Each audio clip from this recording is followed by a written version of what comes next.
presenting your event partners for the 2025 New South Wales Motocross State Titles. New South Wales Mining, Kennards Hire, Sideline Sport, Dubbo Regional Council, National Motorcycle Alliance, Black Dog Institute,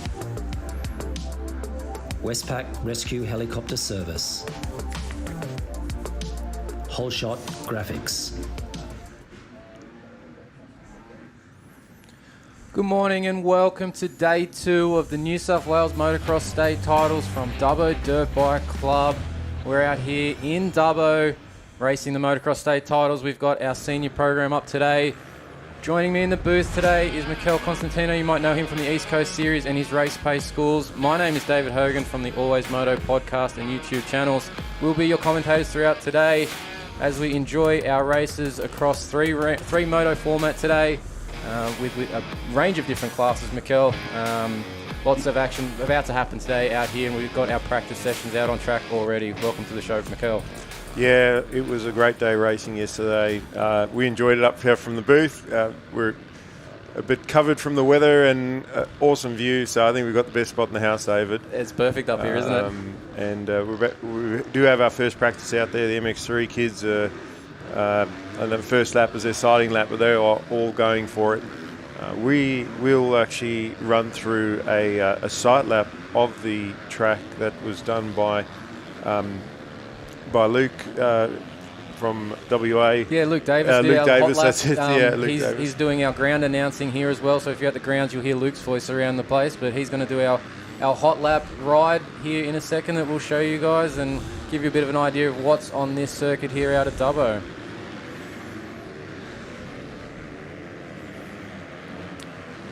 Just as we wait for that to come up on screen, you're just seeing some of the action here. The guys already getting amongst it early. Oh, and a rider down already this morning. That's not a good way to start your day, Mikel. No, it isn't. But they're trying to get a hot lap for their gate pick, and that's why they're going for it, as well as fighting the roost. There's obviously a lot of moisture on the ground, so this red clay sticks to everything, especially your goggles, and if you get stuck behind one of these 250s, you're going to know it.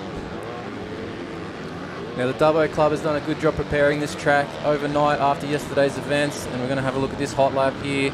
The club and the members have done an awesome job getting it flattened out after yesterday's races, and here we go. Here's Luke coming out onto the track. He's on the start straight. We've got a big uphill start straight with a left-hand first corner. Yeah, very fast uphill start straight, but because of the uphill, don't need to get on the brakes as hard heading into turn 1. Now turn 1 here, Luke heads into the Kennards high corner. It's a left-hand 180. Lots of ruts developed in that yesterday as he heads up the hill. There were multiple lines through there, as there were around most of the corners, 6 or 7 ruts at least to choose from. Dubbo Regional Council corner there as he heads through the middle section of the track. A few obstacles down this section, heading to the split lane. We did see a few passes through the split lane, but it was great options for the riders to get close without being roosted and try and get closer to the riders to set up some passes. Now nice long straight here, heading down to the bottom part of the circuit. We've got some rollers here as we head down into the Whole Shot Graphics bowl berm. Yeah, the rollers, there was pretty much one rhythm through there. Didn't see too much difference with the juniors, but seniors today, they might be jumping bigger through there, especially on the 450s. Another split option there in that section before this second set of rollers. An inside hip jump there into the New South Wales mining corner. That double and that big single there, I predict we're going to see some of the bigger bikes triple into that and single out, or even maybe off that third single, try and hop that big hump that's heading into that turn. Nice tight elbow there for that Motorcycle New South Wales corner, and we're heading up and around. There's another tight elbow on this section of the track. Luke getting a little bit sideways out of that one, obviously on a fresh track. It's not going to look like that for long today. No, I guarantee you the second practice that goes out is already going to find a decent amount of ruts, and then we have that big single heading into the start straight, and that's a lap of the Dubbo Dirt Bike Club track. You can see the facility here as we're getting our awesome drone shots from the guys here at Sideline Sport. doing a wonderful job bringing you the coverage of all the angles that we have here. But the facilities come up awesome this morning, Mikkel, with the sun's out again. Beautiful day. Temperature's not too bad outside. A little bit chilly this morning, but we'll warm up as we did yesterday. We've got our number 5 machine there on screen. Yeah, that's Drew Kremer, and he's our rider in second place in this championship on 64 points, and he's 8 points off the lead from Riley Burgess, and then our third place rider Ryan Jones and Jack Burton. We don't have all of our top 5 here from Lakes. As we saw yesterday, there were a couple of riders that opted not to come to round 2, and you often see that riders will do their home round, and then you won't see them for the rest of the series. And we saw a lot of riders, local riders yesterday, that were finishing in the points, finishing in between the points leaders, riders that didn't come top 5 at Lakes. So great opportunity for the local kids to come out and get a podium of great results, especially those that are doing the full series. Use this home round to boost their position in the championship. And one rider that isn't on our championship list at the moment that I just had a good day yesterday, but I just saw going down out of the pit exit already was the 99 Cooper Bowman there. He was the one I think went down early on that session. We were just watching before we did our hot lap there. So he's already headed back to the pits this morning. So not sure what's happening there, but he had a strong day yesterday and was one of those names, like I said, wasn't a part of round 1. Well, look, Cooper knows the track. He raced it all day yesterday. I can only assume that maybe his front wheel's out of line, or the bike's a bit bent up, or he's already put in a lap anyway as far as time goes for a gate pick, so he's probably not too worried about it. I think unless I'm looking at that lap chart wrong that's scrolling past on our screen, he's in 20th, so he's probably not going to get the best gate pick here for his first moto of MX3, but maybe that's going to update in a second. He was down fairway on the list, but Drew Kremer so far is our fastest man on track, it seems. Or is that not updated? No, Ryan Jones is actually going to have that one there with a 143, so plenty of names here to be watching out for. Not all of them have got good laps in so far. Riley Burgess, our championship leader, is 13th on that list there at the moment. So first gate pick, maybe not the best option here for him for Moto 1, but we'll sort it out throughout the day with the Moto scores. Well, then I can definitely say that there must have been something wrong with the bike for him not to stay out there to try and put in a good lap time. But it's not a full grid, so he'll still be able to find a gate. He's not going to get the absolute worst gate in the world. I did have a chat to his dad yesterday. I did as well. It was the front brake caliper that come off, and dad mechanic forgot to tighten up the bolts on the which one was that, sorry? On the front caliper. That was Cooper Bowman. Oh, Cooper Bowman. No, sorry, I spoke with Riley Burgess' dad this morning to find out about the back end of the bike going lower, and it was actually the subframe that broke. So that was an interesting moment for him yesterday. So good to find these things out. A little bit late for us to bring it to your coverage if you're watching it yesterday, but we found these things out eventually. So No, look, it's unfortunately mechanical issues all part of it, and it's so easy also to miss things like that. I know that my son's DNF many races because I'm a bad mechanic sometimes. It's not a bad mechanic, you just forget to tighten stuff up sometimes. So. All right, should be as per the screen there. It's got an up next. It should be our MX1 A, B, C classes all out on track together.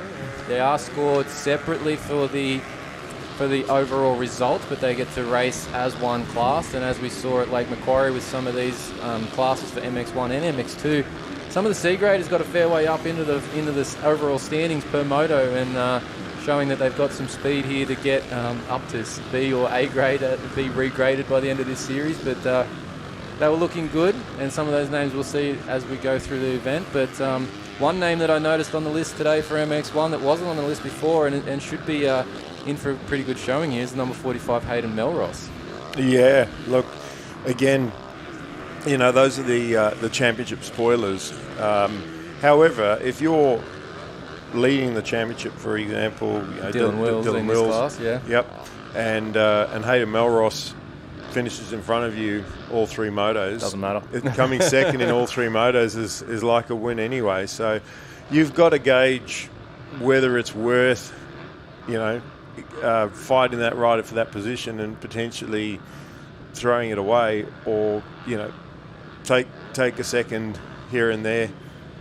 It's like a win anyway. I'm curious with Hayden, but like I haven't seen him at heaps of events in the last few years. He's had some different situations going on for him, injuries and things that he had dealing with.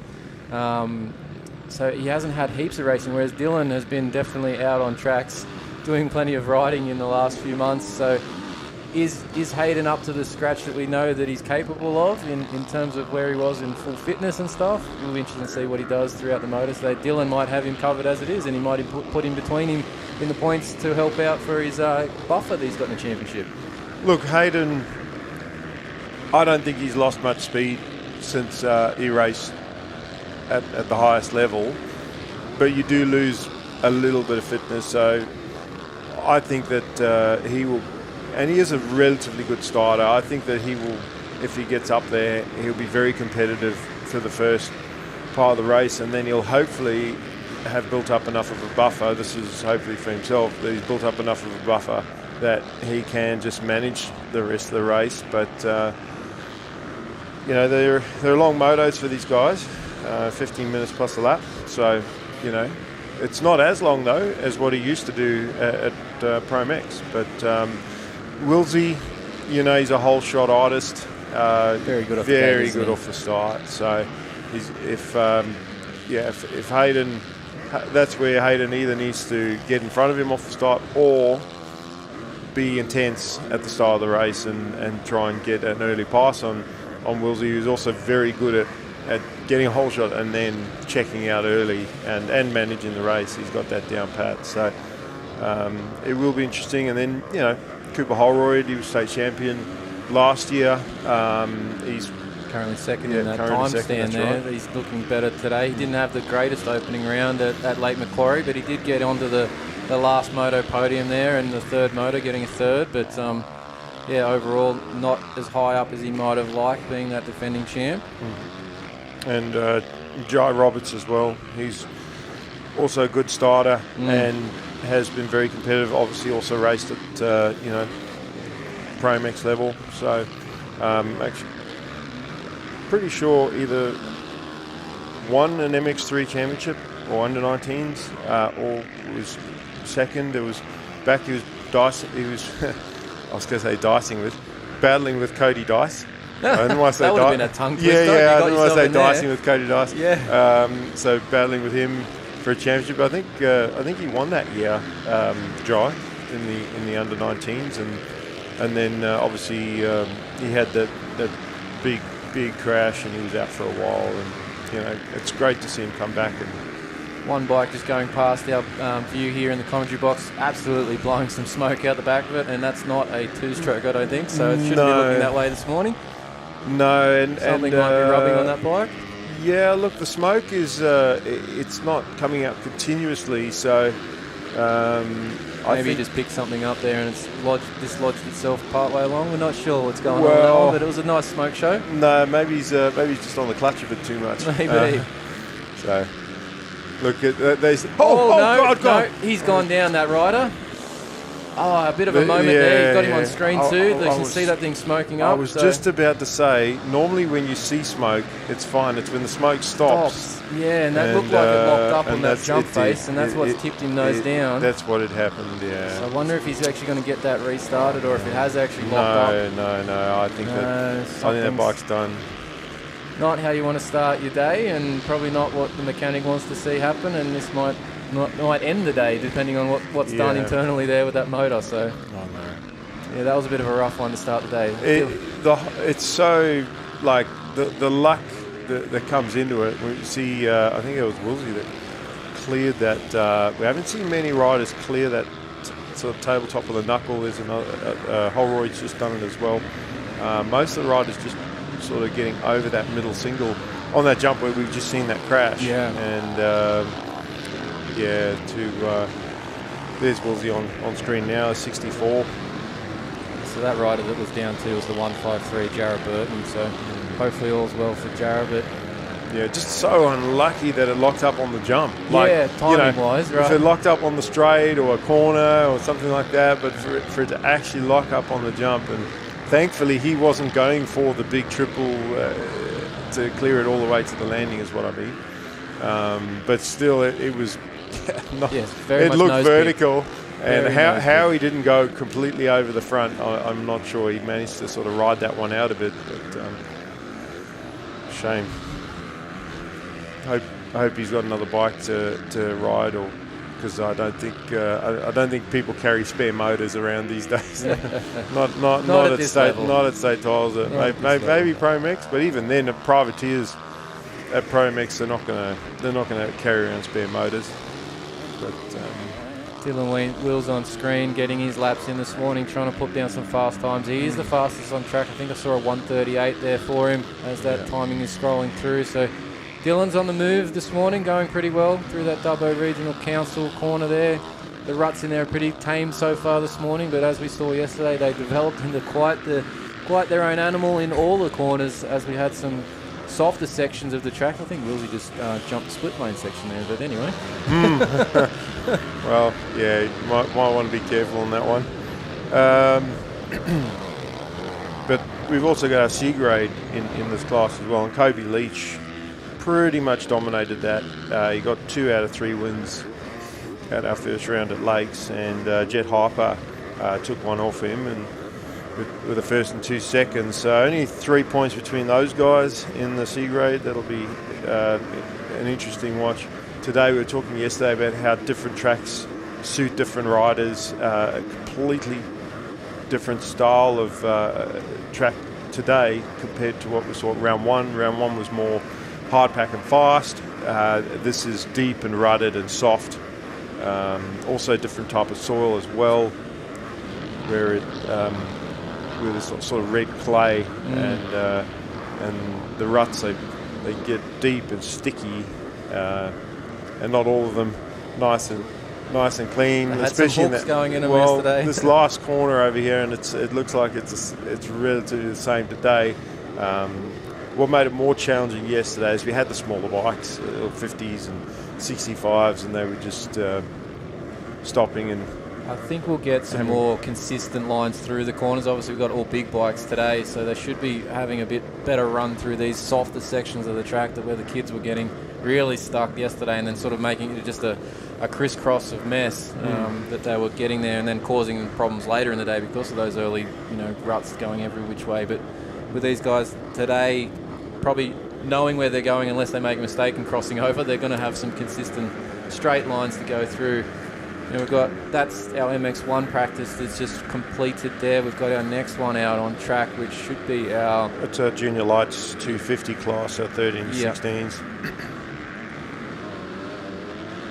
And the guys were all over the place last round in the results in this, and Richie Lawler comes into this round with a points lead. So he rode yesterday, but pulled out of the day early in the 15 and 17 125 class, and then decided just not to finish off the races and maybe just focused on his championship in this class.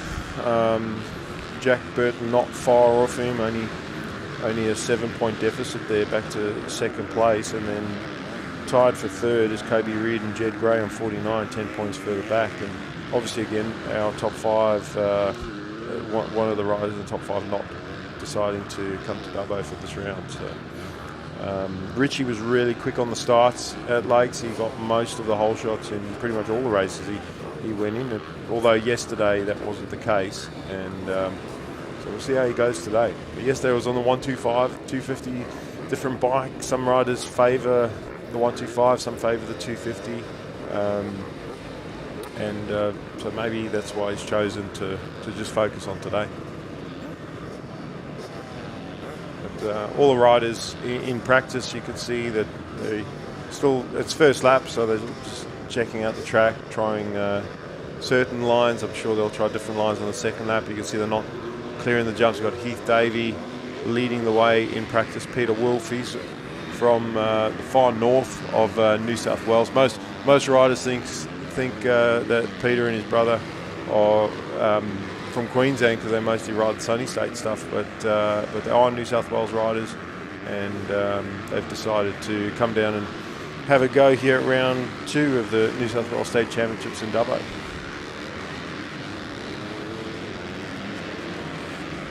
Just getting a look at that third corner there from the Dubbo Regional Council corner, watching some of the guys come through that section. Plenty of different line options developing already. We're only, third? Oh, that one almost went down. Yeah. But plenty of line options developing there already this morning. Only a couple of practice sessions through. Got the 64 there on screen of Cade Tipper going past us. He nearly tipped it in, that one. But I don't think the track. I think the track's going to be faster today than it was yesterday. Like we looked at that corner by the Dubbo Regional Council signs, and the ruts aren't as deep. I know it's only second practice, but we've just had 450s, and they dig trenches that you could, bury stuff in, and even the 250s, you could see them going through there. I think that the ruts aren't going to get as deep. The track's going to be a lot faster, a lot more racy. And it was racy yesterday too, with the multiple lines. Some riders will complain about it being tracks being a one-line track. This definitely wasn't. No, definitely wasn't a one-line track. Not so far this morning either. It's developing nicely with some options for all the riders to make moves on each other. So following should be done at all here. But that's right. I think with the track, like you're saying about it not being a bit faster today, obviously they had plenty of moisture in the ground yesterday, but once they've had to re-rip it and roll it back in, and the riding that's gone on yesterday, it's probably just spread some of that out. They obviously would have watered overnight as well a bit to get it in, but they're going to probably end up at some point today, you would think, putting some water down. They didn't have to yesterday. No, they didn't. I reckon they will be today. I reckon the bigger bikes will dry the track out because they'll spray most of the dirt off, and because 2 days of riding as well. And that's also why I think the track will be more compact today because of the bikes on it all day yesterday. And maybe they didn't go as deep either with the rip. And you've also got to remember, machines are out there all night in the dark. In the dark with the lights on, they'll go with the for lights it, on. And being this time of year, it's getting dark at 5 o'clock. So most of their prep was done without light. So I think they've done an awesome job to get the track to where it is. Yeah, the club members that are out there in those machines in the evening, putting their time into the track is obviously much appreciated, and that Dungog Dirt Bike Club obviously survives with all their members helping out get this done. And so on behalf of them, thank you for your efforts to make this possible.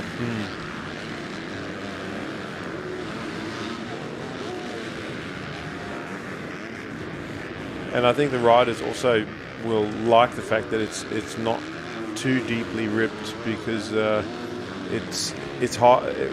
I think when it gets too deep, you do get a main line, like a one-line main line that is the fastest line, and then there are a half a dozen other options, but they're not as good as that one main line.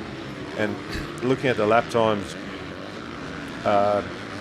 didn't see the start of this one, but the previous lap, Jack Burton was 3 seconds quicker than everybody. He did a 1:43. So when our timing machine comes back on, there we go.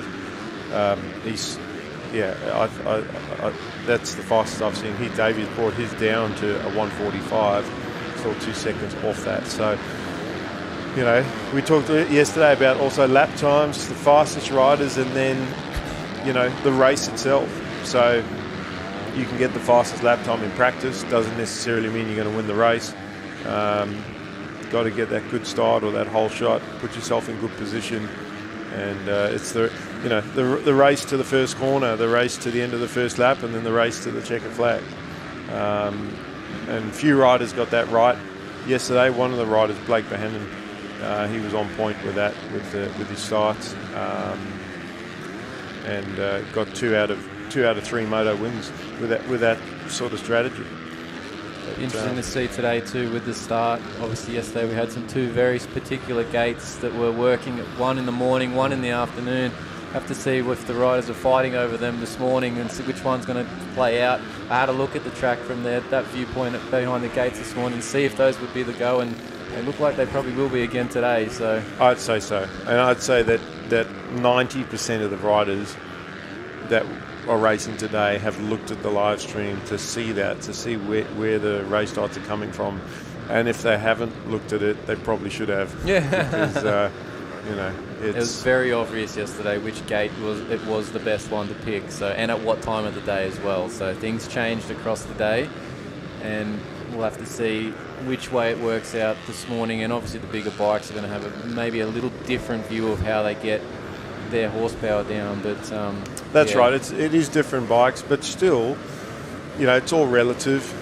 You can put a 50 and a 450 on part of the track, and they're still going to get more drive on a firmer surface than they are in the deep boggy stuff when the bike's working hard. Yeah. So you see that just from that overhead shot, how the left is very hard packed down that left-hand side. It's actually now, you can see there's a track marker just there right on the edge of that. So they've tried to mark that up maybe with that in mind from what happened yesterday. Yeah.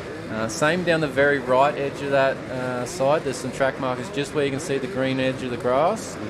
But you can actually see from yesterday, there's a couple of lines just outside of those that are a little bit on the firmer side on the grass there as well from yesterday's event. So yeah. Those very edge lines, gate 1 and gate 40, whatever it is out there, were the primo picks like yesterday. So. Well, look, maybe the middle wasn't ripped as deep last night, or maybe it was just left. So you might see the start even up a bit more today. Well, I think too, you can see where they're sitting now on the start line. They've actually gone acrossways and compacted that first 10, 20 metres to try and help you get out of the gate, but then it's ripped from there on. So everyone should get a reasonable jump to now. It's whether then that middle section of the start straight is as deep as it was yesterday and sucks the bike down or not. So yeah, I did speak to a few parents yesterday, and they said the kids were coming out of the gate, got a good jump out of the gate, and then just sinking on the other side, just coming to a stop.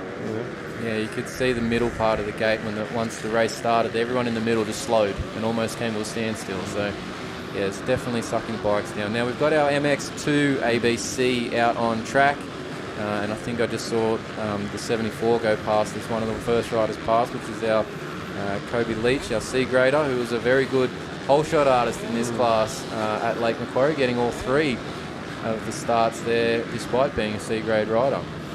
Yeah, look, it's honestly, I think getting a start is a lot more mental approach to it than the skill. I mean, you do need to have a good technique to get a good start, but you have to believe that you can do it, and you have to sit on that start line and just think it doesn't matter who's on the line. You only got to beat him from A to B. So you could beat, honestly, if you back yourself, you could beat the best rider in the world from the start to the first corner. They might lap you on the second lap. Yeah. Different story. But yes, it is possible. If you've got a good technique and a sound approach, it doesn't matter who's sitting next to you. Exactly. And I think a lot of riders psych themselves out before they even get to the start line. They go, oh, look, I'm a 5th place guy. I can't get a whole shot because I normally come around 4th, 5th, so I don't really see that rut starting to get a bit not just deep but choppy as our lead rider. It looks like Kobe Leach, our C grade, leading our MX2 C grade in this class. Or was it? No, I think it might have been. Now Kobe ended up second in the championship points. Yeah, second. So by 2 didn't have points. The best second moto there. It's Dalton Weber. That's actually our points leader in the MX2 C grade. But a lot of riders, as I said, they psych themselves out before they even get on the line, and you just got to back yourself. And a good gate pick does help. Look at Kobe actually jumping that full step. I saw a lot of 450s not even trying that. He just went front wheel high.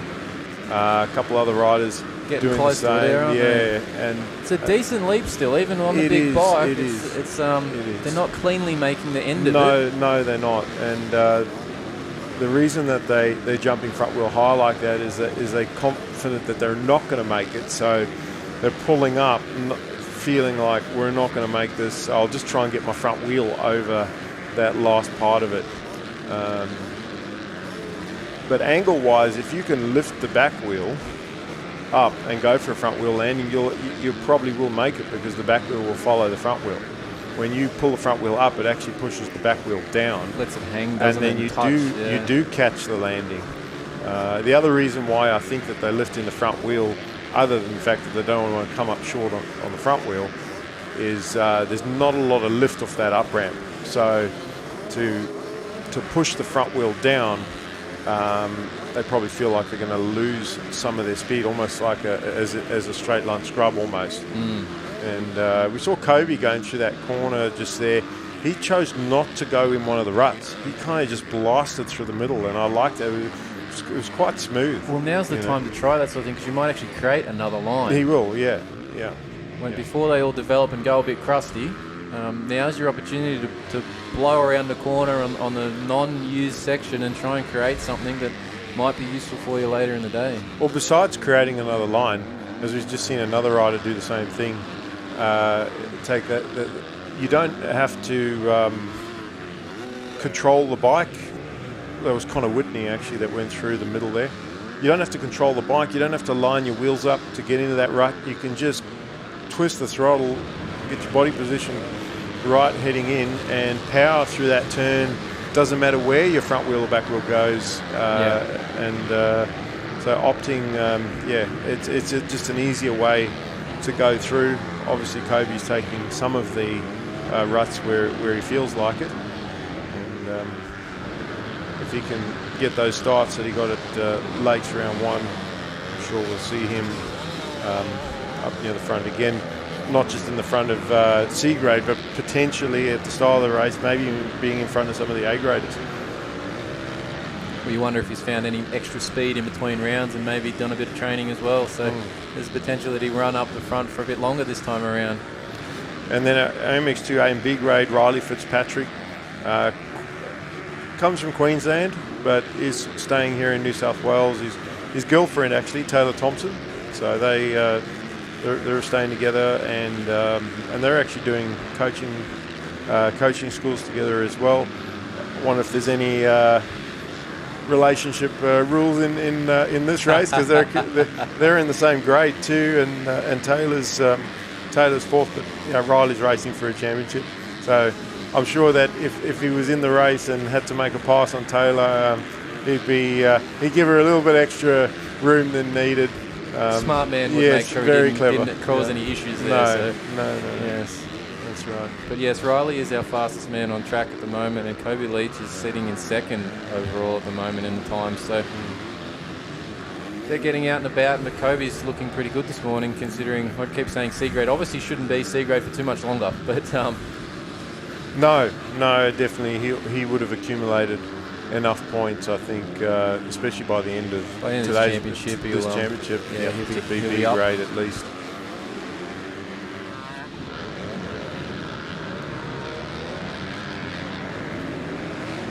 Got the 5:10 there on screen. That is our Brendan Richards, and you're just seeing, I think that's Riley going past him there around the outside, down through those rollers there. Our 185, if I picked that up, it did 185. So that's our fastest man on track and our A grade MX2 championship leader currently.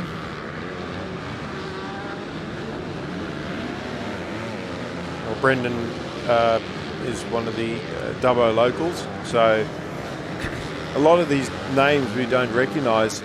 As I said, didn't see them at round 1, and then the race will be on, and we'll be calling, who's that? Who's that 510 out front? So Brendan have called it. You've got to get the whole shot now. Let's check flags out for our MX2 riders, and like we mentioned earlier, this is an A, B, and C class. So combined, it's actually 2 grades. The A and B are scored together. They used to score them separately, but have decided to score them together. Maybe because there's not a lot of A and B grade riders. Funny enough, though, the B grade still actually score B grade points individually, though. So for their grading aspects to move up. If there was only one B grader in this class, and out of the 8 riders that are out there in the A and B grades, if he comes 8th, he still scores points for first place B grade points for grading and aspects. then he goes to A grade. Yep. yeah, it's just, interesting how that works. I'd like to see the grading system overhauled and changed. But anyway, that's a cue for our break. We'll go to our first break of the day and come back soon with our next practice. I studied business and commerce at uni. After graduating, I joined the New South Wales mining industry. And my job is to find smarter, safer and more sustainable ways of doing things, like world-leading remote vehicle technology, building renewable energy to power our mines and communities across New South Wales, and using drones for remote seeding to restore the land and protect our ecosystem. Because in New South Wales, we mine responsibly for today and tomorrow.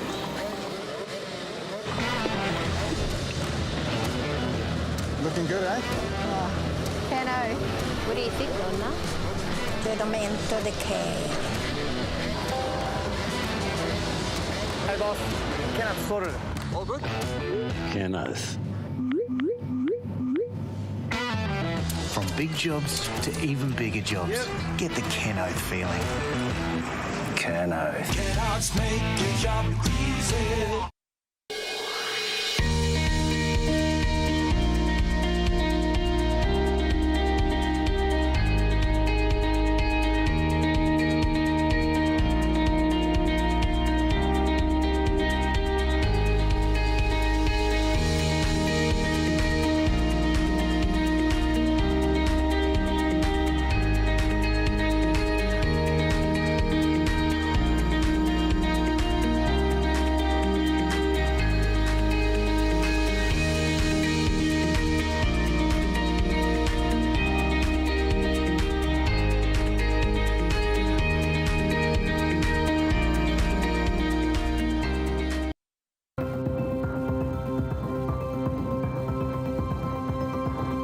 The Westpac Rescue Helicopter is here for our community.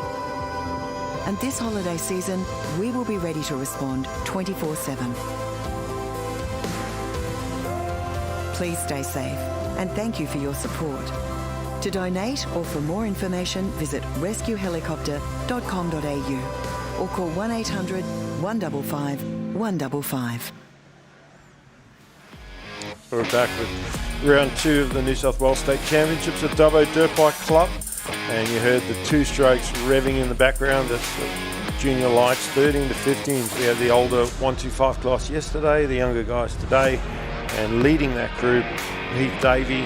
He led the MX3, or was it the 250 class, sorry. He led the 250 class out for their practice, and he'll be one, I'm sure, of our... I'm predicting he'll be one of our podium positions, if not maybe even winning. So yeah, between Heath and Seth, that's where the battle will probably be in this particular class. Both splitting some moto wins at Lake Macquarie, and they had that nice battle in, I think, the final moto at Lakes at round 1 between the two of them for the overall win there, and Heath got the advantage. So here he is on screen as he's coming through the finish area of our Dubbo circuit.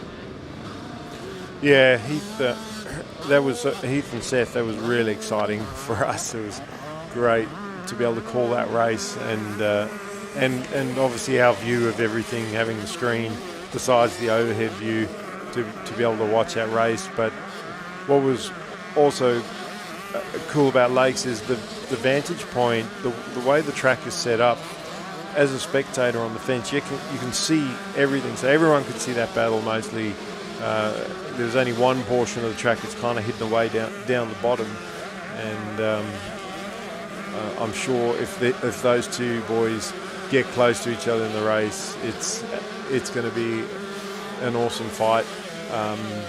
But they were very respectful, I thought, as well at that round. Like they were very mindful of their spatial awareness, how close they got at times was within an inch of their bars, and they never even I don't think there was any actual contact. They didn't touch at all. So no, it was good racing. So it was just as I said, very respectful, and that's what you want to see. Good, clean racing.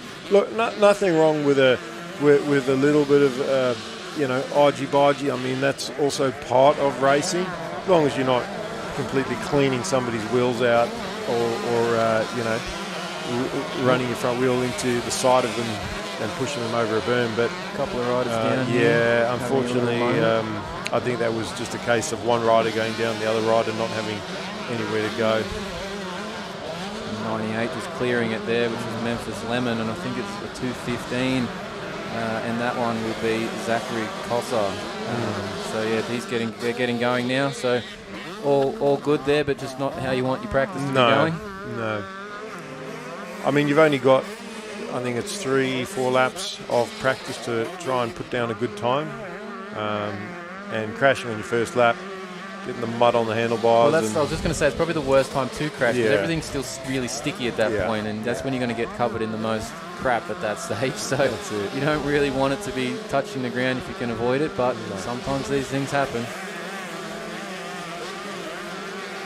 Well, Will Cale, actually, there are a few riders that are sort of listed as their home track, but Will Cale will be one to watch, I think.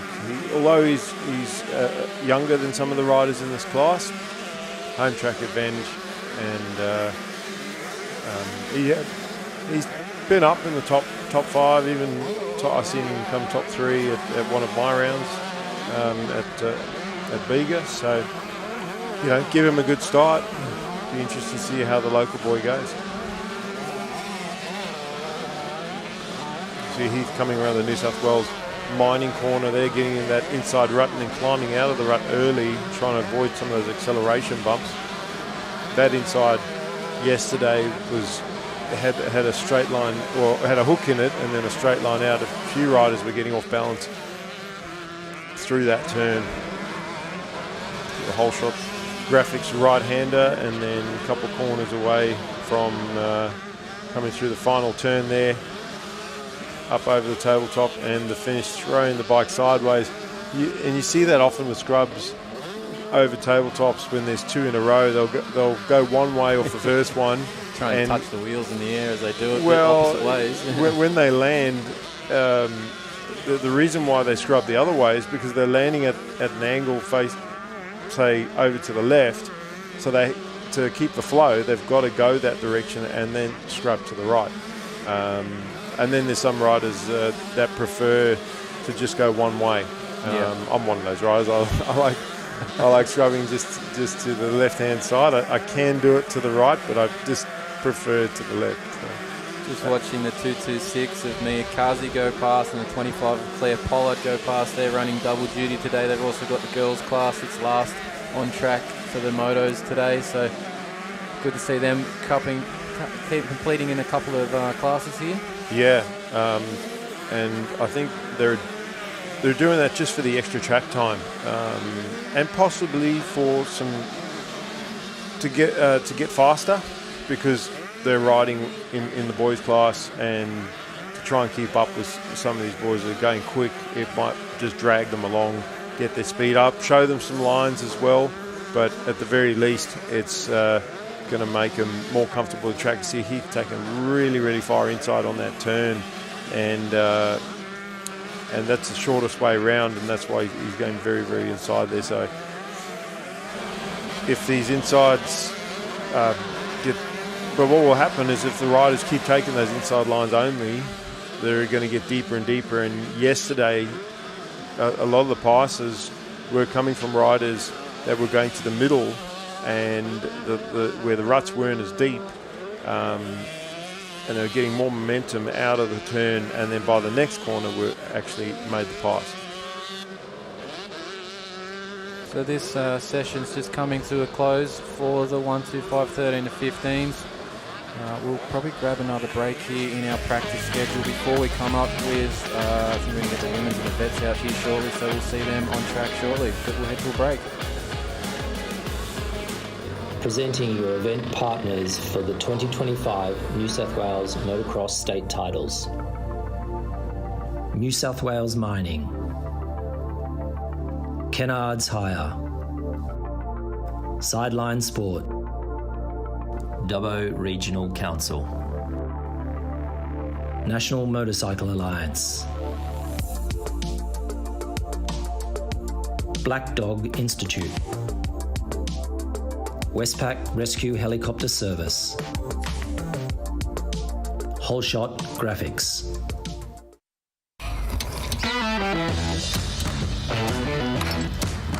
Looks good, eh? Ken O. What was that, love? I said Ken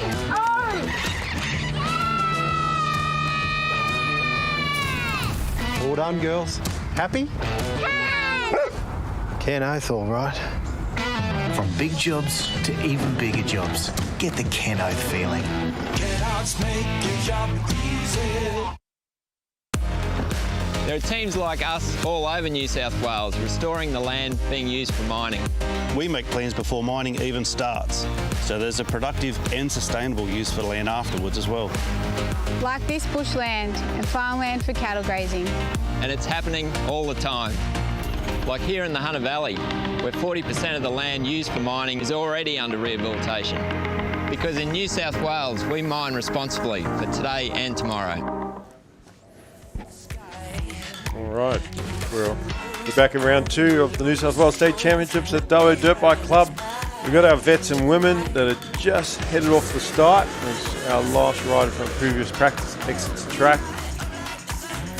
And this is a combined practice. We've got a vets and women. They will race separately. They race together at Lakes, but the organisers have decided to split them for their races today, give the girls their own class, give the boys their own class. And in the vets class, it was a close battle with Aaron Parker and Nathan Brocktrop at round 1 at Lakes. There's only 3 points separating those boys. In the girls class, Taylor Thompson, she was dominant, and Mia Tung was the next closest rider to Taylor.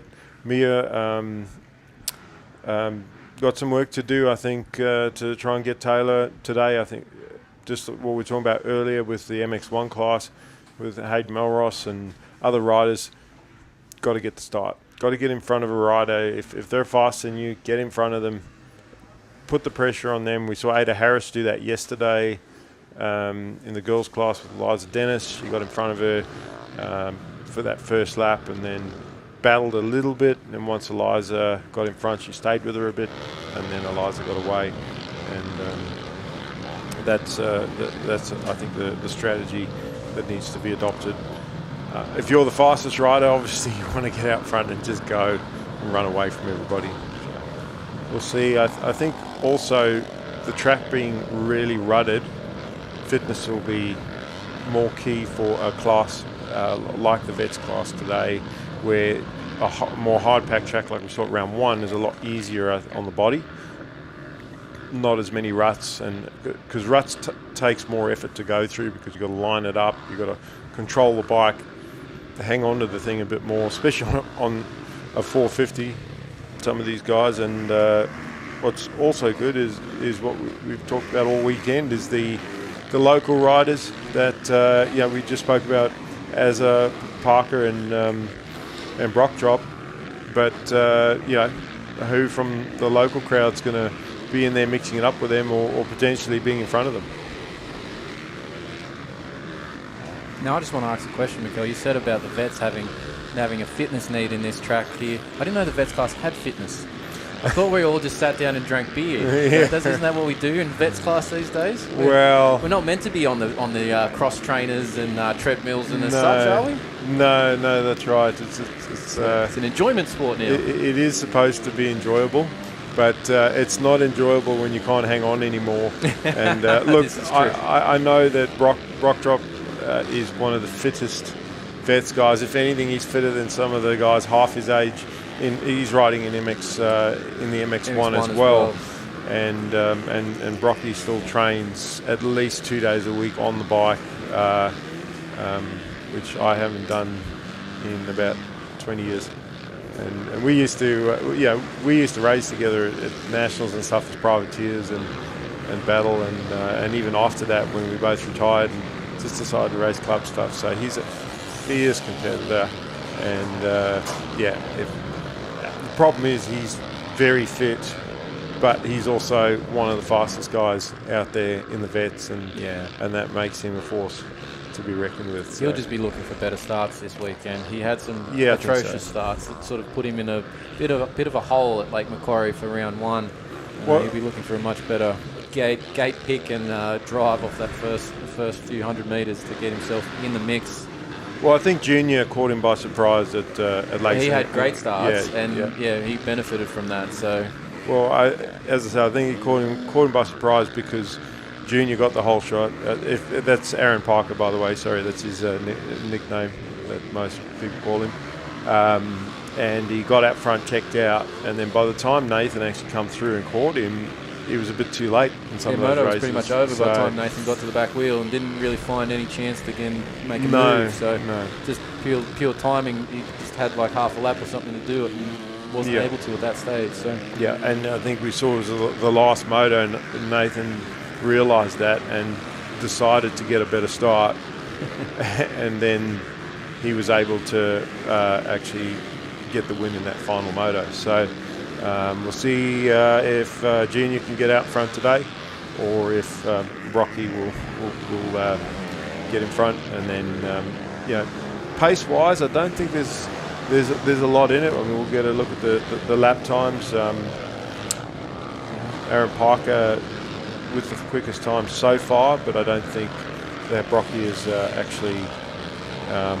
I think he's working his way into it. Yeah, I think I think when he went past just now, I think this is the one that might count for Nathan. So we'll see how he goes. But Nathan's currently in 11th on that scoreboard.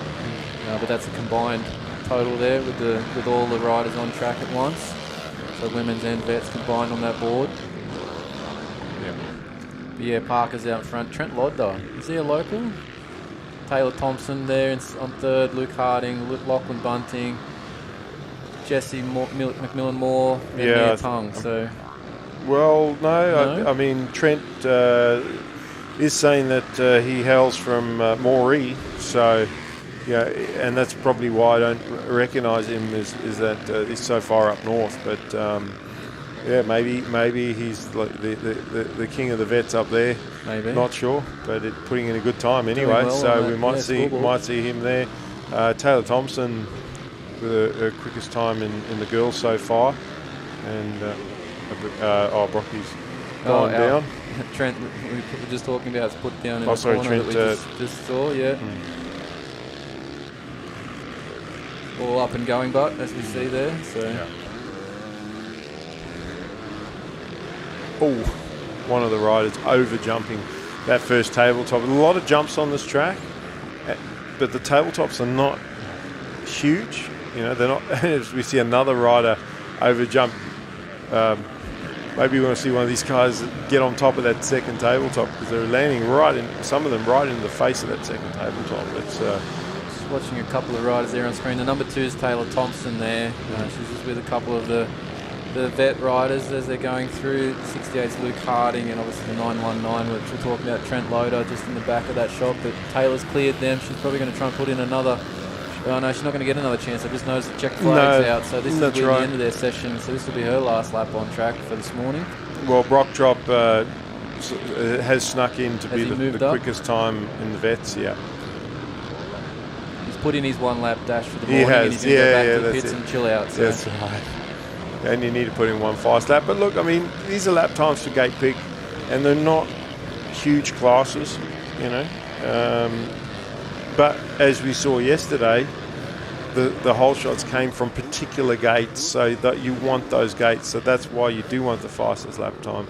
But Aaron Parker actually getting him by a second there. So Aaron's going to get first gate pick in this vets class, depending on how Brocky comes across the line in this final lap, unless he's already come in. So we'll go to break. And we'll be back shortly with round 2 of the New South Wales State Championships in Dubbo.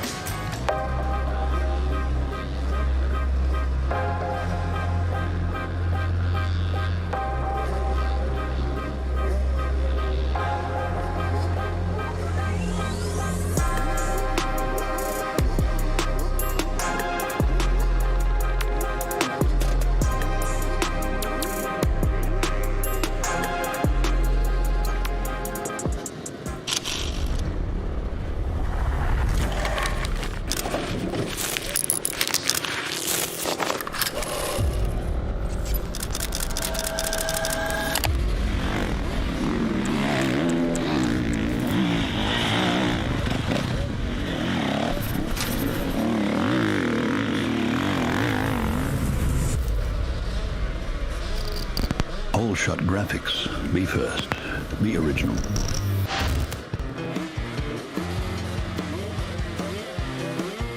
I just love beating the boys. It's a good feeling. I do love getting out there and mixing it up with the boys. I think it gives me a good buzz and adrenaline's flying, so...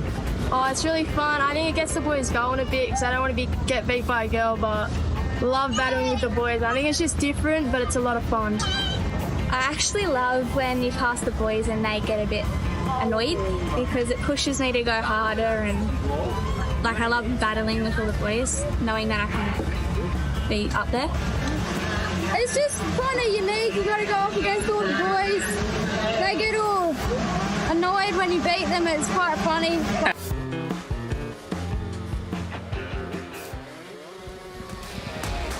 Back at Dubbo for round 2 of this New South Wales Motocross State Titles. Our last practice session is heading out onto track right now, and that is our junior girls. They're 13 to 16 years, so they're out on track for their practice qualifying session.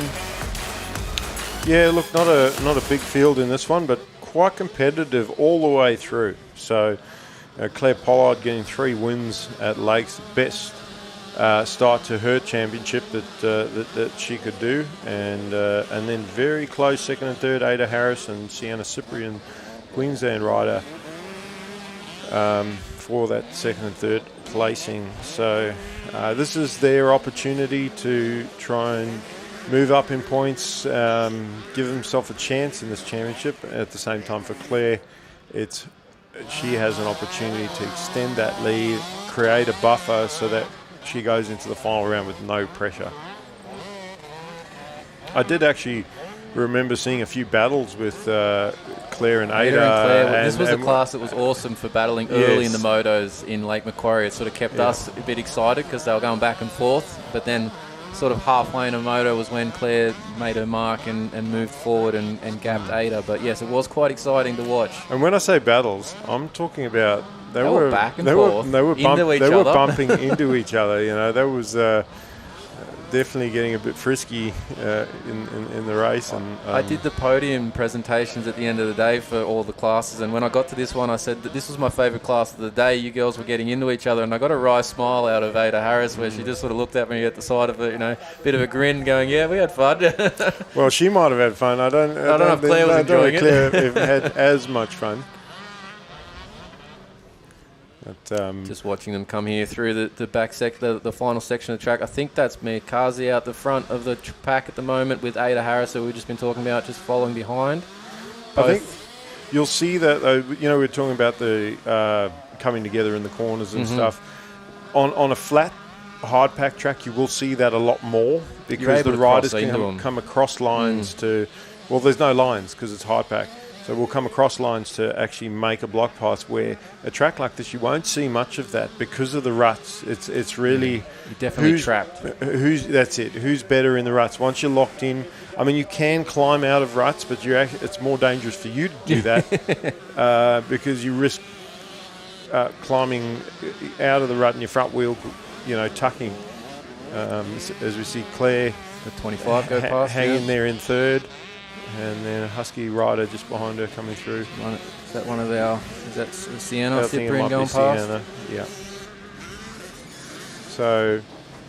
the 288, that's Mia Cameron going past as well. So Mia Kazi, 4th place in points right now, and she's right up near the front of this practice. I know it's just practice, but sometimes winning practice can give you that confidence to go, hey, well, I won practice. I'm obviously running a good pace. If I get a good start, maybe I can win this one.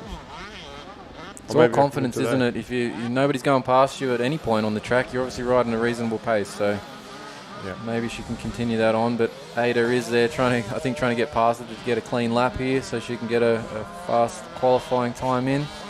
Well, Ada had a better run through those rollers. She's got a little bit of a rhythm of actually over jumping and casing as she goes to the inside of Kazi there, and they're going to be side by side in the next turn.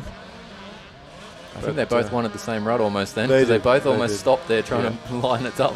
Yeah, Ada's got clear now, so let's a bit of a moment but for her. She's going through that rut exit there. See if she can get a good lap now in. This is probably the last one that she'll get maybe in this session. There might be one more afterwards, but we'll see. Yeah. But she's got a chance to improve her time, and Ada is actually fastest on track just by just a little bit of a second over Claire Pollard, then Mia Kazi. Sienna Cyprian's come through. She's fourth on track at the moment. Yeah, Sienna's a little bit off the pace, but again, she might just be having a look at the track. Just working her way into it. Mia Cameron's come through. She's fifth on track at the moment and fifth fastest on the board. Still riding the 105, hasn't upgraded to the 125 yet. Prefers the smaller bike closer to the ground. Maybe feels like she can throw it around a little bit more. And like I said, I think she won the state championship last year on the smaller bike, on the 105.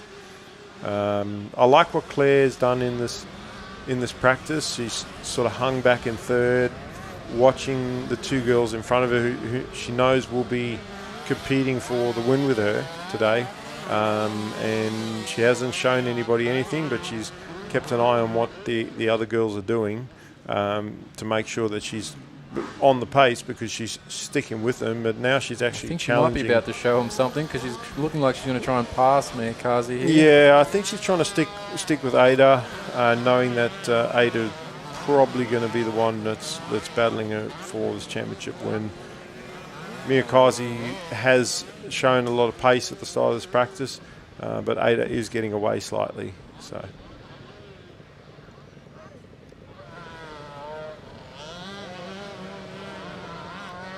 And you can see the jump faces of the track, a lot of moisture in it, but they're grippy. This red clay is very, very sticky. If anything, the up ramps are more grippy now when they're wet than when they dry out. Once they dry out, they actually become more slippery.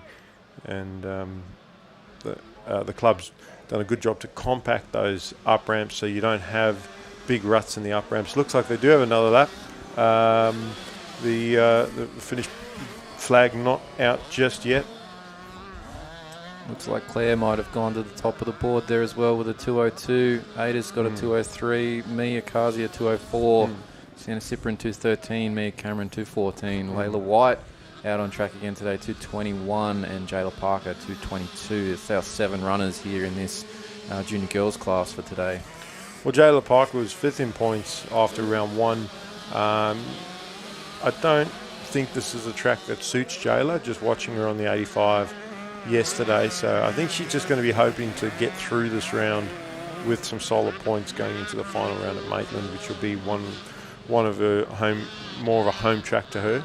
As we watch some of our girls are racing up the front. Claire just making the pass there through that split lane on Mia Kazi, and see what the girls are doing through this rhythm session, going in the single, double, coming up short a tiny bit. Claire getting on the back end of Ada Harris there. A little bit of smoke coming out of Ada's bike, I noticed the lap before, and it's coming out again. It's not like the 4-stroke bikes. We saw that one rider that went end over end in the middle part of the track on the 254 stroke. It just might be that the 125s are just working a little bit harder and getting hot. But just something to look at as I think Mia Kazi just went up the inside there and made a pass back on Claire. So that's actually good for Claire, seeing that happen, because she can remember that and go, well, I was in front of Mia and she passed me back in the corner. I need to change my line. So another good part about practice is figuring out which lines are faster, which are slower. But we'll see, check a flag out now and see if those times have changed or not. I don't think they have. I think Claire's still the quickest time, but maybe Mia has Ada down one. Pipped her at the post, as it said, the last one. So that's the junior girls session completed now. So that was our last practice session. That is all done for this morning. We're going to start our first round of motos here very shortly. It's going to be the MX3 class up on the grid for their first race of the day and our first race of our program. Remember, we've got a 3-moto format today, but we're going to take a break before our racing starts. We'll be back with more from Dubbo Dirt Bike Club.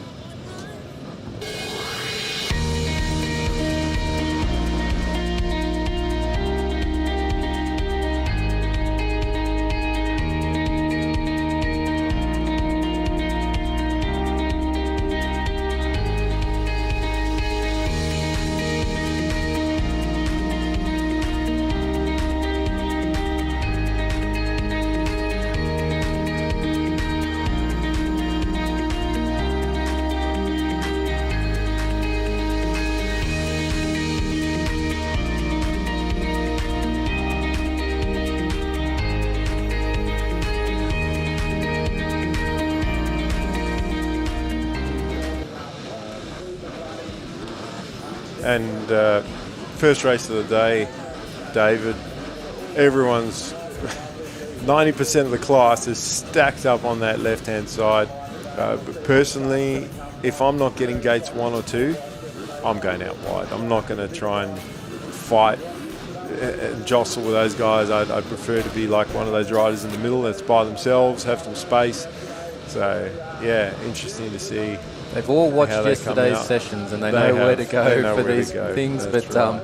Yeah, I think I'd be going that outside one, just to sweep the first corner, miss those ruts that are coming on onto the start straight from the end of the track there, just to not have to jump those and then worry about slowing down to get into one of those for the corner as well. I just don't want to get cleaned up in the first turn or even halfway down the straight. You know, the guys are fighting, jostling for position. So we'll see how they go. Hopefully we get a clean start all the way through to the second corner. But a great jump out of gate 2 that time, and it wasn't so much it was a stop, but the start has come from the outside. Yamaha swept the start there from the outside. Straight away from race 1. We'll have to see who that is that's got our whole shot on the Yamaha there in this MX3 first moto as they head into the pack heads into that Dubbo Regional Council one. I think it's a 3.55. Yeah, Justin Mayhew. Justin is he's a king at the start, and he's put himself in best position at the beginning of this one as we saw the riders heading into the split lanes there and coming out of it. Mayhew doesn't have it anymore. Is that 299 now? Yeah, Ryan Jones, and I think I saw Drew Kremer on the 5 in third there. Yeah. And who's that on the outside there? Is that our man Riley Burgess, 275 in maybe 5th? Oh, write it down there. Was that... Who was that? Was that our whole shot getter, or was that somebody else that's one down there in the whole shot graphics corner? Looking to try and pick up that number there. No, it's the 275. It's Riley Burgess. That's our championship leader in this MX3 class, who I just called him about 4th position there. He's gone down early in this motor, so a lot of work for him to do now to get through. I wonder if he had a little bit of help. Was on the outside there, so you never know. That's right. Yeah. Look, he may have just tucked the front heading into that left-hander, but Jones, uncharacteristic for him to get a hole shot, or not a hole shot, but to see him up the front. As I said yesterday, I normally see him start the race about 4th, and then he works his way through. As we see Kremer going up the inside, they're making a pass for 2nd place. And that's another one of our Husqvarna riders. I think that's Jake Taplin in 3rd place. So Tapo, and he's always up the front as well on the starts, as is Kremer too. So Jonesy trying to run away with us a little bit. He's already started to take those wider lines in the corners to keep the momentum up, and he's confident that he can do that as long as he keeps his speed up, that someone's not going to come up the inside. But that's Peter Wolf in 2nd place. And that's what he's on the 28, where Tapo's on the 26. That's what I thought might have been Tapo, but it's Peter Wolf, and we didn't see him at round 1, and he's up there racing with these guys. And a lot of these riders that not used to seeing a rider that, although he's back in 3rd now because Kremer made the pass on him, but it's harder to race riders that you haven't raced at the first round, and all of a sudden they're there, and that's because everybody rides different. So if you're used to racing the riders that you race against, you kind of know how they ride and whether they're aggressive or not. So you can get up next to them as Kremer is doing, and Jones just, not closing the door there. Jones actually gave him room and went to the middle and allowed Kremer the space to go to the inside. So Kremer's going to try and go around the outside here and potentially make a pass. Jones still has it. And again, doesn't close the door, just opts to stick to those middle lines. This time gets to that inside and covers it. And Kremer's all over him right now. And Peter Wolf's still there. I think for Wolf, this is a track he may not have ever raced at. Justin Mayhew back in 4th place, he got a hole shot. He's being swallowed up a bit though. And Berto on the Honda 235 right there. Berto was really quick in practice. I think Kremer's trying to make a move here for the lead as he goes on the inside, but Ryan's going to carry that speed still. Oh, he's a little bit off the track on the landing there for that Dubbo Regional Council corner. Well, side by side, Kremer's looked to have made the move here. Yeah. Well, Jonesy was forced to that inside, and Kremer took that middle line with more momentum and then made the pass as it goes through the split lane. Kremer's going to have the inside coming out of that. So that outside-inside is the more safe line as far as protecting your position when you come out. The rhythm hasn't changed from yesterday. It's that single, double, and then single out into the turn. I think we've got our third place man there trying to make a move on Ryan Jones as well now for second position. He's on the outside, but he's going to become the inside here shortly, and I think he's got him there. Yeah, he does. Now, Peter Wolf, it's almost like he's taken a little bit of time to warm up in this race because he was in front of Kremer too. Yeah, he was in front and of Kremer at least, and then Kremer got past him, and then Wolf looks like he's lit up, but now Jones coming back at him. Bit of action here so far in the opening stages of our MX3 moto. Nice challenging battles here, but Kremer's leading out there on that 5. At the moment, we've got Wolf in second and Ryan Jones in third. The three of them all pretty close on track, all consistent, but Wolf is moving towards the leader here. Kremer as they're coming back onto the start straight section of our track.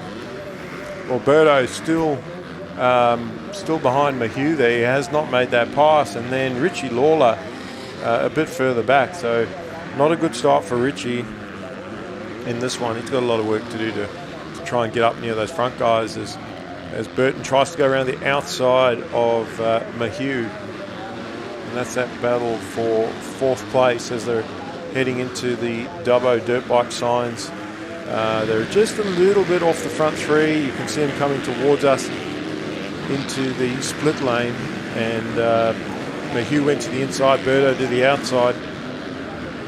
There's our leader again, Kremer, and it's not a big lead, but he's just maintaining that little bit of a cushion off second place as Burton, I think with maybe a little bit more pace there than Mahue trying to get around him, and Richie Law followed by Eisel, Bowman, Clark, and then Burgess still back in 10th place. So he's moving forward. I've been keeping an eye on him after that first lap crash because he's our championship points leader at the moment, but he's probably going to lose a bit here in this moto, but he is working his way into that top 10, so hopefully a little bit longer motos today. He'll get a bit further forward, but how far will he get? Probably, at the way these front few are going, probably about 5th or so, I reckon, is his ceiling at this point in this moto. Yeah, well, there's a race lead. We did see a pass made by Jack Burton. He got around Mahue, so we'll see if he's going to get the same lap times out that he was getting in practice, and whether or not he's going to be able to close up on these front 3 as we see a lap rider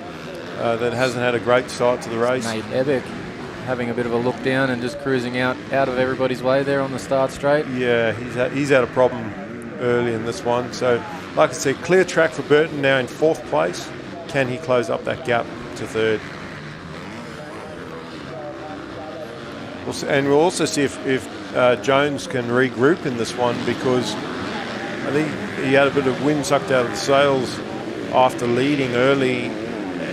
Really difficult when you've actually moved forward and then lead in the race to then being passed by 2 riders and finding yourself in 3rd place. It's a mental battle to regroup and go, hang on, I need to be up the front. I need to be battling for position, and don't let those guys get too far away. Red cross flag is out there, so the riders have to roll that section there, which I'm not sure why that flag was out, because nothing seems to be in the way there. But that's right. Oh, maybe it's actually before that point of the flag. So. Yeah. So the flag, you just. Not sure which rider that is that's down there on the inside of the track from our view. We'll try and get in a bit tighter and see who we can pick up a number of. Yeah. No, the flag, you're just a bit confused on whether it's put the flag out or not, because it's actually before their point, not after their point. But the 77 there that's Jet down. Yeah, Jet Sanderson. But he's up and about, moving around. Hopefully he'll be able to get on his bike and get back in this race.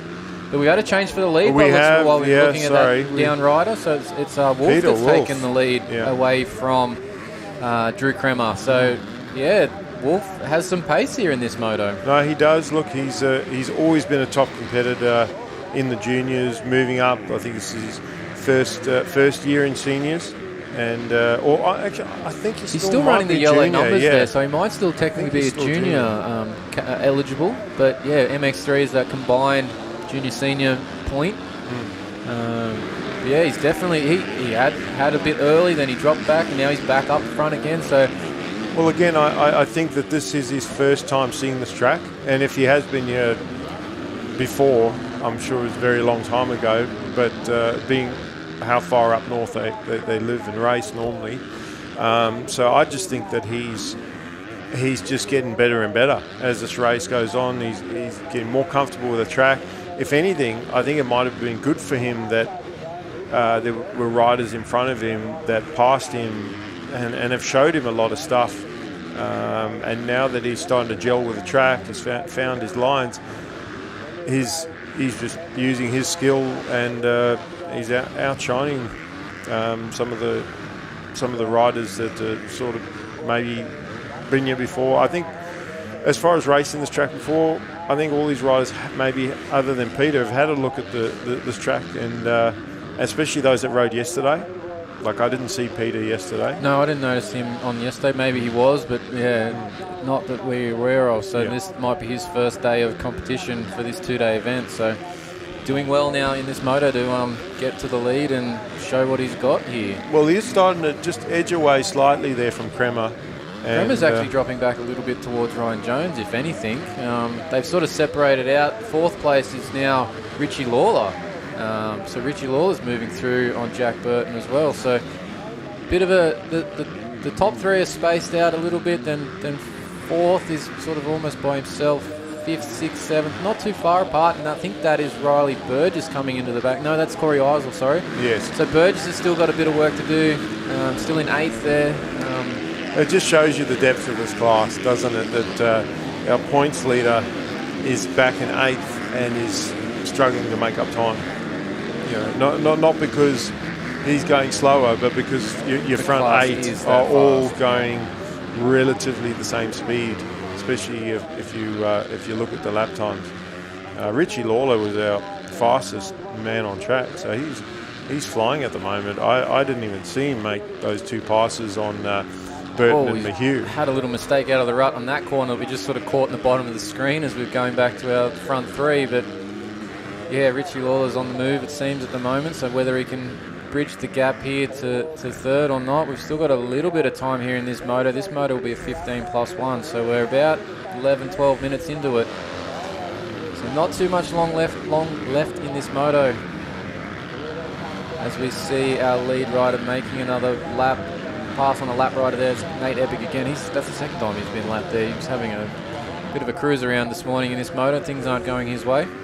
I think, whether it's a mechanical problem, whether he's had a crash, he's deciding to stay out there. Looks like his bars are bent. For him, as he comes in now, for him, he's probably just thinking, well, this race is over. I'm going to keep circulating and just see if I can find some lines, prepare myself for the next moto. But not much has changed at the front. Kremer hasn't let Wolf go. If anything, it's also probably good for Kremer because Wolf went past him, gapped him slightly, and Kremer is picked up on a few lines. But it's Lawler. Lawler's the man on the move. He is on it at the moment. And Burton's even going quicker because Burton's closed up on Lawler. So we'll see, Ryan Jones in that third position needs to just maybe consolidate that a bit and push forward, because we cannot afford to let Lawler and Burton catch up to him and potentially close that gap and then battle him for that position. You don't want to drop 2 positions near the end of the moto. You don't want to drop any positions, but most certainly don't want to give up any positions towards the end there.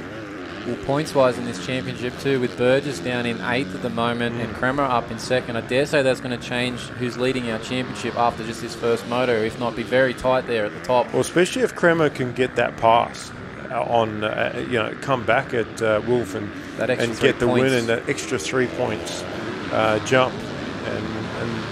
And that's what I love about a class like this is the depth that you've got. Fortunately for Riley, he can sit down in this race. His bike is still attached, and Jones, I think, has picked it up.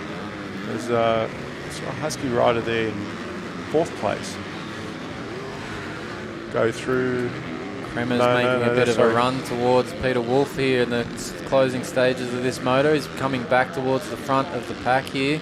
Yeah, that Husky rider behind Jones, I think he's a lap down. Or was that a Husky or was it a Triumph? Because that might be a Triumph that's lap down, is it? Yeah, he's definitely a lap down. I thought it might be a rider competing for position, but it's not. It's clear lap down, looks over his shoulder. 264, it's Blake Smith who's lap down on the Triumph there. So for a minute there, I thought that Burgess had just jumped up a whole bunch of positions, ended up in 4th. Although, is he riding the X bike today? No, not the X. He's back on. Not the X Factor that you were calling it yesterday. No. But I didn't want to say it twice. Yeah. I'll let you do it. You did it once yesterday. We brought it up once again today. Yeah. Let's finish it there. Okay. Yeah. So we're back at the front of our pack now. We've still got Peter Wolf holding off Drew Kremer, but Kremer is challenging him now, taking some lines. He's trying to make a move here. Yeah. We're coming towards what might be our last lap board, so not much longer left in this race here for their RMX3 class, but very competitive class this morning. Well, because it's 15 minutes plus a lap, like Kremer has been behind Wolf now for about a half a dozen laps, so he's got an idea of exactly where Wolf is going. He's figured out his lines. He's picked up on some lines as well, and now he's putting the pressure on and mounting his charge. You feel he had a bit of just a chance, one, to do what you're saying, look at the lines, but just take a breather. Just let everything settle in, and then keep him in sight, and now have this final push. Like if you obviously can't gap somebody, save a little bit of energy and see if you can pounce on them on the last lap here, which may be what Drew Kremer is going to try and do here to Peter Wolf. Well, Peter reciprocated at the start of the race because he was behind, and he, I think, picked up on a bit of stuff that Jonesy and Kremer was doing, and that's why I think he picked up on that move forward, and now the shoe's on the other foot. As Kremer is the hunter, and he's looking for the way through here, and I actually think Kremer he's going around the outside. He's gone around the outside, but Wolf has the inside line here and should be able to hold him out there. He's taken the rut. I think I would have run a bit further wide of that. Well, he's made a meal of that rut on the exit too. I actually think that Kremer pretended that he was going to go to the inside there. You saw, I don't know if you noticed it, and he's used that passing line. That's where he got Jonesy. He ran wide and just carried the momentum there. But that pass that Kremer made, I think Wolf thought that Kremer was going to go to the inside. That's why he stood the bike up in that rut. He went in really hot and slammed into that rut thinking Kremer was going there too. As Kremer tries to go up the inside. And I think that'll be the moto there for Wolf now. Kremer with that mistake. He's actually put himself in jeopardy we're on the last lap. For Jones. Oh, yes, he is. Yeah, Jones is right there ready to strike. Yeah, that mistake has put him back into the clutches of third position, but I think this is where it's going to stay. It's going to be Peter Wolf for the moto win. Drew Kremer for the second. He's a bit disappointed with the head thrown back there. Ryan Jones in third. Richie Lawler with a good ride to come up to fourth, and that's Jack Burton fifth. So our top 5 riders there.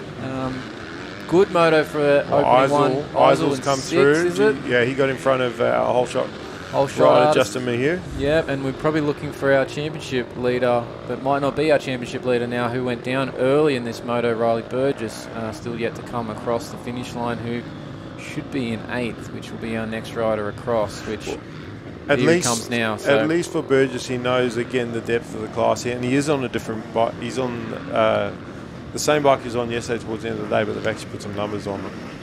All right, that's our first moto of the day. MX3's done. We'll take a break. We're going to come back with more coverage of our Day 2 New South Wales Motocross State titles. I studied business and commerce at uni. After graduating, I joined the New South Wales mining industry. And my job is to find smarter, safer and more sustainable ways of doing things, like world-leading remote vehicle technology, building renewable energy to power our mines and communities across New South Wales, and using drones for remote seeding to restore the land and protect our ecosystem. Because in New South Wales, we mine responsibly for today and tomorrow.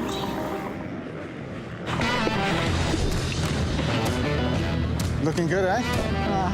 Cano, what do you think, Lorna? Gentleman to the cane. Hey, boss. Can I sort it? All good? Canos. From big jobs to even bigger jobs, get the Keno feeling. Canos. Cannot make your job easy. All right, back at the Dubbo Dirt Bike Club. We're here for our state titles. We've got our second race of the day on the grid, ready to go. It will be our MX1 class, A, B, and C all combined.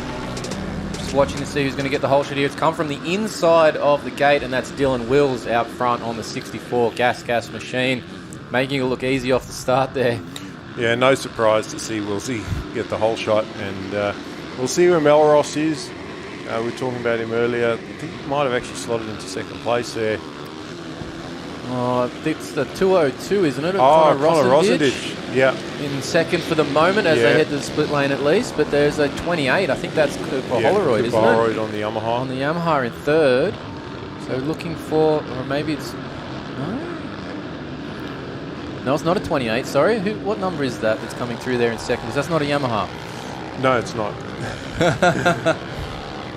We'll see. There's Brocky on the Suzuki. Easy to spot him. He's the only yellow bike out there. Dylan Wills got the red front number plate as your championship leader, with the Whole Shot Graphics doing the number one red plates for the championship leaders in these classes here for the state titles, which is an awesome little thing. Replicating the nationals and stuff. Yeah. I think that's Jet Hyper on 211, one of our MX1 C grade riders that was in the top 5 there battling for position. So we're all mixed up there. I think that when the wider gear on the orange, is that Riley Fitzpatrick maybe going through there as well in second? It's a bit hard to see some of these guys. Dylan's obviously got the clean cut out the front, but look, Melross. There's Melross. I'm pretty sure that's the 45 now into second place. But I think that's Fitzpatrick that went down. Big front tuck there. A little bit close to one of the other riders there as they're coming through. Oh, and Rosendich going off track there past the finish tabletop. So not sure how that happened, but hopefully he still scored a lap. yeah, maybe missing the timing loop there. Well, we've got an interesting one here. Can Dylan Wills hold out the front here, because Hayden Melross is into second position on track, as you'll see come through the Dubbo Regional Council turn, and it's the 202 Rosendich there. That is Cooper Holroyd, but they're in fifth place there. Fifth place, I think. Is still hard to pick up that one. Is that a beater? I think you're right. I think it is a beater, and that would be Jai Dixon. That's who it is. It's Jai Dixon. That's what he's listed as 28, so that's where we've got the 28 and the 28. Because Cooper Holroyd's got 28. I'm pretty sure he's got it on the jersey, so he's done us a disservice there, Mikkel. Well, yeah, they do have transponders. I guess we can look at our timing and scoring, and that'll tell us exactly who the riders are. And the riders just opting to go that double through that section there, and mostly sticking to the left-hand side where they can carry a bit more speed, like we saw Peter Wolf do in the previous race. But I expect Melross to push hard at the start of this race to challenge Wilsey, to try and get in front of him and then settle. But Dylan Wilsey's clean track and clean goggles, and the roost, I'm sure the roost hurts out here, especially once this clay starts to harden. It's like being at a paintball. But Wilsey with the quickest time as well, so that's not going to help anybody behind him. Dixon in that fourth position, Holroyd, Leach, our first C-grade rider, so leading the C-grades is a 74. Now, Dylan Wills probably enjoying the fact that he's having a clean first moto. If you recall Moto 1 at Lakes, he went down on that first corner and ripped the grip off the bike, and still managed to come through for the win in that moto. So things are going a bit smoother in Moto 1 here in Dubbo for Dylan Wills. Well, no one wants to work that hard, you know, and not that he did that on purpose. Obviously, he ran out of space on the side of the track, and I think had to grab the front brake, and it was slippery, and the front wheel just washed on him. But he's made sure he's put himself in a position where he's not in that situation. But Fitzpatrick is our second place in the championship, and with that crash that he had early, it's created a big gap for him to try and make up with lots of riders in between. Currently 10th on that points scoreboard there. So, yeah, a bit of work to do for Fitzpatrick. He was going to be in this battle until that crash. So, yeah, not good timing for him because he was probably about second or third when he went down. I haven't seen the 211 of Jet Harper on the list. He's on my program list, but I haven't seen him on the timing and scoring unless I missed him. But he's second place, only by 3 points in the championship to Kobe Leach. So if Harper's not here, that's going to make it... Might be an easy day for Leach. Easy, yeah, very easy. And not just that, I mean, there's other riders, obviously, in the C-grade class that he's got to contend with, like Zach Henry on the 32. Those... Henry would then be the next rider in line, but still 12 points off the lead. So Henry, if he wants a chance at winning this title, he's got to start clicking off some positions in front of Leach, and Leach's such a good starter. So the front two have checked out now. Rossendich is keeping him in check a little bit there in third position. He's actually having a better day. He had a pretty rough day at Lakes, if you recall, a couple of crashes that sort of put him out of action in this class. So good to see him up and about, having a better run so far this morning in this opening moto of MX1 class. Clearly has the speed, doing rather well, keeping Melross and Wills in check there. So, well, I've seen Justin Harrow and Brandon Steele having a little bit of a battle for 6th and 7th place. They're heading down to the back part of the track now, the back rollers, and they were side by side going through that split lane earlier. But we'll have a look at them when they come back through, see if they're still battling for position while we watch our leaders. And although Melross may be trying to charge up to near the front, Woolsey's not having any of that. He's enjoying the lead that he's got, and he's making sure that he keeps it. Gap staying pretty consistent there, isn't it? About a 2 or 3 second gap, 4 Wills over Melross, and Willsey probably just making sure he's marking him around the track at some point so he keeps that gap consistent. Nothing really changing too much there at the front at this stage. You just see some of those braking bumps developing into that Kennard's high corner there as Willsey hit them. Well, Holroyd back around. Holroyd just gone by us in 5th, but this is where that's Steele on the 34, and Patrick's coming through. Yeah, finally. he is. Yeah, he is. He's made quite a few passes. I mean, he wasn't down for too long, but falling so early in the race, he would have just given up heaps of positions as he tries to make his way around Steele. Wills into some lap traffic there, just making a quick pass on one of the lappers as they head down to the whole shot graphics bowl berm. See him monoing through those rollers. Oh, haven't seen back too. Yeah, haven't seen anybody do that yet today.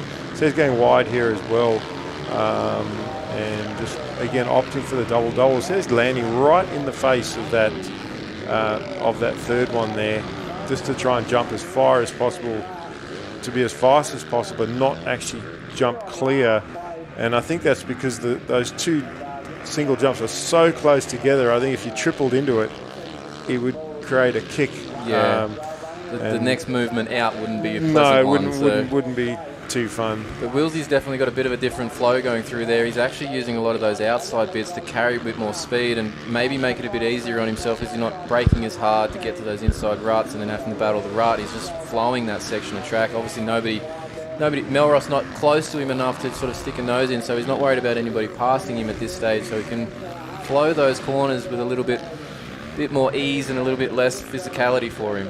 Well, you don't have to worry at the moment, and I think I don't know if he's pushing as hard anymore, maybe just trying to keep Willsey in sight, because Rosendich does have a lot of years on him. Oh, Melross. Something's happened to Melross. Oh, no. He's just stalled that bike He out stalled in it. Dubbo Regional City Dubbo Council corner there. Well, and Rosendich is right on top of him now for second and third as they come into the split lane. So we'll stay on something's happened there. It's probably just a stall from Melross, untimely stall at that. But brought Rosendich back into we'll stay on that battle here. for second place, because that would have got Melrose's heart going. And just not that he crashed, but just from the mere fact that he made that mistake, and knowing that now Rosendich is right there. But you can see that although Rosendich got right up onto the back wheel of him, the roost, like I said, talked about before, would be just really painful when you get close. So Rosendich sort of almost looked like he backed just outside of that, just for now, try and stay close. And I think Rosendich, I like what he's doing there, how he's doubling and then tripling out. I haven't seen anybody do that yet. You see the gap here now too that Wills has got because of that issue that Melrose had. So he's given himself probably double the gap now from first to second. But third place is still all over the back of Melrose there. But there's some urgency in Melrose's riding all of a sudden after that. No, there is. And I think Rosendich is running about the same pace. So Rozo's going to, I reckon he's going to push for a pass here. Yeah, because if he can get a pass on Melrose, and he knows, the riders know each other. They know who they're racing against. And in Rosendich's mind, he'd be looking at it and going, okay, Melrose is a bit older. I can probably get him on fitness if I can pass him, and then I'll be able to secure second place. He may not fight me for the position if I can get it. But Melrose is not the old Lions that we are, but he's the older Lion, and he's still got some fight in him. I don't think he's just going to roll over and take a third. There was that wheelie line that you're talking about from Wheels through that first set of rollers, just riding the back tyre through those sections, carrying the front. It was rather smooth as he was getting through there, just keeping as much traction as he could to move forward towards that next corner. Yeah, a little bit more effort required to do that. Definitely a bit more strength to be able to hang on to the bike and manage the throttle. His throttle control is really, really good, so that's why he's able to do that. Personally, jumping through will save a bit of energy. He's obviously comfortable doing that, and it is faster, I think, than what the other guys are doing. So we're about 12 minutes into this 15-minute plus one moto here. Probably a lap or so until we get the last lap board. We see Willsey going past the finish line onto the start straight there. Still got Melrose in second, Rosendich in third. Big gap now to fourth position, which, wait for our timing and scoring the update, but it is still Jai Dixon as he's just coming across now. And then Cooper Holroyd in fifth, the a little bit further back. So the 28-28, just to confuse everybody, one's on a Beta, one's on a Yamaha, but 28 and 28. So. Yep, and the Beta's beating the Yamaha at the moment. So, look, you know what? When you look at the brands of bikes, we've got multiple brands. Obviously the Gas out front, the KDMs, second and third. Beta, Yamaha, the Suzuki's, the Husqvarna's. A lot of times it's really, you can put a good rider on any brand, and there's going to be just as fast generally. However, certain brands suit certain riders. And it does help when you're familiar and comfortable on a certain thing. When you like a particular bike, and that suits you the best. But then the best bike is a sponsored bike. So, the one you don't pay for usually is the best one. So. Yes, that's right. Yeah. So, I didn't want to say the best bike's a free bike, but that's what I meant. And if you can get some sponsorship and it helps you out, even if it's not your, absolute favourite, you're still making your favourite. You're still in front. So, always great to get some support, and obviously Willsey would have that with Gas and all his sponsors. See him picking up the front wheel there, just over that little single jump there. I'm not sure if that was any faster, but just shows the skill of the rider there. And Melrose, I'm impressed with Hayden Melrose with the little stall. How he's managed to gapped back away a bit from Rosendich. Pull away, and he hasn't faded at all. And I'm not just talking about the his age, where he's at fitness wise, but when you make a mistake like that, although it wasn't a crash, stalled the bike, it gets it gets you going a bit and gets you a bit flustered, and that can sap a lot of energy. And he's regrouped and pulled away. So, and if anything, it may have actually broken the spirit of Connor a little bit in that third position to like, man, I had this guy, he was right there, and he's pulled away. So just maybe just the confidence a bit, but I think Rozzo would be happy sitting in a podium position right now in this MX1 A grade class anyway. Just watching Dylan Wills through these roller sections and trying to pick up, his technique's obviously very good and he's out front winning. Just watching his elbows, he's actually one of those guys that maybe doesn't have as much elbow up position through that, and whether it's his bars or heights or how he's got it going on there, but he always sort of has a little bit of a different posture there. As he says that now coming into that corner, he's got him up nice and high, but yeah, just looked a little different through that section as he was going through those rollers with the elbow position. Look, he's quite a tall, lanky rider, and I think the taller riders tend to ride with the arms down a little bit. It's not so much not having the elbows up, it's more so having the elbows away from your body. So a shorter rider, it will look like their elbows are up higher because they're trying to get their elbows away from their body. A taller rider, you don't necessarily have to have your arms right up. You can have them in a comfortable position as long as they're not tucked in, limiting your turning movement. Could be his yellow jersey, parts of the jersey that are going around his elbow. They're making it a bit deceiving too, but it just looked that way as he was going through that section, as he heading in that split section. You see Melross charging in there to the outside of the split section. Rossendich following him now as well into that outside. They've changed their lines there because they were all heading to the inside, as does that number 32 there, Zach Henry, one of our lap riders. We're watching Rossendich on screen here. Well, Fitzpatrick is up to 6th now. That's a pretty good move then for him after that crash in the opening lap. Yeah. So doesn't help in points wise, but Willsey being so far out in front, Fitzpatrick trying to make up some points. He's not going to make up any points. In fact, he's going to have quite a deficit after this race for sure. But he's probably going to lose almost the same amount of points that he was back after 3 races at Lakes. So he's going to need to make up for that in the next couple of races. Now, just looking down our championship leaderboard here, third on the championship was Jai Robertson. It's down on the entry list, and I saw him yesterday walking around the pits, but he's not actually out on track for this moto, so I'm not sure what's going on there. No, I don't see him. So, not sure why he decided not to ride. We see Brockdrop go past and just sneak an extra lap in front of Willsey there for the finish line. That's the end of our race. So we've got Dylan Wills as our winner. Hayden Melross comes through as second. Looking for Rossendich. There he is, coming over in third. So good opening moto for those 3 riders. Melross will probably just try and not stall the bike in Moto 2.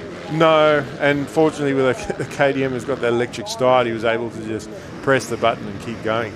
Dixon across there in fourth.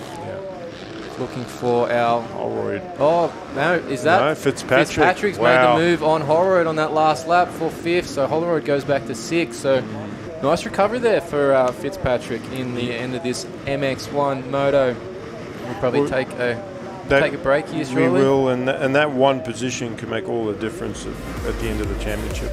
But yeah, we'll take a break and we'll be back again with our next race, which will be our Junior Lights 250.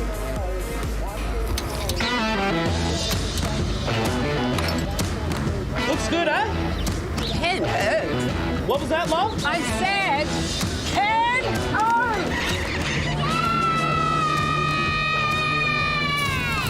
O's. All done, girls. Happy? Ken Oath, all right. From big jobs to even bigger jobs, get the Ken Oath feeling. Kenouts make your job easy.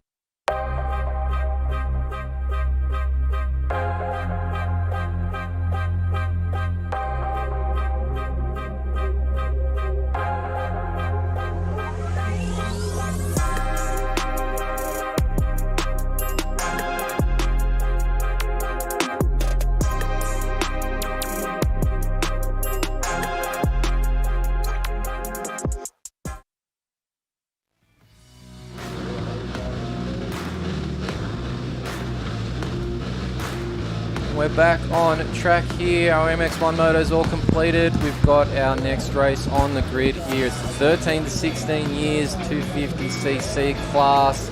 Nice full grid here, Mikkel. We've got only a couple of spaces left on that grid there. So the place is packed out, ready to go with this one. Our championship leader in this class is Richie Lawler, and the 235 of Jack Burton is second. And Jed Gray 777 is our next rider who's here, which will effectively be third in the championship. As our gate drops, we're looking for our whole shot winner. Where's it coming from? So great start from the inside there, but also from the outside. The sweep line has got it. Those riders, because the ruts have already formed on that inside. I mean, the rider that was on the inside, which I think was Lawler, he slotted straight into second place. Looks like Heath Davey. It is, yeah, on the 125 early hole shot there. in this one. 125 machine, Heath Davey out front early. And when we say 125, we mean the riding number on his one. Yeah, it's I was not on thinking a that as I was saying it. Yes, yeah. You caught me off a bit there, but then I knew what you were talking about. So just to explain that. And there's the 64 of Kate Tipper. Great start for him on the Yamaha in about 5th position. We get a good view of all our riders. Sort of very busy track there coming into that split lane with all those riders on track. Going, do I go left, do I go right in that split section? So we'll see what Lawler can do here. Got a good start, and he is our points leader in this class. So, you know, being that the riders did finish all over the place at Lakeshore and 1, to be sitting in second place right now is good position. You see that point where Davey made that mistake coming out of that, the shiny side of that, I feel like that's actually losing some traction now, that inside one. You're trying to accelerate at that point out of that tight inside rut to get the run for these rollers. The outside might actually be coming around as a bit of an easier run because you're not trying to create your speed at that point, you're carrying speed. Well, I like the outside there, and we saw Peter Wolf make multiple passes on that outside. So obviously these riders haven't picked up on that, on that as a passing option, not just a passing option, but actually as the main line. And they're all going inside as well to protect the position on this early lap. That makes sense. They're trying to just settle into position. They're just spinning up on that section there. Eisel with a great start. Burton, not normally known for his starts, he's up in a 4th place. So, you know, we'll see what he can do with that. He was very fast in the previous MX3 race, but wasn't able to use that speed to actually, it didn't actually make a difference because all those kids were going quick. But so it's Davies, Lawler, Eisel. I can't quite pick up. I haven't seen our screen to roll through for who's in 4th there. Is that the 2-3? It's Burton. Yeah, Burton's on the 235 Honda. And then we've got a bit of a gap back to our 64 machine Kate Tipper in 5th there. So the front 4 are starting to separate themselves here in this moto for the 13 to 16 years 250 class. We've got a bit of a move here from Lawler with the red plate. He's your points leader for this class, trying to go around the outside of Davies. He's giving it a push. He's wanting to attack early as he goes up inside. Yep. This is going to set him up for the outside if he stays there, but Davies moved over on him. Yeah, and then Davies back to the inside again. So look at that shiny stuff as they're coming into that braking area of that corner, as well as the exit there for the acceleration points. It's nice and slick looking. Yeah, it looks slick, but again, it's dark. So I actually think it's grippy at the moment, but that's going to change. And it's going to get more polished, isn't it, as the day goes on? As both Davey and Lawler stood the bike up coming out of that rut there. Oh, Eisel's going to make a move here on the outside of Lawler. And he does. Yes, he has. So, and Eisel rode all day yesterday. And Davey with a bit of a mistake there, I think, too. Yeah, so Eisel would be the most familiar with this track as well. These other kids still trying to figure it out. I actually expect Eisel. I think Eisel's going to start to climb up here. He's coming around the outside of this split lane section onto the start line. He's got a speed advantage for the outside. He hit an acceleration bump and didn't even back off the throttle. Just muscled it straight. And he's going for it in that middle line. Kennard's high corner. Jesus, that was close as they're coming out of that one.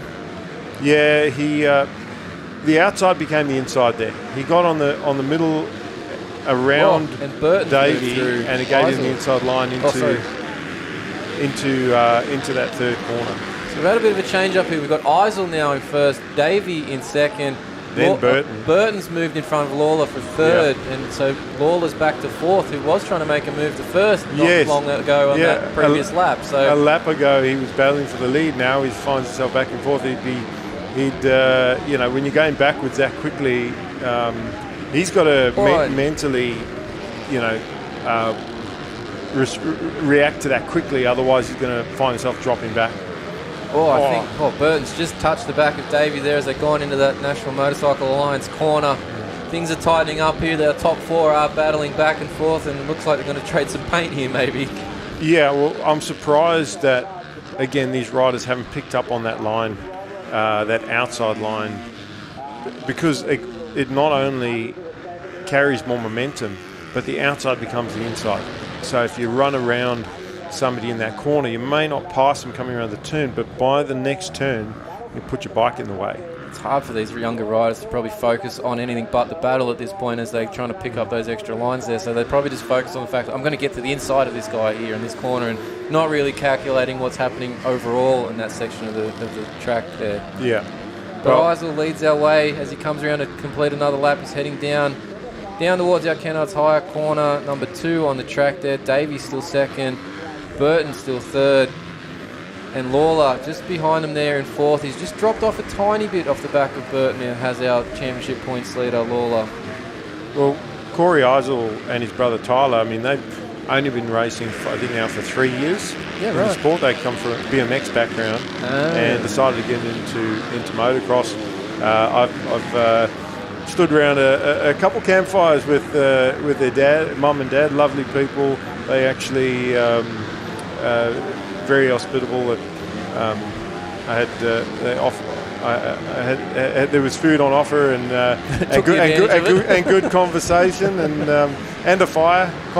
Three ticks there. So it was great hanging out with them last night. Although I wish I'd gone to bed earlier, and I bet they wish probably the same thing. But at least the kids are in bed early, and So they're getting around doing a lot of racing up Queensland, Sunny States, Promex, and doing state titles, and done some East Coast rounds. So, yeah, clocking up the Ks calendar's full by the sounds of it. On the vehicle, and not much time for anything else. But Davey's regrouped here, and he's again, as I said, Eisel probably the most comfortable with the track after racing all day yesterday. But I think Davey has picked up on a bit and is now. Thought, okay, I'm going to mount a charge and come back. Now Lawler in 4th definitely seems to be dropping back from those lead 3. But Eisel still working his way out the front there, doing a good job leading from the front after making the move on Davey, who was our early leader here, got the whole shot and led the field to begin with. But Burton's all over the back of Davies in 3rd there. So the front 3, still anything could happen here in this particular moto. It's still, this one is a 15-minute plus one as well, so plenty of time still to go. We're probably only about halfway through this moto.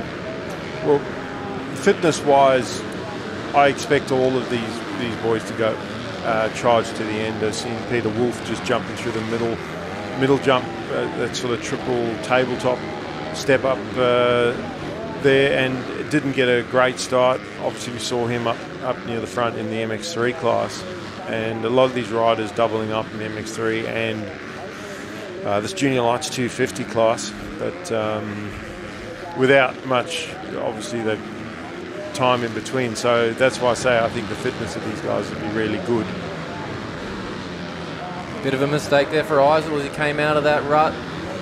Given the chance to Davey to get right up to the back wheel and potentially take a move here in the Motorcycle New South Wales left-hand corner there.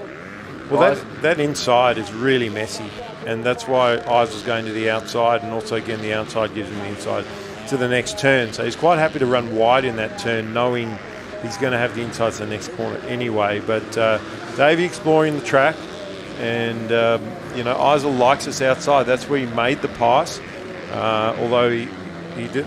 And I don't know if it was so much of a kicker that he hit. I think he actually hit the wall of the rut really hard, and that's what flicked the back wheel back to the left, because he's taking the same line. It's not kicking him like it did, so he's getting it a lot cleaner. But Davey has snuck up onto him. He's using that inside. The lappers in a bit of a way there for him. The two of them are battling here as they come to this split lane, and they're going to take different options here. Davey's gone to the outside to get the inside for the next part of this corner. Yeah. Will he be able to get up level with Eisel here? I think he might. Oh, I think he might be going to take him coming down the back here. Well, Davey's going to have the inside in this next turn, but Eisel's going to have the sweeping sweep the outside here, running it through. Yeah, more momentum. Still carried the momentum into that next part of the track there. He's able to shut the door on that inside. Now, can Heath see the south side line, give it a go, not just follow him? I mean, he doesn't have anybody directly behind him, so he can afford to try that line, but still opting to follow through that turn. And maybe Heath has a spot on the track in mind. Sometimes you don't see other lines because you're just thinking about one particular part of the track. That you go, okay, if I can get close enough, that's where I can make my pass. But I encourage everybody to watch the live stream of the race previously, because you might be able to actually pick up on some lines that we talk about. One of those lines might just be the difference between a fifth or a fourth or something for you in the motos. Or in this case, a second or a first. Exactly.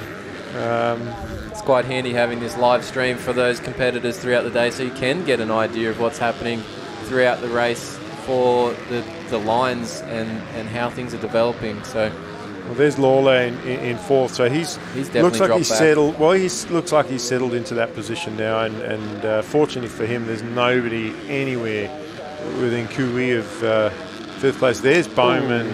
Now, was that Burton? No, somebody's just gone down in the corner. It was a lap rider as Burton went past him. I think that went down in our Kennard's high corner. Is it a lap rider or Lawler, maybe? Is that Lawler? No, I think it's a lap rider. Just look, same colour bike, same colour. It was right as Burton went in there as I looked up, and I thought it was him, but no. Lawler's still circulating. We just saw him on our camera coming towards us now, head on there. So yeah, our fourth place rider still going. That's the rider that was down there just on screen going through there now. So he's up and going as well. We're back to our lead group here. Davies got him. Davies has made the move while we've been away from I reckon the he got front him in that split lane. And now he's the lead. So what can Eisel do? There's that slick spot. Now it's done. It's gone from tacky to slippery. So Davies back to the lead of this race. We are probably 3 minutes to go still here for these guys by the time they come across this finish line. So still plenty of time in this race for Eisel to make another move back towards the front here. But he's going to have to keep Davies close by to have that chance as this moto winds down. So coming through the finish line section, you're going to see the gap. Now third place has dropped back just a little bit from these front two. These two are definitely pushing the pace here as the moto continues, and it is Burton still in third place as they came across the line there. Well, Davey a little bit quicker now through that inside, and because that's where Eisel got him last time. But Eisel hasn't given up. He is charging, and what Heath has done is quite clever, where he didn't panic when Isaac went by him. He sort of sized him up, worked it out, and he knows it's a long moto, and then towards the end of the race he's picked his spot, made his pass, and now he's just got to hang on maybe for three more laps at the most to get this one in the bag. A lot of times when a rider gets past, they either lose hope and back off, or they get flustered and they crash as Eisel. I thought he was actually in the same rut there. Yeah, luckily he wasn't. Lucky he wasn't, because it's not that Davey brake checked him. It was more so that I think just the way that rut's very sharp on the way in, you had to be on the back brakes to just slow the bike down. Rider in front of Davies just goes down there. Luckily Davies and Eisel able to avoid that lap rider's crash. Well, because he fell to the left. I think if he fell to the right, both riders would have had to try and climb out of that rut early. But, see, that's, again, as I say, a very messy corner where Davies had to He's making cross a different line there, lines. bud, isn't he? Yeah, he's cutting from the outside to the end to try and tighten that up and stay out of some of that stuff there. Shorten up that turn. Eisel! Eisel, big crash. Tucked the front He's got something, is his handguard or something there broken? What's that that's come off? Or is that the front guard that he's trying to rip off the bike It is and the throw front it away? guard. Yeah. Oh, that's never good. No, it's not. It's the seat. It's the seat that's come off the bike. He's now down onto the subframe there. So Isaac's got to get that going. You just saw fourth place there, Richie Lawler go past. So that's now third. Now third. Yeah, now third. So Isel's going to drop back to fourth in this moto, but he's had to rip the seat off that bike to continue on here. So he's not going to be a comfortable ride. He's similar to yesterday with Burgess having to stand up on the pegs. He might be just standing the rest of this moto here. Well, you can actually sit down if there's no seat. It's not the greatest, but you can still sit. The bike. Watch those battery lower. terminals that are down there. You don't want to earth anything out. That's right. No, that's no.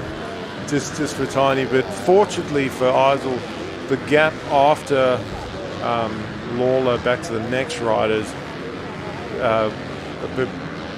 Well, he might be actually closing up the gap now. I remember Peter Wolf being up around about that fifth position, so we haven't seen the last lap board yet.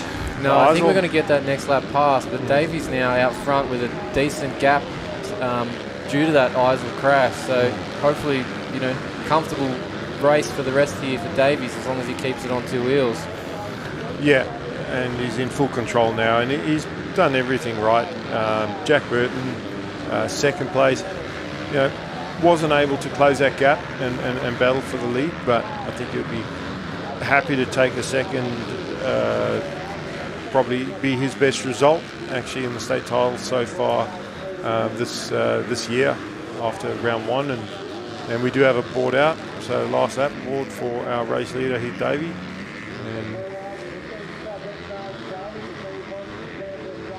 For the other riders to come through. There's Burton in second there, so just settled in, and then Lawler in third.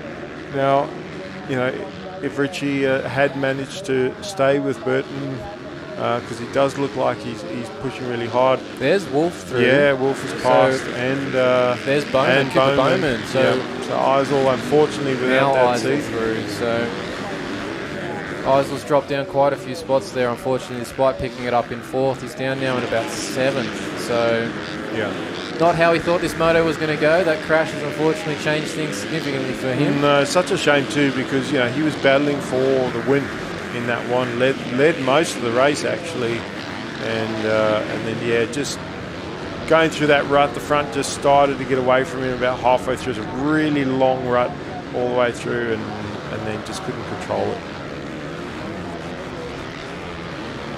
But he's got lap rider behind him on the Yamaha.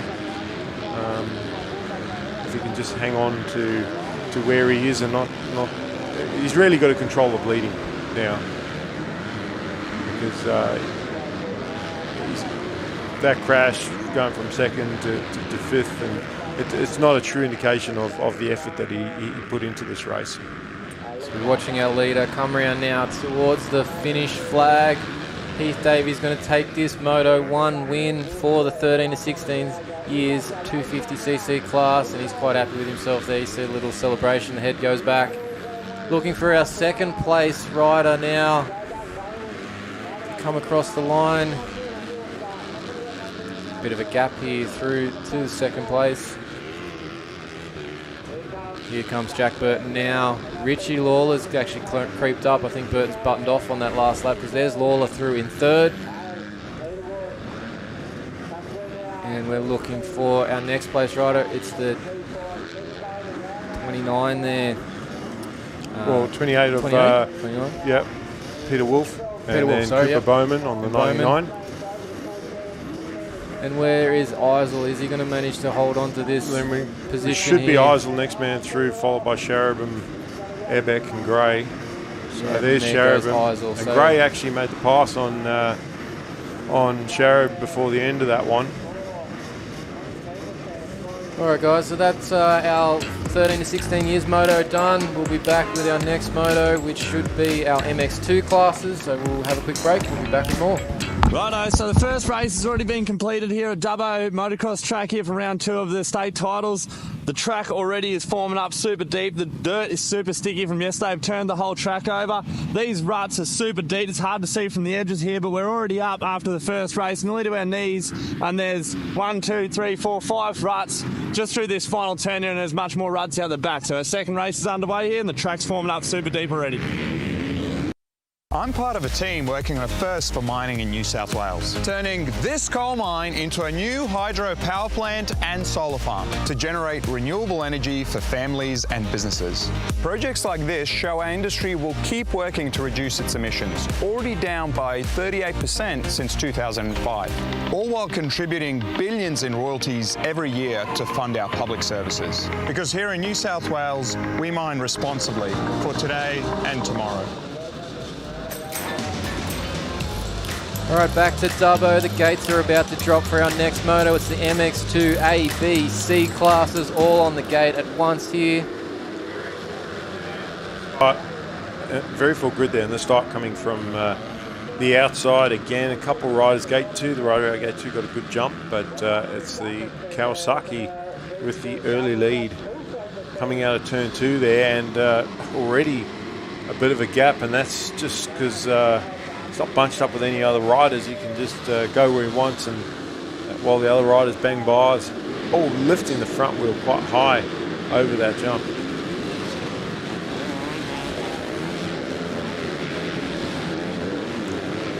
Just watching the pack of riders come through into our split lane section here. You get a view of all of the riders coming towards you head on here. Some great camera shots there. I think that's Jonty Hatton, local rider. 26. Is it Jonty Hatton? Yeah, right, with the there whole we go. show. I haven't seen Jonty in ages. I did bump into his dad yesterday morning, had a short chat, and he said he hadn't been doing much racing, but it doesn't show. And I remembered watching Jonty in juniors, a great starter, and clearly, because he's got a massive out in hole front. shot there, yeah. Also local track, he knows how to go fast on this track as well as all the lines and stuff. So putting a kid like that, that's a good starter, fast around this track.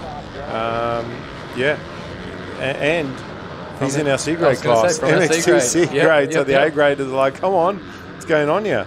Well, I think that's Riley Fitzpatrick in second place, who is our championship leader in the MX2 A grade side of things. And what's that? Is that the 85 or something thereabouts in the third place? Couldn't quite pick that up. Changed before I caught an eye on it. Well, Fitzpatrick wasting no time, and I had to switch lines mid-straight there as Hatton closed the door, but Fitzpatrick would definitely be running faster as Whitney. It looked like 85, 65, followed by Gray, Thompson, Morgan, Henry, Miller, Eisel, that's Tyler Eisel, and Jarrah Burton, our top 10. Just had a move for the lead there. Fitzpatrick has gone around the outside of our early hole shot rider on that Kawasaki, but the Kawasaki's fighting him back as they head down towards this split lane. They're going to, Fitzpatrick just closed him off into the inside there of the split lane. Yeah, making sure that they both got the same split lane, so there is absolutely no chance that Hatton can get him back. But yeah, what a ride. Welcome back to racing, Jonty Hatton. And if he can get, and look at the track position that he has as well. Wow.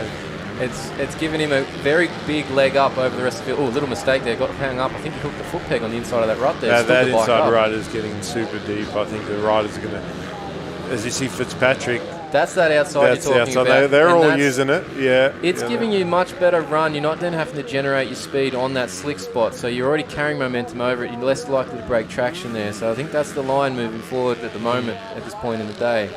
And most of the riders going that double single or through that rhythm section, or trying to wheel tap or bounce through. And as I said earlier, Connor Rosendich is the only one I saw that was actually going triple through there, which forces you to the outside in the next turn, because with that amount of momentum into the next corner, you can't stop for the inside.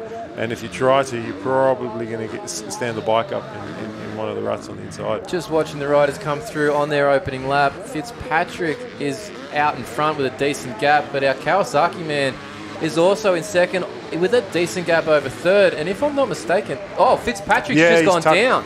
He's tucked it in that left-hander. Tucked it into the Kennard's higher. Our Kawasaki man's going to take the lead again here. Now, also, the Kawie's on a two-stroke. Is it? It's a two-stroke. Look at the pipe hanging out the side of that. 250 two-stroke. Wow, I just noticed that as he came over the finish line. I thought that didn't sound right. And no, it's a two-stroke leading this MX2 class on a Kawasaki of all things. Yeah, well, when you say that, it's because it'd be an older one, you know. It has to be. They haven't made a two-stroke in years. Like an 06 or something like that. Yeah. So. Kawasaki has announced that the two-stroke is coming back at some point here in the near future, but they don't have one currently in production. Well, maybe he's got an early model of release. They did, yeah. He's just. They didn't want to announce it and just surprise everybody with a hole shot, you know, nevertheless, as well. And it was a decent hole shot. Yeah, massive hole shot there. So Jonty Hatton on a two-stroke Kawasaki, but he's dropped back now to second. Fitzpatrick has regained the lead here, so hopefully he can put things back together. That's a crash in each moto for Fitzpatrick that he's done today. MX1 in MX1 and now one in MX2. So he's going to be looking to stay off the ground for the rest of the day, I'd say. I think so. And fortunately for him, they've just been... Well, actually, sorry, that first crash he had in the same corner that Eisel went down, that was a reasonable speed. He was crashed at high speed, so thankfully didn't hurt himself or damage the bike. But this would be a different bike. That was in the 450. Yeah. This is 250. So. Well, he's just trying to make sure that he's got scratches on both of them. Yes. Yeah. Keep things even. Yeah, he doesn't want his bikes to be upset with him when he comes in. So watching Fitzpatrick back onto the start straight there. Hatton close behind still after that little mistake from Fitzpatrick. And our C graders, we got Gray in that third position, and then Taylor Thompson, one of our A and B graders, the partner of Riley Fitzpatrick, actually, as we talked about earlier. But so Gray up there in good position, and actually no, he's also, sorry, my mistake, he is A and B grade. He was C grade last year, and he's moved up a grade, so pretty sure he'd be B grade right now. So yeah, Taylor Thompson in fourth there, just on screen coming through that section. Close behind our third place rider, so Taylor's having an awesome ride here in the MX2 class. And then we got Henry, Whitney, Leach is up there as well, Miller. Just getting a good view of our man Shiv there, doing some media work for a Motorcycle New South Wales in the middle of the track there, getting some social stuff, some video content. You'll probably see later on the Motorcycle New South Wales social pages. Yeah, Fitzpatrick going through our New South Wales mining left-hand turn, and then just that double single through that rhythm into the NMA right-hander over the tabletop, and then into our New South Wales corner, approaching the finish line. Now you mentioned that NMA corner. I was actually wondering what they were about here, and I just realised that National Motorcycle Alliance is actually an affordable roadside assistance for your vehicles. I thought they were an insurance company, but they're a roadside assistance. No, roadside assist, yeah. Yeah, you can get a $60 annual fee for your motorcycle, and you can visit motorcyclealliance.com.au and get yourself some roadside assistance. And that's not just for motorcycles, they do cars as well. There you go. Yeah, I had a chat to them about my vehicles because it's actually quite a reasonably priced roadside assist, where some of the other insurers, not mentioning your names, don't want to upset anybody. But we want some other sponsorships at some other point, yeah. Yeah, that's right. But no, National Motorcycle Alliance supporting our sport here with the state championship sponsorship, so please check them out. Just seeing Kobe Leach make a pass across the finish line here on Zach Henry, so he moves up a position. Now, Kobe Leach, if you remember, he was our hole shotter very much so at round one, but he didn't have the best qualifying here. He went off early. Probably didn't get the best gate pick, so we didn't see him off the start here until much later, and he's a bit further down the pack than he would have liked. No, that's right.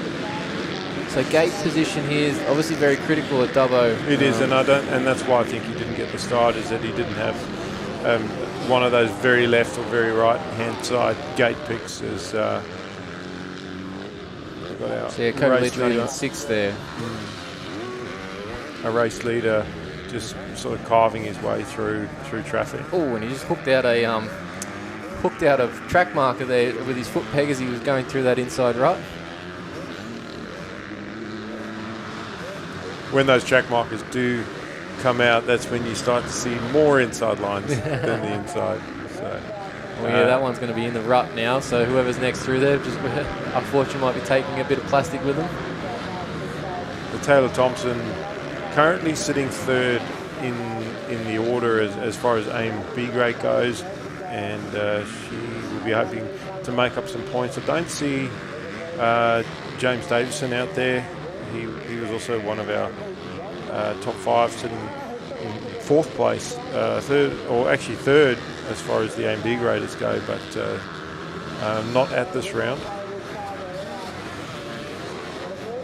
Just keeping an eye on Fitzpatrick as he leads this moto here. He's got a couple of lap riders that he's got to negotiate here through the Dubbo Regional Council corner. Managed to get through them okay as he heads down in towards our split section. Some good head-on shots here coming into our split lane. Watching the 583 go through there of Lincoln Gwynn. And there's Jonty Hatton on the Kawasaki, swinging around the outside.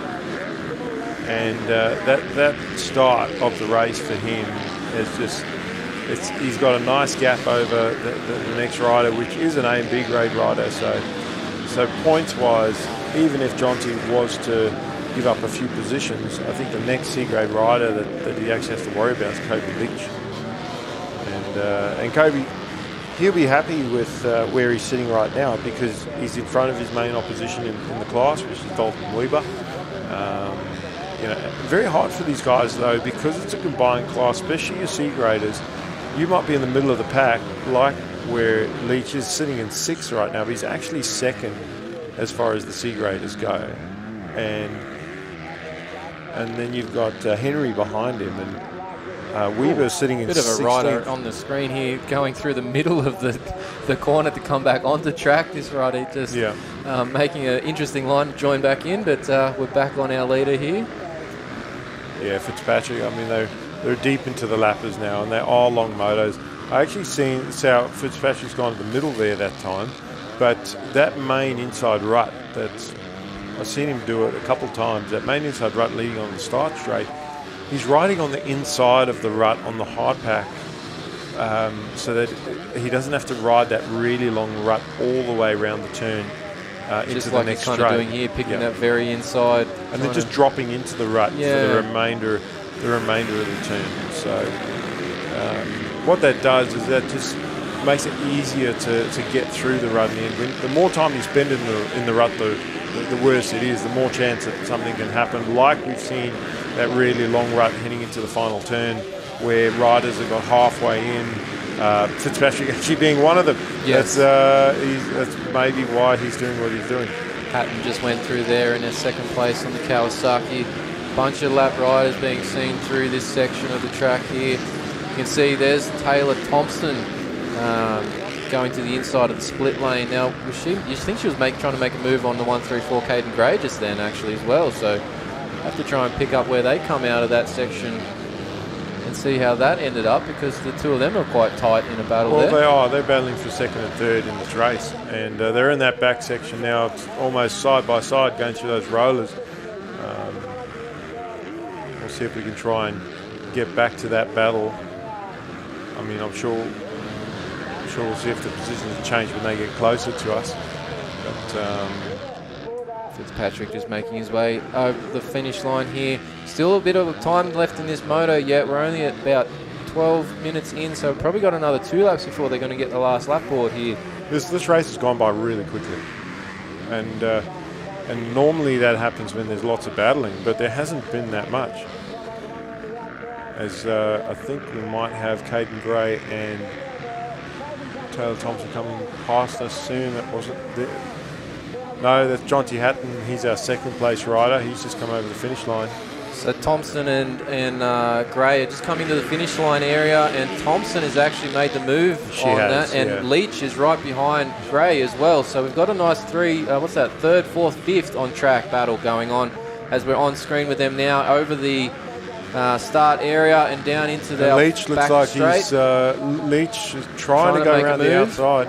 He's going to go the long way around here and see if he can find a bit more momentum on the exit of the corner. And then it'll be the Dubbo Council turn, that next right-hander. So Leach has secured that position there for that.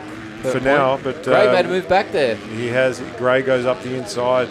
And, I mean, these riders, they're not battling for actual points position because Leach is the C grader, but it is It is bragging rights anyway, and look, they did ride together in C grade before Gray got the points to move up to B grade. So,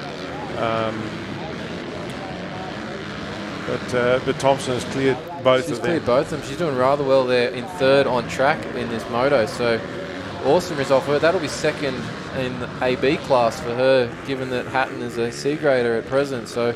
Yeah. That'll be a 1-2 for Riley and then Taylor. The podium. Then nice little moment there. Well, she's chasing Riley, which is on and off the track. That's at least how he'd like to look at it anyway. I was going to say it's probably more him chasing her off the track. Yeah, I'd say so. But on track he is going faster, and he's our race leader. Even after a crash and little moment there in the middle part of the race, he's settled in, and I think this race will actually give Fitzpatrick a lot of confidence to go, you know what, I've actually got this class covered. I don't need to push too hard. Like you saw him in that MX1 race where he went down early and he fought his way back to 5th place. I think it was a little bit more depth of competition there. I think we had guys like Wilsey and Hayden Melross in that one, as well as the other riders that were up there. We're just waiting for our next couple of riders to come through, because Taylor Thompson is getting some attention here from Leach as they're coming. They'll be coming onto our shot here just shortly. They're going through that Dubbo Regional Council corner. There they are, both in shot, and they're coming down head on now. So we'll be interested to see if they take a different option here into the split lanes. Thompson's gone to the outside, so she's going to have the inside run on the exit of this. We'll have to see how that plays out. We're watching it now on our drone shots. Taylor's still holding down that, but Leach is coming, trying to take that position away from her. He's all over her, and Taylor just opting again for that safe option through that split section to make sure she had the inside coming out, and inside line here again. Leach follows. Well, actually, you know what? That's what, remember I was saying the earlier race, it looked like they were going the same route. The entry line is the same, and then on the way out it splits into two, and Leach tried to go the second entry and had to check up because Taylor had to get on the brakes into that rut, and actually has cost Leach some time. He's going to have to pick it back up. I mean, he did close the gap on Taylor, so he's obviously got some lines on the track where he's going a little bit faster, and also we've got a bunch of lappers to get through now. Taylor will have to get through before Kobe does, but that can make a difference. It can either help or hinder, and Taylor just following through that inside. There's lappers left and right on the track. There's no room whatsoever. And they've come through the finish area. We are on our last lap as well, Mikkel. Yeah, so that's this is going to where be the close. battle's going to have to stay here for this last lap. And see how they're riding on the inside of that rut as well, clipping the markers with their foot as they go past. And Taylor's going to go inside again. Leach is trying to sweep around the outside, keep that speed up, that momentum. There is a lap rider out there. Leach just went a little right and left in that corner just to sort of change ruts as he mid corner, but Taylor's protecting pretty well so far through this early part of this last lap here. Yeah, she is, and Leach now trying that inside outside versus the outside inside. Here they come on their exit. Taylor's still holding that position. She's got track position at the moment as they head down. Probably half a lap to go now. What will Leach be able to do, if anything, here in the closing stages? Well, that corner that they're coming into, I really think Kobe needs to, he's not that close at the moment. I was going to say he really needs to run wide, because when he went close last time, he had to check up and brake. But he is using this outside here. Taylor gets to the inside pretty clean. Leach, I think, he's not going to pass, but he's definitely going to close right up onto Taylor heading into this left. So we've got about, 3 turns to go. Battle is raging on here for third place on track in this MX2 Moto ABC classes, all on track. This is an A grader versus a C grader at this point. But yeah, still great racing. Still great racing. It's awesome. And +2, Taylor battling it out with the guys here. Kobe's got the run here, but he's on the outside into this next corner, so can Taylor will give her the inside to the next turn, but Taylor, if she greases that inside line, which she does, she closes the door. So this is our last corner. Can Kobe make a run, or is Taylor going to get there? I think Taylor's got there. Well done, Taylor Thompson for third in that moto. So Riley Fitzpatrick won that moto from Jonty Hatton on the Kawasaki. Taylor Thompson there in third, as we just saw. Kobe Leach fourth. Caden Gray fifth. So that is our MX2 moto. Pretty exciting there towards the end. Yeah, great racing. And look, Kobe will be happy with that position even if he didn't make the pass. It gives him second in the moto. Jonty Hatton winning the C grade though in that class, and great for Jonty. Well done. Love to see the two-stroke out there, and we'll go to a break and we'll come back shortly.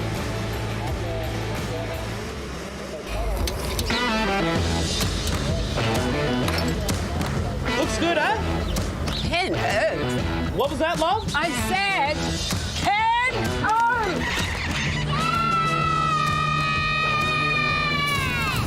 Well done, girls. Happy? Ken Oath, all right. From big jobs to even bigger jobs, get the Ken Oath feeling. Kellogg's make your job easy. There are teams like us all over New South Wales restoring the land being used for mining. We make plans before mining even starts, so there's a productive and sustainable use for the land afterwards as well. Like this bushland and farmland for cattle grazing. And it's happening all the time. Like here in the Hunter Valley, where 40% of the land used for mining is already under rehabilitation. Because in New South Wales, we mine responsibly for today and tomorrow. All right, our next motor's on track and ready to go. The gate is about to drop. We've got the 13 to 15 125cc two-stroke class on. You're watching the riders on the inside have to jump those ruts, and they have actually managed to pull the whole shot from the inside there. It might be Seth Thomas, maybe. Wondering who that is there. I'm not sure if it's Seth. We'll see here in a second, but yeah, our riders are making their way through over the jump into the Dubbo Regional Council corner. It's a red bike out front. Is it Seth? It is Seth Thomas. It is Seth Thomas, yeah. The 295 has got the whole shot there in this opening moto.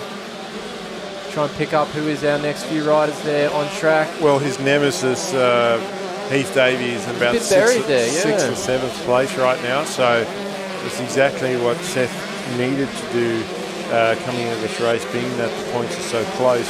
Only 3 points separating them, and he's got clear track. So look out for the rest of the field, but he does have some attention. Yeah, right there, behind him. Second place is just all over Seth Thomas at the moment. Letting him know that he's there. We've got a Husqvarna in third position. Looks like.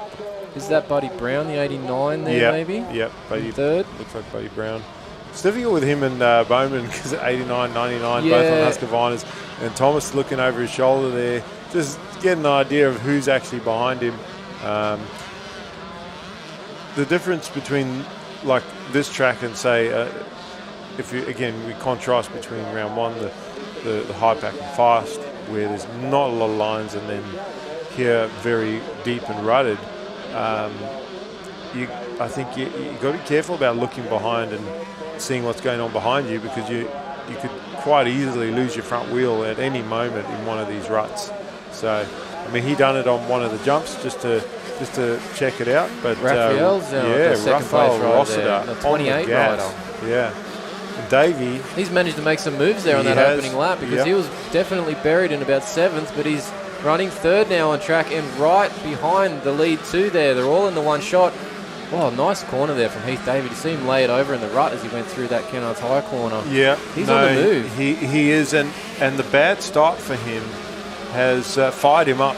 He is charging hard, and to come from about seventh to third in one lap, where these front guys, they're setting the pace, or they're trying to set the pace, and Rossiter showing a lot of speed early here as Davey tries to sneak up the inside here in this next turn. Rossiter's going to have the momentum, the wider line in, and control that second place. I think Rossiter probably, will he run wide in this turn? He does. Rossiter!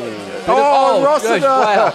I'm commenting on the mistake from Seth Thomas that sort of bunched up Heath Davies, but then Rossiter's gone down on the outside of the track in that whole shot graphics bowl berm there. So all happening in this opening couple laps.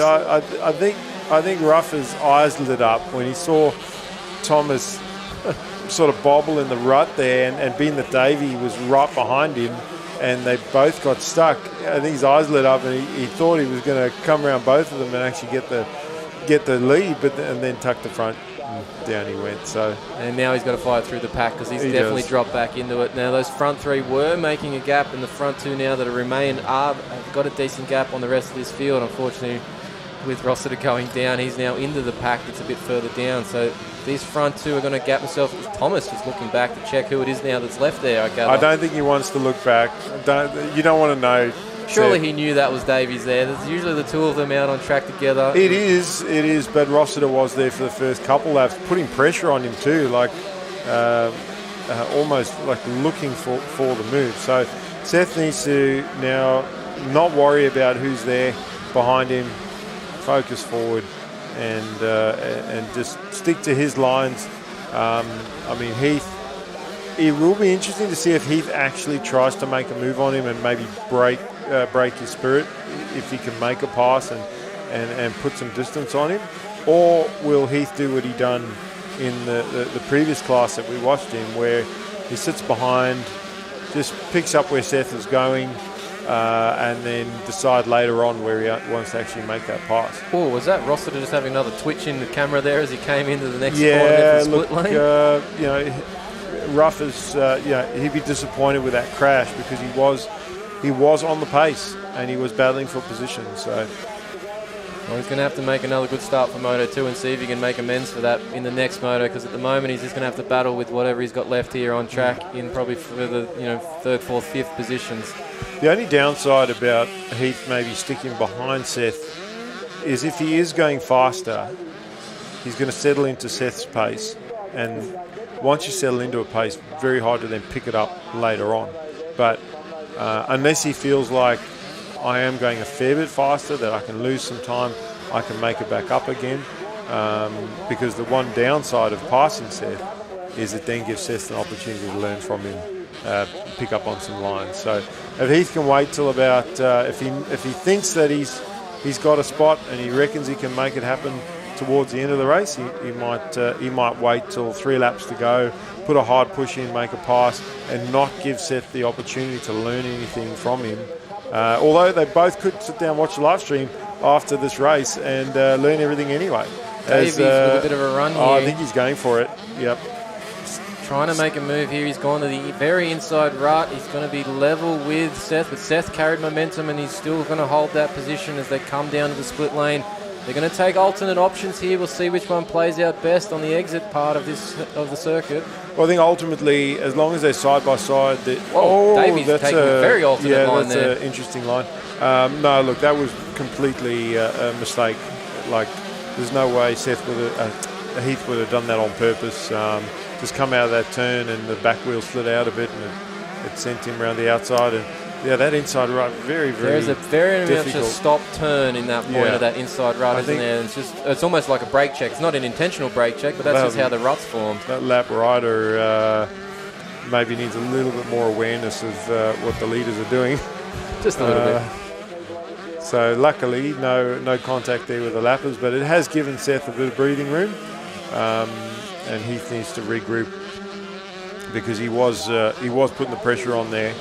And that's the other thing of the one big advantage of sitting behind is you're putting the pressure on the rider in front, maybe force them into a mistake. They make a big mistake, and then it's easy for you. You don't even need to race anymore because they made the mistake. But the downside, like we talk about the ups and downs of doing this, is that the longer Seth stays in front, the more confidence it's going to give him that, hey, actually I'm doing this. I must have the pace because I'm still in front. So a bit of a mind game and strategy on who's going to do what. As Davey sweeps around the outside and just basically turns this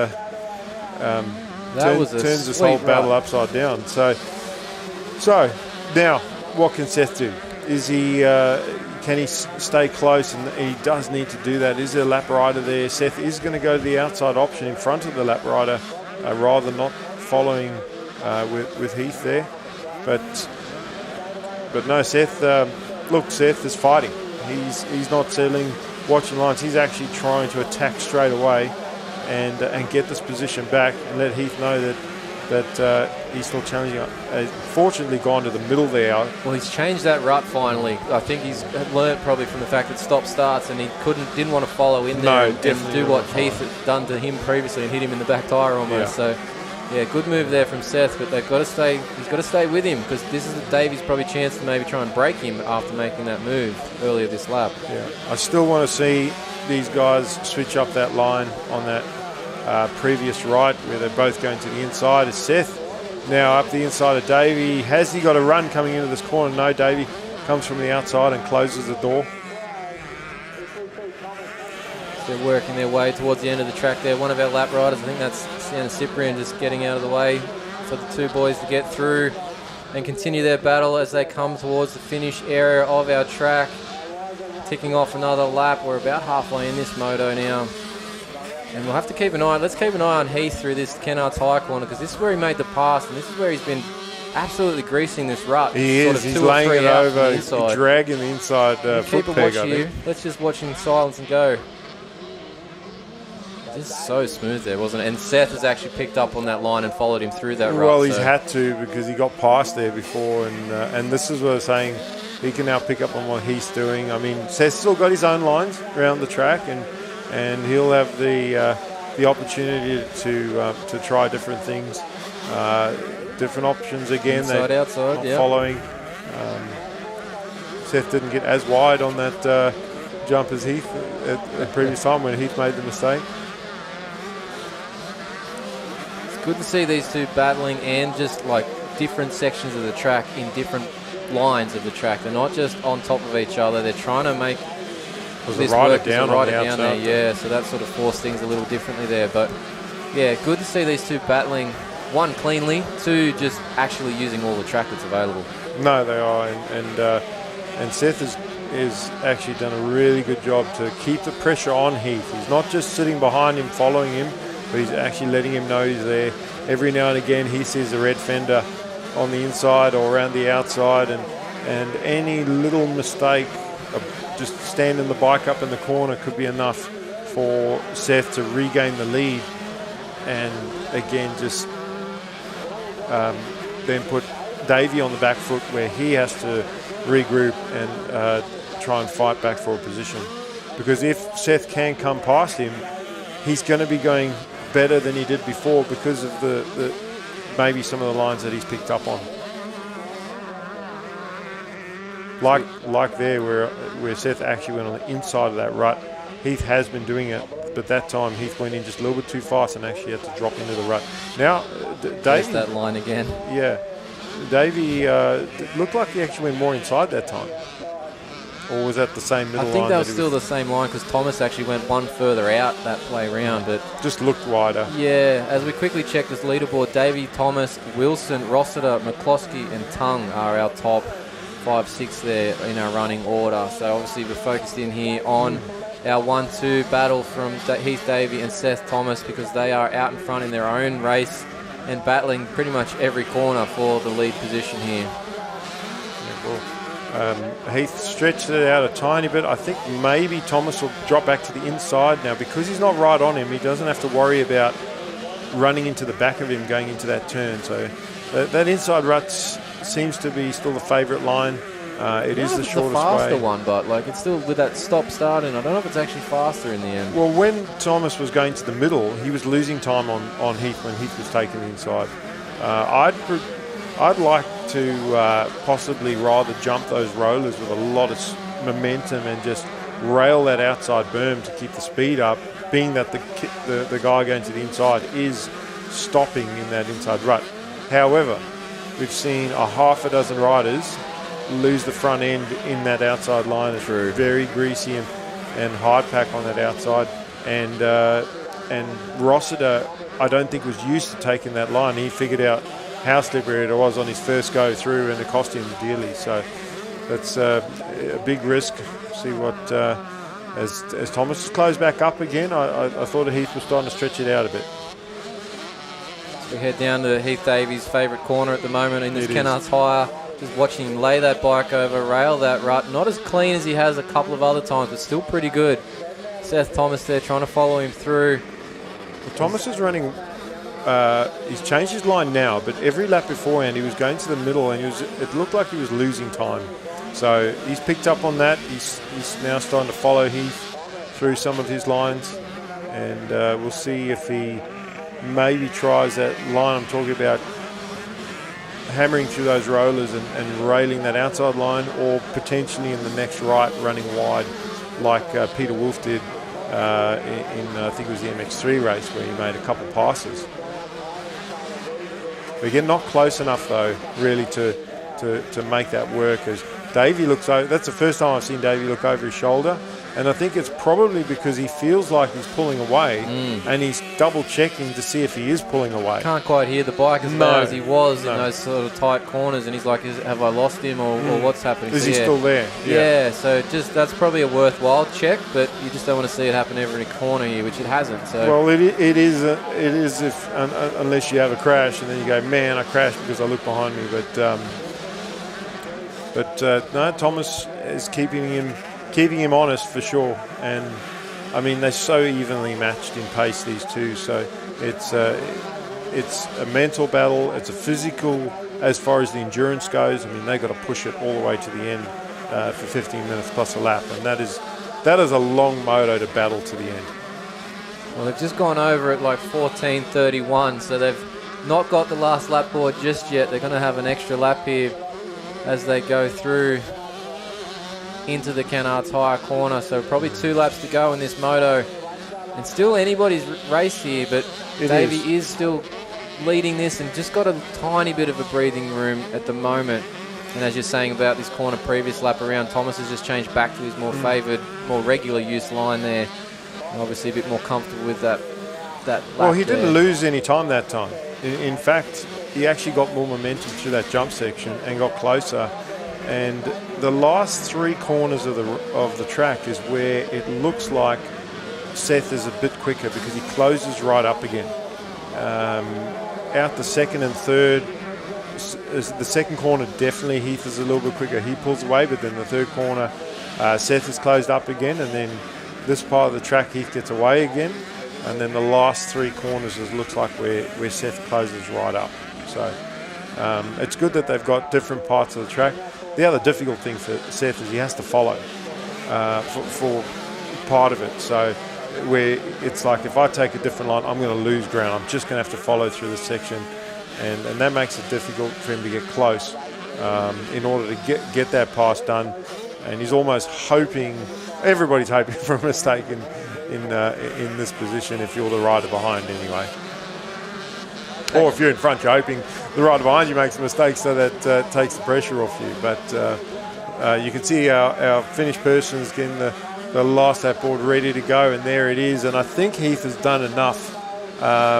He's not built over that yet. gap a little bit, hasn't he? Yeah.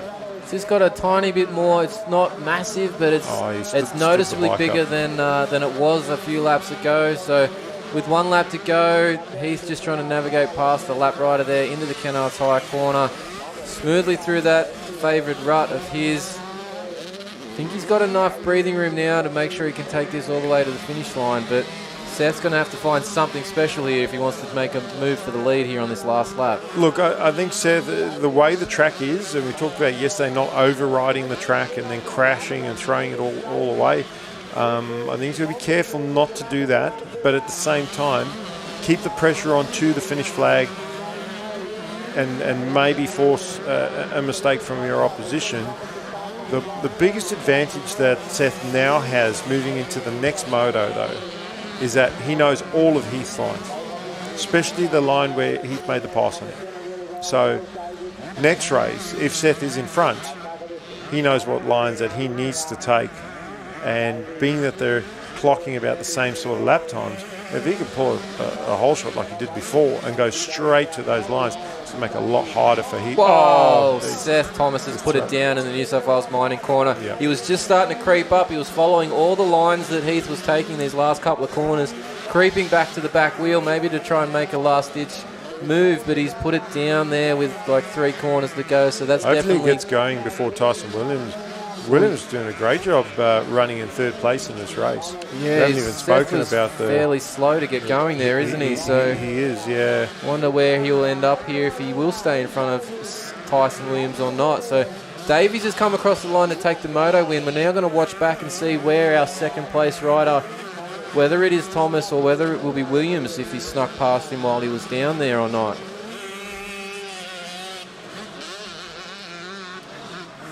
And I think that might be... Is that Tyson in the black gear? No. Well, Tyson's on a KDM, so... It's not Tyson there. No, So I think we've got... Thomas.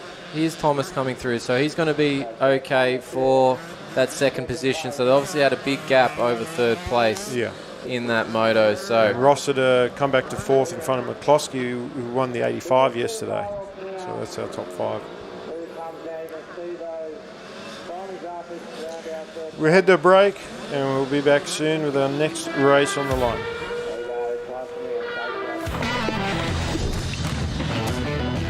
Looking good, eh? Cano, what do you think, Donna? Gentleman to the K. Hey, boss. Can I sorted it? All good? Kenneth. From big jobs to even bigger jobs, get the Kenneth feeling. Kenneth. Presenting your event partners for the 2025 New South Wales Motocross State Titles. New South Wales Mining, Kennards Hire, Sideline Sport, Dubbo Regional Council, National Motorcycle Alliance, Black Dog Institute, Westpac Rescue Helicopter Service, Whole Shot Graphics.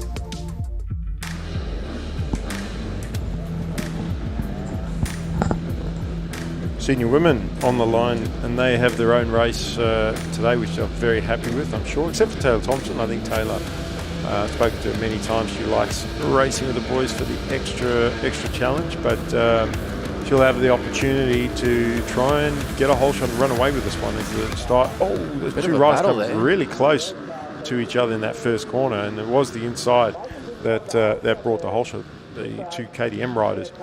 Taylor Thompson and Mia Tung almost coming together there. Yeah, that would have been devastating if two of our top riders in this class actually went down. But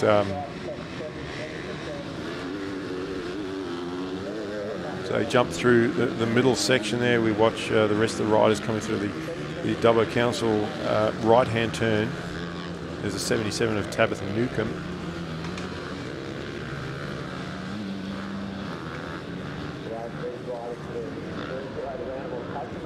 Bella Brownlee on the number 12. And Taylor exactly where she'd want to be, leading this one and trying to run away quickly, not to show her opposition anything at all. Also, that it's not just about the lines, it's the pace. If you can stay close enough, long enough, learn that pace. Mia Tung's been listening to the coverage. She just took that outside line that you've been saying everybody should be using earlier through the coverage today. So she's been listening and watching on the YouTube stream. Mm-hmm. That's great. Looks like Tab Newcomb on the 77 Kawasaki is up in the third position. So a great start for her. And I'm not sure if Mia Tung was riding the 250 class earlier with the MX2. I don't think she was in that one. So what I mean is that Taylor really knows all the lines on the track. She's comfortable. The disadvantage, though, for Taylor riding multiple classes is the fitness. You know, which is why she wants to get a lead in this one and run away with it, so that she can possibly just back it off 10% and maintain the lead that she has. I don't think Taylor cares about trying to lap everybody in the field or seeing to prove a point on how far she can win by, but I do think that she'd want to get a nice comfortable buffer. It's Kira Collins in that fourth position. Then we've got Sarah Perry, Sienna Gadis, Samantha MacArthur, Bella Brownlee, Imogen Christie, and Chloe Richards. I was having a chat actually to Chloe Richards dad this morning. I haven't seen him in years. And they've been away from the racing for a while, done a bit of go-karting. Oh, yeah. And she's decided that she wants to ride motorbikes again. So local round for them. They're from Dubbo. Decided to, get the bike back out, dust it off. Oh, I'm not sure if they went and bought a new one or not, but either that or dust the old one off and come out and have a ride. Just watching all our class flow through this section into that split lane there with our head-on camera view. Getting a chance to see all the women out on track through that view there of the lap. And we're back to watching our leader, Taylor Thompson, make her way through those rollers into that New South Wales mining corner. She's obviously knows the track pretty well, as you're saying, from that being a part of that earlier MX2 moto where she got third on track outright, which is an awesome effort from her in that particular class. Yeah, it is. And interesting dynamic with this class because you've got some junior lights girls that have moved up.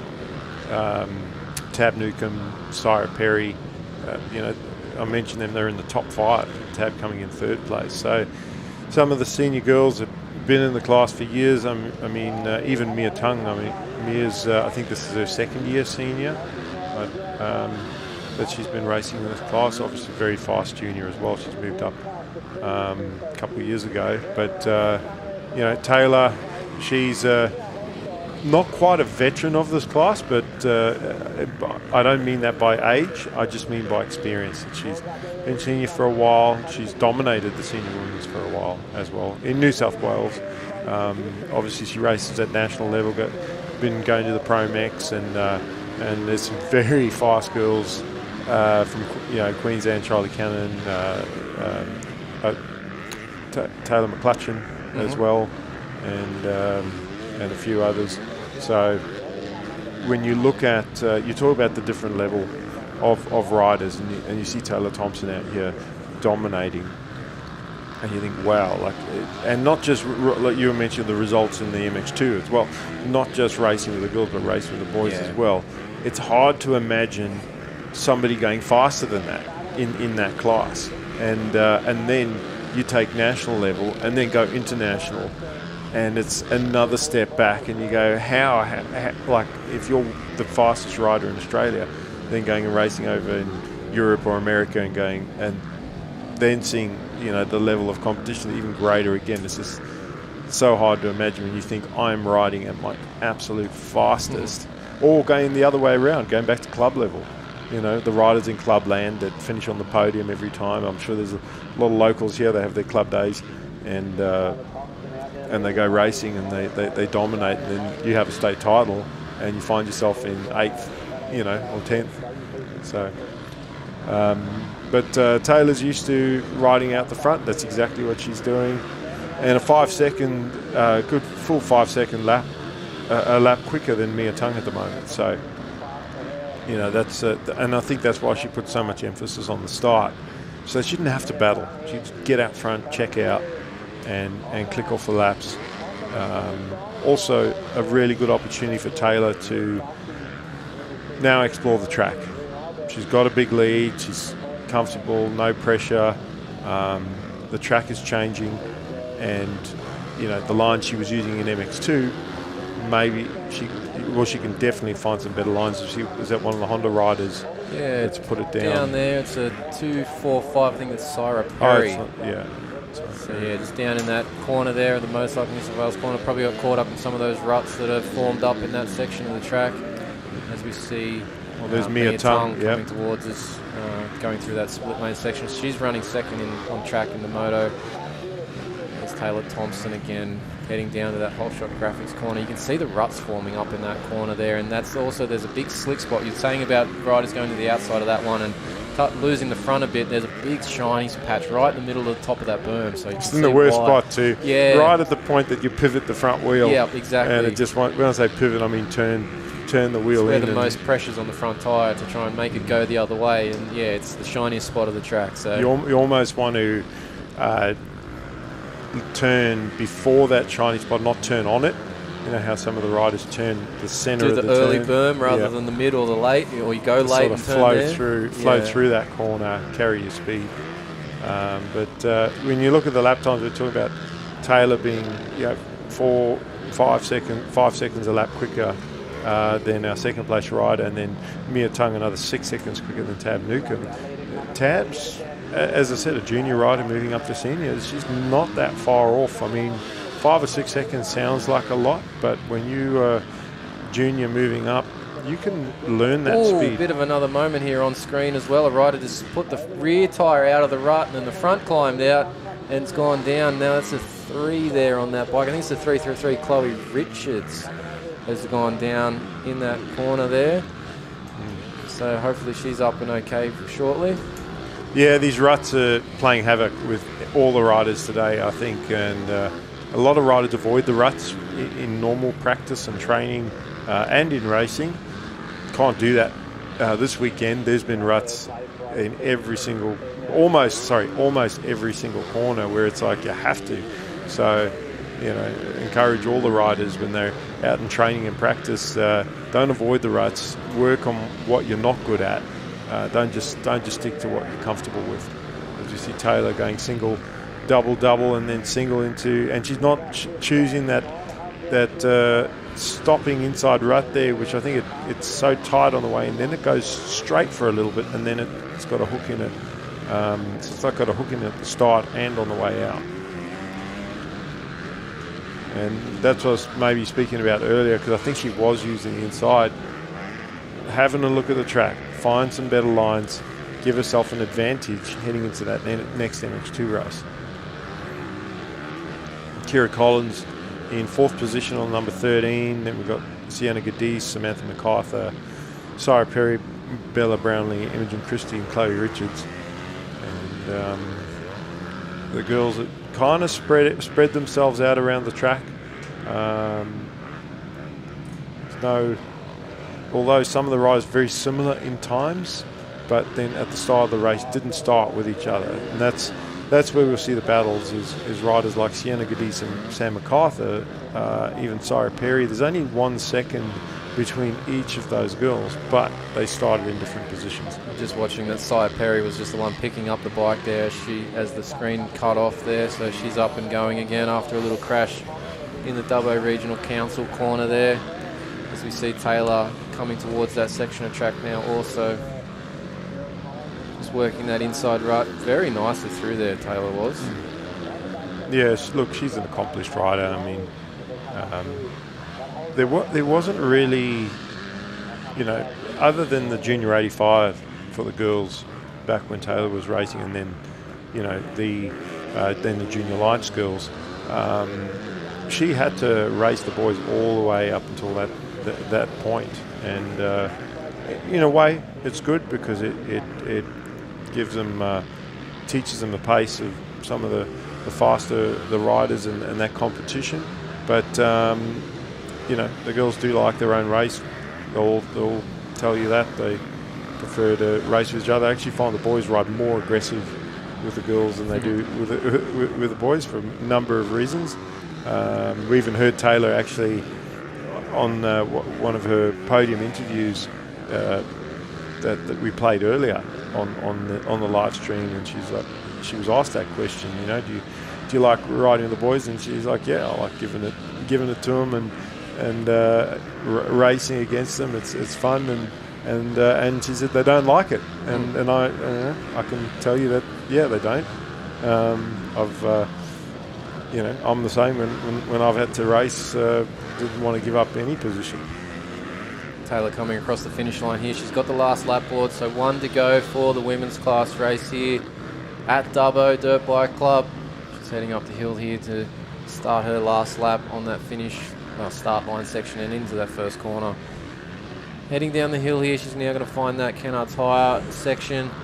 She's watching Mia Tung come across. She's got the last lap board as well, second on track. We'll see if Mia can get a better start in that next one. I mean, when I say get better start, they were side by side going into that turn, and I think Taylor had the slightly better gate pick because of their practice times, and Taylor was on the inside of Mia, so Mia had no choice but to give up the position. Mia's just having a moment in the Kennard Tyre corner. Just got a bit trapped with the rut there, a little bit of boggle. Just had to stop and regain, so she's up and going again. Lost a little bit of time there, but yeah, if she can get a better start, just to be in front of Taylor for a corner or two might make it a little bit more Interesting for the start of the race in Moto 2, but we'll see how that plays out when we get there. But there's Mia continuing on. Well, we saw on screen Taylor Thompson making the pass lapping, putting Sarah Perry a lap down, so lapped up to 7th Taylor's place. just making sure she's got a nice relaxed forearm, just letting the left hand go there around the corner and just shaking it off. So just maybe just making sure she's not pumping up too bad with a couple of motos to do today. I think that she hasn't had. She's had one race break basically between the Junior Lights 125 and this race. So even though she hasn't been under pressure, which is another reason why I think she won it, as we see Tab Newcomb coming through there in 3rd place, just in front of Bella Brownlee. I think Bella's maybe a lap down, and but she just fought a hard 15-minute plus a lap race before this one to back it up with a 10-minute plus a lap. So she hasn't had to push, but the track is what is like really hard on the arms, especially with the ruts, having to hold on in all of these ruts. So that's why she's shaking out the arms. It did get to her at the end of that one. Well, that was the finish for Taylor Thompson there. She's taken the win in the Moto 1 for the MX Women's. Mia Tung will come across the line in 2nd, and we'll still waiting on the 77 Tabitha Newcomb. But we'll head to a break here. We're going to come back with our Vets race very shortly. Yes.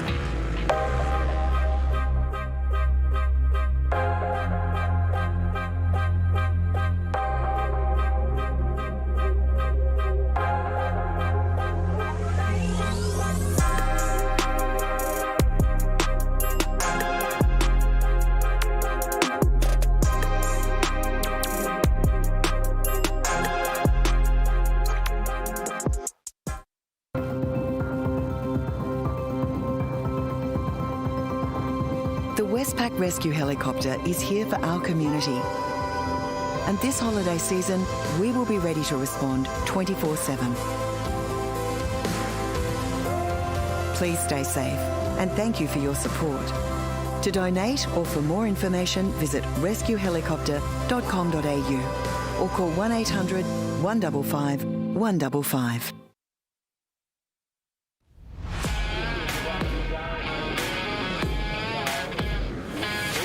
Our vets riders lined up, and I think both vets and women, besides wanting their own race, will be a bit happier with having their own race, because they're not going to have as much of a full grid, and they can choose that popular left or popular right-hand side. And I like the right just because of those ruts that they've got to deal with. I hate to get cross-rutted coming into turn 1, especially if you had the whole shot, getting in front of everybody and tucking the front. There's nothing worse than coming in with massive pace at a rut that you're not designed for the angle of, and you've got to go over it at an awkward position. So, yeah, I would much prefer to be on that outside of the gates too at this point. Just for a safer option.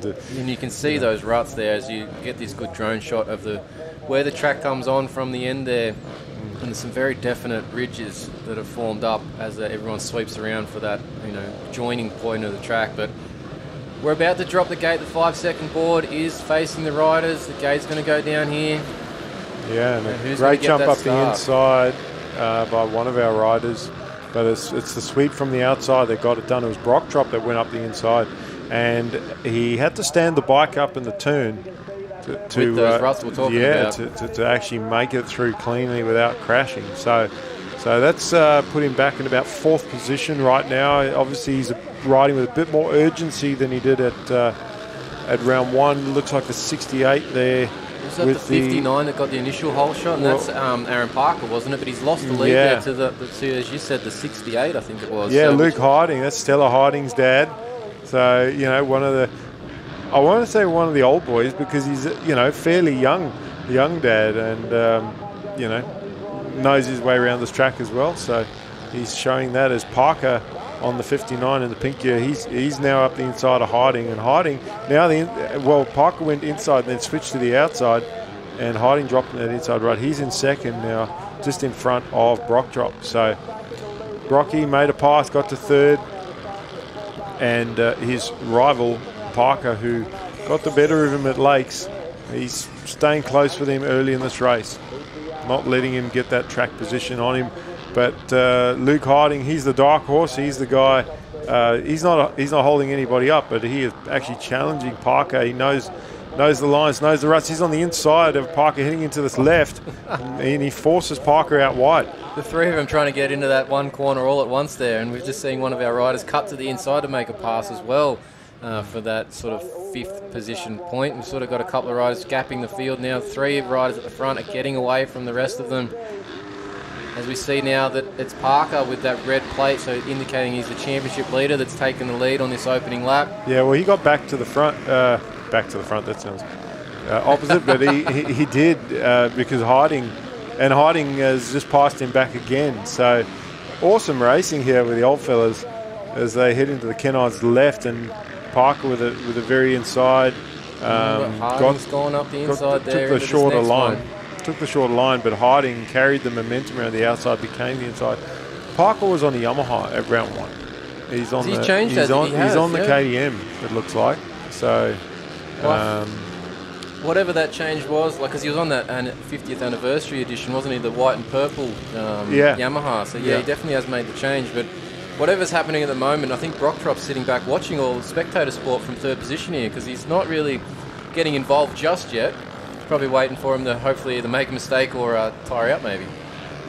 Look, he's close enough to Parker that if he can afford to wait a bit later into this race, and Harding is not like blocking or I guess slowing him down. Yes, he's in position, but he's actually putting a lot of pressure on Parker.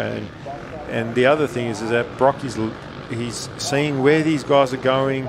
What's working better. You can see where Harding is actually almost passing or making up ground, so he knows that if he can when he does need to make a pass, he can see where all the passing lines are, if you will.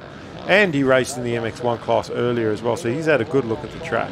Well, as he goes he's gone inside and tried to make the move. I think he's now into 2nd, so Parker's leading the way here for lap 2. Brocktrop's moved into 2nd, Harding's still 3rd. Going to see if Brocktrop makes a move towards Parker now. Well, he's going for that outside, and I like that option of running wide, but I actually think that we've seen a couple of riders yesterday go over that hump and then cut across the ruts to the outside. I'd actually like to do that, right? Because that line around that single is a deep rut as well, and no different from the deep rut on the inside. So I don't think there's much advantage there running wide, but maybe using both options, going over the single and then accelerating over the ruts to the easy outside where you can just blast around that outside and carry momentum into the 2nd corner. But Brocktrop now settled into that 2nd place. He can now go to work on finding a line on Parker, see if he can get this pass on him. Harding is he's put in his fight at the side of this race. I think now the brain switched on, and he's like, you know what, I'm not 16 anymore. I've had my battle. I've got my TV time. I'm going to settle for 3rd. The TV time was high on the priority list when he started this moto, so he's got that. So. Yeah. Well, Stella, his daughter, did really well yesterday. I actually had a joke with Luke this morning. Seen him with the gear on, and I said, you better do everything right. Stella's going to be watching. And he's like, yeah, she'll tell me if I do anything wrong. So we'll see what advice Stella has for her dad when he comes in after this one. Well, our running order is Parker, Brocktrop and Harding, and then we've just scrolled past, missed the opportunity to call the rest of them. We'll get to that in a second. As they come through to complete another lap here, there we go. So Parker, Brocktrop, Harding, Trent Lodger, Adam Parrington, Lachlan Bunting, Jesse McMillan-Moore, Lee Harriman, Scott Shaw, Ashlyn Rooklin is your top 10. Then 11th is Adam Beck, 12th Brock Hollett, and 13th on track is Brenton Ray. I like the women's class before. There was only 10. So we had the running order the whole time. Yeah, it's very handy when it's like that. We'll just limit our classes to 10 thereafter, make it easy for us. But I think Junior's doing a great job in front, because he's actually starting to look really comfortable, as well as he's pulled away slightly. He's found a flow, hasn't he? He's moving away from Brocktrop at this point of the moto. There's a bit of, obviously we're only halfway in here to this moto, so there's plenty of time yet, but He's running a good pace. Yeah, definitely. So, and obviously what he did at Lakes, not just a fluke as such, in front of Brock Chop there with those couple of moto wins, holding his own here. That's why he's got that red plate. No, certainly not a fluke. And I think as well, I think Brocky's having a look at some different lines and trying. He's obviously running that wide line around that turn, which I like. And, seeing it's hard to tell if he actually gained there because he was slightly out of camera shot. But when he gets closer, we'll know whether or not that's actually better. But there you see Parker going more to one of the inside ruts, Brocky choosing one of the more outside lines. He has closed back up again, so I think it's just that he's trying some different options. Obviously, we'll realise that some of them are slower, and he won't use those lines again. But now that he's closed right up on the back of Parker, we'll see what he does. I think he's going to run wide around this single here, and like I said, I'd actually see how you got that big space between the start of the inside rut and that outside. I'd actually like to launch that single into that middle area and then just get on the gas and rail through and even if it's not much faster at the start of that corner, by the end of that next straight, I reckon that'll be heaps of momentum heading into turn 2. So our riders head down here into our split lane section. They're taking the alternate options. Brock Chop's going to end up on the inside here of the exit. Will it make any difference, or will Parker still come out in front? He does. So he's going to continue to lead here down the hill towards the back section of our track, but Brock Chop's getting a nice bounce along there and a couple of braking bumps. He headed to the outside of the track there. Yeah, he might have to make some suspension changes before the next race.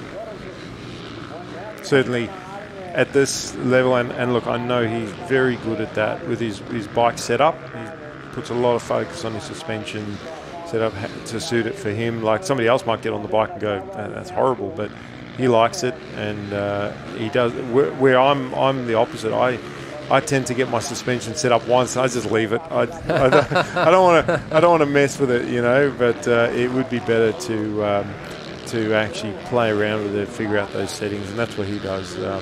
And he's on a I don't know what year model Suzuki 450 that is, but if I had to guess, it's at least 10 years old, and he just keeps rebuilding it.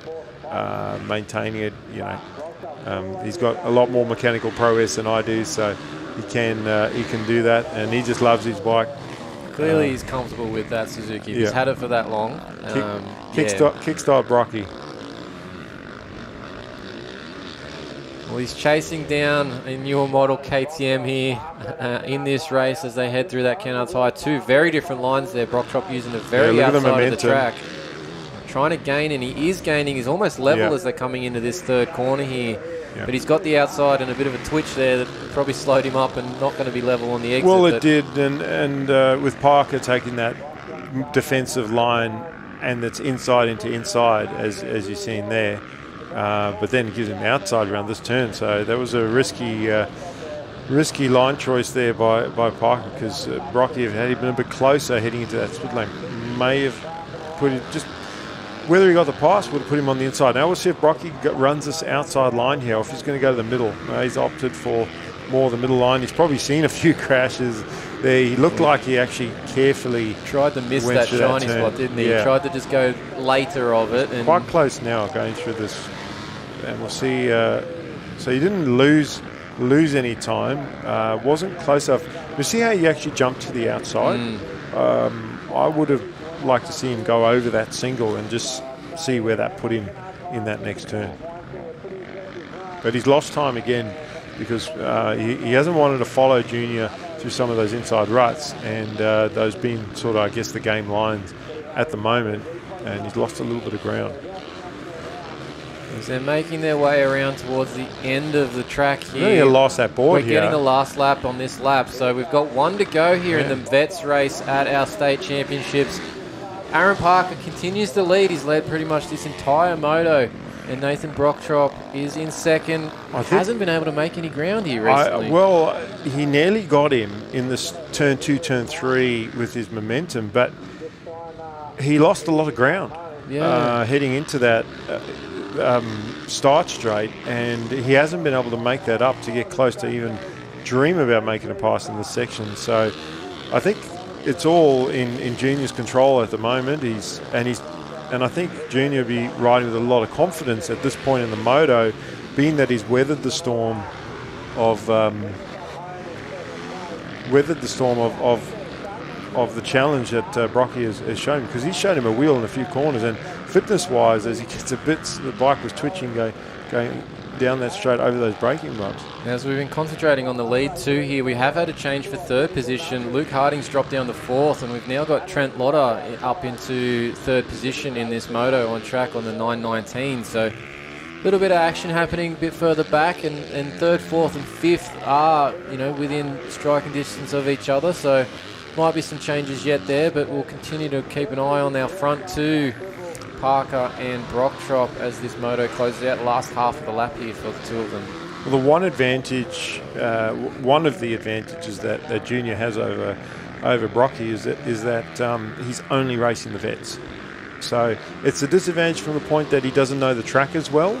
But, I think this looks like a very difficult track to hang on to the bike for 15 minutes or 10 minutes, depending on what you're doing. And Brocky is riding an extra 15 minutes, as we see. Well, and as you say that about the one ride, Parker's come across to finish this moto, and you're just watching Brocktrop just slow right down to save some energy here at the end of this moto, knowing that he probably couldn't do anything about it at the end there. So he's taking advantage of the fact that they were a long way ahead of third position on track. So probably a smart move there from Brocktrop to save some energy across the day. I think that he's going to have to second guess what he's doing in the MX-1, either because he's riding the MX-1 for extra track time.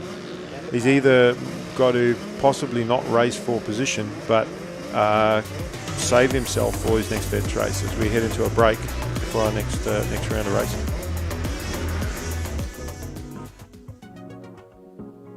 It's very flowy and challenging. Yeah, I love it a lot. I was here when I was really young, but we came here for a race day like 2 months ago and in an Aaron Rankmore school. Yeah, just the features that most tracks don't have, like the split sections and that. I've rode here before at round one Dubbo. The best part of the track is the sand section. It's got like a few different things. Other tracks don't have like the gator back. Track's just the dirt. It's like a clay. It's really good. Ruts up nice and well. So looking forward for it. The track is good, and I like the two finish line jumps the most out of the whole track. It looks fun, and I reckon it'll be good now that they've dumped a whole lot of sand on it.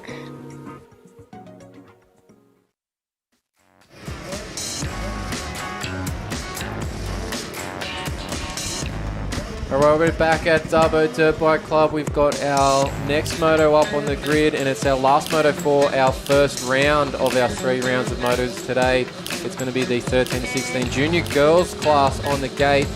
They're definitely separated out for the outside and the inside here, Mikel. They're avoiding that centre deep part of the track. They are.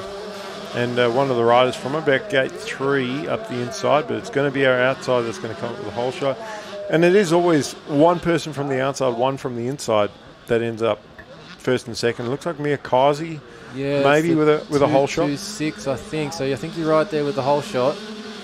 And we've got 3 Husqvarnas, first, second and third. Looks like our championship leader, Claire Pollard, in that fourth position. Yep. So Mia was battling there in practice with Ada Harris, and that looks like Mia Cameron on the 105. She's up into third. There goes Claire Pollard going for the different option through the split lane. And Cameron's going to have the inside, control that, but Pollard's going to have the momentum of that outside line heading into the next left-hand turn, and it looks like she completes the pass. So now she can try and go after the leaders. As we see our leaders head through that whole shot graphics berm, they're using that very inside, most of them there, and like we keep talking about, that rut is getting a bit of a notch in it where they've got to stop and start. They'll get their way through. Claire Pollard's running the outside here, which is the line that you're favouring, Mikel, to get a bit more of run through this next roller section, and she's gone to the inside here, which is good for the New South Wales mining corner. But she's looks like Ada Harris has taken the lead from. Yeah, she has. Yeah, she's moved into first place there. So she made quick work there, Mia Kazi. So Kazi back to second, and she's checked out a bit as well. So Pollard's going to have to... This could be interesting, yeah, because Claire, obviously our winner from the round 1, and was battling heavily with Ada Harris, as we talked about during the end of practice there, about the two of them having a nice ding-dong battle in the opening motos at Lake Macquarie. But now Claire's got a bit of work to catch her. So this could be a challenge here for Claire Pollard. Well, from memory, Ada Harris had 2 second places at Lakes, and then had that crash. She did in that final moto. She finished like 6th or 7th, or 5th, 6th or 7th, and she dropped a bunch of points in that final moto. So that really hurt her. Obviously given Pollard a little bit of grace with the lead, although Claire, perfect score at round 1 Lakes with 3 wins. Mia Kazi though, she likes the ruts. She's riding really well, I think, and Claire finding it hard to get around her. Ada Harris is clearly enjoying the track right now out front. But also, Ada rode the 85 yesterday, as we see Claire and Mia through that split lane, different options. Mia hangs on to it, and Claire's got to try again. But Ada rode the 85 all day yesterday, so she'll be really comfortable with this track, where both the girls behind her didn't. This is their first time on track today, other than the practice that they've already done. So Claire going to the outside here. Kazi, she gets that rut almost clean enough to hang on to the lead. We'll see what Claire does with this outside, whether or not she can carry enough speed. Kazi is closing the door. She's jumping back across that inside, so maybe what Claire has to do on the next time round is know that Mia's going to do that, use that outside, and then carry the momentum and cross over to the other outside, so that she has a wider line into the next left-hander. But while she's battling with Mia Kazi, Ada Harris is running away with it. Yeah, and there's a nice gap that's built up there. Obviously, from that first lap, she was 3 seconds faster, was Harris, but she's got a bit more than that now in this battle that continues to go on here between Kazi and Pollard. So Claire, she's going to have to make some moves here soon, because she's actually making it a lot harder on herself if she wants to get the win already for today, based on where this is going to fall in Moto 1. Well, she's losing time. Well, she lost a little bit of time towards the end of that second lap. She's closed it back up a little bit here, as we see Harris going through the Kennel Sermon. Now we're on our battle for second and third, and Mia with a bit of a paddle loses a bit of speed. Had to stand the bike up and slow down, not to crash, and Pollard was just close enough to capitalise on that one. So yeah, another little mistake there from Kazi. And she just needs to tidy it up a bit and get those ruts a bit cleaner. See if she can stick onto the back now of Pollard. It'd be interesting to see, with Claire having some clean track, whether or not she's able to close that gap on our leader, who's heading through the rollers at the back there, just with single, double coming up short. Pollard's put a tiny bit of distance between her, and I don't think she's even... Oh, our leader's gone down. Oh, no, in the turn there, that middle was it the middle rut that she tried? Yeah, the middle rut. She looks like she's pushed the front on the exit there. So Claire has got to the front with a bit of a gift. Look at Kazi going, closing the door hard. When Harris tried to come back, because she probably felt like, well, I've got the lead, I want the position back, and she tried to charge up the inside there, and Mia just moved over and just... Oh no! Wow! And they come together. Kazi, and I think she's okay, Harris because maybe got her there a little bit. Yeah, she clipped her on the way past, and completely unintentional. She fell right in front of her, and those foot pegs are like shark's teeth. So hopefully Kazi's okay. Yeah, she's not up yet. And is that her rolling there now? Yeah, hopefully maybe that's her going. But we'll check there in a second as they come past the finish in a commentary box here. But Claire Pollard's managed to, just talking about the fact she might not have been able to get the win here in this moto, things have just fallen her way, and out to front she is with a gap on the field. So basically. Ada Harris is going to have to try her best to challenge now and make up the gap that she's lost from that crash. And well, she showed a lot of pace early in this race, but after having a crash, is she in the right headspace now to put a charge back after? Is that Cyprian that's just come through? Cyprian has come through in third, so we still haven't seen Mia Kazi. I think this is Mia Cameron coming next, so I think Kazi might still be down. Yes, I think I'm just looking at the commentary box. She's still standing there and we're on the screen now. She's back on the bike now, so that's good. Yep. So just a bit of a slow moment there to get restarted for Mia Kazi after such a good opening portion of the moto. She's down, fair way down the list now, unfortunately, but we're back to our leader. There is Claire Pollard on screen as she makes her way towards the bottom part of our circuit here at Dubbo, through the first section of rollers, and to where this whole shot graphics berm is that we lost our leader from the previous lap, Ada Harris. So will Ada take, yes she does, she's taking a different line here outside to try and give herself a bit more of a chance to get through there and not make the same mistake twice. Well, look, take the ruts when you have to and avoid them when you can. And that's, she was using that middle rut. It caught her the corner where Kazi went down. I think you just pick a rut there. There's no option but to take a rut. And with the ruts on the track today, look how they lead into the corner. They're like straight line ruts into the turn, as we see Kazi slowly going over the finish jump there. I hope she stays out there just to get points because she is running top 5. I think she's fourth in points at the moment. So with Jayla Parker behind her in points, and then Sienna Cyprian in front. Sienna's obviously inherited a position moving up into third, and she's going to be able to extend that on Kazi. Harris doesn't look like she's closed up much on Pollard, but at least the gap is not getting any larger. There's those puffs of smoke coming out of Harris's bike, and again it's a 2-stroke, so I'm not too worried. Might just be a little bit too much oil in there. The jetting on that one on the ratio might be a little bit off because it's been doing that all morning, whether it was the cold this morning, but now you'd think it would be fine by now. But yeah, maybe a bit much oil in the mix, I think. Maybe. But they continue to go on. There is the smoke that we're talking about on screen as Ada Harris goes through that right-hand corner there, chasing Claire Pollard into the split lane here. Could be the nitro button. When the you nitro? You hit the nitro and the smoke comes out. Could be, yeah.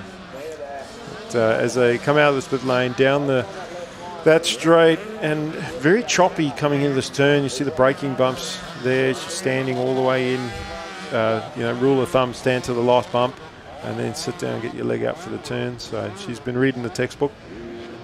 Round that left-hand berm, the whole shot graphics corner that's claimed multiple riders. And now going inside, switched it up to the inside line here. Probably feels like, well, I've got the lead, so I don't need to run wide and potentially have Ada, if she's close enough, come in there and then run her wide or close the door on her. So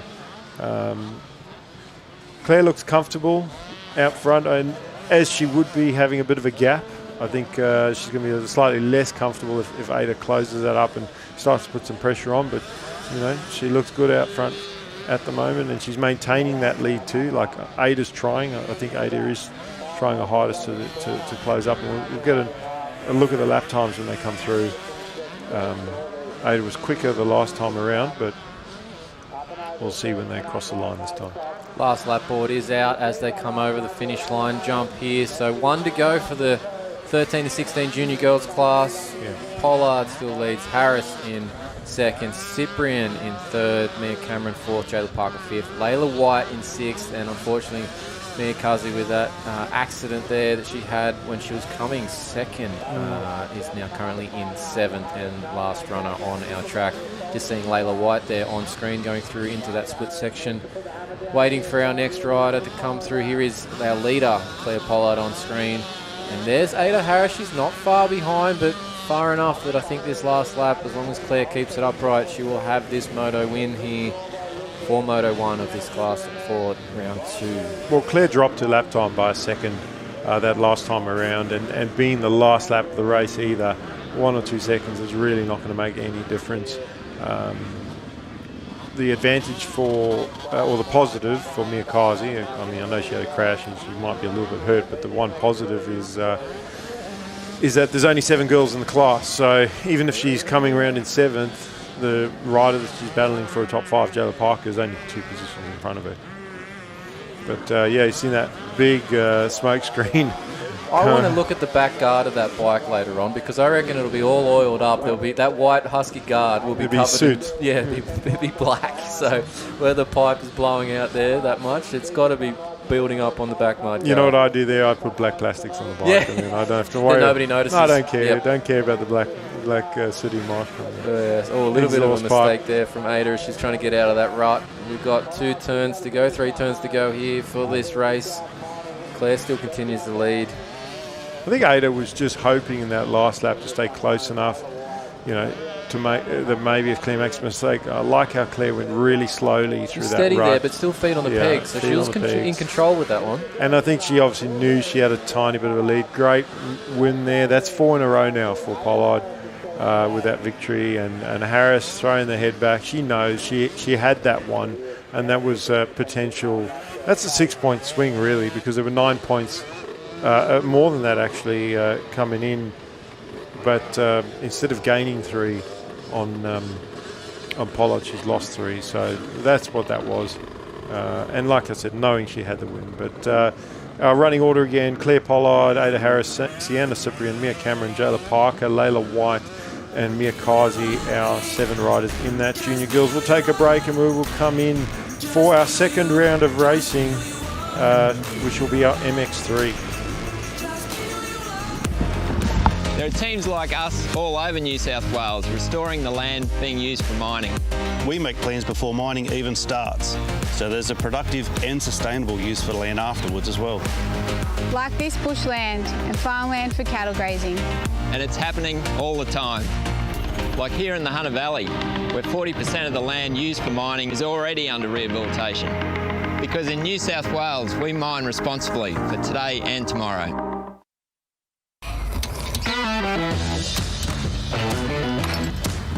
Looks good, eh? Ken O. What was that, love? I said Ken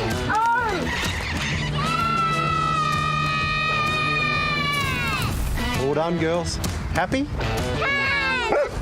Ken Oath, all right.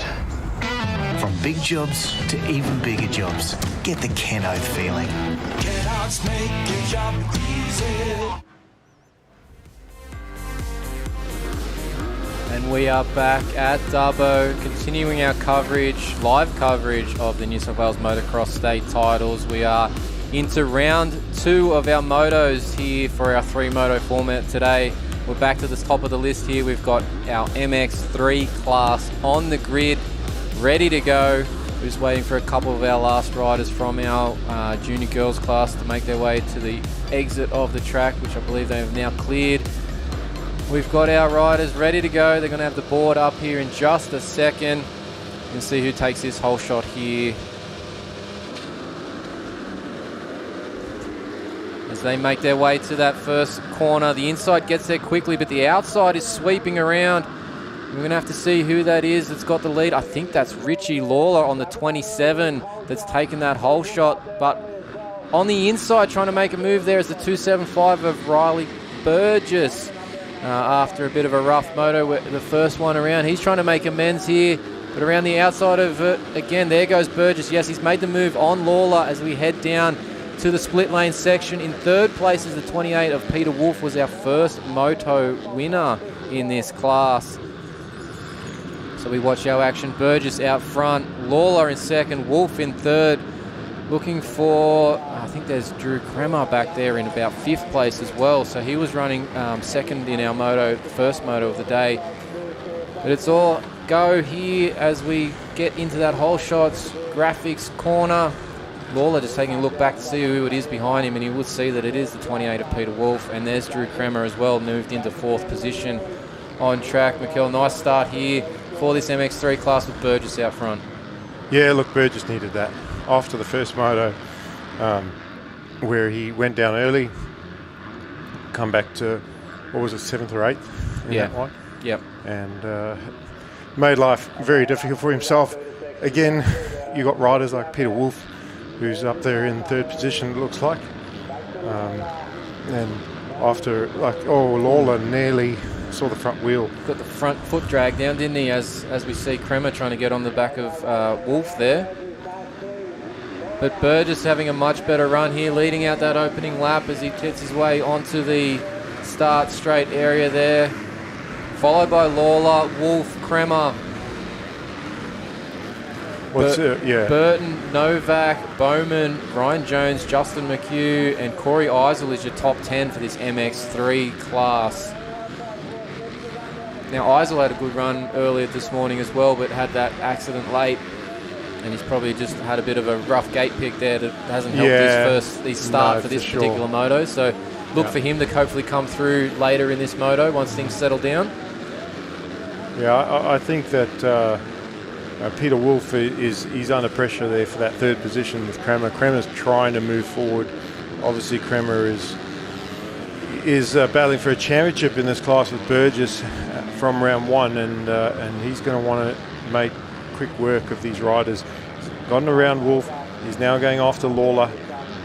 Even if he can't catch Burgess, he at the very least wants to get to second and then see if he can close the gap. I mean, Riley is quite a fast rider to be leading the class anyway, and I think rides very well under pressure. So that's so whether or not he does make a mistake while leading is to be seen. But the very least that Kremer can do is get himself into second place, which he's trying to do right now as he's gone around the outside there of Lawler. But I don't think he's going to make that stick. No, it doesn't. As we head into our next corner there, Lawler's managed to get back to the inside of the track and hold that second place position as we come around to complete another lap here at Dubbo. Yeah. Well, Kremer's side by side over these tabletops, and he's going to have the inside over the single jump. What's he going to do around that turn? Is he going to hold the inside all the way around and Lawler try sweep around the outside? So Kremer has completed the pass to second. So can he catch up to Burgess and put him under pressure? Maybe even get a win off him. Wolf in that fourth position. We saw him move forward earlier, as well as Burton in that fifth place. So Jack Berto needing maybe some better starts. Justin McHugh, Ryan Jones, Bowman, Taplin and Novak are top 10. Just watching Burgess come out of the split lane there. Kremer with a bit of clear track now to try and utilise to catch up to Burgess. See if he can do with anything with that clean air that he's now managed to get for himself as they head through the rollers. If anything, Kremer's just made a really nice run there because he did seem to close up on that gap. Bit of a nice battle there with Wolf and Lawler. Yeah, in that corner. Wolf was trying to make the pass. Nearly got it. We'll see how your favourite section goes. Yeah. And he's carrying that speed, but Lawler's going to be able to close that off on him as they get there. So you're not losing any time. It's just positional by the time you get to that corner, who gets to that point first, which seems to be the inside so far. If the rider that takes the inside in that previous corner maybe stands the bike up, doesn't get a clean run through the inside, you're going to be able to make it work. You are, yes. Yep. So he needs to just keep working. It's actually not my line, it's his line, because I've seen him do it earlier. So Peter Wolf, I'll give you the credit for that one, but I like it. And here we come across the finish area. Kremer's closed the gap. Kremer has closed that gap. He's moving closer to the leader. This is Peter Wolf. He's all over Lawler right now. I think if Wolf can make that move on Lawler, he could have probably gone with Kremer, but he's going to maybe lose a bit of ground here in this moto early. Whether he'll be able to make it up later, we'll have to wait and see, but I think the battle definitely is going to be whether Kremer can close in on Burgess. Berto trying to sneak up the inside there of Wolf, and Wolf just with more momentum in that middle line, and Berto's now in the middle outside line in the next corner trying to do the same thing. As we see our pack comes towards us, there's Lawler, there's Wolf, there's Burton, and we've got the 355, that's Justin McHugh. Yeah. Also, he was our hole shotter from Moto 1, an early race leader there, but he's a bit further back in this one. As we head back to the front of our pack here, we see Burgess and Kremer. Kremer's got a good line. He's got a good line into those rollers, and he definitely gains on Burgess every time. for everybody else that's gone in that tight inside, they've had that little stop-start bit. Crema didn't seem to have that then. No, He's found a way to roll smooth through there, yeah. Now that's how he's swept around that outside. That's how you should do it. If you can't get to the inside on that next turn, then go to the outside, because it's allowed him to stay almost side by side with him through the next part of the track. Well, the battle's definitely raging here at the front of the pack with Burgess and Crema. Crema is all over Burgess here as we head into the... Might have him up the inside here. Oh, not... Yeah, he might do as he carries this out. And close the door. He's got to close the door, but he didn't. He actually gave Burgess the room. They're very close for the scrubbing, because they're both scrubbing in the opposite direction, but towards each other. And that's... I've seen riders clip wheels when they do that. We've all seen them do that, and then scares one the crap spit off out the of other way. That's not the fun part of the race. No. Crema has taken the lead now on this lap of the race. Burgess is still right with him in the Kennard's high corner there, but Crema has made the move, and will he be able to gap at the front of the field now as we go into the middle part of our moto? Well, if he can stay in front of Burjo, it's going to give him a big points haul. Remembering that he finished up near the front in the first race, and Burgess was back in seventh. Crema was second in that first moto, so this is helping him points-wise for the championship massively, given that Burgess had that issue. Especially if he can stay there. Yeah, so this is an important point. Like, we are basically halfway now in our championship of motos with this one running. So if he gets this one, he'll be basically well in front with a little bit of a points gap with 4 motos to run after this one. So interesting to see how this closes out at the end of it. And he's gone to the outside there, not worried about what Burjo's doing. And unfortunately, Burjo's got no choice but to do the inside, because following Crema around the outside is not going to help him in any way, shape or form anyway. So interesting. I like how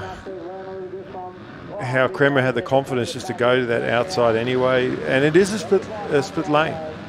And so he knows that Burjo can't ride over the line to block him. And it does. We've lost Burgess. Oh no! Big crash there for Burgess as he came out of that rut from the last corner. He's got cross-rutted. He's high-sided into the sort of the face of that first tabletop there. So our second place rider, he is up and coming off. The bike's still in the middle of the track, but Burgess is going to be out of this one. So Crema has got this one now with a big lead over the field, and Wolf has actually moved himself into second position. Lawler's dropped back as well, so let's hope Burgess is okay with that crash, because that was a bit of a nasty hit there that he took with that one there. And we want to clear that bike as soon as we can. So keeping an eye here, Crema out front on our coverage through the split lane. Well, he's got all his own way now, doesn't he? Well, he should just hopefully take a look over the shoulder and realise he's got a massive gap here, and just maybe button it off a little bit and just conserve some energy would be the ideal thing to do here at this point. And he'll probably notice that, at least if he hasn't already, he'll notice that in some of these sections, or by the time he's almost going to come back around to see Burgess's bike probably getting pushed off the track here shortly. So, well, Crema, I know he's made a couple of mistakes. We saw him sort of the back wheel sliding in this rut he's actually going into now on the previous lap, and his leg come out.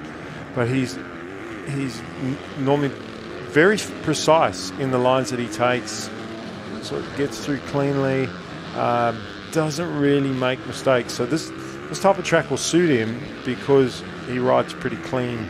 He doesn't override the track or force it. Just tries to flow. You're talking about that inside rut after the rollers there, how you said all the riders are stopping in that rut, and he is flowing through that line without stopping. And I think what that is he's got a slightly different style to some of the other riders, where he brakes a little bit earlier, lets go the brakes, and then flows through the turn, where some of the other riders, we've got Peter Wolf there in second place, crossing lines. Jones has moved up to third in front of Burton, and then Mahue. So we've lost Lawler as well from this list here. Yeah. Not sure what's happened exactly to him, but he's definitely dropped down the field quite a bit. Here he's coming. Is that him? No, that's Eisel as well. So we're still looking for Lawler. Here comes Lawler now, a bit further back. So he's going to be at the back part of the top 10 when he was up battling for this win early in the moto. Yeah. So championship implications in this one. There's some big changes here, but things are looking pretty good if you're Drew Crema. No, they are, and Ryan Jones. I mean, Jones will. He was sitting third in points heading into today, and even in this race, he was a bit further back, 6th or 7th at the start of this race, and he's found his way into third. Obviously, inherited a position when Burgess went down, but that's what Jones does. He very consistent. He's always, if he's not winning, he's on the podium or in the top 5, and you know, going back to what I think it was 1997 when hold on, how far back? A while. So yeah, Ricky Carmichael, the rider he wrote, Tim Ferry. You're talking about the winless season. The winless season of Tim Ferry, seconds and thirds all year. Carmichael won more races than anybody. Crashed out. It was obviously Carmichael's first year, I think it was, racing in that sort of pro level in Supercross, and won a lot of races, but crashed and DNF'd in a lot of races. And Ferry, you know, just took seconds and thirds and won the championship. So, you know, you can be the fastest guy, but you're not going to score any points when you're on the ground. Definitely not, but Crew Kremer, he's not on the ground at the moment. He's out front leading this one. Still got a bit to go in this moto. We've had a lot of action happen so far with that, you know, crash and a few lead changes there. We're only 12 or so minutes into this moto, and it's a 15-minute moto, so we've still got a couple laps here yet to go as Kremer continues to lead out front. And all the riders are pretty well spread out now, and they're really just clicking off the laps until they see the last lap board. So close. Wolf and Ryan Jones are probably the only two that are really close there in the split lane section. So that second and third is maybe a bit of a battle, but Kremer's got a big gap on them. He's got nearly 14 seconds over second position. So he's well and truly out front. As you see on the drone shot now, you can see our second and third position there going through the rollers. They are in a bit of a battle there. So yeah, we'll try and stick with that battle for you guys, and see if Jones. Now Jones, he can smell points right in front of him, and Wolf is one of those riders that again, he didn't do round one. He's here for the racing, basically, and so points don't matter to him. But Jones would have seen Burgess on the ground. He knows that Riley was a points leader, and this is an opportunity for him to move up a podium position. So every point will count, because Kremer is riding really well, has been very, very consistent, and but anything can happen, as you've seen. This track is a competitor in itself, and has gotten the best of a few of these riders over the weekend. So as we a quick look at going back to our leader going through the Kennards corner. Our second and third place are coming around the first corner and heading towards that Kennards higher section of track. So we'll hopefully try and pick them up. They're in the back part of that screen there.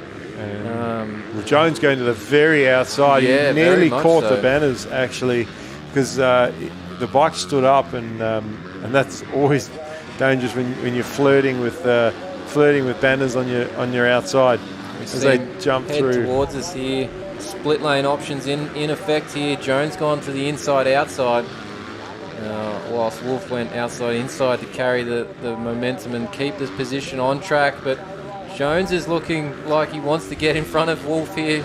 We'll see if Jones uses the outside like what Kremer was doing into those rollers, because it did carry more speed on that edge. But and then he's to the outside. That's what I was saying when someone goes to the inside. Although Wolf got that inside line really, really good that time. They both ended up in the inside here. Different parts of the inside, but they almost come together on the exit of that section of the track. Yeah. Well, Jones is just letting him know he's there. Oh, but I think Jones, he's gone around that.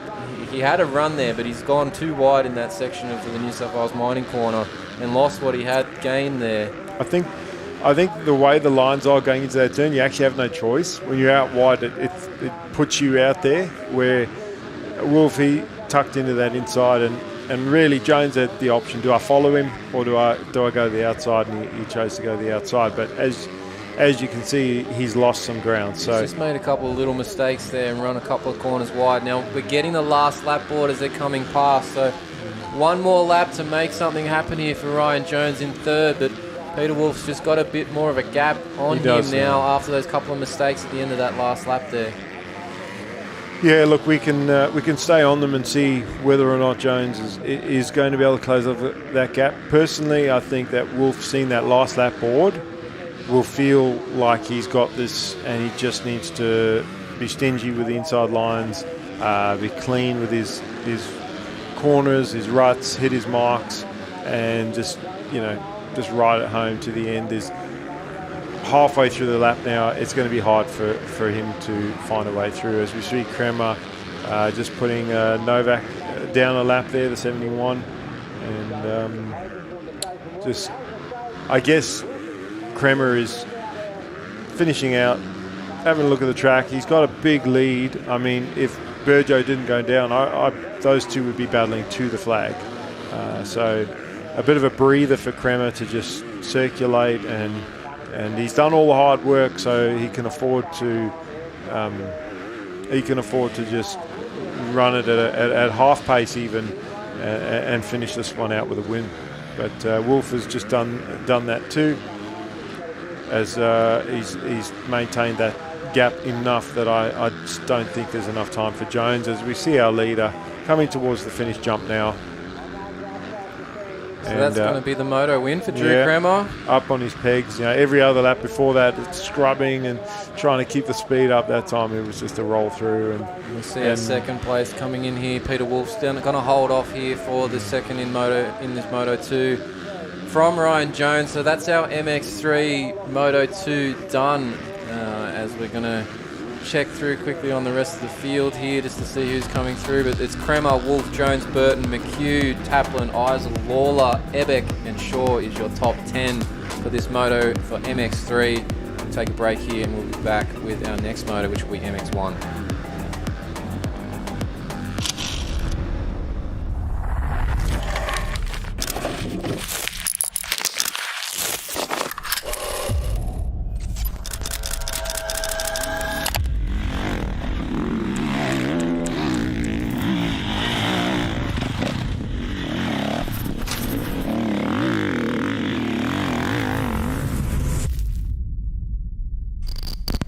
Shot graphics. Be first.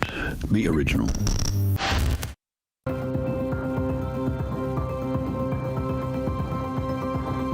The Westpac Rescue Helicopter is here for our community. And this holiday season, we will be ready to respond 24/7. Please stay safe, and thank you for your support. To donate or for more information, visit rescuehelicopter.com.au. or call 1800 155 155. All right, MX1, A, B, and C grade. So we were talking about Nathan Brockdrop I just want to mention this before we start, in the vets class, how I think that he's going to have to conserve some energy. So either drop out of the MX1 or go in the MX1 and just, chill out. Yeah, maybe 80% speed. Get comfortable with the track and use it to his advantage of actually learning the track for his next vets race. Well, for our MX1, A, B and C classes on the line, our first moto winner was Dylan Wills, the 64. He was also the whole shot getter. We had Hayden Melross in second and Connor Rosendich in third. Will we see a repeat of that? Will Hayden get a better start? Let's see who's going to be the man getting the whole shot, and Dylan Wills is going to sweep the outside in front of Connor Rosendich, I believe, there. Yeah. And is that the beat-up? We've got a couple of riders, one rider down at least there, but I think Jai Dixon, somebody's gone down leaders got stuck in that second corner there. Well, that's Wills going down in that second corner, so he's got a bit of work to do now. Yeah. This will make it exciting. Absolutely. But it's our beta rider, Jai Dixon, out front, giving the lead for this MX1 class. And was that Cooper Holroyd in second? It is, so we've got our two number 28s out front. 28, just messing it up for us. Yeah, red and blue. So, that was a big sideways moment from Connor Rosendich in the background of that shot. I think he got a bit more whip than he thought he was happening there, but he's carrying around in, I think that's third for him. I thought that Connor was the one that run into Willsy in that second corner. But, I mean, the positive for Dylan Wills is he come from dead last at Lakes to first. So should be able to do it here. Yeah. Well, all I'm saying is he's done it once. If he just goes, okay, put that crash behind him and just pretend like he got a bad side and go, okay, I'm just going to try and work my way forward. As you see Rozzo going around the outside of Holroyd there. So splitting the 228 riders and putting himself in a second position. Now, who we haven't seen so far is Hayden Melross. No, he's back at 6th. Wondering where he's going to be at this point as we cross the line, because he would have been one that should have been trying to take advantage of the fact that Dylan Wills went down Unless early. he run into him. He might have been caught up right in it, because there comes Wills in about 4th position. Yeah. And I don't see Melross, unless Melross was the one that went down off the very first part of the crash there off the start. Yes, possibly. So looking for him to come through, or is he not even in the field at the moment? Let's see. We'll wait till it all ticks through here on the lap times. Justin Harrow in 6th place. Haven't seen him for a while. He's one of the fast locals and having a go out there. Well, look, I think Brocktrop's taking your advice, because the field's come through and he's not out turned there. the lap. So watch out, Aaron Parker, in the vet race, mate. Yeah. He's saving some energy for you. He's putting all his toys in the one basket. Oh, there's Melross just going off the track. He would have been that one that's gone down on the start there. He's just rolling out the pit exit here. So not the way he would have had like this moto to go. So we'll have to keep an eye now on our front leaders. There's Fitzpatrick out there, and Rossendich trying to make the move on the inside of him. Is that Fitzpatrick, or was that? Sorry, if I got the wrong. No. Was it the 185? It is the 185 in front. So, there so he is. Dixon's still front, but Fitzpatrick is in second. Rossendich is in moved third. He's moved into second. And I believe that Wills will be 4th by now. It is. Yep. And there's Cooper Holroyd. So there's our front 5, fairly close together on track, but Jai Dixon's making that beater do better work out front. Yes, he is. And look, I mean, Jai Dixon, he's done a fair bit of enduro riding. He went from the motocross to enduro, come back down to the motocross. One of the exciting riders to watch is Fitzpatrick. The way he throws the bike around and he charges around this track. It's a nice smooth line there for Dixon through that Kennard's Hire corner, sort of 3/4 of the way out, not all the way out to the outside, but made it nice and smooth arc there as he works his way around the track here. He's got a nice little gap on second place here, which is still Fitzpatrick, but Rossendich is right all over him. You see him come into this split lane section, and there's Wills as well, Holroyd as well. Well, the one thing that Dixon has with that lead is if he can extend it and make it larger, whilst those other guys are battling for 2nd, 3rd and 4th place. If Wills does get into 2nd place, he's going to have to make up a big deficit. And because these guys will slow down a bit when they start to battle, I think, especially on a track like this. If it was hard pack and fast, not so much, because they're not trying to slot into particular lines and worry about trying to be clean through the ruts.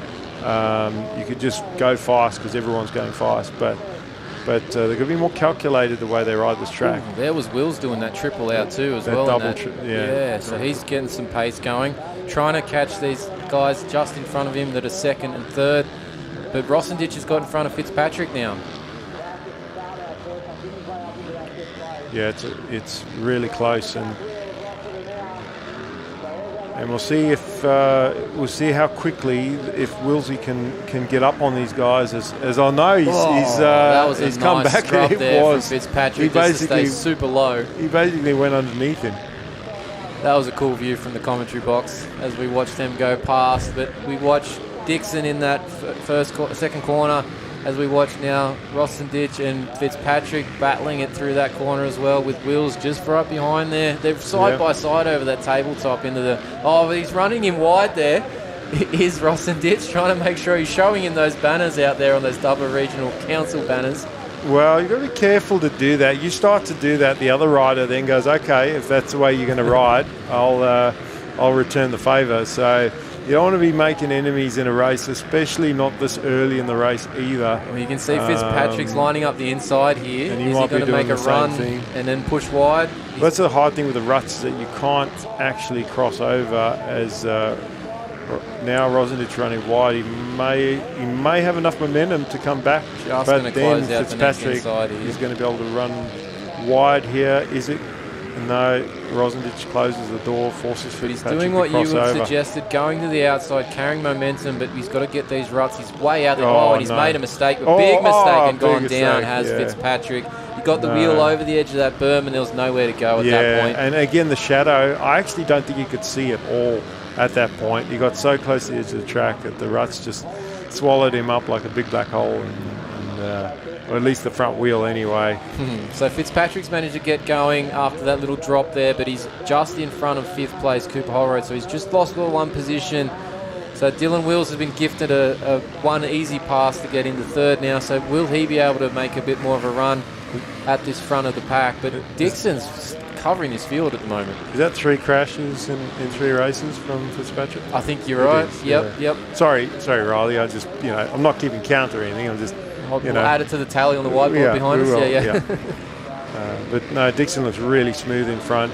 Look how he's going on the inside of that inside rut. We talked about those lines yesterday where you got your inside line. We've just seen Rozzo do the same thing. I don't know how he was close enough to actually spot him doing that, or maybe he's thought about it as well.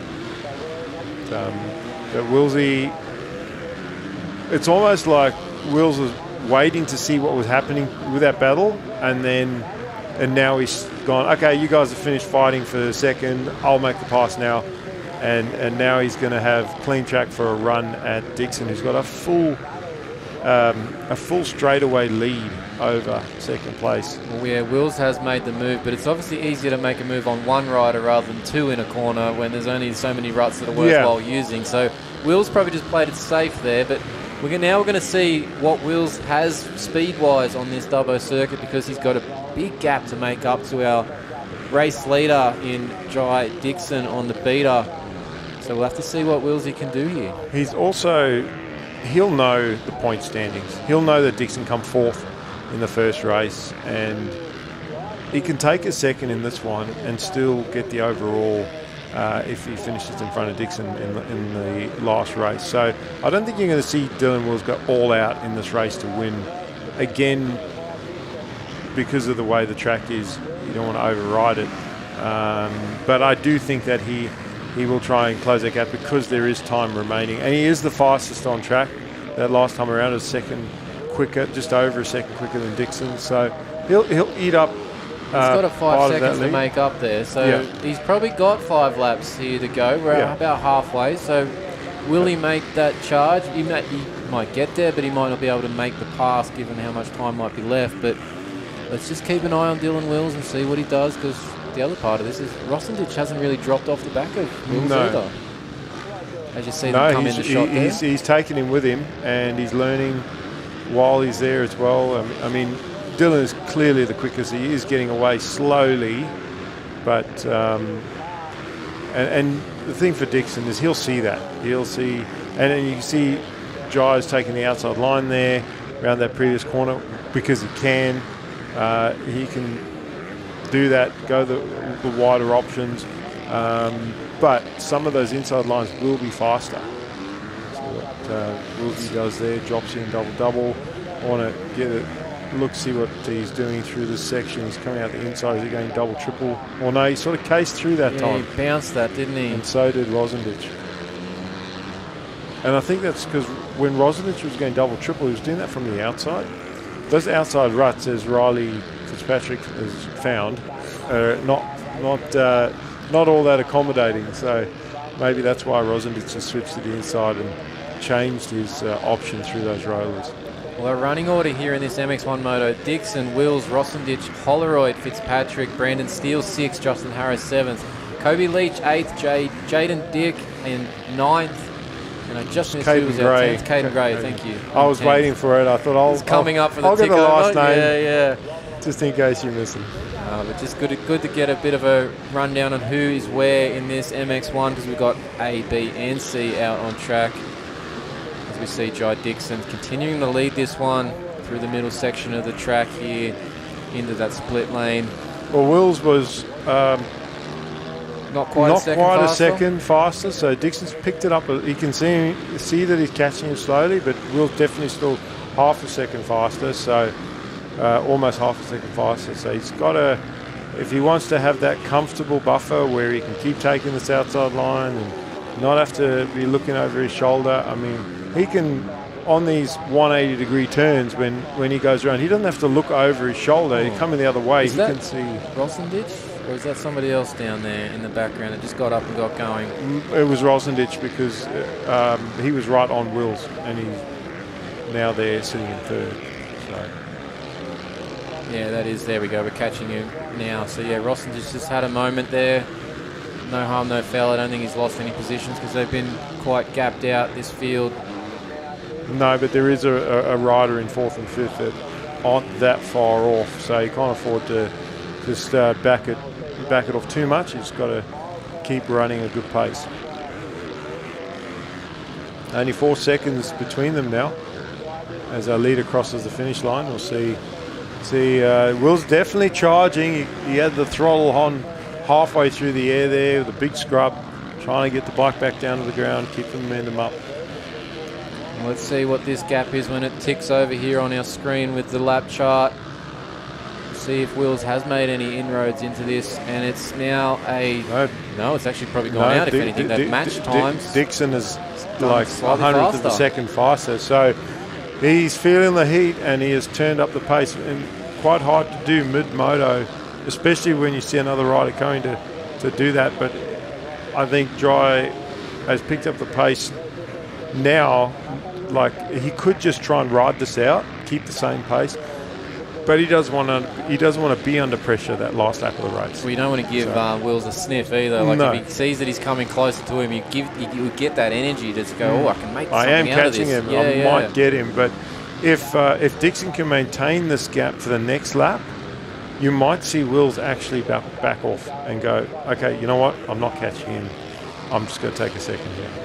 So there's a risk and reward in both options. Right now he's choosing I'm going to charge and maintain this lead, and we'll see if and often you ride better, as in you make less mistakes, you're more focused because you are pushing hard. When you're out front and you're just trying to cruise around and maintain a lead, that's when mistakes creep in, because you're not fully focused, you're not concentrating as much. As we see Dixon come past for another lap. No sign of the last lap board just yet, but Wills has come over as well. So they're still holding pretty much steadfast. There's nothing changing here. No, and again, Dixon with 100th of a second quicker again than Wills. They've both dropped their lap times back, because they were 144s last time. They're into the 143s this time. Yeah, I thought they were 144s the previous lap, but still, they clocking faster than anybody else. I'm really impressed with Dixon because, again, fourth in race one and leading this one. I mean, getting in front early. I mean, he's led the whole race, so that gives you a lot of confidence too. But to be able to pick up your pace, not just mid-race, but from your first moto to your second moto, to beat the guy that won the first moto comfortably. I mean, Dylan dropped these guys in the first race. So Dixon is, and he looks really smooth around the track, not making any mistakes, not forcing it. It looks like he's rolling through his lines. He's going the outside there through that section. Not many riders doing that. Most of them choosing the inside line. So a different set of lines to most of the other riders as well. He's clearly just found a flow with this Dubbo circuit and continuing to hold Dylan Wills at bay.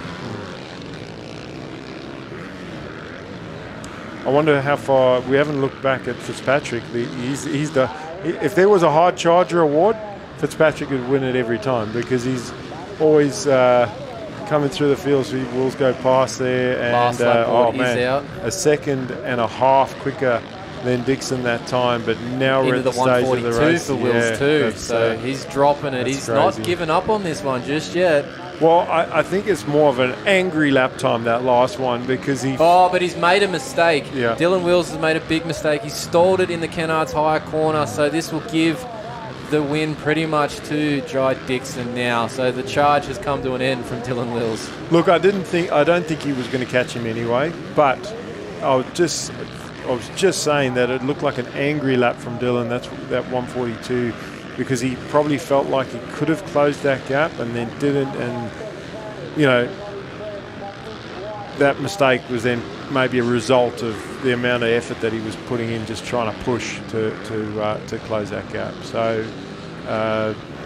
hats off to Dixon on the beater, and great exposure for the beater motorcycle brand, where showing that the bike has the capability to pull a massive hole shot like he did, and come out here and basically show these guys around the track.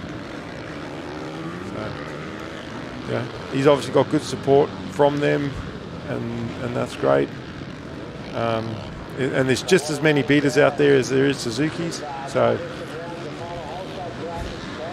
well, currently the Suzuki's in the pits because that one didn't come out for this moto. He's taking a rest. In the first moto. We've had 1 and 1, but here he is, Jai Dixon, taking that moto win for MX1 A, B, and C class.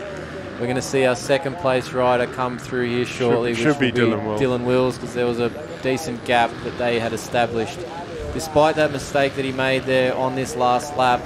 But here comes Dylan right now, so that'll be a second, a 1 and a 2 for Dylan Wills. So he'll still carry the points lead into the final round of moto here. Connor Rosendich is going to come through with your third position shortly. But that is our MX1 class, and we will be heading to a quick break here. We're going to come back with our 13 to 16s 250cc class here as our next race on the grid.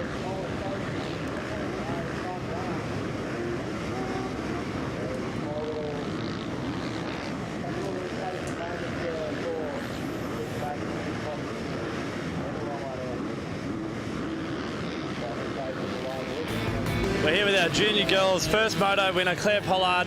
Didn't get the start you wanted, but you worked for that one. You got yourself to the front of the practice. Talk us through that race and how that went for you. Yeah, I didn't really get the best of a start. I think I spun a bit, but I just held it. Rode my own race. I was patient. There was a few mistakes in front of me, and then Ada fell, so I kind of took that to my advantage, just rode my own lines. There you go. That is your Moto 1 winner there, Claire Pollard. I'm part of a team working on a first for mining in New South Wales, turning this coal mine into a new hydro power plant and solar farm to generate renewable energy for families and businesses. Projects like this show our industry will keep working to reduce its emissions, already down by 38% since 2005, all while contributing billions in royalties every year to fund our public services. Because here in New South Wales, we mine responsibly for today and tomorrow. So we're back with round 2 of the New South Wales State Championships here at Dubbo Dirt Bike Club, and we've got the Junior Lights 250 on the line. And I've got Aaron Rankmore in the booth with me for this race, and we're going to talk a little bit about Aaron, but also commentate the race at the same time, as the gate has just dropped, and we keep talking about the choices of gate. We've seen a start from about 10 gates in from the inside, get to the inside, but the whole shot has come from the outside line. And we'll see who comes out. Looks like a Yamazat Davey with the whole shot. Heath Davey with the whole shot from the outside gate. Looks like Lawler in second place there out of turn 2.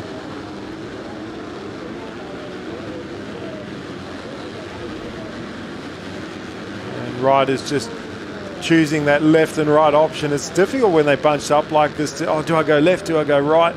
And especially if you have a rider in front of you that just decides to cross over at the last minute and go. As we see one of the riders tuck in the front there, going down.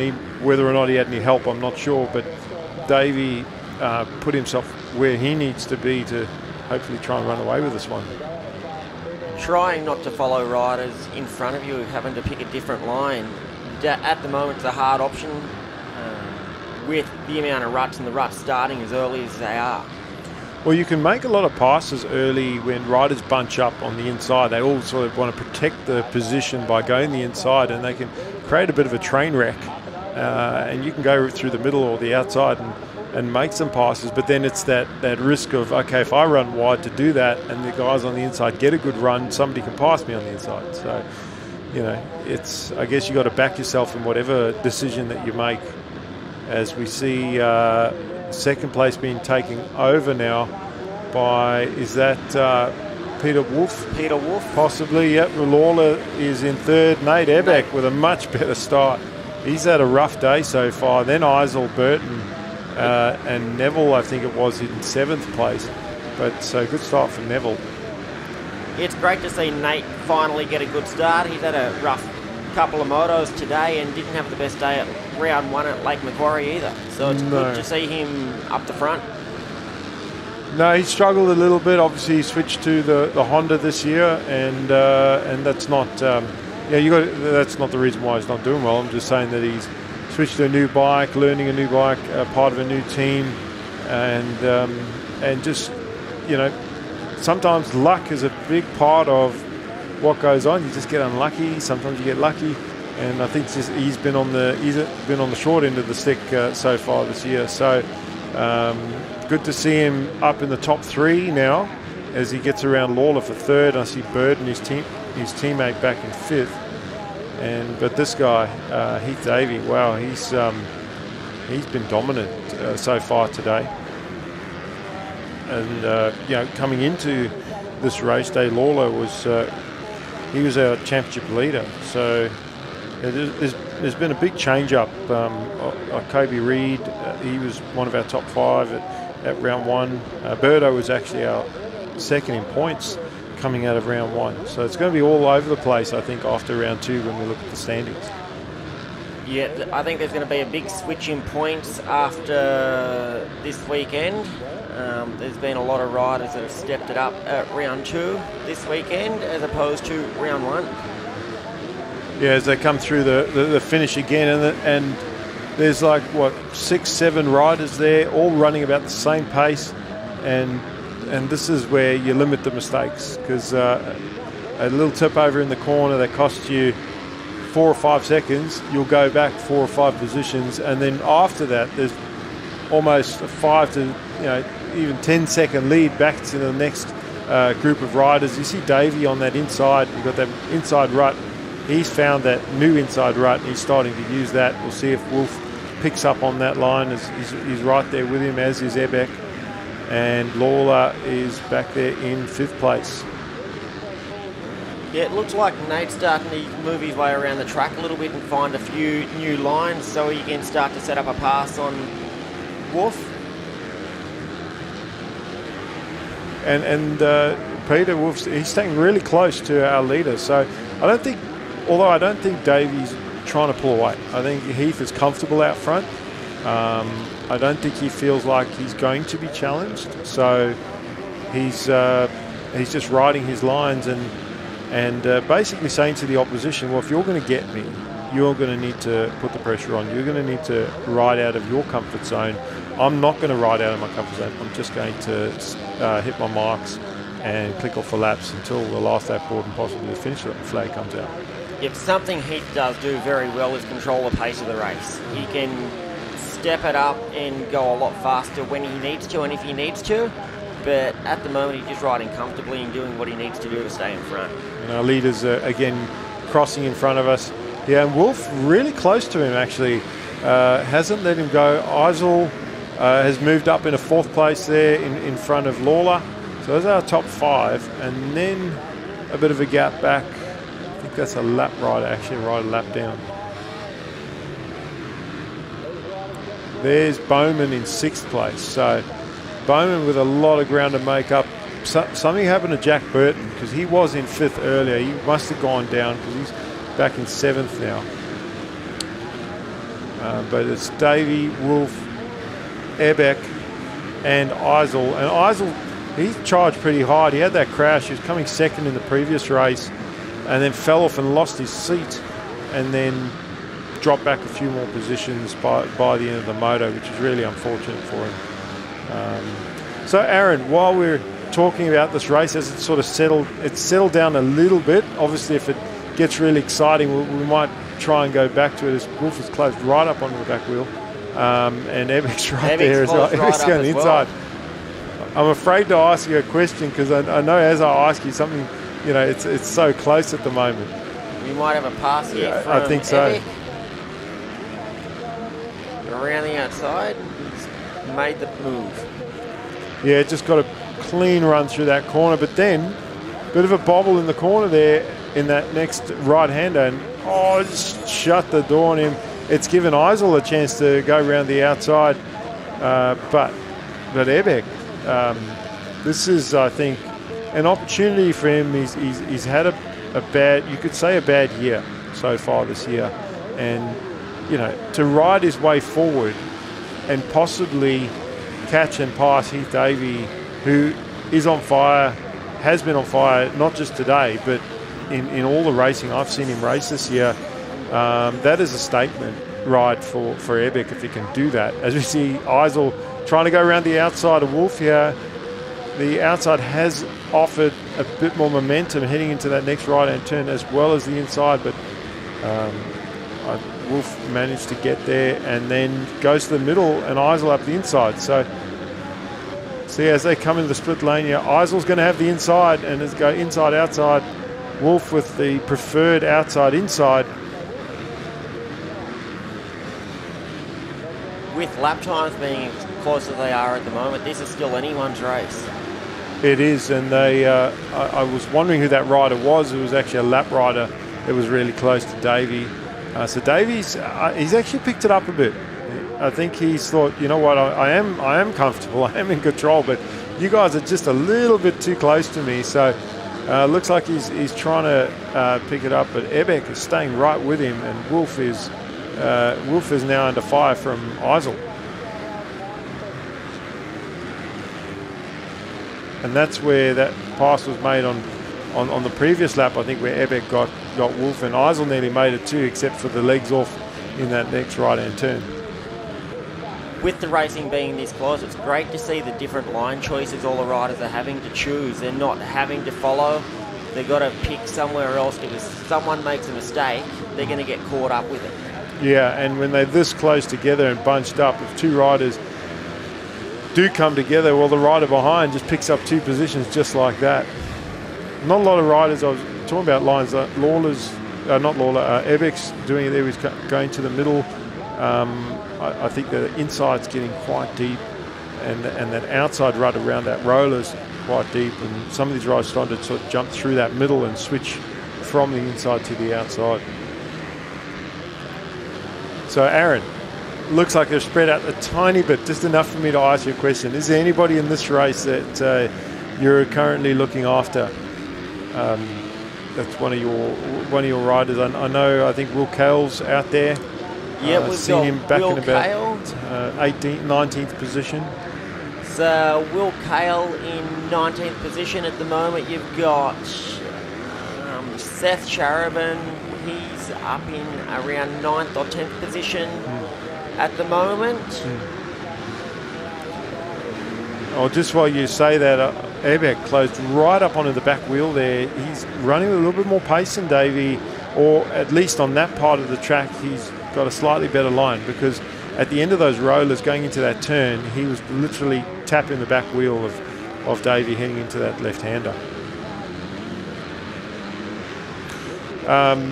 And you had I talked to you yesterday. You were flat out yesterday when I spoke to you about coming in for an interview, and you just had so many kids that you were looking after. Obviously, Stella Hiding, a really great finish, winning the 65 class overall. Like, not, boys, girls, nothing. Just, dominated actually. But you've got quite a few riders. I'm sure that you're really happy to have a home race. Means less, because you do go and travel and support, as we see Wolf trying to go around the outside there of Ebek. Nearly made that work, and actually potentially might be able to make it work up the inside here, and does, I think, if he can close the door. Full of throttle on the way out, and he does close the door. Yeah.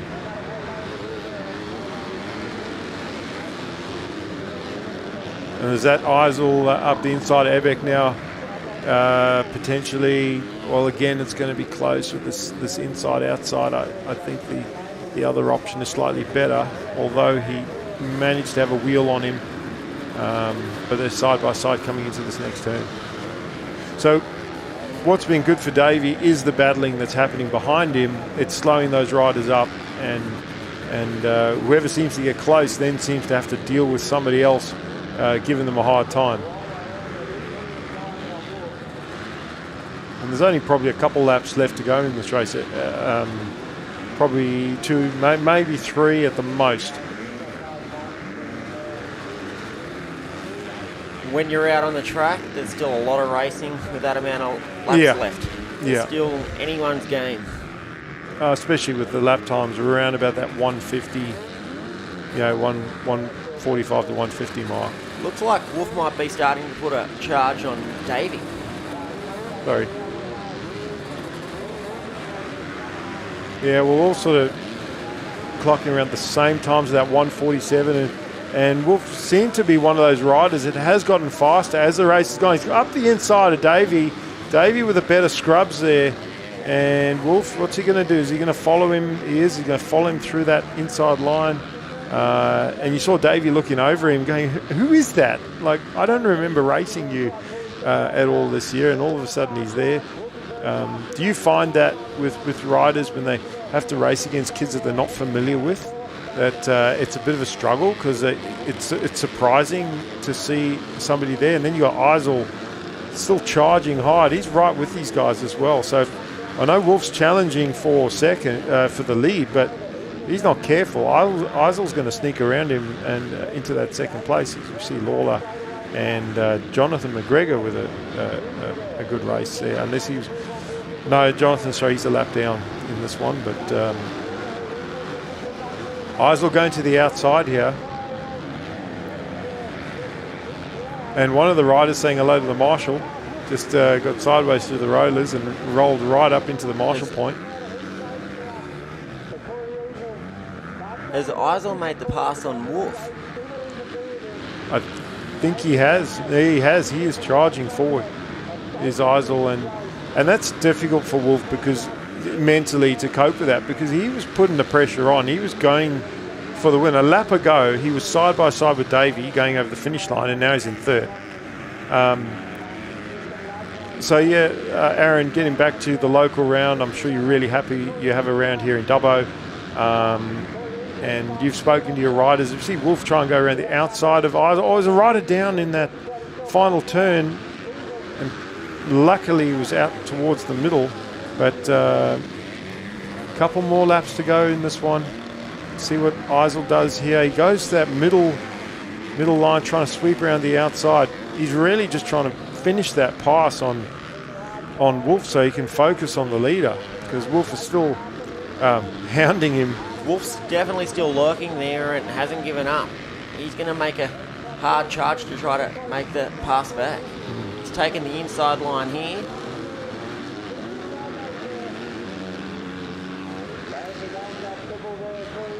So I'll ask you again, happy to have a Dubbo round for a home race?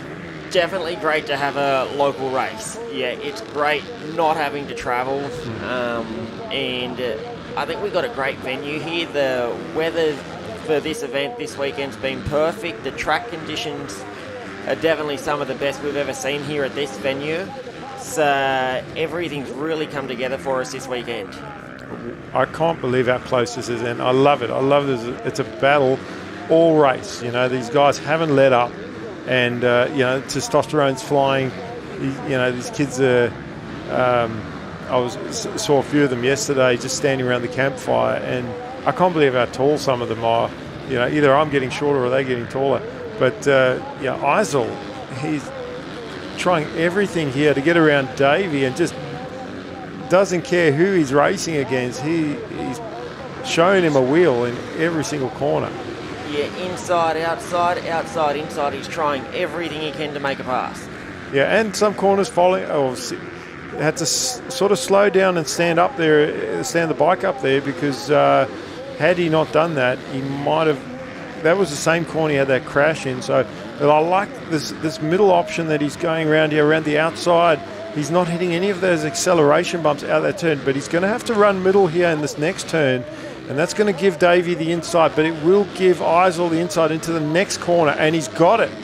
And I'm sure Davey can't believe it. He's thinking, man, what are you doing, dude?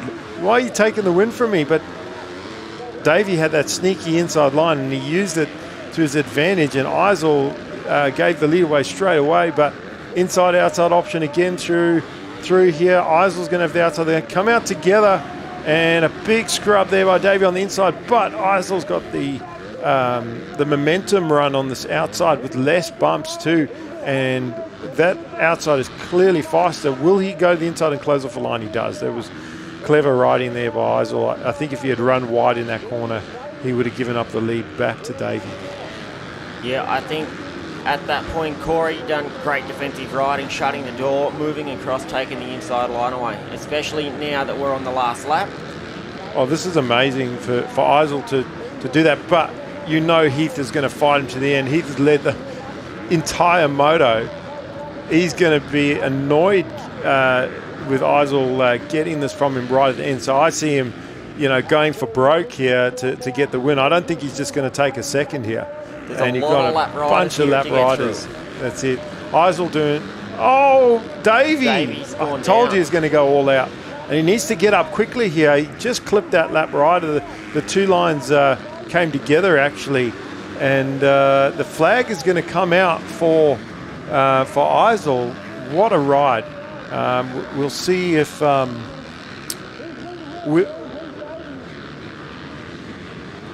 yeah, okay. Well... checkered flag is waving, but these guys are still going. So, yeah, not quite sure. Eisel doing a parade lap, maybe.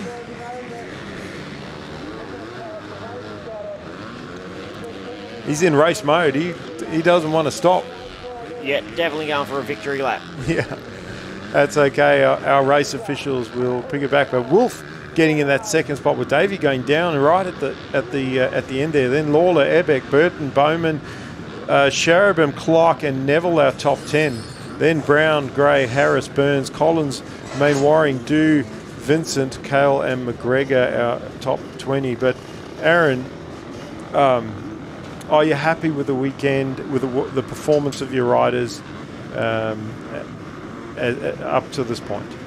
At the moment, the weekend seems to be running really smoothly. I think the club's done a great job with the venue, the track, the facilities, everything here this weekend.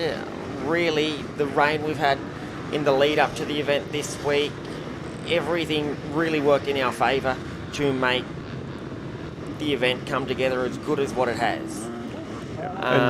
With the kids racing yesterday, I think they all had amazing days. They were all inside of kind of the top 10, if not higher ups. We'll take that as a win and keep working and keep building and getting better. Great. So where are you off to next? What's your next event where you're supporting your riders? The next event for us will be Appen East Coast MX in a fortnight's time. Okay, and then probably the state title back at Maitland for the final round. Yep, then round 3 of the state titles at Maitland after that. Awesome. Well, look, Aaron, thank you very much. It's been short-lived because that 15 minutes plus lap went by really quickly with all the battling. Appreciate you coming in to see us, commentating with me for that race. Good luck to all of your riders, and it's great to have people like you in the sport supporting the kids and going to races supporting the kids that you that you're teaching. Not a problem at all. Thank you for having me.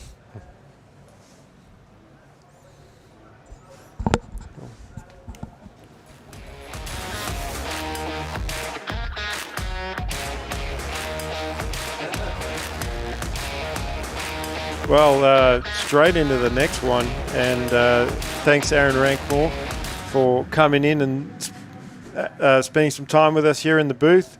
I'll be joined by my colleague David Hogan, who's just about to sit down, and this is for the MX2 A and B and C grade. And Jonty Hatton didn't get the whole shot this time on that Kawasaki 252 stroke, but as soon as I saw the Kawasaki, I knew it was him. and he's been hot on the starts today, but didn't quite get it this time around. It looks like Fitzpatrick with a hole shot. Hopefully, You're going to say it, aren't you? Yeah, hopefully he has a clean run this time and makes it a bit easier on himself. We watched that pack come through for this MX2 class. As we can see Fitzpatrick going through those rollers and Hatton there chasing him closely on that Kawasaki, using the high line in that berm for the whole shot graphics corner there. Watching them roll through here, just trying to pick up who our third place rider and fourth place that are going into it. Oh, there we go. Look at that. It's the 32 and the 134 getting past, but somebody's just snuck around the outside there as well and popped in the screen. Somebody flying through there. Is that the one? Oh, no, it's a 65. Yeah, Connor Whitney. Yeah, Connor Whitney making a nice move there as well. So a bit of action happening there in that mid-pack there for third position. And there's Taylor Thompson coming through as well. She was our third place position on track in this moto. Was that one of our Moto leaders 1? have gone down? Or was that... no, it wouldn't be one of our leaders. It's quite far further back. But, Zach Henry trading some plastic there with Caden Gray as we see Fitzpatrick out front. And Jonty Hatton, one of the local riders, winning the C-grade class today. So Zach Henry, Kobe Leach is our next C-grade. So Leach third, but Leach has been really, really consistent as far as points-wise. And his next closest in points was Dalton Weber, and Dalton has had a lackluster day so far. Look at those riders through that Kennard's High corner. There's about 5 of them all trying to battle through those ruts just there in the one space of the track. As we see Hatton come through in second place there. And we watch our 134, Caden Gray. Henry, Whitney, Thompson, Leach, Morgan, our top 8. Weaver back in 11th, so he hasn't been getting the starts at all today. And realistically, with a points gap, he needed to finish in front of Leach in every race today to make it a battle heading into that final round. But Hatton, with some clear track, obviously he's behind the leader Fitzpatrick, who's got even clearer track. But Hatton with some space. No man land there, isn't he? In the middle between the two, between first and third, he's just plonked there in the middle. Plenty of space front and back. So, well, he got second in the last race, didn't he? He did, yeah. And that was second outright. Yes. Obviously, he'll be scored as first in the C grade and won't be scored in the AMB at all. Definitely well and truly capable rider on that KX he is. So doing well again, second on track. Just trying to watch through who's there in the end in third, fourth and fifth. Just trying to see if Taylor Thompson can come up and get third on track again as she did in Moto 1. But she's got a bit more work to do here in this one. Well, just an idea. We just watched the Junior Lights 250s. And those riders will be stepping up into MX3 obviously first and then MX2. But they were doing 147s. Your top 5 guys were doing 147s. Riley Fitzpatrick, 147. Yeah, so they're on the money right away. Top junior riders, throw them into this race and we've got a hell of a battle for the lead. And that is normally when you come out of juniors, you go into C grade straight away. So I feel sorry for some of the C graders that have been in that class for about a decade, and they have these new juniors coming in all of the time, just toweling them up. And I mean, there's taking their points away from them. That could get them out into B grade. Yeah, stealing their lollies. Yep, that's it. Look, some of these guys that are running that class beforehand, the younger juniors, that when they're going to step up, they're going to do some of those other races and get their points rather quickly too, because they are not slow, those kids. So they're not going to take long to get their points. But well, I think depending on especially in their last age group when they're 15, going on 16, they end up going straight to B grade. Like there's some riders that didn't, like Justin Mahue. Went to C grade, although he actually wanted to ride up but couldn't because he was classed as C grade. So he's decided just to run C grade this year and then, enjoy a year of C grade, and then he'll go B grade. But if you finish high enough in state titles and junior Australian titles, you go straight to B grade. Automatic bump, yeah. And you can request, you can put an exemption request, but it's not always granted. So sometimes you just got to go through it. I mean, look, I came and raced you from overseas. at a race professional, and I had to go through the process. I started as a C grade. I'm like, kidding, really? We don't know who you are. Yeah, that's it. Who's this foreign kid? Exactly. So I had to prove myself as well, and did a couple open races to get my points up. So, won a couple of plastic trophies. I'm happy with that. There you go. Probably still know where those plastic trophies are, right? I've got them. I got them right next to my bed. Yeah, exactly. Prime position in the household. I wake up every morning and I feel like a winner. So you see Fitzpatrick going through those split lane sections. So Hatton still second, Gray third, Leach fourth, Taylor Thompson up to fifth, Morgan in sixth, Henry, Whitney, Miller, Eisel. What's the other? It's not the other. It's the other Eisel, isn't it? Yeah, it's Tyler Eisel. Yeah, the older brother. In 10th there. So plenty of action still happening on track, but Taylor's moved herself into 5th overall on track, which is pretty damn good.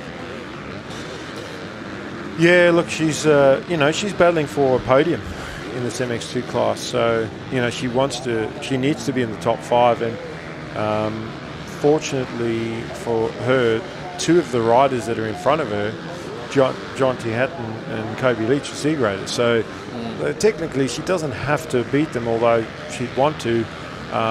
She's currently running 3rd in the A and B, and one she's got to keep an eye on is Caden Gray, obviously. Well, so that's right. Caden see Gray. if she can make something happen there for that one, and because she already has a leg up in terms of positioning from Moto 1 for her scores there on him.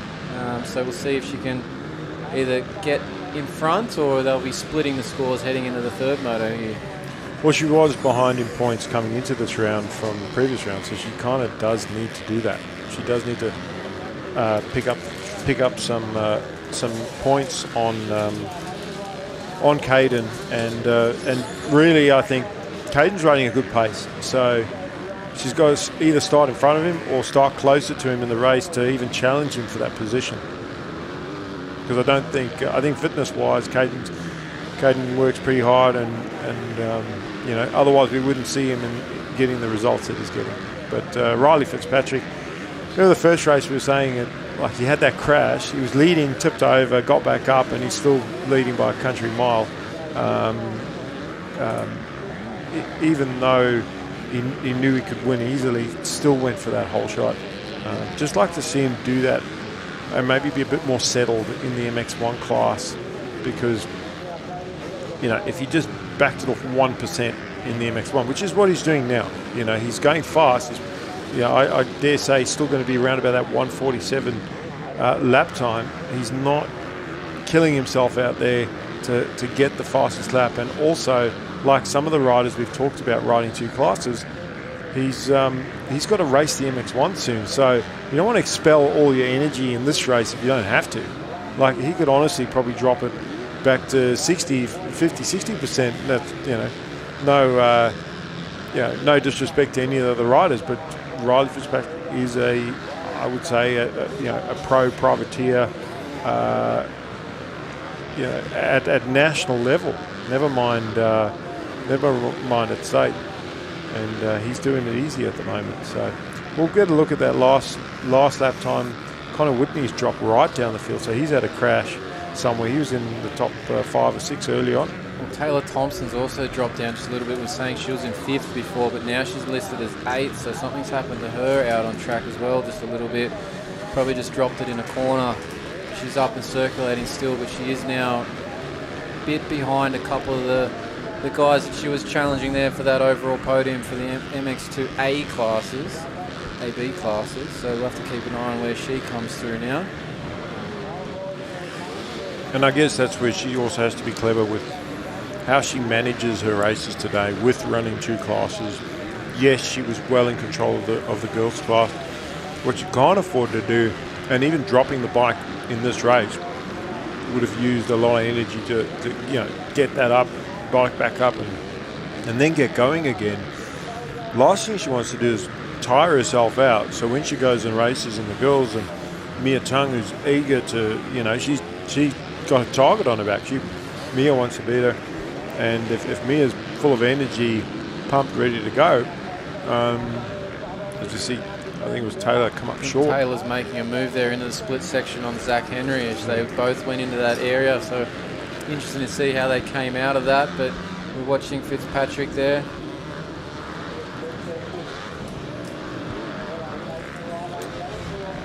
Fitzpatrick just circulating out the front there, keeping things nice and smooth as he's coming around to the finished area of this circuit. We are about 10 minutes into this moto, so still 5 to go before he sees the last lap board yet, so fair way to go here in the second moto for MX2. They had to follow that lap rider all the way around that rut because there was just no way out of it. Good thing he's got plenty of space to the to the second place at this point, because he can afford a little bit of those sort of moments where he gets caught in a line behind a lap rider and maybe not going the fastest way around the track. But so we watch him come head on here towards the camera, towards the split section. He's opted to go to the inside there. Some decent ruts developing in that inside-outside split section there. Even multiple lines within the split lanes, which is making the racing even more interesting when they get there. Or just watching one of our lapped riders struggle at the end of the Dubbo Regional Council corner there, getting a rut as he looked over to the side. That's the 206. Who was our 206? That's Talon Brown. Well, looking at the order, you know how we said Taylor Thompson maybe went down, lost a few positions. Back up, hasn't she? Well, she lost C grade positions. There's only one A and B grade. There was no Morgan that actually made the pass on her. Okay. You see one of the riders here, just there's Tyler Eisel. Oh, I was trying to front fork guard. Yeah, issue. the front fork guard trying to just the front fork that just won't cooperate. He's trying to. The fork guard was hanging the wrong direction and jamming up the fork action, so he's there kicking it as he's rolling over the finished tabletop with the boot, trying to get it to break off, but managed to bend it out the other direction. So hopefully that's not going to cause an issue as he goes into some of these ruts, but looks like he might be still struggling around the track here as we're watching him out our commentary box window. As Fitzpatrick on screen, coming through another lap. He's just ticking these off really simply, isn't he? Well, again, you know, it's just... and, I mean, it does look like Riley's just running the same lines. And I actually think although he knows this track, again, such a big lead. Explore, slow down and find those leads, especially in this corner here. And he's found that line that Heath Davey was using, where although Eisel did beat him in that race, in the previous race we watched when Aaron was in the booth, Riley has picked up on that line, and that's where Heath was going and actually made a pass back on Eisel in the previous race. Just keep the stationary cam there going, watching a few riders come past, trying to pick up some of our other riders. We're looking for that second position, the gap that there's our Kawasaki man. Jonty Hatton, as he's working his way towards our camera now on screen. It's a big gap that he's, a bit of a twitch as he came into that inside of the split lane, but big there's gap Kobe from Lee. Fitzpatrick down to Hatton. So, and there's Caden Gray as well, 134 on the Honda going past. So he's in fourth position on track at the moment. It's pretty close now between Caden Gray and Kobe Leach, and Kobe Leach closing on John T. Hatton as well. But I mean, we are getting towards the end of this one. Haven't seen a last lap board just yet. As Fitzpatrick had to just find his way around. But look at this, I mean, John T's still putting in some good lap times, and that's why he's still in that second position. He's clocking about the same times as all the riders behind him. Obviously, Fitzpatrick is a cut above the rest of them, but he's been able to maintain that lead that he got early from that good start. Obviously, didn't get the whole shot, but was second, and he just stayed second the whole time. Didn't even bother trying to stay with Fitzpatrick. Obviously, knew what his limits were, and thought, you know what, second's good, and I'm first in C grade, and I'm going to win a trophy today, and that's at a state title, C grade or not, still still an awesome achievement. Still awesome achievement. You see Fitzpatrick working his way through some lap riders. That's number 9 Dalton Weber as he's going past down to the back section of our track. Ooh, a little bit close there on another lap rider. Yeah, well, look, lap riders have been a challenge for all the leaders so far this weekend. Taylor Thompson come through the finish line there. She's back up to 5th position. So she's gone front of Morgan, which means that she actually hasn't lost any position because she was behind Caden Gray anyway. And Caden is a fair way in front of her. As Caden, I think, is closed up onto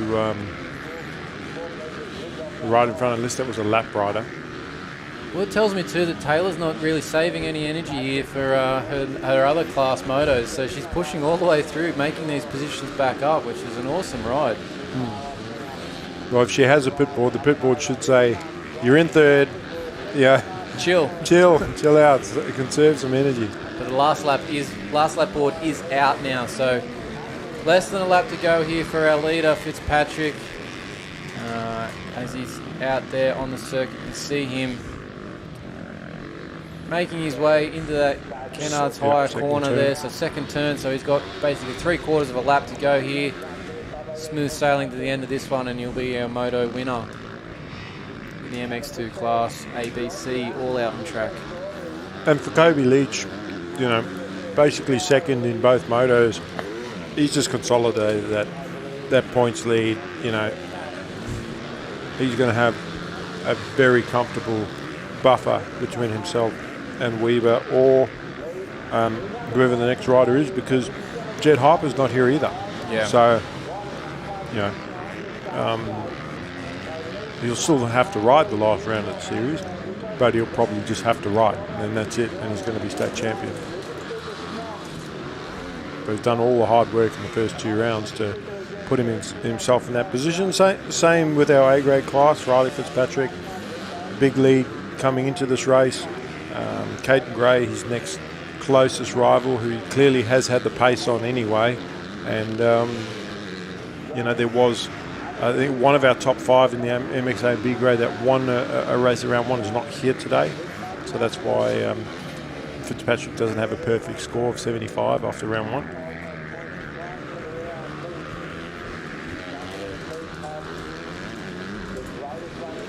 And Dalton Weaver, although hasn't had the best day today, he's still going to leave this, leave today with some points. So check flag out now for Fitzpatrick. Fitzpatrick's gone through. He's got that moto win, so 2 moto wins today for the MX2 class for Fitzpatrick. Our second place rider will come across here shortly, and that will be the Kawasaki mounted Jonty Hatton. He's looking for the rest of that field to come through because Fitzpatrick had quite the gap on everyone in this moto. You can see the Kawasaki. The green stands out in the back of the shot there. He's got 2 turns to go. He's making his way to this finish flag. Watching some of our back markers come through. So that's going to be our MX2 moto. We're going to head to the start line again shortly for our 13 to 15 125cc 2-stroke class. So we'll take a break here on our coverage from the state titles at Dubbo. We'll be back shortly. I studied business and commerce at uni. After graduating, I joined the New South Wales mining industry. And my job is to find smarter, safer and more sustainable ways of doing things, like world-leading remote vehicle technology, building renewable energy to power our mines and communities across New South Wales, and using drones for remote seeding to restore the land and protect our ecosystem. Because in New South Wales, we mine responsibly for today and tomorrow.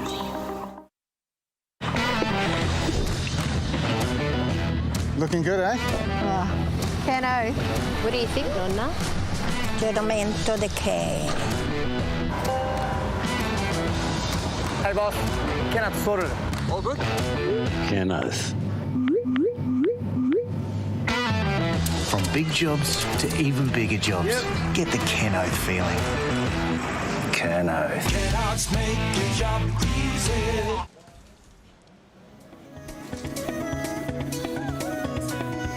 All right, welcome back to Dubbo Dirt Bike Club. We are here for our state titles, the New South Wales state titles. Round 2 of our 3-round series. We're going to be coming to Maitland at the end of the month here for round 3, but Our next class on the grid is about to go. The gates drop down. We are in racing for our 13 and 15 125cc class. Looking for our whole shot winner here in this one. Looks like there's a Yamaha out front. Is that going to be Heath Davies? We'll pick that up here shortly as they come around the Kennards high corner. It looks like Davey out front with another good start, Mikkel. Yeah, we are in for a treat in this race, especially if Thomas can start near the front. Looks like that's him that's moved up into second place. We've got a camera view of this split lane, but Davey, after winning the first moto, has put himself into the lead early, and that is, I think it's going to be hard for Seth to, Seth really needed to, I think, get in front of him, at least, though he's got a good enough start to run with him early in the race, because I think with a worse start, by the time Seth would get to second, with Davey with the lead, it doesn't give him a chance to race him, and again, they're so evenly matched time-wise. At least now he's there, he can stick with him, he can put pressure on him, and we saw that happen in the 250 class where Heath just wanted the win so bad, fought hard for it, maybe could have taken a second with Eisel and then crash and end up third. So, put enough pressure on a rider and they can force him into a mistake, and I think that's one of the things that Seth has to do in this race. The other thing he has to do is, Heath did pass him in the previous race and didn't run away from him, but did pass him, did beat him. So, follow him for the first. It's a long moto. Follow him for the first few laps. See where he's going. Get comfortable. Seth sending it off that single onto the start line there. He just sort of jumped up in the screen. Yep, nearly headbutted the. I don't know if there was a drone or a camera. I think it was it's the camera. It's the camera on the scissor lift there. The scissor lift. I don't think the camera's that scissor close. Lift probably here from our Kennards hire partner. So good to have that viewpoint on the track. Yeah. Although he's closer to the sun, it'd be pretty warm up there. I don't know how he's going up there. It'd be wobbling back and forth. He's up at quite a height there. Most people would be scared of it. Certain things you can't say right there, but anyway. No, we'll go to the toilet. It'll be fun. Exactly. Yep. Sorry, I said it. So Davey into the rollers, and again that single double option. That's what we've seen all day. And they switch back to the inside line there. Thomas, little bobble out of that turn. He's lost a fair bit of ground. I thought maybe he had tipped over, but just nearly kept it up and running. And Davey with a slightly faster time that first lap. Obviously that mistake is going to change the time and give Davey again a much quicker lap. Well, even if it's the same lap, a much quicker lap than Thomas. So Thomas needs to tidy it up, smooth it out, try not to make these mistakes, get close again, because right now there's no pressure on Davey for the lead, and he could probably feel that at the very least hear that, or not hear that Thomas is right behind him. I mean, saw him in the previous couple of 250 races look over his shoulder. Haven't seen him do that yet. I think he knows that Seth is there, or he knows that Seth is in second place, but he's not fazed by that, and he's 100% focused right now on his own race and his own lines. So what can Seth do? All the pressure's back on him. Yeah, and he's just losing a little bit of ground here in his early phases of the moto, so Seth's going to have to try and put something together here to work his way back forwards, because at the moment Davies is controlling this from the front. And as we look, there was a bit of a mistake there from Thomas, and Davey getting nice and low over the single out of that split lane, just keeping the bike right down and doing a bit of a scrub action. We'll just wait for this lap chart to scroll through. We'll get our leaders here. So it's Davey, Thomas, Tyson Williams, Raphael Rossiter, Riley Tung, Buddy Brown, Kate Tipper, Jonathan McGregor, Max Anderson, and Cameron Poolbrook is our top 10. So riders that are a bit further back, because we're obviously in this class, we tend to end up focusing on Davey and Thomas as they go through. We need to give them a mention. And look, we're not just focusing on them as the leaders, but they are our closest on track, and if we find another battle on track, we will get to that. But right now it's and you know, Seth hasn't let him go, and he can't afford to. I think as soon as Davey is out of eyesight, or at least one section ahead, this race is over. So he knows that. Davey knows that.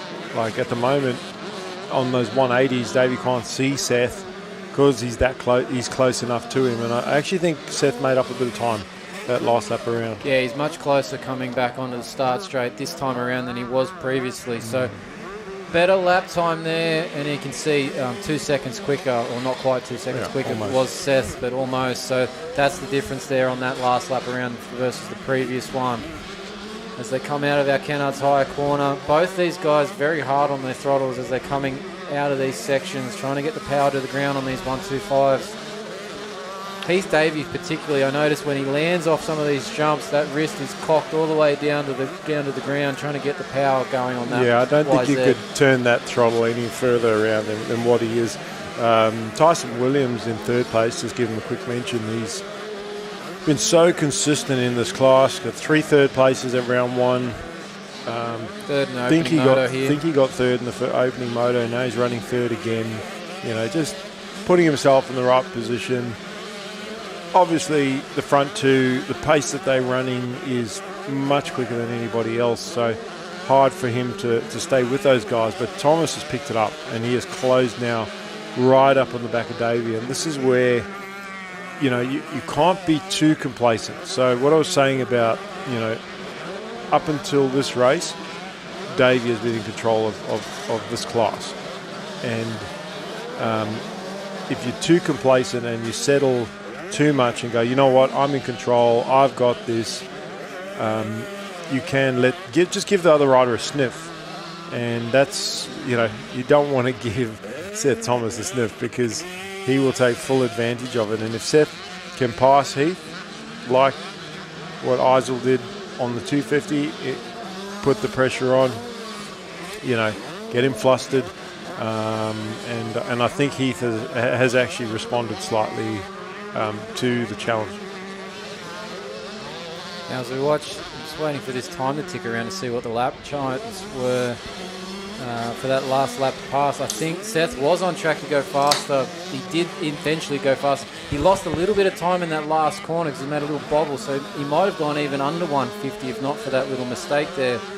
But they both dropped their times down, so the pace is furious at the front here, doing 150s on these 125 bikes is pretty impressive, considering we were talking about just previously the moto before and the MX2 doing, I think, 147. So they're not far off that on these 125s. No, and look, the lap times have gotten slower as the day, you know, if you compare them to practice. Guys are going quicker in practice. Some of those A graders were doing 143 in the MX1. 142 we saw from Dylan Wills in that last race, actually. So I'll take that back about the lap times getting slower, being faster during practice, because Wills picked that one in the most recent moto. So yeah, track's quick at the moment, but these guys aren't any slouches. They're comparable to any of these class winners really across today.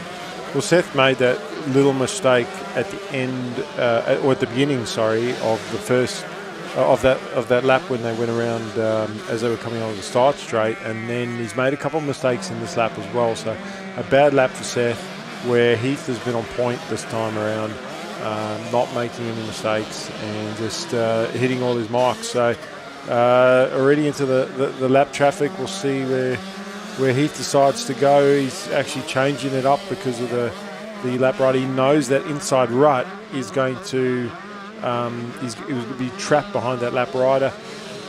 With Seth being a little bit further back, he was able to follow that lap rider, but I actually don't think Davey lost any time there. Well, Davey was fastest on that last lap that time around, only just over Thomas. They're both still in the 150s, basically nothing in it.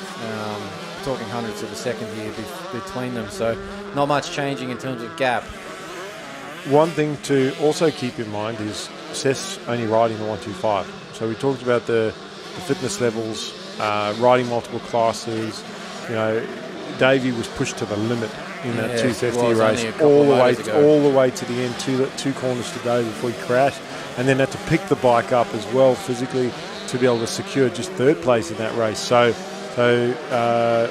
strength-wise, Seth should have an advantage here. What he can't do is leave this too long in the race to actually mount a challenge and put Heath under pressure. But Heath has to manage his fitness level, his endurance, and maybe that's why he didn't try and pull away from Seth. Maybe that's why he just thought, you know what, I'm just going to ride my lines, and I'll go faster if I need to. In saying that, he's not cruising out front either. He's trying to keep that gap and keep Seth at bay, and Seth has to, you know, as I said before, the pressure's on him, and he has to. Was that Seth that went down? It was, yeah. So that's ended that little challenge there for Seth in this particular motor, because that's going to give Davey a nice little gap here. Now, how far back is Tyson Williams at this point? Is he going to be able to get in front of our second place rider, Seth Thomas, who's just picking himself up off the deck? Look, and those 125s are heavy, especially for a rider that's like a smaller rider. Like Seth is actually quite small. He still rides the 85. Doing the reverse squat there. Yeah, he was battling with Blake Bohannon yesterday, and for Davey, this is just a gift because now he can roll. He's got a big enough lead. He can just take it easy and just run this one to the end. We were talking about saving some energy. I noticed we had this chat about our vet rider Nathan Boktrop maybe missing MX1 moto to save some energy. In this particular moto too, you'll notice at the end of the list here in the lap chart that a few of our girls riders that are in this class as well as the other girls class aren't on the start line. They didn't start this race. So that obviously today the track might be just fatiguing these riders a little bit more, or they're at least trying to pay more attention to their primary class. You can see Claire Pollard, Mia Kazi, Sienna Cyprian didn't come out for this, as well as Samuel Burke. I'm not sure what about Samuel's situation was there, but I know for those girls they'll be looking to save some energy. Yeah, absolutely, and it's although it's great to have extra track time, sometimes it's not great. Sometimes you're just hating it out there. But again, it is the saving that energy, and Heath, you know, he's got nothing to prove now. He has the lead, a big lead, and he can't afford to cruise. And I think that he should literally just roll around until take advantage of this. We'll just see like where the second place goes, but you know. The young kids, as you see them there, scrubbing and grabbing a handful of thralls. Can't help themselves, They just can't help themselves, no. They're like, energy, I've got heaps of energy. I've been training, Mikel, shut up. You know? What are you talking about? Well, if he's not careful, he's gone through at, 12:50 something. So if he does too quick of a lap time, he's not going to get the last lap board here. He's going to have to do 2 more laps. So he might regret that. Yes, that's right. If he doesn't be careful here. Back out a little bit. And that's another thing. I mean, obviously, there's no clock on the side of the track to tell you where you are. I wish there was, actually. That would be helpful now, in some circumstances. Especially for your vets riders. Like, oh, thank God, the race is nearly over. But it's really helpful when you're in a battle, too, when you're racing and you can see a clock and you know your time. When you don't know the time, it can just feel like an eternity when you're out front waiting for that last lap board to come out. We just see some of our lapped riders making their way through sections of the track here, coming towards camera. There's the 169. There's our third place rider. Or is he second place now? Well, the race order says that Seth's in about 6th position right now. Wow, he took a while to get going maybe. Yeah, either that or he had another mistake. But that's when you look at him and he's been so far out in front, points-wise, that's a big thing to make that up. is a massive deficit. You know, it's such a close points chase. If you're not going to be first, you have to be second. You know, so yeah, hopefully for Seth's sake, he can ride his way all the way back to second place. But that is going to be a big ask as Davey gets the last lap board. So it's running out of time if he wants to do that. He is. We'll see how far back he actually is. Just watching the rider out the window at the end of the last lap, just getting cross-rutted and going down that. And he's taken up about 4 ruts there, and the guy with the yellow flag is taking up another one. So it's like, we'll basically just send the guys will just have to go to the outside. And maybe step back. Here we go. We got it on screen. It's the 257 of Jonathan McGregor just getting himself back up and going after that little moment. But yes, he was blocking a significant portion of the track. At least 2 ruts there. Step back, son. So Davey is only about half a lap to go, and no mistakes for him. As Thomas currently still sitting behind McCloskey as far as our timing and scoring goes. There he is there, actually. So fair way back.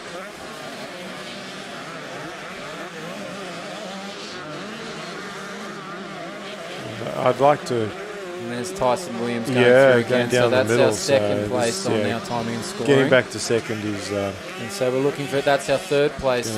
Raphael Rossiter. Well, he has gotten around McCloskey. So back up to 5th.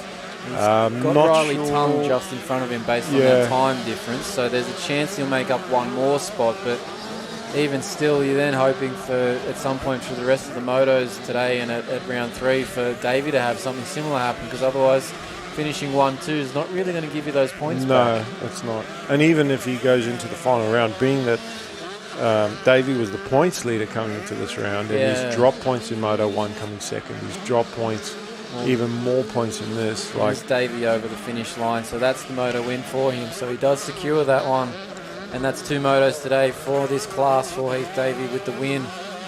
So as we wait now and see if it is Tyson Williams that will come across with the second place finish in this moto. So we just keep an eye out across the finish line here. One rider just struggling to get through that last corner. That last corner is such a difficult corner at this track so far this weekend, and that was the 98 of Memphis Lemon just coming across the finish line. Now here comes our second place on track, Tyson Williams. It's the 169. He gets second in this moto. Well done, Tyson, for that one. Now our third place rider here will be the 28. That's Raphael Rossiter.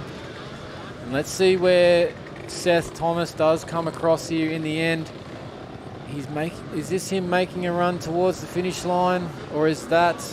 No, that is Seth Thomas. So he's managed to make his way up to 4th in the end. So not the greatest moto, salvaged a little bit there, but that is not how we wanted him to finish out, and not for his championship. So that wraps up 13 to 15, 1-5 moto. We're going to take a break here. We're going to come back with our MX Women's as our next moto on the gate.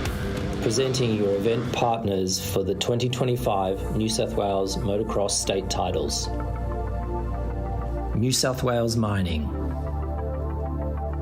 Kennards Hire, Sideline Sport, Dubbo Regional Council, National Motorcycle Alliance, Black Dog Institute, Westpac Rescue Helicopter Service, Wholeshot Graphics.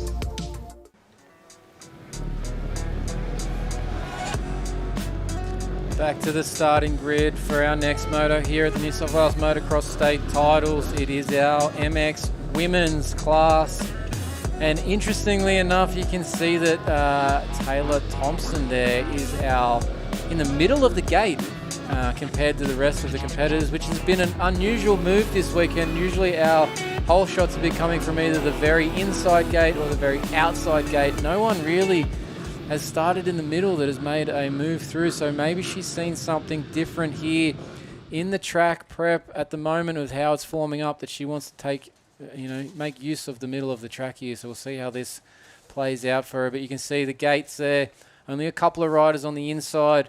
Majority have moved out to the outsides of our gates here to try and sweep this start and first corner area, and you can see the ruts that are coming around from the track onto the circuit there, and some plenty wide lines even sweeping right out to the outside still. So everyone's using a lot of this track here as we come onto the start straight.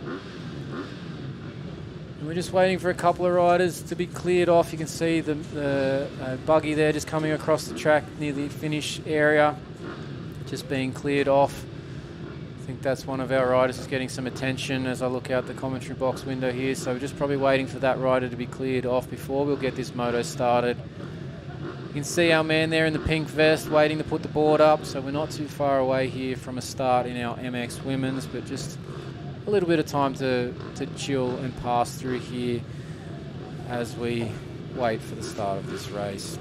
Obviously, previously in this class, it's been Taylor Thompson leading out with Mia Tung following through, and we had Tabitha Newcomb in third in the opening moto. So our championship leader at the moment is Taylor Thompson from Mia Tung. So we'll see how this moto plays out. We've got the 5-second board up. We're ready to go here. The gate is down and we are away with our MXW class. And there's Taylor Thompson. But Mia Tung on the very outside gate has swept that, got massive drive, and she is in front as she probably needs to be here to make a bit of a challenge to Taylor Thompson in this moto. But Thompson has gone straight to the inside and made a battle out of this straight away and taken the position away from Mia Tung very early on this opening lap here. Mia's fighting back on the inside as we go down through the middle section of our venue here. We're going to head to the split lane. They're side by side. Both, I think, are choosing that inside, and they're going to run out of room there as they go into that.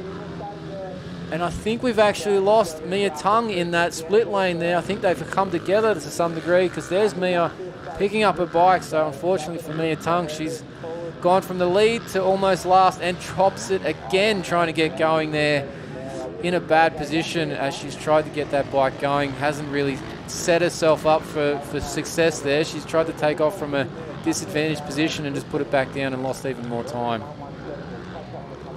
So as we scroll back to the front of our field, you can see Taylor Thompson coming around the other section. Kira Collins is our second place rider at the moment on track.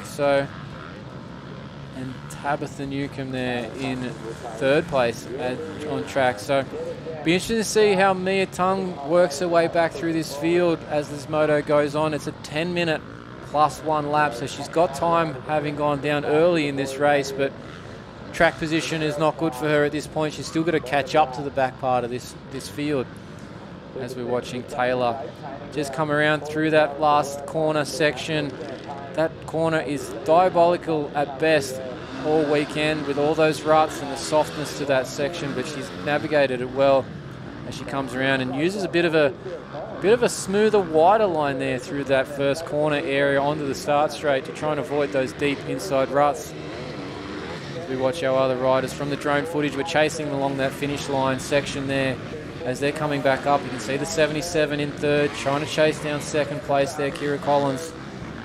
And Mikkel, the race is developing, but it's something to watch here is Mia Tung. She still hasn't quite come through yet, has she? No, not quite over the finish line yet, so there's a lot of ground for her to make up. Actually, I'm noticing she's down again, just in the end part of the track. Her and another rider seem to have come together somehow. So that's a third crash for Mia Tung on the first lap of this moto for the MX Women's. Well, I just think, she try maybe over-trying or trying a bit too hard. And what we talked about before is, one mistake turning into two and then three and then four. I mean, clearly Mia does have the pace to make her way back to, hopefully for herself, even second place. But as we saw with Seth Thomas in the previous 125 race, who really, if he's not winning, should be second, ended up fourth. And that was only really just one mistake. Just obviously took him a while to get going, or unless there was a crash that we missed. But Mia has done, she's battling for the lead. She crashed, and then another mistake. She's, sometimes you have to put it behind you and go, you know what, it's happened. There's nothing I can do about it. I'm just going to ride normally, ride my best. Again, depending on the track, what the type of track is. We spoke about how difficult this track is technical, and it just reaches up and grabs your front wheel, back wheel, and just pulls you down to the ground. And that happened a couple times to her. It's happened to some of the best riders in some of the other classes today, especially that last turn we see there with Tab Newcomb's just come through. She's going after Kira Collins, and Newcomb getting that third place in race 1. She's currently sitting third, knowing that Mia is so far. Well, she wouldn't know exactly what position she's in, but she does know that she's down and out, and will be coming back. But from an overall perspective, like, championship-wise, sure, Tab's going to want to try and nail down a podium in this championship, but she does have the opportunity to take a second on the podium today if, but she needs to maximise that and get in front of Kira Collins. In the same way, Kira Collins, who ended up, I think, 4th in the first race from memory, currently sitting in second place, she's thinking the same thing. Like, whoa, I come 4th, but she knows Mia's down. So will Mia be able to make up that time?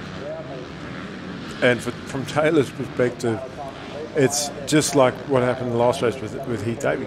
She's able to now just back it right off and go, okay, I can conserve energy in this race and just try and ride it out to the end.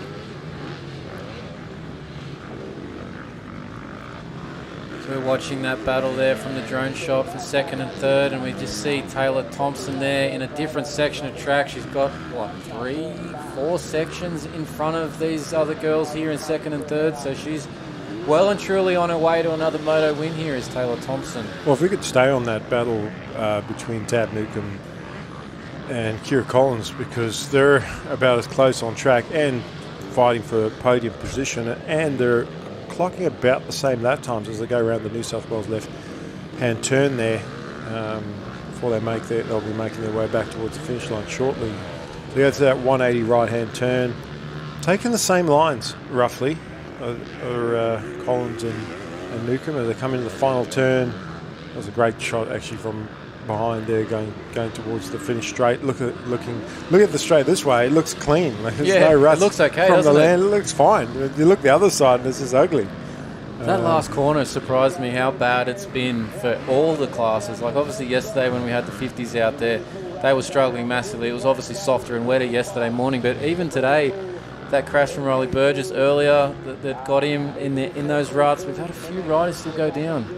You see that outside line that Kira Collins just used. That was the same line that she struggled to pull up for the corner that time. She didn't over jump, but she had the front wheel high on that tabletop and nearly didn't stop for the rut that she wanted to take. I think she actually wanted to take the inside. She ended up in the middle, but Newcomb is looking for a pass here as they go through the split lane. Obviously, I think that outside-inside is the preferred line.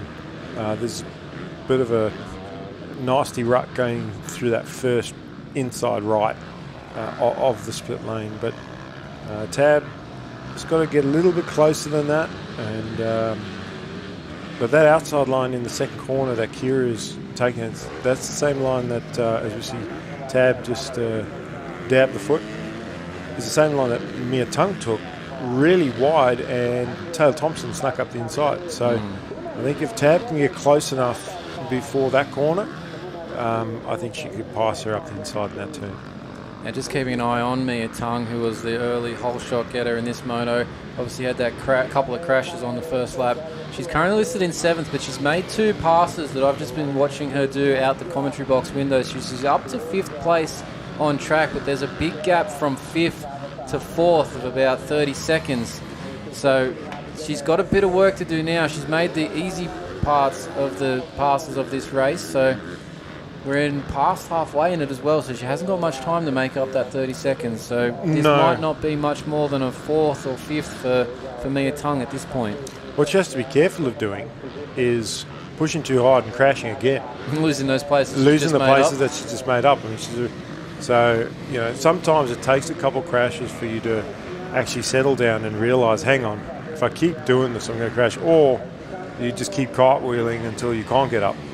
As this is what I'm talking about, this very outside line that Collins is taking. Yes, it's an easier line to take, but you can see the time that Tab makes up on her heading into that turn, then loses again on the exit because Kira's taken that out. She's got so much momentum.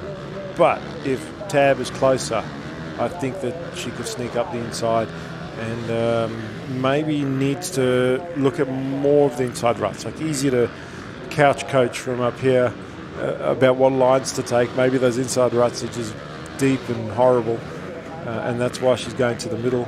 Or the middle is just what she's comfortable with. But yeah, she is close. Collins is riding with a lot of intent to try and secure this. Still going the outside lines in some of the corners. I saw Tab last lap around. She kind of made a mistake in that turn, stood the bike up.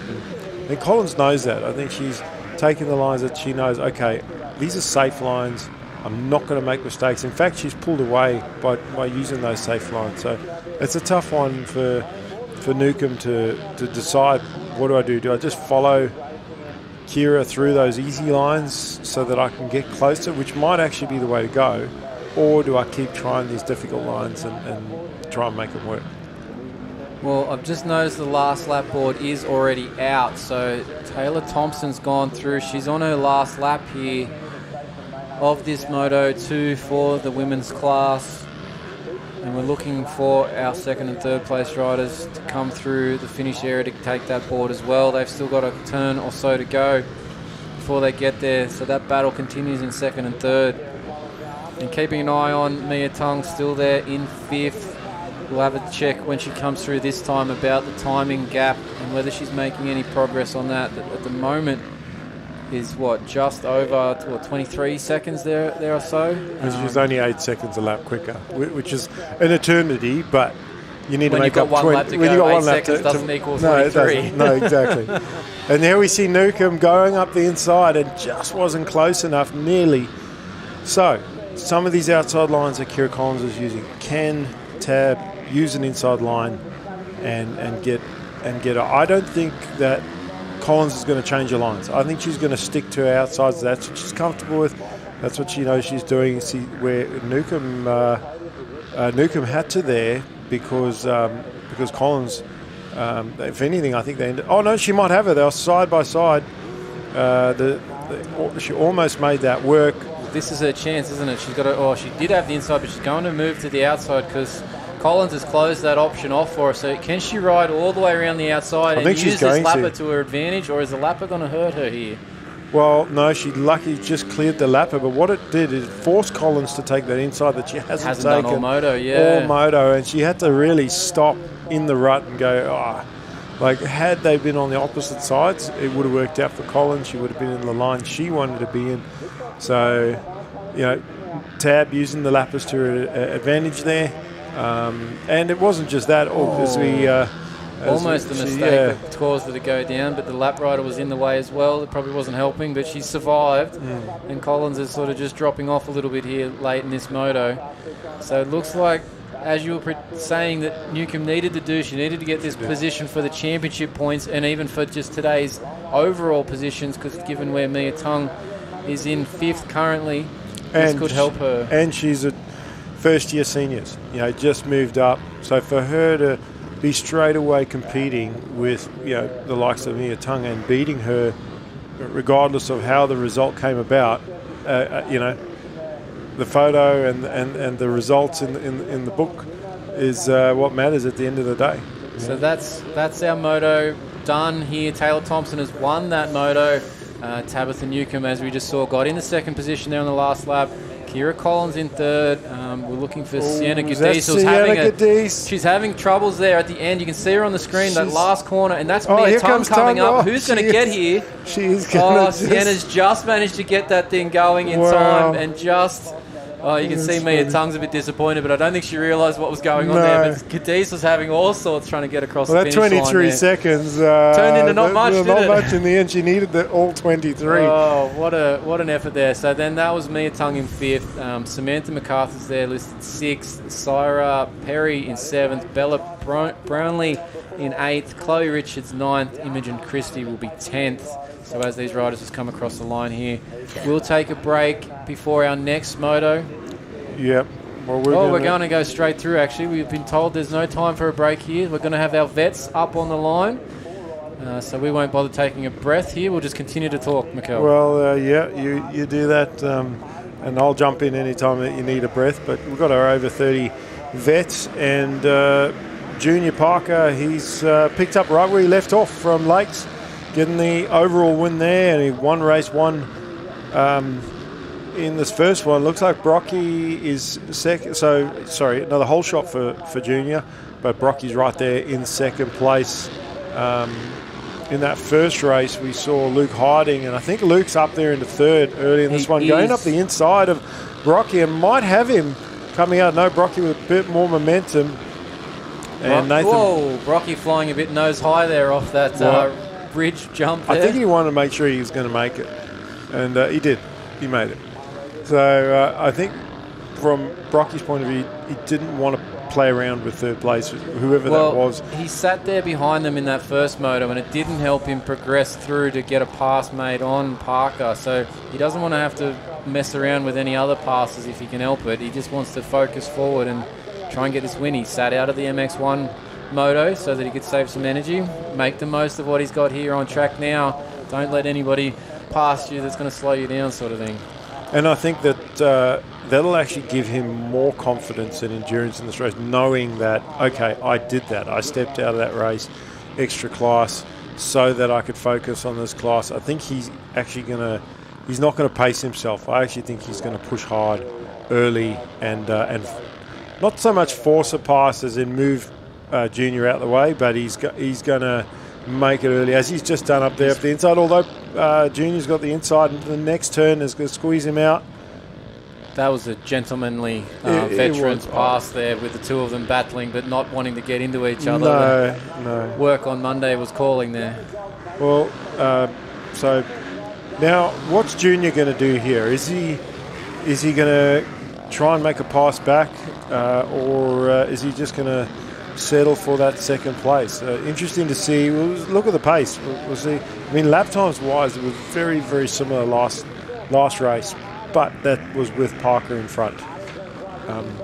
Is Brocky going to pull up on it? Pull a lead on him this time? We've got Harding in third, then Parrington, Loader, McMillan, Moore, our next rider in line. So another good start there for Harding. And Junior hasn't let him go. Junior's right there with Brocky as they head into the split lane, although taking the line that's not as great. As they head into the back section, we get a sort of head-on view of the riders coming towards us in those ladder positions. But he's done just that. Junior's right there with him, keeping the pressure on.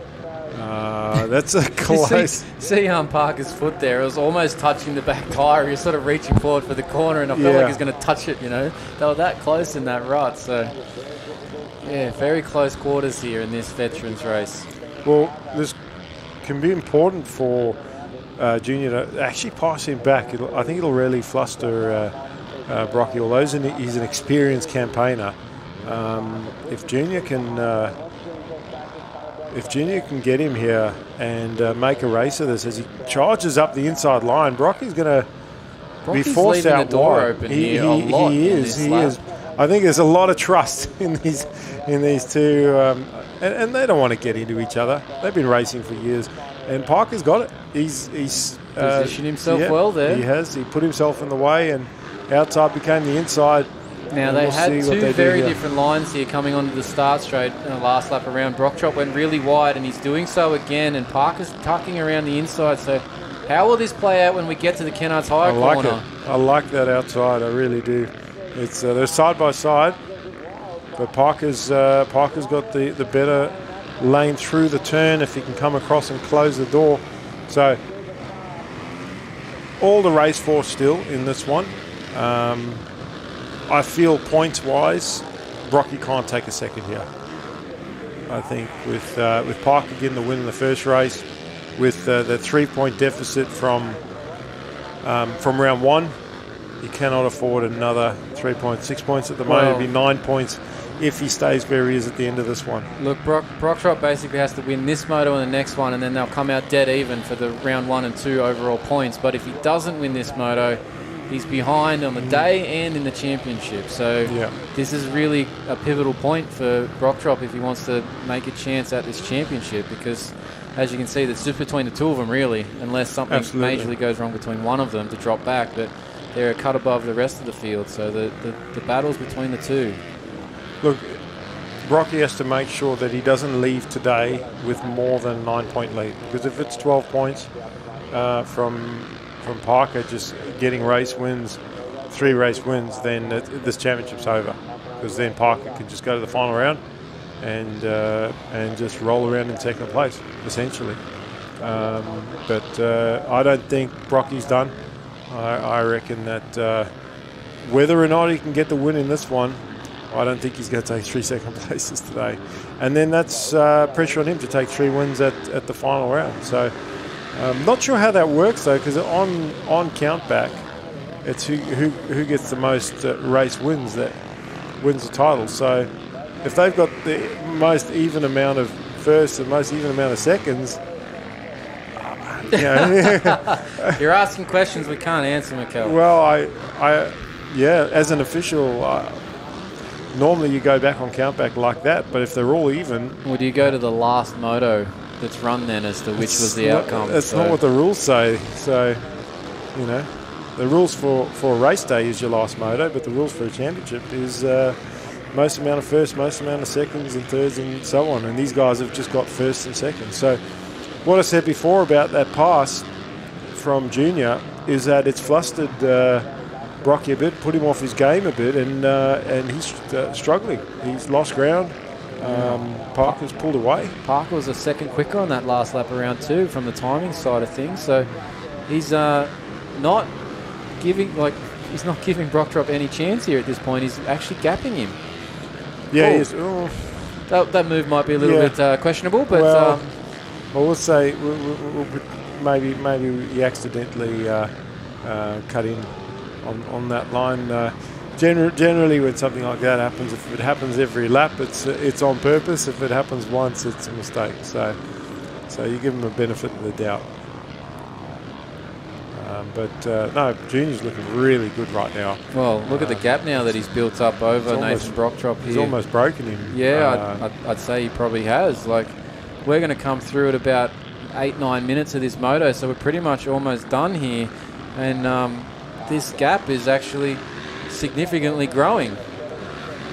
Look, it's Junior's been on point, and the key thing in this race is he's actually been very smooth. And when you talk about being fast on the track, it's not just about how fast you go. Every mistake costs you time. So even if it's your leg coming off in a corner because you've got to stand the bike up, there's half a second. You make 4 of those little mistakes in a lap, you wouldn't even notice them, but there's 2 seconds. You've lost 2 seconds. You try and make up 2 seconds as a fast rider. That's a lot of time to make up. Not easy to do. So if you can just, as I said, hit your marks, be smooth, and I guess clean on the track, you're going to be fast. And it's also about doing those same laps, lap after lap after lap, not having the fastest lap time 3 out of 5 laps and then having 2 bad laps in the race. So our running order here in this Vets class: Parker, Brocktrop, Loader, Parrington, Harrington, Bunting, and then it's scrolled past from me. Yeah, Harding was in there as well. I think he might have been just. I think when you said Harrington, it was Parrington. You said Parrington, Harrington. I think Parrington, Harding. Sorry, it was. Harding, Bunting, Beck, McMillan, Moore, Shaw, and Brooklyn is your top 10 in this veterans class race. And Hallett and Ray 11th and 12th, and Harriman seems to be not a part of this one. Hasn't started the 808, so not sure what's happened there for Lee Harriman. Well, you talk about championships and championship rides, and championships are won obviously over a whole lot of races, but every rider can identify a race where they go, I won the championship in that race. And if Aaron ends up winning this race, as Brocktop has. I think he's sort of almost resigned to the track. I'm not even going to say to Junior. I think he's just resigned to the track. You know what? I'm done in this race. I'm done. I'm just going to take a second. But I think from Junior's perspective, he could look back at this race and go, "That was the race I won the championship." Yeah, definitely. Looking at the way he's taking this to Nathan in this moto, and you can see the gap. There's Parker going into the split lane, and there is Brocktop in the corner prior. So the gap has widened significantly since Parker made that pass for the lead on Brocktop 3 or so laps ago. Let's also take into account the age difference. You know, not making excuses for Brocky. What is the age gap here? Do you know what they are? Brocky's a year younger than me. I'm 48. He's 40. I thought he said he was 47 when we were on the presentation last round, so that rang a bell, but I don't know what Parker is. Yeah, I think Parker's in his early 30s, so... Okay, you know, so there might be a little bit of an age, physicality difference here. Yeah. So we don't have a handicap in motocross. It's not like golf where if you're not as good, you get a handicap. It's in motocross, if you're older, you're older. It's the same for everybody. See one of the riders. That's Brock. It is. He's gone down all by himself too, because there's not much happening there. But that is the third place rider, the 919 of Trent Loader, that's just right on his tail now. And if he loses that position, that'll be even more points that he's giving up to Parker in this championship chase. Right. Well, we talk about races, not just looking back and going, well, that's the race I won the championship. That's also looking back and going, that's the race I lost the championship. Yeah, in this case. And Loader, he's racy. Yeah, he wants some for sure. And Brocky's just like, go away, just leave me alone. I'm tired. You know, I've not had a good day. I just want to ride this home to second, and try and stay on this and see if Loader can make something of it. It is the last lap, so Loader's got a chance here still to try and take this if he can stay with him and maybe pressure him into another mistake. If Nathan is maybe feeling a little bit of the effects of the track and the day, you never know. Loader might be in a chance here for a second. But it does seem that Brocktop's getting back up the pace and just putting a little bit of gap back into that spot there. So might be just re-establishing himself here for second. Well, the last thing he wants to do is be in a last lap battle with someone where the person's close enough. I mean, Loader's clearly trying to give him a go this last lap, but because another little bobble from Brocktop, he could sneak through and take second. And if he does, well, then it's almost a done deal going into the final round. But we still have another race to go for these guys, and exactly what happened at round one, where Parker won the first two motos and Brocky come out in the final moto and won it and reduced it to a 3-point gain. So, you know, if he can do that, if he can take second in this one, come back and win the final moto, he's only 6 points behind going into the final at Maitland, and then only 6 points behind. It's whoever wins. So. And he just has to beat Aaron in all three races to win the championship. You know, in the same way as we see the flag coming out for our race winner, and well deserved from Aaron Parker. He will be chuffed with that. Solid ride there. Yeah, it was. He needed to do that. He needed to let Brocky know that hey, dude, you're not going to. You know, I'm here on my own accord. Like, it's not that I got lucky. Like you said, it wasn't a fluke. He won at Lakes. He's come out. He's won 2 motos. So that's the end of the vets. We're going to take a quick short ad break, and then we'll be back with the Junior Lights girls.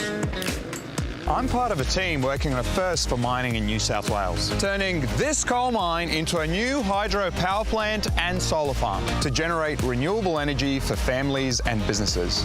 Projects like this show our industry will keep working to reduce its emissions, already down by 38% since 2005, all while contributing billions in royalties every year to fund our public services. Because here in New South Wales, we mine responsibly for today and tomorrow. Looking good, eh?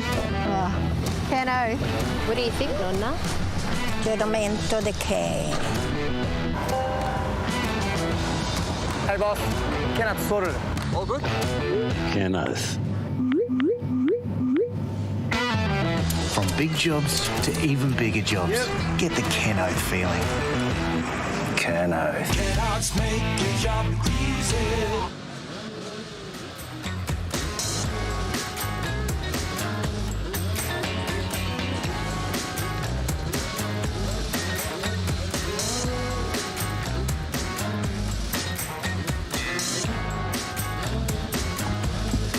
We're back to our last moto of round 2 of this motos, our 3 moto format. So we got one more to go for each class. This one's got their second one up now. It is the 13 to 16 junior girls class. We're just waiting for a couple of our vet riders still to make their way off the track from their moto that's just completed. And we're waiting for that board. It is up now, the 15-second board. So we'll be underway here shortly. Mikel, our winner from last first moto of the day was Claire Pollard from Ada Harris and Sienna Cyprian, as we ended up having a couple of crashes throughout that moto there. Yeah, look, Mia Kazi, unfortunately, who was battling for the lead, she went down right in front of Ada and just couldn't avoid her, probably clipped her with a foot peg or the side of the bike. As we see, I think that's Ada with a hole shot again. Oh, but she's gone down again. Down in that rut. Claire Pollard is just... thank you very much for Claire. Yeah. I mean, she's got 4 race wins, but Ada fortunately got going pretty quickly. Mia Cameron into second place. She's on that 105. And then Sienna Cyprian. Yeah. I don't think that's Jayla Parker next, I and don't then actually Layla White. So are we missing someone Yeah, here? Mia Kazi. I don't think she hasn't come back out. She must have been too hurt after that first crash and decided not to ride the rest of the day. So our leader in this moto now after that crash from Ada Harris is Claire Pollard, who's won all of our motos for round 1 and the opening moto of today here in Dubbo for this class. So looking good for the championship here in the 13 to 16 junior girls is Claire Pollard, as we see Mia Cameron there and Sienna Cyprian battling in second and third in this race here. Yeah, well, I haven't seen Sienna near the front in this weekend's racing because she rode yesterday as well, and I think she struggled with the track a little bit, but it's great to see her up near the front in this one as Cameron. Not Cameron. Quite a crash, but she just got stuck there in an overbalance. Pit stop in the turn there. Not what you want in the middle of the race, but she's lost a couple of positions there, and that's Ada Harris that's moved past her as well. So, but Ada Harris has gone down again. She's not dealing these ruts too well, is she? She's managed to overbalance on 2 of them now, and Cameron's got stuck behind her and managed to clear her.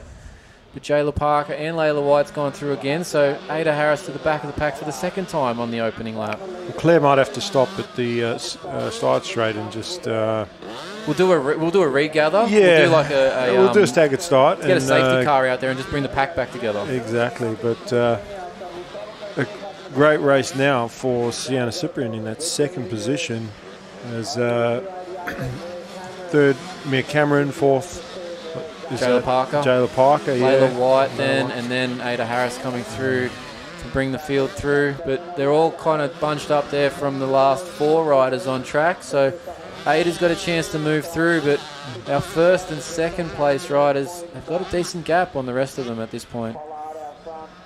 Yeah, Sienna, if she can hold that gap between herself and second and third place, she might be able to... even if Ada Harris does charge all the way through, she might be able to just hold on to that position, as is Mia Cameron on the 288, as I mentioned a couple times. I think she was state champion in this class last year, and the results were all over the place, and that was because if you look at the lap times and the level of the riders, they're mostly going roughly the same speed. So there's not a lot in it, and because of the inconsistency and not just Ada's crashes, but the riders, even Sienna Cyprian hasn't had, I think, a couple good motos today. She's only had 1 moto today, sorry, but now she's currently finds herself in second place. And you can see the gap there from Sienna in the bottom of that corner to Claire, who's in the top of the screen going the other direction towards the finish line area. So there's a decent gap between the first and second, and as you can tell behind Sienna, there's no one really close there either, back to Mia Cameron. So big gaps there at the front as this race continues on. Lap 2 here, there's Cameron. You can see then the 3rd, 4th, 5th, 6th riders all within earshot of each other. So some chances for those riders to move around just yet, and Ada Harris slowly making her way up again, but I think, is that her getting caught up in another rut? Yeah, all these Husqvarnas are looking the same to me. From that distance, it's a bit hard to tell. So I don't actually, no, it probably wasn't, because I think Ada's actually now coming through in 3rd position already. So it might have been Jayla Parker that was getting caught up there, but she's still moving through. No, that's still Mia Cameron in 3rd. Oh, my bad. Sorry, Mia Cameron in 4th. Like I said, all these Husqvarnas are looking the same. It is difficult when they're riding pretty much the same bike. They are. So we see Claire on screen, and now we've got Sienna in our 2nd position on screen. And you'll see quickly here, Ada Harris is about to pop in the shot, just at the back of that shot there now. So we've got Sienna coming towards us. There's and Ada in the background, so she's coming forward quickly. And, we're not even, I'd say we're close to halfway in this race, you could say. Yeah. So lots of time. So what you can't do is, what you've done at the start of this race and last race, is push too hard, crash, and lose even more time. See Layla White, last rider through that turn. Great camera work there from our guys, capturing everybody in the class as Cyprian goes around the whole shot graphics, left-hander. And she knows Ada Harris is, she knows who's on what Husqvarna, not like me up here in the booth, but she'll also know that Ada was in front of her and went down, and that she's one of the faster riders in the class. So, this is an opportunity to take one off her, and she's rode really well up until this point. We just watched these drone footage of the riders. You can see the first place rider Claire heading down those finish tabletops. And Sienna Cyprian and Ada Harris there just exiting that Motorcycle New South Wales corner. So they're starting to close up on that 2nd and 3rd place battle there.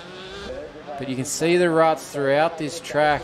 The track has developed quite well over this weekend, each day. What I like about those ruts is, what I don't like is how long they are, but what I do like is at least they're flowing in the same direction. They're not squiggly ruts where you've got to clutch in, clutch out, brake, accelerate to go through them. If you can just get a good roll into them and roll through them cleanly, you're okay. And that uses less energy too. Like when they're all over the place, you have to pull in the clutch, press the brake, let the clutch out, accelerate, pull in the clutch, brake again. Whenever you get a sort of hook or multiple hooks in ruts. Now this battle here for 2nd and 3rd is tightening up. They were that straightway apart last time through this camera shot, but they're now right on top of each other. But there's another mistake there. Is that? Yeah, look, Harris, she just kind of stood the bike up in the corner there, and we got hung up in that rut. So she's going to have to just close up again on Cyprian, but she has closed the gap, so she's clearly running at a faster pace, and Cyprian's going to the outside here. Harris to the middle, and wow, yep, definitely took the line away to get the pass in that. No contact made, but definitely wanted the position and wasn't willing to wait for it. And Cyprian going to the outside, yes, it was a safe line, but that's the risk of running that wide in the corner. And especially when you got somebody close like that, you might have to go for it a bit. If you're too careful and lose too much time, well then, the rider is just going to roll be able to accelerate past you in that section. But Cyprian hasn't actually backed off. She's stuck with her, and I don't know whether or not Ada is going to try and keep pushing to see if she can catch Claire, which I think is probably a foregone difficult challenge to do at this point, given foregone that conclusion. She's probably a good 3 corners in front of her at this point in time.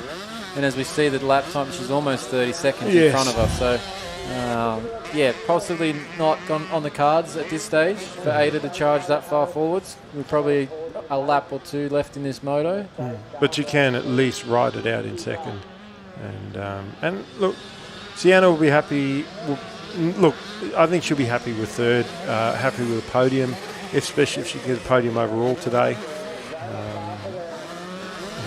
Jayla Parker in that 5th place. She come into this race 5th in points. She's going to move up to 4th because Mia Kazi's out, but she's not gaining any points on the riders in front of her. And although I'm pretty sure championship positions go back to 5th place.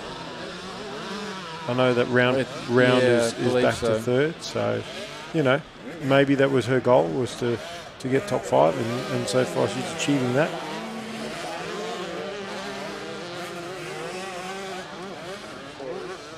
As we see Ada taking on that deep rut with a bit of a square end to it to exit that corner, doesn't smoothly flow out.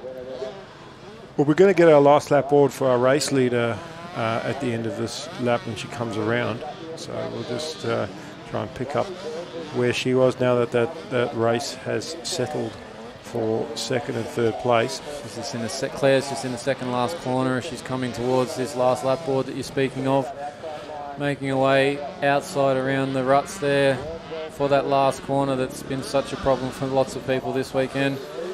As we see Claire on that Yamaha leading this race, making her way around for the last lap here in Moto 2 of this class. Well, I think her goal has switched for this class, and that is, I think this win is going to give her even more confidence. That's 5 out of 5. I think her goal has switched from winning the state titles to winning every single race in the state titles and having a perfect scorecard at the end. I'm sure Ada Harris will have something to say about that, and there will be a battle between them at some point. But, and look, Ada's lap time slightly quicker that last time around, but you could honestly say that Claire is managing the gap right now, big lead. She doesn't have to do anything differently, does she? So she's still clocking around at a reasonable time. And, if she keeps doing what she's doing, not whole shotting, but getting good starts. And I think the main thing is that she's not panicking in the race. She's not pushing too hard, too early, sort of settling in, and then a very calculated approach to each race that she's gone into. Some of them she's led from the start, others she started in 3rd or 4th and had to move her way forward, and then just relied on the mistakes of the other riders. She's rode this one from, actually it wasn't from the front. Ada was out front. She went down in the 2nd corner, and Claire inherited the lead, but since then she hasn't looked back.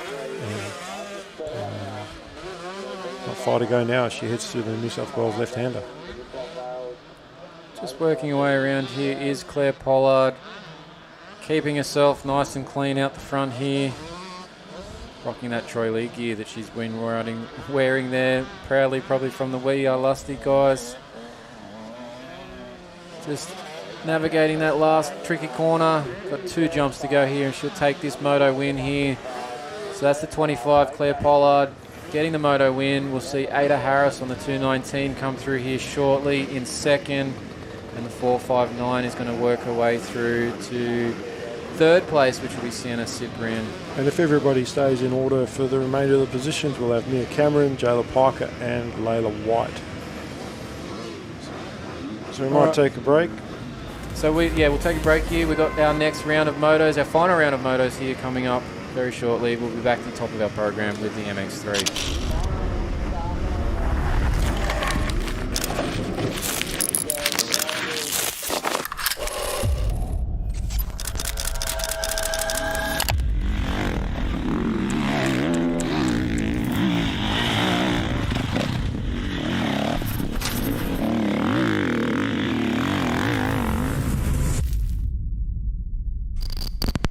shot graphics. Be first. Be original.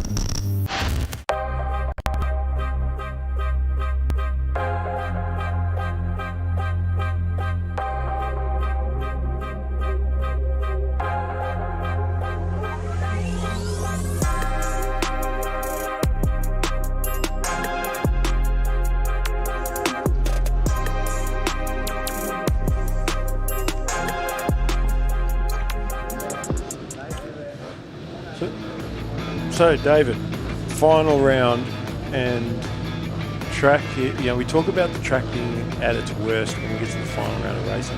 You know what I haven't seen yet today is water on the track. They've still managed. The track has stayed that good. They haven't had to put any water down. And I actually can't see them putting any. As we quickly jump to the hole shot from the outside in this one. Who's that going to be heading down in that second Kennard's Hire corner, leading this MX3 class around? Is that the 299 who you say that doesn't normally get hole shots, or is that somebody else from this distance that I'm trying to pick up? I think it might be Ryan Jones out front. Or maybe if it is Ryan, he's got tired of hearing me talk about it. Is it? I can't quite see. Here we go. Yeah, it is definitely the 299. So Jonesy with a hole shot. The 28 of Peter Wolf in second, I believe. I didn't quite pick up who was third there, but we'll see them shortly. Kremer's in about 7th. The third place rider's our 275. That's Riley Burgess, who had a big get-off in our previous moto, and I checked in with him, his father, between the motos while I was off commentary here, and he's been checked out and he's A-OK, so he's up and going again for this moto, but obviously missing a lot of points after DNFing Moto 2. The best way to resolve that is to get a win, and then just keep fighting. You know, get a win in this one, get 3 wins next round, and then whatever happens, happens. Peter Wolf just dabbing the foot there, almost dragging himself down to the ground. He's leading this moto. He's managed to get in front of Ryan Jones, who was the early leader after that hole shot. And Burgess has moved up in a second. But he's tried to have another crash there, hasn't he? Just crossing himself up across those ruts. Well, he's lucky he didn't come into contact with Jonesy, because they both would have gone down. And is that? But there does go Jones. He's just dropped it in that rut. He's managed to fold it up and lost a lot of places. But interesting enough, Richie Lawler, who's been up the front of our fields, is also back there as he got up. Start. He's had a bad start. So Peter Wolf on screen is our leader of this MX3 Moto number 3. He's got an opportunity to get an overall win here. He does. He's had 1-2 finishes, so this would be icing on the cake, as they say, for Moto 3 to get another win. So he's got a nice little handy gap here after that little fall from Ryan Jones. Well, from Jones's perspective, if you've just started watching the broadcast and he's coming in, you know, wherever that is, maybe 9th, in this race anyway, had the hole shot, had the race in control, and unfortunately threw it away. So, and that's what we're talking about, the track being tough at this point of the day. Peter Wolf in the best position as he could be, and one of the reasons of the track being tough is when you in ruts, you see Kremer quickly moves himself into second place there ahead of Burgess.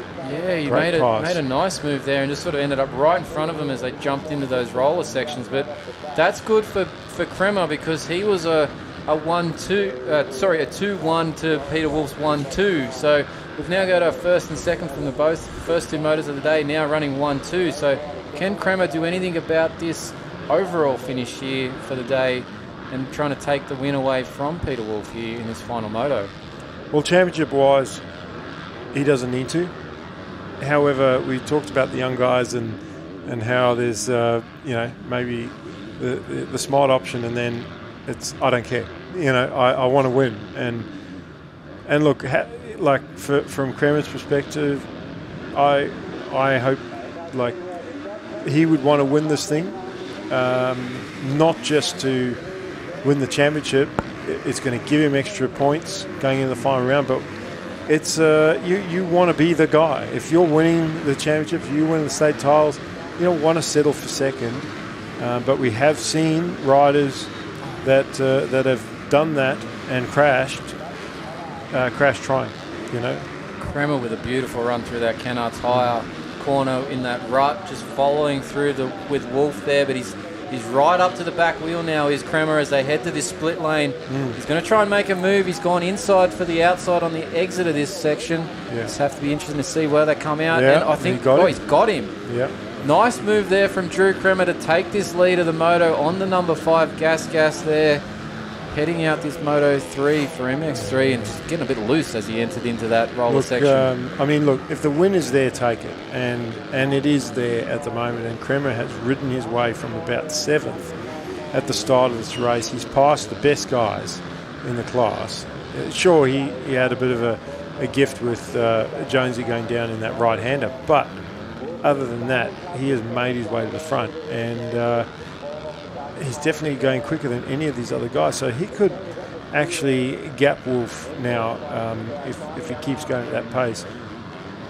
I mean, Peter... a bit of a dab for Kremer there into that corner. Peter's won a race, though. And he's finished second. He's ridden with Drew all day. So wouldn't surprise me if he regrouped and then mounted a challenge back on Drew. That's if he can stay with him.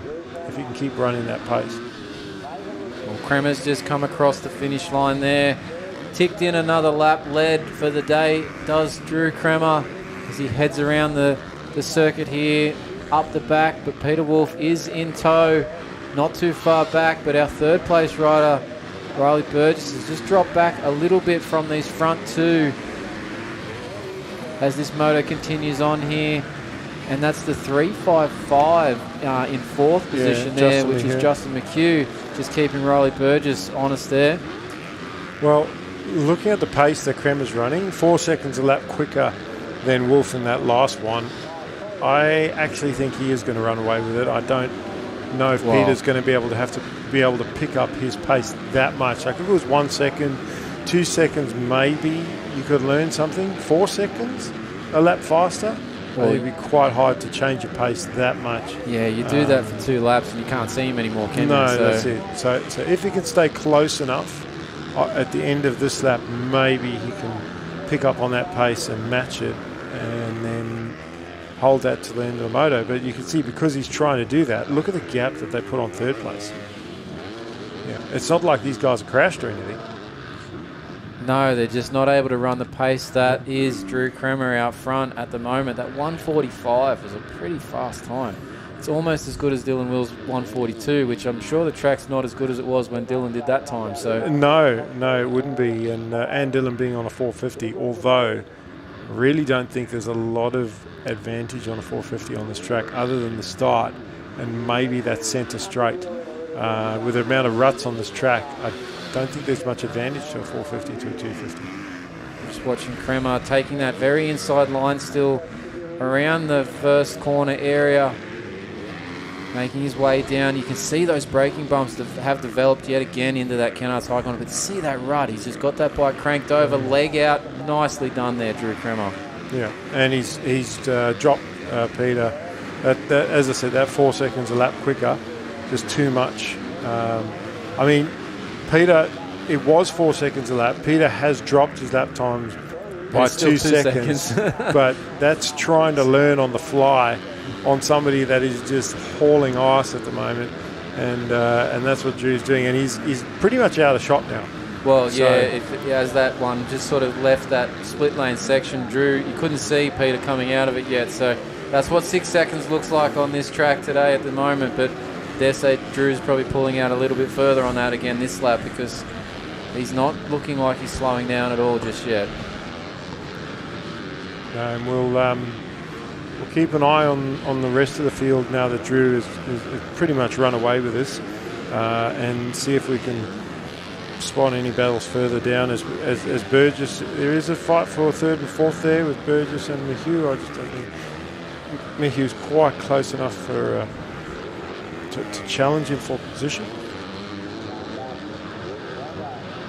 And then a couple places further back, which is probably where it's a bit closer. We've seen Lawler come through a corner further back as we go to a drone shot there, and that might be Burgess and McHugh, but behind them there was about 4 or 5 riders. So that's That's third and fourth, but it was back in about sixth or seventh place that's really close. That might be Eisel, maybe on the 23. He didn't get a good start. Or we get Bowman come through. Yeah, he's running fifth, so not a bad moto for Bowman in this race. So there we go. So we got just coming over the finish now.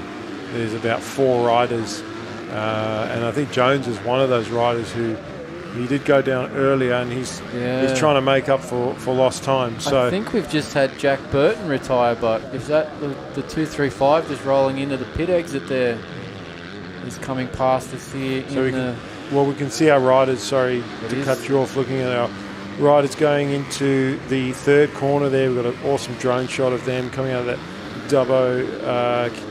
Dubbo Council corner, and Lawler is the front of that pack, and that is really close. There's Eisel on the 23. There's Jones on the 299. Try and stay with these guys here as they come around out of the split lane, and it looks like Lawler still has it as they head into the rollers. And Jones, he's on that Husqvarna, and then just check who's behind him. Is that Eisel? I think Jones. Well, there's Ebeck is there as well. Sorry, yeah, Eisel. Oh, and Jones is just making a move there, is he? On Lawler. Yeah, I think he has. Yep. So Jones has gone past. He's moving forward. So he's coming forward in this race, which is good. And we're just seeing Eisel in the bottom of the screen there. He was the first one that that Jones took in this section, and since we caught up to this, but I think that's Ebeck in front of him now. Yeah. That Jones is trying to move forward to, but he's just struggling. Jones was out of that rut in the Motorcycle New South Wales corner there, just eating the bike up on the exit. It was for Ryan Jones. He's lost a little bit of ground to Nate Ebeck. Well, there's Ebeck there. Jones over the finish. Lawler. So they've spread back out again, and they're not riding with the same gusto. Oh, and Eisel's just pulling off as well. I'm not sure in. what's going on. They're just deciding they've had enough for the day. Well, I was just about to say, you look at their body language on the bike, they're not riding with the same gusto that they were earlier in the day, that aggressive riding.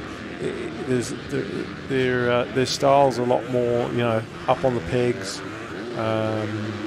And we saw yesterday the sun, where it sort of dropped to the point that it is now, maybe a bit later on. It's getting to that point where it's getting hard to see, tricky track conditions, trying to line up these ruts. I mean, some of them we just got an overhit there. The rut starts halfway down the straight and then is halfway down the next straight by the time you come out of it. And there's no choice of, I'll just miss a rut and ride on the flat. There is no flat. I mean, some corners there is, like this one, you can go out wide, or you can tuck on the inside, or you can choose one of the middle ruts. You're in this, not this left, but the next left where those guys are going into the rollers. It's pick a rut. There's no clean way through it. This next corner, there is a bit of clear space, but the rider's still choosing the ruts. So I think the guys are sort of at their end, and remember, a lot of these guys ride in two classes, whether they're doing MX3 and 250 or 125 and 250.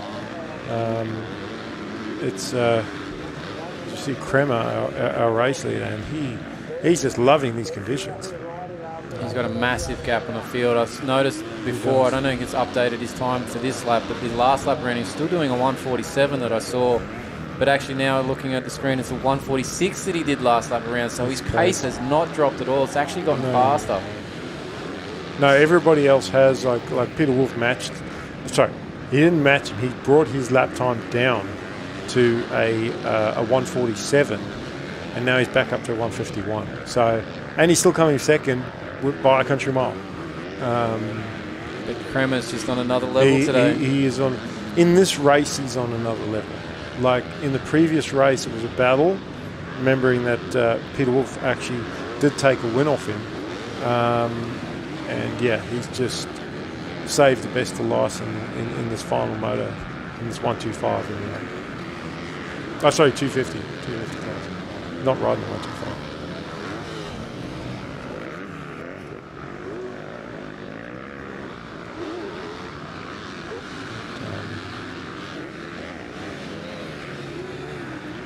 So we get some more overhead footage there. Watching Kremer coming through. Well, we should get a last lap board next time around. Well, we're getting close because he's just ticked through at 14:19 on the clock over a 15-minute moto, so he's probably just missed that last lap board this time around, but should be out next lap. I don't think it'll bother him. I think everybody else is hanging out for it. I think Drew's just. I think he can go another 10 laps at the pace he's going. As Justin Mahew's moved up into third place, so Burgess just labouring a bit towards the end of this moto, and probably fair given that impact he had in Moto 2 from that crash.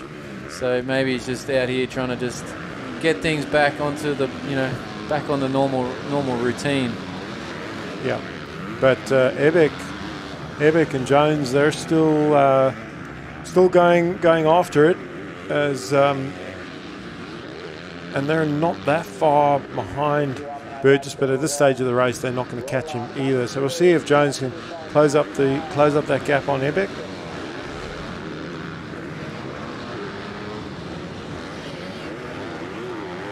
Kremer goes through the New South Wales Mining left-hander, and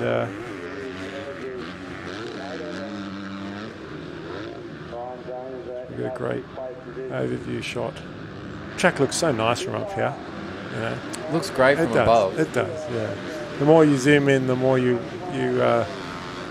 and that's us. That's us up here. I can't imagine how the riders feel, but this is. I think it's great for them, especially for the riders that are wanting to race at national level. I mean, you've got to have tracks like this and practice racing like this to be able to ride at national level. You can't ride easy tracks. And this battle you got on screen here, you can see that's Ebic and Jones, and just going the other way on the track out of screen was Burgess. So you can see that there is a bit of gap still there to those riders from 4th to 5th and 6th, but it's not too far apart. But Jones is trying to get onto Ebic here. I think they either missed the last lap board or we're holding a checkered flag here, aren't they? So what are we doing here? They either missed the last lap board or they've lost potentially who the leaders are. So we'll see. I think Kremer was probably expecting the last lap board. You kind of know. The last lap board is out. We're just sitting such on a straight line to it. They're holding it there. Of course. Okay. So yeah, with the last lap board is out. We just can't see it on the angle that we're sitting at. So last lap board is out. This is the final lap of this MX3 moto. Drew Kremer smashing the field, let's say. He is. 20 seconds out in front. He's putting on a clinic. And you know how riders like to rewatch the live stream, watch their races. I think Drew is going to want to rewatch this 100 Drew's times. going to have this on. I don't think anybody else is going to want to watch it. But who's that behind Kremer? Can't be. Well, that's not Kremer. That's Ebic on screen. Oh, that's Ebic. That's Kremer now. I was going to say because I think we're just switching screens here a little bit. That was a close battle, and I think that was Jones and Ebic battling out. They're still going at it. So I'll turn. So it'd be interesting. But here's Kremer. He's coming across the line. He's going to take this moto win easily in the MX3 class. So that's going to be the overall for Kremer. We're looking for a second place rider. This is a lap rider coming through here on the Yamaha. We're looking for our second place rider, which should be Peter Wolf, coming through the last corner now. So he's going to come through for second in this moto, and that'll be second overall for him as well. So an awesome ride for Peter Wolf today. And we're looking for our third place rider, which this is going to be Justin McHugh across the line here, third. So that wraps up the top three for our MX3 class. We're going to take a quick break here. We're going to be back with our next moto, which will be our MX1 A and B and C grade. And it looks like Jones got, no, that's Burgess.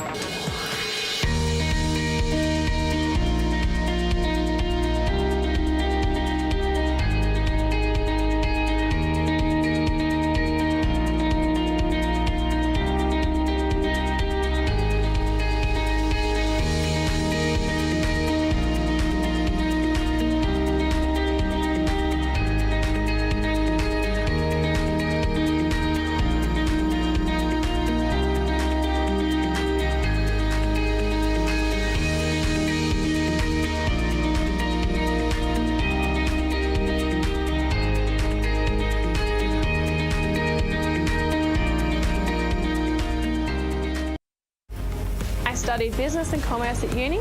After graduating, I joined the New South Wales mining industry.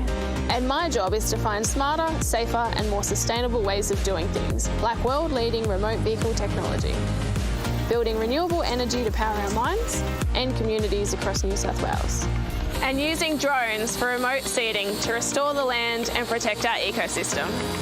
Because in New South Wales, we mine responsibly for today and tomorrow. All right. The board is up for that MX-1. Sorry, Mikkel there. We've just turned it over for 5 seconds. It's MX-1, A, B and C. Ready to go. Here we are. Where's the start coming from on this one? The inside getting a good run, but as per usual, the outside sweeping it. And I think that's Dylan Wills going to be getting a cleaner, better start. But can he keep it upright in this turn 2 this time around? And he does navigate that pretty easily this time around. We'll be looking for that beater, but see where he's at. I think he's in 4th on that one. He was our Moto 2 winner, Jai Dixon. Yeah, he rode exceptional. And even under pressure, he actually responded to the challenge of Wilsey when he was trying to catch up, to the point that Wilsey crashed, and you don't see that very often. You know, Wilsey is an experienced professional, and you know, to put him under that pressure that he's forced the issue and crashed. And I think is that Dixon up to he's second? He's in a second already, so he's going to start pressuring Wills right from the get-go on this one. Rozzo's in 3rd place. Yeah, Holleroyd 4th, and is that Fitzpatrick in 5th? Yes, I think so. Yeah. So all the people we expected up front in this one.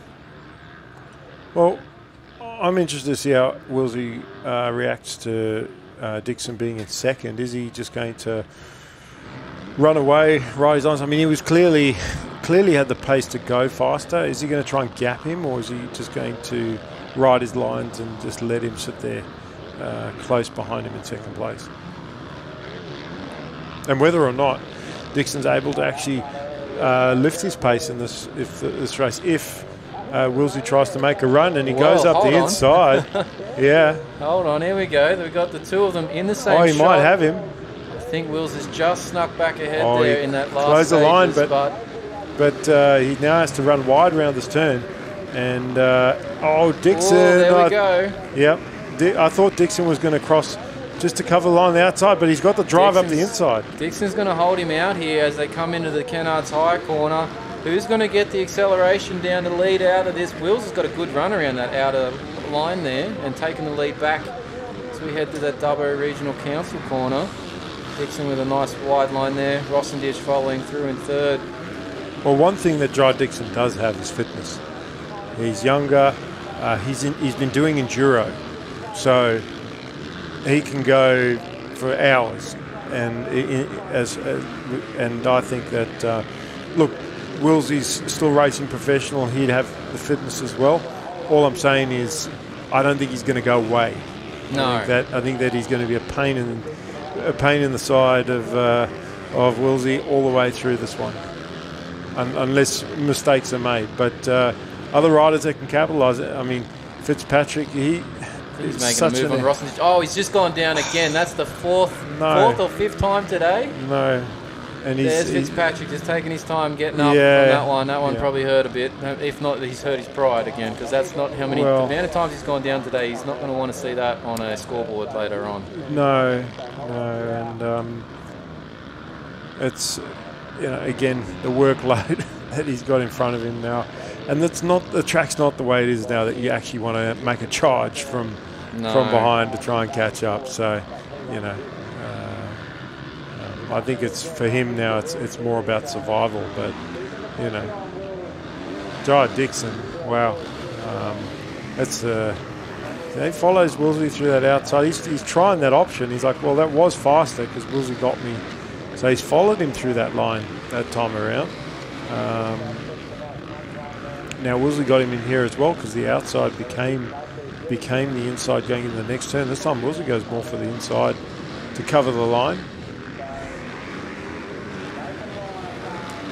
And Dylan Wills was the quickest that time. Almost, actually he was half a second, almost half a second quicker. So you can see that that he has got that slight lead where the previous lap Dixon was actually applying pressure, and if he continues to do that over the next 4 or 5 laps, he will put himself in a comfortable spot where he can just ease it off slightly.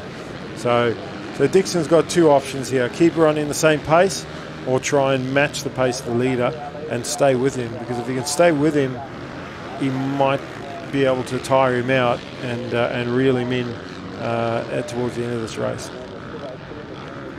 So we see Wills just making his way through those rollers, not quite as smoothly as he did earlier in the day where he was double, tripling out of there, just sort of bouncing their way through now with all the ruts in the corner prior, just sort of slowing up their momentum. You see him battling through that corner as well, the Motorcycle New South Wales corner there, with all the bumps in the ruts as they're leading into these. But plenty of options in the corners. There's about 6 or 7 or more lines to be chosen from as they head across the finish line yet again here. Start another lap at Dubbo Dirt Bike Club. Well, I think that that Jai is trying to match his times, because he switched up his lines. He's actually copying Wilsey's lines, and he was almost a second slower that time around. So as long as, from Wilsey's perspective, as long as he just keeps doing what he's doing, not making any mistakes, obviously he looks comfortable and mentally strong is Dylan Wills. I don't think he's going to worry about who's behind him. He knows that there's a rider there, whether it's Jai Dixon or any other rider. It's not worrying him, and you can see that he is edging away slightly every lap. There were some track markers on the top of that. Dylan just using the low line there for the roller out of the split lane, but well, there was, as I said, there was a track marker on that jump. Not anymore. Obviously, it's been clipped enough times that it's given up. It's waved the white flag and moved off the track. So Dylan right out in the outside line there of that outside split section, using all the track, trying to find probably the smoothest bit and the most consistent bit at that point of the track. You see him again bouncing through, not being able to get the drive to sort of, and the lift that they once were earlier in the day. And looking at the way Jai's riding, he doesn't look like he's charging to match him for speed. He has changed his lines, but I think he's maybe thinking, look, Wilsey is going slightly faster. I don't want to throw it away today. I've taken a win. I mean, it could be an overall actually if he could get this. That would be something. But I think he's got everything to gain, nothing to lose by finishing second or going for it really. But, where Wilsey does, obviously, Wilsey's racing for a championship, but also Wilsey's racing for pride. He doesn't want to come second at a state title. He wants to win everything he can possibly do. I mean, second at Pro MX, different story. It's or Supercross, go and race the Australian Supercross Championship, or even World Supercross, which he has thrown his hat in the ring to do that as well. Dylan had that interesting wild card there a few years ago at World Supercross in Melbourne and managed to have a few bump and grinds with Vince Freeze back a few years ago. Yep. That was an interesting night for Dylan. Not the rider you want to do that with. Dylan didn't seem to have. I spoke to Dylan later that night. He had a ball doing that with Vince, and he seemed to sound like he would do it again. So, Rosendich in that third position, Holroyd, Steele, Leach, Harrow, and great to see. I was having a chat to Justin Harrow's dad this morning, and he hasn't done a lot of racing the last few years, so good to see him back out there, especially having a go at his local club. But Will's edging away. Just a little bit, isn't he? That view there just sort of gave me the feel that Jai's just dropping just a tiny bit off the pace. As we probably see the lap times when we come past this time, there might be a little bit more of a discrepancy. Currently their laps are pretty similar from the previous one, but we're coming past the finish line now. We'll get an update on them. I dare say there's going to be a second or two that's just shifted here between Wills and Dixon. Rosendich still holding down third. Holroyd just behind him in fourth as well. So there's still a battle going on there for that last spot on the podium in this moto. And as we see those lap times, yes, there is a bit of a just over a second difference now between Wills and Dixon on that previous lap. So, well, did you want to know that Riley Fitzpatrick, who went down earlier, is the fastest man on track and in 14th position. So when I say fastest man on track, not just faster than the riders in front of him, faster than the leaders. So he's 146 he's just done. done. He's angry. So as long as he can, I mean... Well, he's got to save something here because he doesn't want to waste it all. He's still got the MX2 moto. Well, he does, but remember how he's dominated that class. So I think he's probably doesn't mind putting it all on the table. And, you know, even if he comes in and collapses in the pits after this race, he probably feels he has a chance. But 14th, I don't think 14th's going to do. I don't think he's going to settle for that. So I dare say, if you remember the last race, he actually made a pass in the last corner to come in 5th, I think, to make his way through. So if he has fitness, it's because he makes himself work so hard in his race. I don't think it's from the training that he does during the week. I think it's from the races that he does that he works so hard. I just looked up and saw him coming across the finish line area, and he's all attitude at this point. The bike was sideways, getting flicked over the jump. So yeah, he's on a move. Still trying to make up for that crash earlier in this moto. He's actually, so that 146 is like 3 seconds faster than Dylan Wills' pace at a 149 at the moment. So wonder what he just did when he came through that lap. We'll see it as it scrolls through on the timing here in a second. But yeah, well, as much as no, well, he's still done a 146. Still done a 146. That's amazing. So imagine what he could have done with had he stayed near the front. Yeah. If he had stayed near the front at the start of this race, I think everybody else would have been in trouble. But then again, sometimes a crash like that can spurs you on, doesn't it? It can spur you on. In saying that, though, the way he got up after that crash, it looked like he had resigned, but because he didn't get up quickly, but then gets on the bike and literally flies around this track. As we see Willsey a points lead on 64, and as he's edged away, like what he's doing here, or at the previous lap, he ended up bouncing through and doubling the last two into the corner, which what's helpful about that is that when you down ramp that last single, you're really able to select a rut a lot easier. When you're bouncing off that last single into the ruts, you're pretty much going wherever your wheels are lined up in. So he didn't quite get it that time. We'll see if he does it next lap around. Dixon still just sitting in that back area there in second place, just keeping an eye on Wills, but not close enough to really do much We with can it. still see him, He's still within Probably vision. a 2-3 second gap still. So yeah, and it just seems like whatever time Dixon's able to do, Wills it's like he knows exactly, okay, I'm sure he's doing 149, I'm going to make sure I do 149 this lap, or he's at least going a little bit faster. So Fitzpatrick 145. Jeez, I just saw that flash up on the screen as the fastest lap. So that's he's not slowing down, trying to make up for some lost time here. But Holroyd's creeping up on the back of Rosenditch for third place as they head into the Kennard's corner there. I mean, he's not right on him, but he has closed the gap.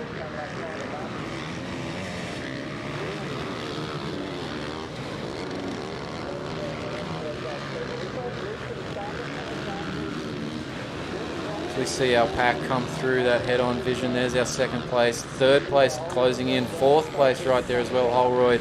So our front few fairly tight in this moto for the MX1 class. Not as spaced out as they have been in some of the other motos across the first round and earlier today. So, well, when you think about that little, see how he's doubled in that last one, he sort of bounced through and doubled in and just gives him such a clean run into that berm.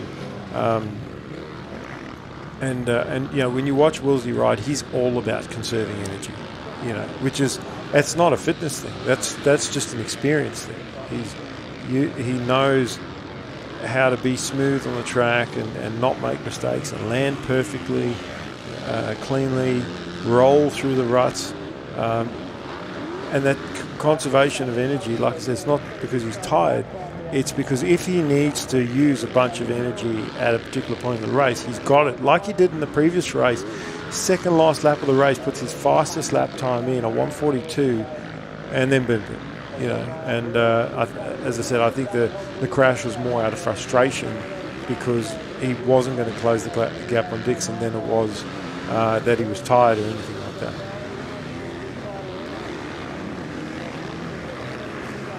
Field just coming through for another lap. They haven't got to the last lap board yet. They'll probably get that on the next time around. But Dylan Wills is doing a 150 now on the timing sheets. And I haven't seen how fast this man on track probably gets battery. Every lap yet, it gets quicker. He's moving up the board because he's no longer on the second part of the screen anymore. He's going to be back up on the first part. He's actually got himself to 10th. He's done a 147 this time around. That's mate, that's pathetic. That's slow compared to what he's been doing. What are you doing, man? 146. That's where you're at. And he's still quickest. Still the fastest man on track. So, yeah, look, awesome effort. Just unfortunate that he's not in the position to show that at the front of the field. Well, I hope that all that hard work, that 147, will at least bump him up into the top 5 at the end of this race. As Wilsey looks over. Having a good look back to check who's behind him there. And yes, it will still be Jai Dixon. He's just out of screen there. He's only a couple seconds back. So keeping Wills on task here. He is. And there he is. But look out. And there's Rossenditch right behind. And there's Holroyd right behind as well. Sorry, I seen that lap rider and I was like, oh, there's a guy right there. But it's he's even same bike. Imagine that was Fitzpatrick. So Rosenditch got a bit of a move here coming towards second place, currently third. Thought he was going to lay that over then. He got really low in that rut as he took that with a bit of aggression. Yeah. But he's managed to just creep away from fourth place and he's now chasing the beater in second. So and we have got the last lap board out, so it is the last chance to chase this down for Rosenditch. Yeah, we'll see if he can get him. And there's nothing in it between these two guys heading into the Kennards left-hander. And Dixon, who has... Rosenditch with great run out of that turn. He's going to fly up the inside here and potentially... There is a lap rider that sort of split them. And Rosenditch has moved into second. So Dixon... Last lap pass. Yeah, last lap pass. But Dixon's going to make another move in the split lane. Maybe. I mean, challenging here. Well, I think he caught him off guard because I don't think Dixon realised he was that close. Dixon's been sort of eyes front, focusing on Wilsey, going, okay, maybe I can get him at the end of the race. And then next thing you know, Rozzo's just piled it on at the end of this moto, and you know the way he's been racing forward, I think I reckon he can hang on to it. But Jai, after taking a win today, I mean, he's probably still going to get second overall anyway. But no, I think that might be enough. It might be enough for Rozzo. Gone third. Yeah, but remember, Jai won a race. Yeah, but he wasn't. I think he was fourth or fifth in the first moto. So he might. This might be a bit tight here for this one. I think this might be important, this pass. So. Let's just see how they go here. A couple of corners to go. You can see Wills just making his way around the track here. A couple to go before he gets to the finish. Well, actually, no, sorry. He's going to hit the finish line right now. So then Rosenditch is going to hold on to this. He's got the second in the moto. And he was not far off. Jai Dixon, Cooper Holroyd in fourth. Where's our man? Fitzpatrick is up to seventh, and he's been doing a 146 and a 147. So he's still on the move. How much further up he can get, I'm not sure, but he's definitely trying his heart out.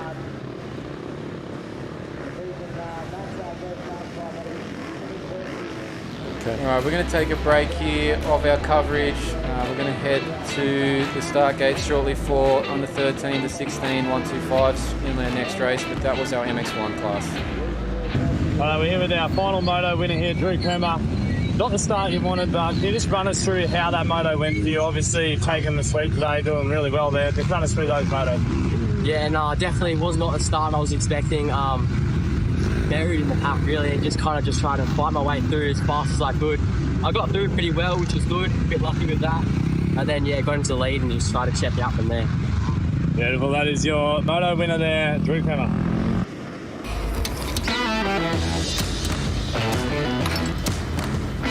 eh? Ken O. What was that, love? I said Ken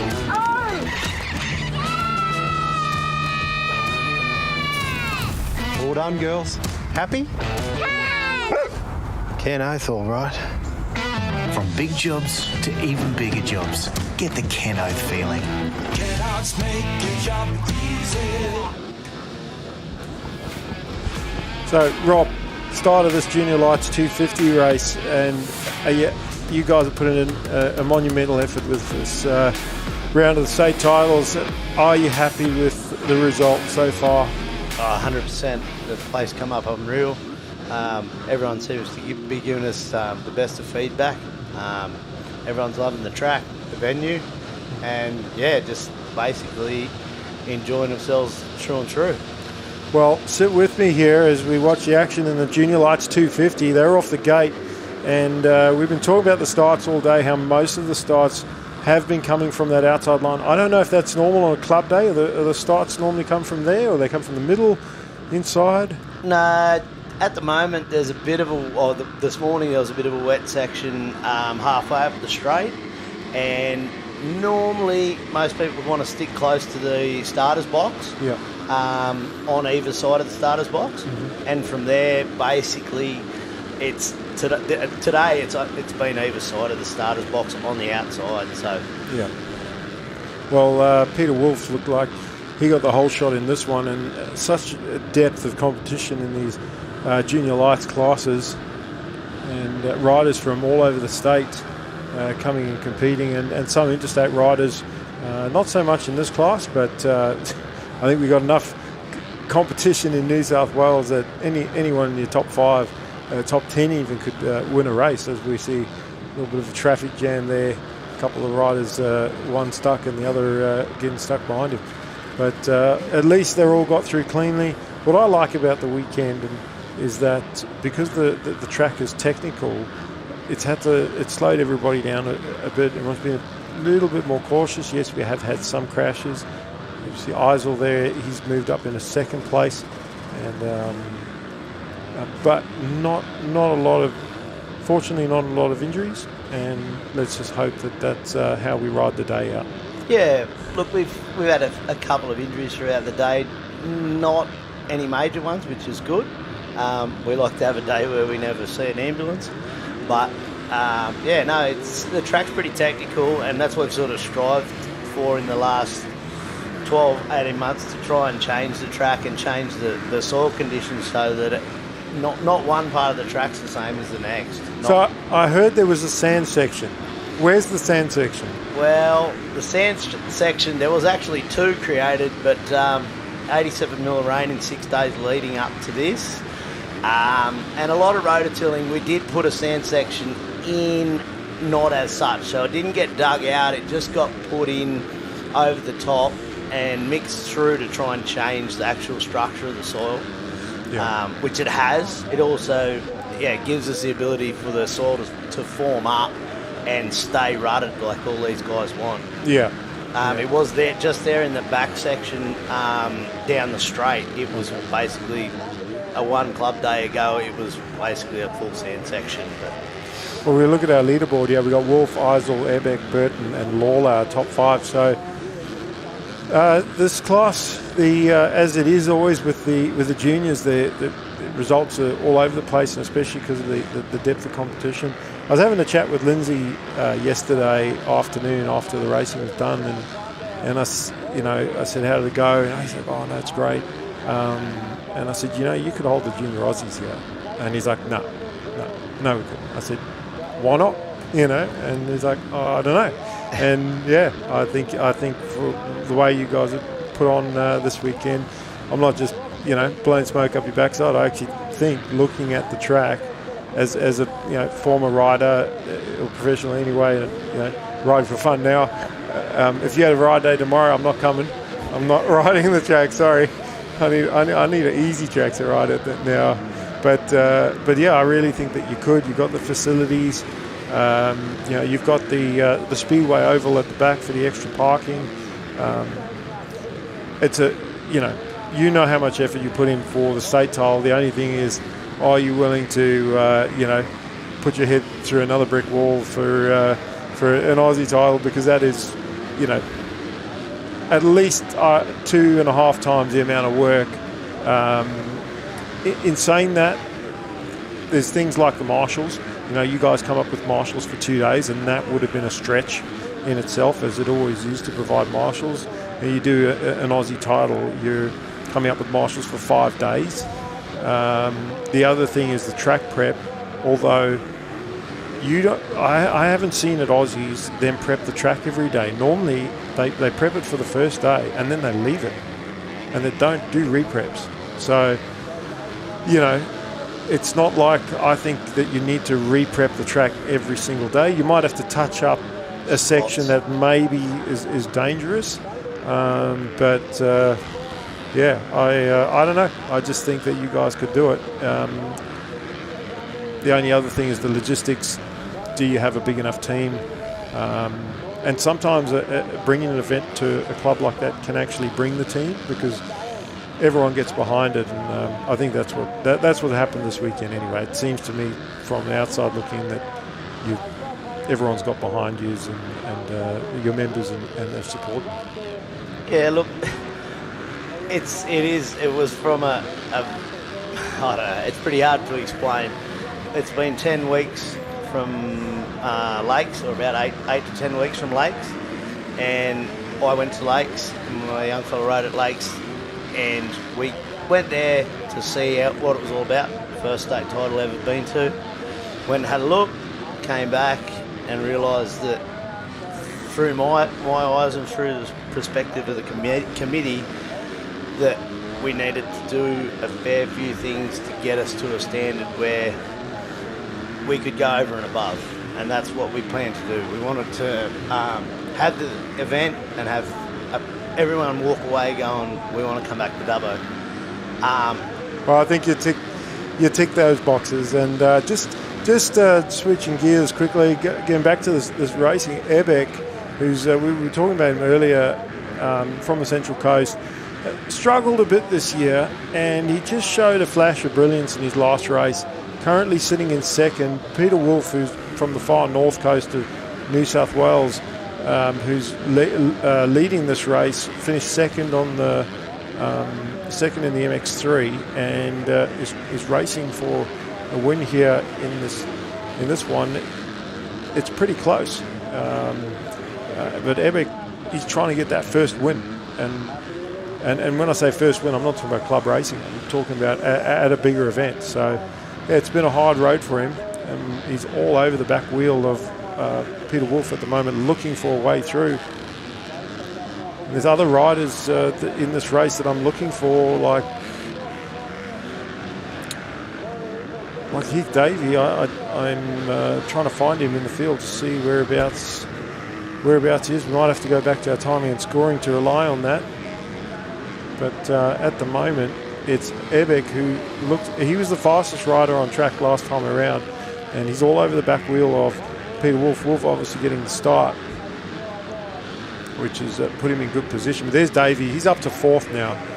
So still a bit of work to do, but he's won a race already in the 250 from memory, and he's going to need to maybe try and push himself to a third place. So we'll see if Ebec can keep the pressure on and force a pass, and that's actually one of the things you hear a lot of riders talk about, one-line tracks.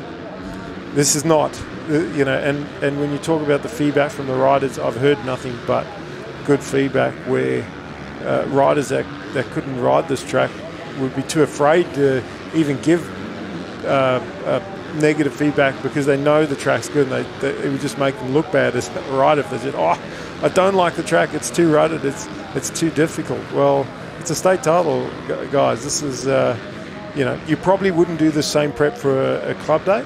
Is this how it ruts up on club days? It does now, yeah. Okay. Honestly, this is what we've actually been striving for within the committee and on your club days. Well, if you do a track like this for your club days, the kids from Dubbo, if this is the track that they're racing at club days, they're going to be a force to be reckoned with when they come race some of the Sydney and East Coast rounds, if you will. we are already a force to be reckoned with. Yeah, no, well, that's I'd what like I'm to say that. But No, hey, Look, that's. I guess that's what I mean. Is that the Dubbo kids are already in the top 5. With this type of track to train on. When I say train on, I mean race training, gate drops. A lot of the kids they don't train on tracks like this. They train on easier tracks, flat, smooth. Go and ride for 20 minutes. Go, yeah, I did it. I've done a couple 20-minute motos during the week. I'm on it. I've seen some of the best riders today racing 2 classes drop out of classes because they don't have the fitness to run multiple classes on this track. So, it's a fantastic result, I think, in all aspects. I watched Appen Promex. I was there helping flag for that event, and this is more rudded than that was, and that's why I said at the very least you guys can host a Junior Aussies here. And I think that Lindsay was saying that maybe the track, it's only 1,500 metres long, and I said, well, if it's a lapped race, well then but it's not. It's timed, so it doesn't matter. I think that it's slightly shorter track in length. Because if you're racing for 15 minutes, you're racing for 15 minutes, so it doesn't really matter. Yeah. So, anyway. I did have a talk to Lindsay about that previous to actually right now, so about 10 minutes ago, and we did sort of talk about that sort of conversation to do with Aussies, and it was a big call to get to where we are and to do a 5-day event. I'll tell you, Mikel, this is the first time I've ever, as a committee or being part of a committee, organised anything of this. I don't want to scare you. Don't want to scare you away. And even now, today, this weekend, I've never organised anything like this before in my life, and I'm happy now. Everyone's told me we got it right. The committee got it right. We got it right. I got it right. It wasn't me. No, it was a massive group. It's a group. Well, actually, sorry, a small select group, I will say, and my committee guys. I can't thank any of them enough. It's come up awesome. And we've been striving for a track like this for about 18 months, 2 years. I've been part of the track committee. And on a club day, generally, our guys used to say, when I first started, it's one line, can't pass anywhere. And I used to say, well, boys, can't you go out and cut some ruts in other spots of the track in your practice? But no, you just want to follow each other around. So we added a few things, i.e. a few little rollers into a few corners to try and push people wide and change the soil conditions, and I think we have hit the mark. It's hard work when you get 80, like I said earlier, 87 mil of rain leading in. 50 would have been nice, but it gave us a track that we didn't have to chase. Well, you don't have to water it, I think that's what you meant. So. Yeah. But just jumping back into the race quickly, Ebek has gotten to the lead. He's got around Wolf for the lead, and this is going to be a big confidence booster for him. Still a bit of time left in this one, couple more laps probably, but Ebek has gotten into the lead and and this is where he's used to being.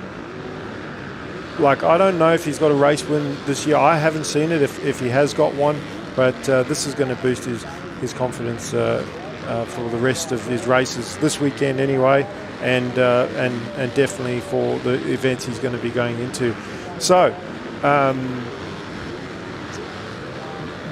few of the positives from the result of all the hard work that you've done. Number one, you've set a standard, I think, that, look, there's only one more round of state titles where they're looking at what you've done and gone, man, we want to at least match that. So you've set a standard that other clubs will now be going, that's what we need to do, because I find riders tend to compare tracks and they go this track to that track or this track to the next track, and that's why I say I think other tracks, clubs will be looking at this and going, wow, that's the standard of what a state event was.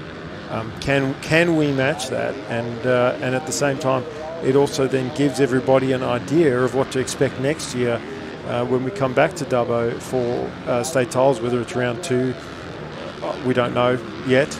But and although you feel like, wow, we've done all this, we have to do it again. At least you've done it now, and you know what to expect, you know what you have to do, and you know what the result will be if you just do everything the same as what you've done. And I'm sure that part of yourself, your personality and your team are going to be going, there's things we could have done better. I'm not saying there is, I'm just saying that's sometimes that people always look for improvements and go, hey, and they could be little things. I mean, your toilets that you guys have done, that's like, motel standard. When I say motel, I'm not talking about cheap Motel 6. I'm saying for a motocross track, it was like an ivory tower when I walked into the toilets. Everyone was complimenting last night. I was standing around the fire talking about the showers, how awesome the showers were. So, it's not just the track that you guys have come up with the goods. It's everything. It's the whole package as far as the venue is concerned. Yeah, I think I had the cheat card pulled when I actually went to Lakes. It took a lot of commitment, work time and stuff. My son, like I said, my son actually rode at Lakes and had a good time. But we went over to try and find the cheat card to make sure that we basically went in and nothing was left unturned, and we got it right the first time. Well, sorry, just jumping in quickly. Peter Wolf has, at the end of this race, snuck up the inside of Ebeck to take the lead away. And as much as I was giving Nate a pump up about, he's going to get his first win, well, Peter Wolf was like, no, you're not. I'm going to get back to the front. And it's not. I don't think that Nate actually let off the gas. I just think that Peter just has fought back, and now there's a lap rider, thankfully lap riders moved to the outside, but the last lap border's out, and Peter Wolf has just stolen this race away from Nate Ebeck, and hats off to him to push for 15 minutes plus a lap to do that. Ebeck just can't believe it. Thought he had that one, and he did, but that's what I love about some of this racing. It is a race to the checkered flag. It's not just a rider getting the whole shot, getting up front and running away with it. But anyway, Rob, I know this is your first chance you've had to actually come up, and I've seen you probably 3 times this weekend and said, are you coming? And I've also said to you, I know you're busy, just when it suits you. So I do appreciate you taking the time to come and spend with us up in the booth. Well done. Congratulations on a fantastic round here at Dubbo for round 2 of the New South Wales State Tiles as we go to a break. All good, thank you very much, I studied business and commerce at uni. After graduating, I joined the New South Wales mining industry. And my job is to find smarter, safer and more sustainable ways of doing things, like world-leading remote vehicle technology, building renewable energy to power our mines and communities across New South Wales, and using drones for remote seeding to restore the land and protect our ecosystem. Because in New South Wales, we mine responsibly for today and tomorrow.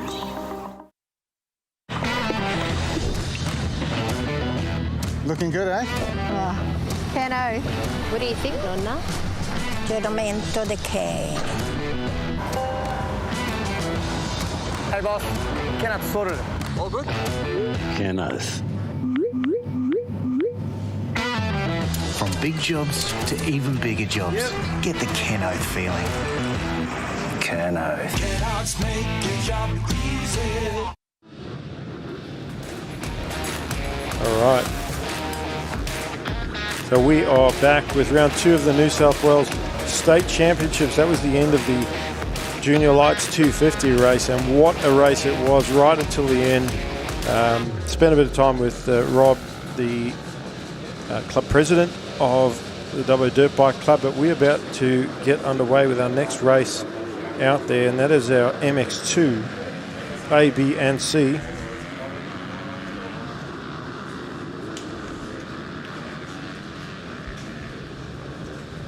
As they come into the Kennard's corner, second turn, and try and get an idea. Riley Fitzpatrick has dominated the class. That does look like him with the early lead. Where is the Kawasaki, Jonty Hatton?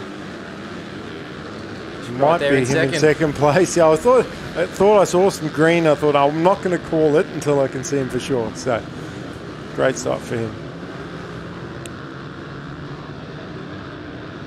And you know, we talk about the track, but the bike. I'd ride a 252 stroke around this track from like 2006. Yeah. Well, actually, it's funny you say that. I'll tell you about my old two-stroke, and it's quite I find it easier to ride than the new two-strokes because the power is a little bit more gentle. Where the new two-strokes they're just deadly. They're like trying to ride remember those trikes or those three-wheeler bikes? I don't remember those. I don't. Well, I think I rode one once. I was like, no, I'm never riding one of these again.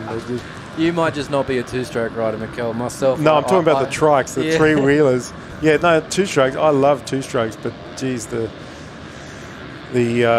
trying to ride a 252 stroke around this track, just how hard it would be on your arms, let alone anything else. Fitzpatrick there with a big look back, just checking that the gap that he's got, he's obviously not familiar with this at the moment after his other crashes throughout the day. He's had a good first clean lap here to put himself in a good position. He's had, what would you say, 4 or 5 crashes? Well, the race is young, so, you know, the great thing for him, he knows he's the quickest rider in this race. He was the quickest rider in his previous race, and he can really just... This would be a good race for him to just find his flow. In saying that, it is his final race of the day. He's done all these MX1 races, so it's not like he needs to find better lines. He can actually enjoy this race. I can honestly say I don't think he's enjoyed any of his races today because of the workload that he's put in. But he still looks like he's charging at the front of the field. And I like that line up the left-hand side. That was a very nice line, wasn't it? Yeah, just found a nice smooth bit there. Carry that through. He probably found that when he did that 145 or 146, whatever it was, in that other MX1 moto. So he probably knows where to go right now. Yep, and I don't know if you notice, a few of the track markers have disappeared from that straight. So the grass line is looking pretty smooth down that left-hand side, and I'm sure he's not the only one using it. Where back in the day when we used to race, the whole track was lined with tyres. Yeah. You couldn't use the edge of the track, not even the very edge. You had to be a foot off the edge of the track not to accidentally clip the tyre wall. When I say tyre wall, I just mean a row of tyres. But no, Hatton in that second place. What a great ride he has had so far today. And it's a pretty full field too. When you look at the start, he's had to mentally prepare for that start and go, no, I can hole shot. He obviously did that first race and second race. I think he was second in the second corner and second in the second corner again this time around. So, you know, but might have some competition soon. Caden Gray, who's had a solid day points-wise as well in front of Taylor Thompson. He's broken up the relationship there. In a figurative 1-2 podium position for the couple. Yes. We might be missing out here. We might have a 1-3. I'm sure they'll still be happy with the fact they're together on that podium. Well, they can still stand next to each other. That's true, it, because they don't go 1, 2, 3. It's 1 in the middle and 2 and 3 on the other side. But, that's that line that we were just talking about from Fitzpatrick. He's already done a lap already. We're back to doing that same spot. He's down in the 149s on the 250, so he's still turning a very good lap time on the smaller capacity bike here late in this day. I would have rather ridden the 250, maybe in practice, I would have ridden the 450, but I'd actually rather ride the 250 in the MX1 class the way the track is. Just, again, for being able to hang on to the bike, trying to hang on to a 450. In saying that, he was putting in those times on a 450 and like throwing the bike around, so clearly fitness isn't a problem for him. No, he's I think he got lucky there. I thought he was going to tuck that front there and just lay it down on the inside there, but he managed to keep it going, had good momentum that saved him there, I think. So the foot went backwards. But anyway, Fitzpatrick continues on leading out the front here of this MX2 ABC class race. Yeah, he is, and putting himself in good position, not just for the win today, but championship points heading into the final. It's dropped to 147. What did we say, 149 first lap around? Dropped it by 2 seconds. So he's down to 147. He's basically lapping at the same speed as he was on the 450. Yeah, and that's what I was saying. I actually think that there's not a lot of difference between riding a 250 or 450 around this track at the moment. So Rob was saying that this is how the track's prepped for a club day. I'm like, yeah, wow, I heard. Yeah, it's crazy. So obviously they're putting in the effort out west for making this facility as good as it can be on each and every day. Not just the fact that the state titles have turned up here for this weekend and they've gone a bit out of the ordinary, but they're doing that all the time. So their riders are going to be reaping the benefit of that, of having a good racetrack to learn their craft on. I often get that feedback from members of a club when you go and run a state event there, East Coast or whatever it is, or Promex even, and most of the members go, oh, it's totally different to what we're on a club day. Oh, I don't want to do that again. And this is one, you'd hate to be a beginner rider in Dubbo coming along, I might do motocross. And then riding this track, turning up halfway through the day to check it out, and going, "Wow, you're look either at those ruts." You're either going to sell your bike the next day, or you're going to go, "Wow, okay, well that's motocross, and it's going to motivate you." Now, if we had a change here, has Caden Gray made a move on Jonty Hatton for second? I think he has here. Well, he has. I think from Jonty's perspective, he would have come into this race looking at the scores, knowing where he was, because he's won 2 races in the C-grade class. And Taylor Thompson's right behind him as well. Yeah, which is not a class position. So what I'm saying is he would know where he stands, and he would know where he needs to finish to still get the overall. Because remember, Jonty hasn't done round 1. He's probably not going to turn up to Maitland for the final round. If he does, that's great. But I'm saying if he doesn't, he's racing for an overall win today. So I don't think that he's going to fight Caden Gray to say, I won all 3 races. I think he's just going to ride smart and try and keep it on 2 wheels and bring this thing home. We'll keep an eye on this little battle here. 2nd, 3rd, 4th on track, right in screen, and that's Taylor Thompson at the back of that pack there, trying to get inside of Jonty Hatton as this moto continues here. We're probably halfway through the remaining of this race. It was interesting. They both went to the very outside around that turn.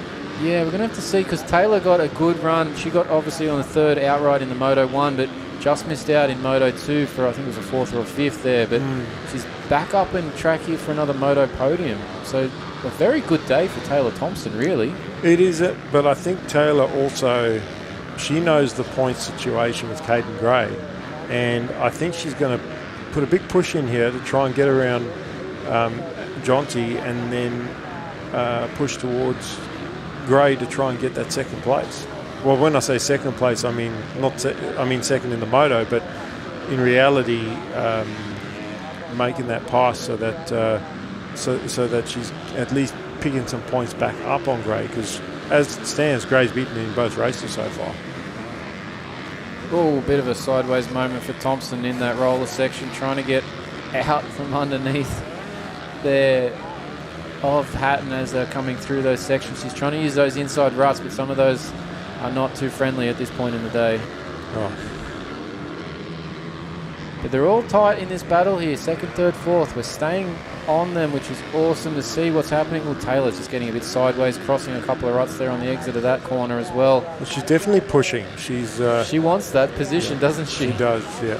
And there's still lots of time in this moto for her to catch up. And Hatton, he's not giving up the spot either. He's almost having a second wind, isn't he? He is, and I think he realises, okay, I'm getting some pressure from Taylor. I'm going to go back towards Caden Gray, see if I can pass him, and then he can be Taylor's problem.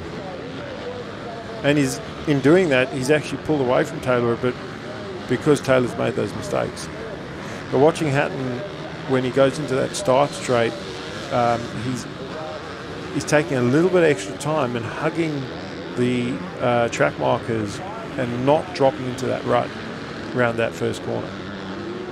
So see if he does that again on this next one, and we'll also see if any of these guys can pick up on Fitzpatrick's line. He's missing those braking bumps coming into that turn before these rollers, where these riders are now, not to get bounced around, and also it's energy saving not getting bounced around. So the gap sort of evened up a little bit here between Thompson and Hatton as he goes after Caden in that second place. In the New South Wales mining corner, Hatton's tightening up this battle here for second on track, despite the fact that they're in different classes. Doesn't seem to be phasing him later in this motor as he comes back towards that second position overall that Gray currently occupies.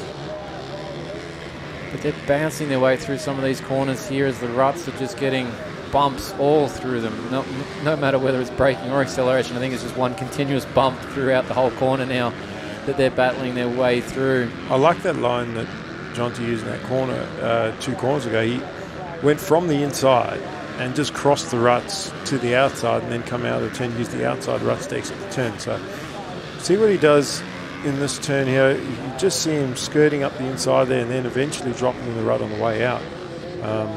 Gray's turned up the pace a bit because he's actually just pulled jumped away out of screen there a little bit, hasn't he? So what looked like we were going to have the battle was going to tighten up, it's actually stretched out a bit. And see, crossing the ruts again. He's getting very creative with his lines, Hatton. Whoa, actually, there's Kobe Leach just coming into the back of the that's screen great. as well. We will have a battle soon. We're going to have 4 riders hopefully tighten up here as the last few laps of this MX2 class go down. So that's somebody that Hatton won't want moving up on him, is Leach, because they're in the same class there for C grade. Well, they are, and he can't afford to give away too many positions. I think, looking at the math on it, I think he can afford to get a 3rd or even a 4th with 2 wins and still take the win, the overall win. So he could probably let Taylor and Leach go past him. He's probably not going to want to, but he can, and he's still got it because of the work that he did in those first 2 races. But Kobe Leach, our points leader in this class, hasn't got the starts that he got at Lakes. No. He was the man on the mission in the whole shots at Lakes, but not so much today. You see those lines that you're talking about with Hatton just crossing the ruts again to get to the outside in that time. Just changing things up, trying to find something that's working for him as Thompson is back to the back wheel of Hatton in this last section of the track, and I think that's probably because she can see Leach coming from behind as well. Well, she doesn't want to give up another position when she's trying to catch Gray, but then again, the 2 positions she's fighting for, C-grade riders, so it's not a points paying position. But Leach just making a move here, got a better run around the outside, but can Thompson sort of hold that position with the inside rut here? I think she's going to be able to. She does as that goes through. Leach sort of lost a bit of ground there going to the outside section of the Kennards High corner. But we've got 3 riders in the one screen now, all battling for track position. This is 3rd, 4th, 5th on track in this moto.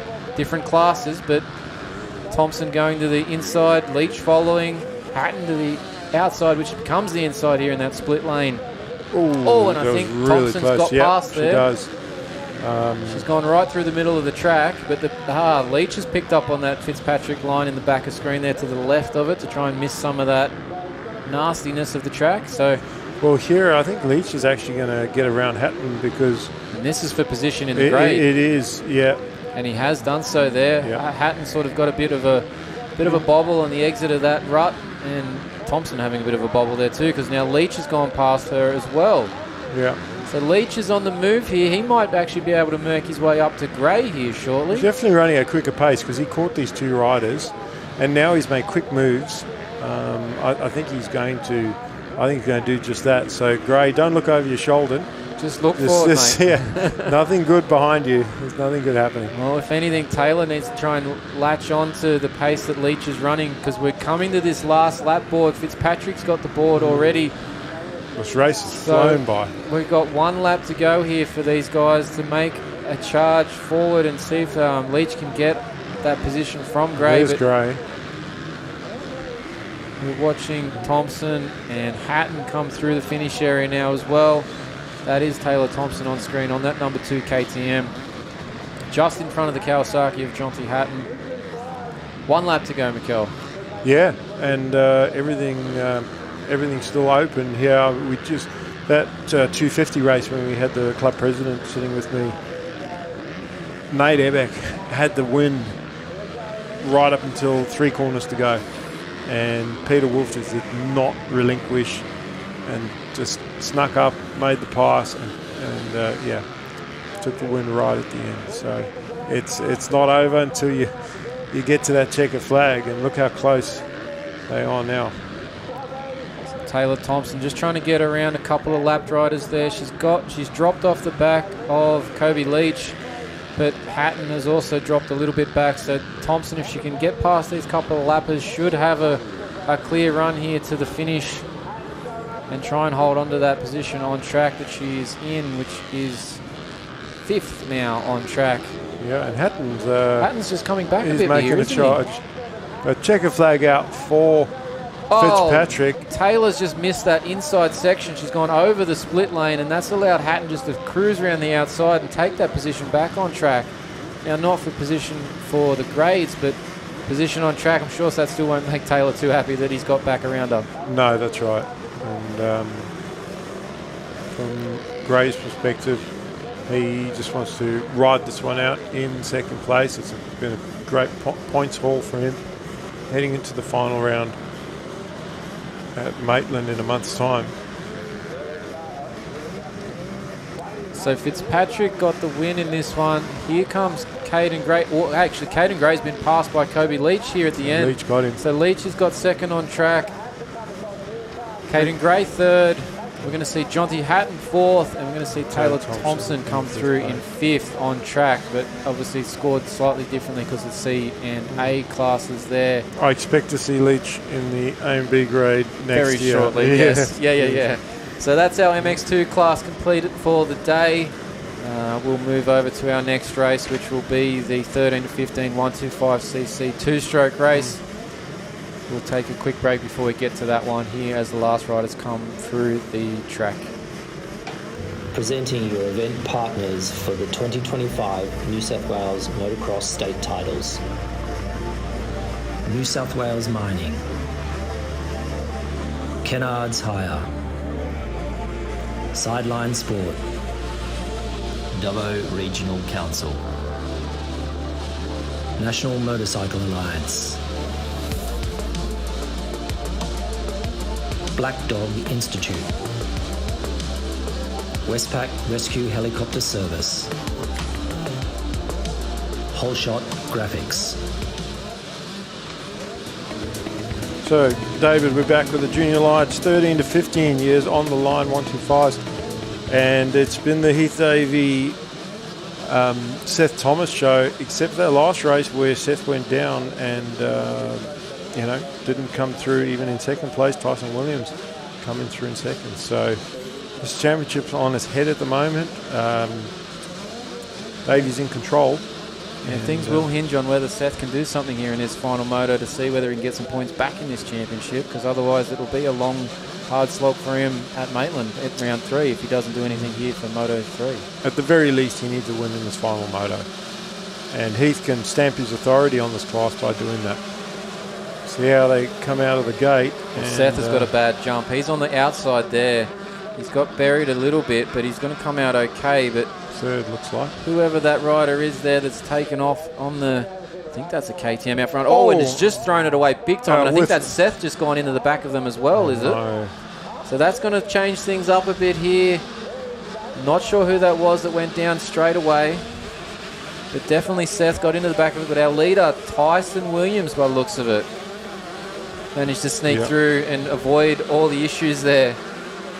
Yeah, it was Tyson Williams. And I think Davey was in about 6th. He's up to 4th, I think, as you see Will Carroll in 2.78 right in front of us there. The 11, Reed Gray, is our leaders. Oh, 2.15's down, 28's just gone down. Is that Rossiter? It oh, is that was our man that took the whole shot, because he was the one I was just looking at. He's lost the visor. So he was our man who took the lead, the whole shot, and then crashed at the front of the field. No. So, and he's just had a second crash there. And well, he definitely won't be Seth Thomas's best friend if Seth was the one that run into him. There's Davey up in about 4th position right now. We've had a change for the lead. I think Williams is back in 2nd place. Looks like a Yamaha. Is that Cade Tipper? it was a 58, I think it was, that was there, or 59, one of those, but yeah, or 68. I think it was 68. I think it was Cade Tipper. Got the whole shot in there. Or not the whole shot, but, you know, avoided all the carnage and may come out here with the early race lead as we see them coming towards the finish. No, I think that's the 59. That's the 59 Joshua McCloskey, isn't it? Oh, I don't think 59? Josh is on a Yamaha.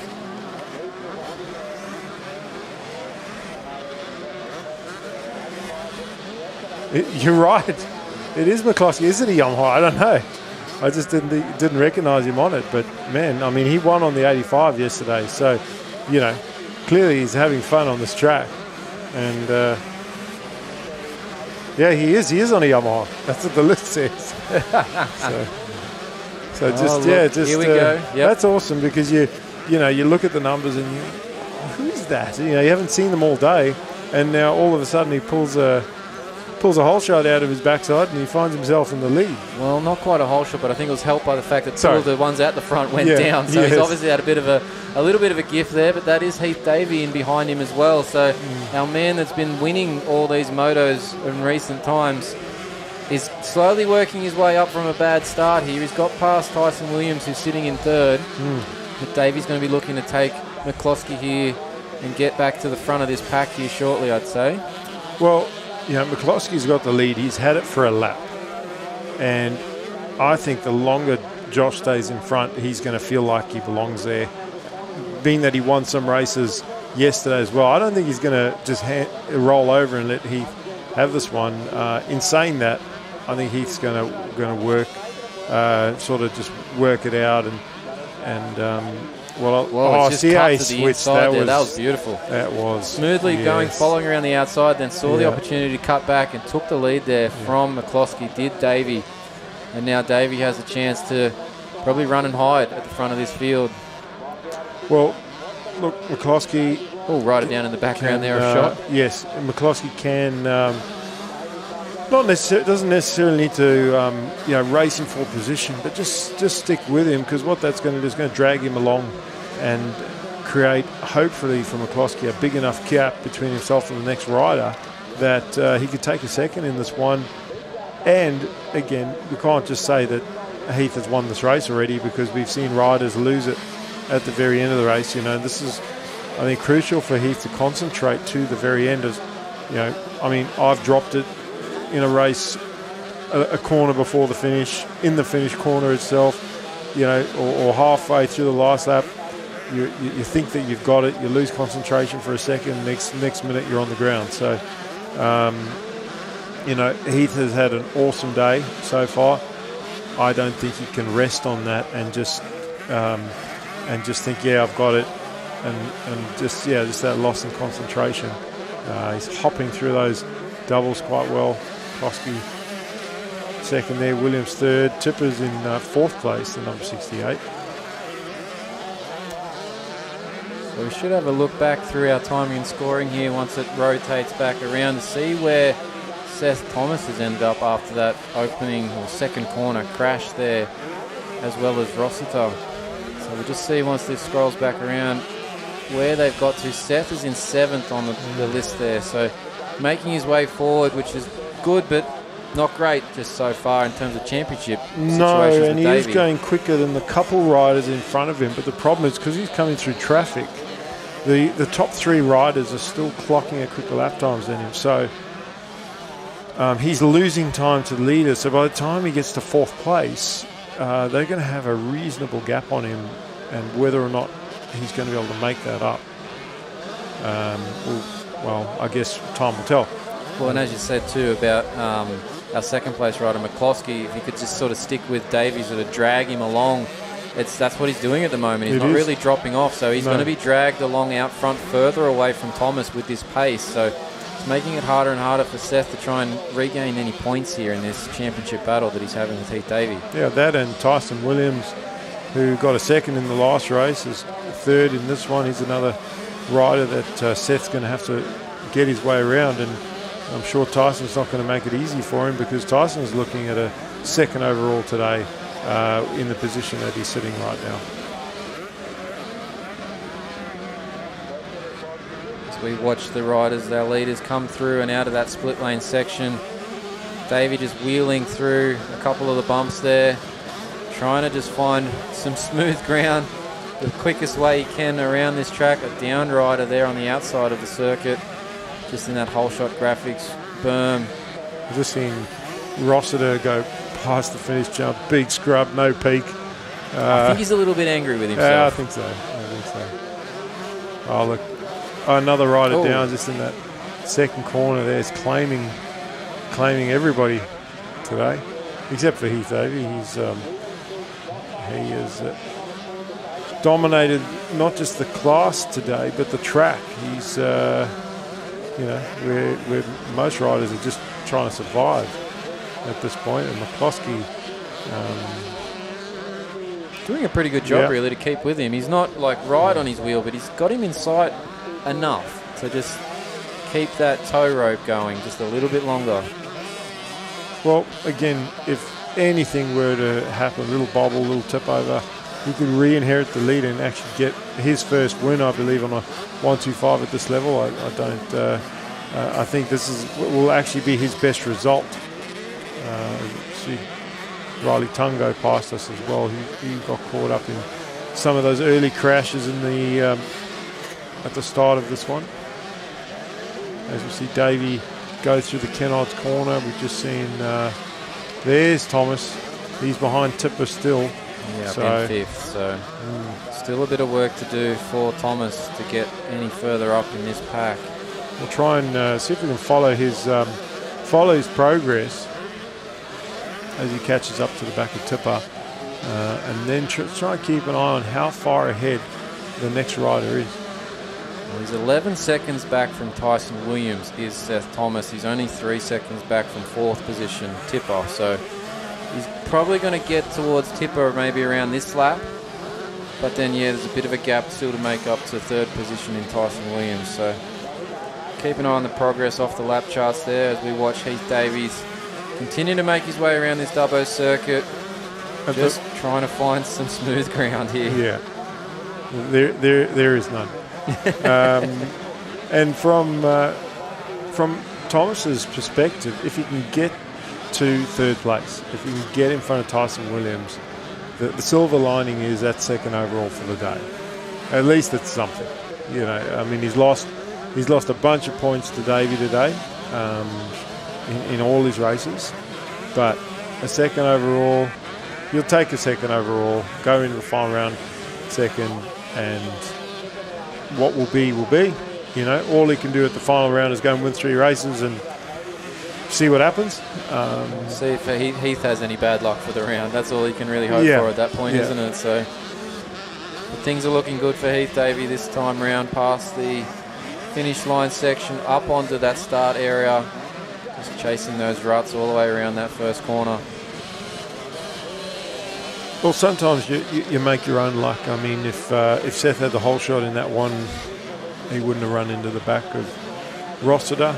But in saying that, as we see, he has made the pass on Tipper now, so clear track, and now he'll be chasing down third place in Tyson Williams. So made quick work of Tipper for fourth.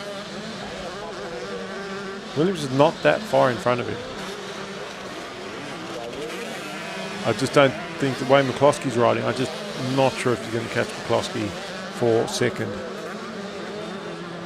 There is still a little bit of time left in this race. We're sort of about 10.5 minutes now into it, but we've probably got another 3 laps to go here. So there is time for Seth to still make a little bit more of a move forward. As we're watching Heath Davey just trying to stay as tight as he can on that one to try and stay out of the deeper ruts that are a bit further out in that corner. Heading into that New South Wales mining corner, you can see all the chop in there and all the ruts on the exit that he's trying to navigate through to get a good run at those rollers and make his way into that National Motorcycle Alliance corner. Up and over another tabletop here. Look at that shadows that you're starting to see from even just the little pegs and stuff that are going across in the trees into the track there. The sun's getting rather low here as we get later in the afternoon out at Dubbo. As Davey hits that whole shot graphics right-hander, and the bike just bouncing around. And you've got to realise that the suspension that these guys have, it's not stock suspension. I'm not saying that he's got the best suspension in the world, but they do get the suspension set up to suit the rider, to suit the track conditions, and the bikes are still bouncing around all over the shop. So Davey's come through the finish, and he's hanging into the Kennard's left-hand at turn 2. Just looking back to see where Seth Thomas is, and he's just having a bit of a block run from a lap rider there, but he's managed to clear him now across the finish line, so he's still in 4th position. He's going about 2 seconds a lap quicker. Yeah, but he's 8 seconds back from Tyson Williams, so will he have enough time to get there? We'll have to see when that last lap board comes out. Yeah, and even though the math is all over the place, I do think that if you can get past Tyson at 2nd place for the day, going into the final round, Davey, and Davey's not one of those riders that will go into the final round and go, I'm just going to get 3 seconds today. He'll be going for the win, but he's not going to be silly, and I think anyway. And you can afford to do that when you have the lead. When these 2 riders came in to the day, it was all-out war, and a bit of everything played into it. The starts, a bit of luck, the battle that they had earlier where they were just 1 and 2 all the way through. That Heath managed to get the better of him 2 out of 3 races so far. So a couple of little tip overs, and you're going to have that when you have such a challenging track, and you're trying to race somebody hard, like doing your best, but you're also trying to negotiate a tough track. You see Davey coming through the finish area. No sign of a last lap board just yet, so at least 2 to go here. When we run through the order, it's Davey, McCloskey, Williams, Thomas, Tipper, Kale, Ellis, Rossiter. So Rossiter's come up to 8, that's good. Anderson. So yeah, Rossiter making his way through after that whole shot to crash in turn 2 as well. So probably running on adrenaline and a bit of attitude there. Yeah, well, the gap for Williams and Thomas has closed up a bit. There's probably about 4 seconds in that, but we'll see what it says when this timing kicks back around. But visually, it's a lot closer than it was a lap ago. So yes, we're down to about a 3-second gap now between the 2 riders. So a lot faster time for Thomas on that last lap than it was for Williams. So the tricky part will be catching him is one thing. Getting past him is the other part of this. You still have that 3-second deficit. Well, he's probably going to make the 3 seconds on this lap, you'd think. So. But then that might put us at the last lap, depending on where we are with our time. So he's going to get maybe 1 lap here to make something happen. And can Tyson hold off in that 1 lap? Look, I think that he can do it in 1 lap. I mean, he was 3 seconds a lap faster. So if he can close in on 3 seconds, if you remember when Drew Kremer went past, and I think it was Peter Wolf, and then Peter stayed with him for a little bit, but because Kremer was going that much faster, he checked out relatively quickly. So but Tyson, as I said, he's fighting for 2nd overall for the day. I don't think that he's going to just, like I said, roll over and let him past.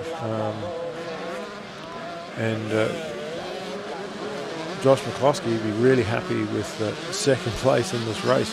As I said, his best finish that I can think of on a 1:25. Here comes Davey across the finish area. He has got the last lap board now, so 1 to go for Davey to make a clean sweep of the motos here today in this 13 to 15 Cs, ages 1 to 5 cc class. Let's watch through. Here goes McCloskey over the line in second.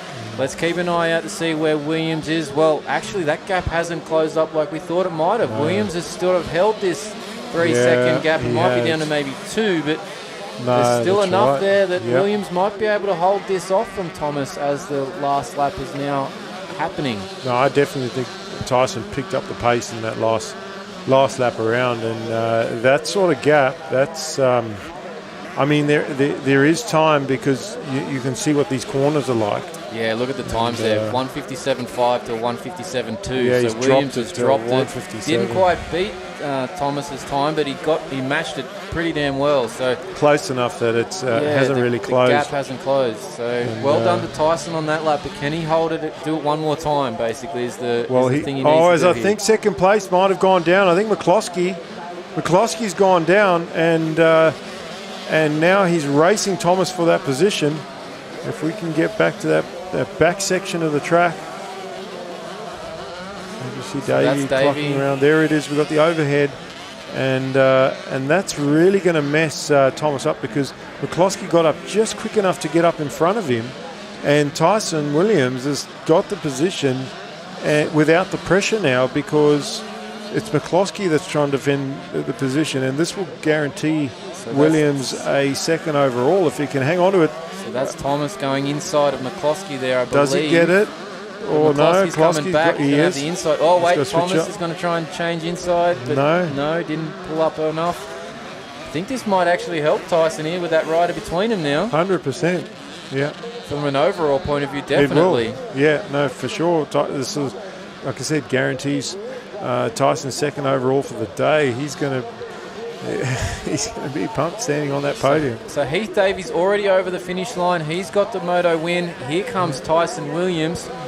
And here comes McCloskey, and Thomas does stay behind him in fourth there. So looks like Tyson Williams is going to jump up to second overall. Seth Thomas will probably end up third overall in this 125 class here for the 13 to 15 year age group. So a bit of an excitement there to finish that moto off. I mean, I'm sure Josh will be kicking himself because he had the lead with second place lead with half a lap to go and then dropped it. Wow. So. All right, well, we'll take a break before our next moto. We're going to come back with our women's class. Stick around.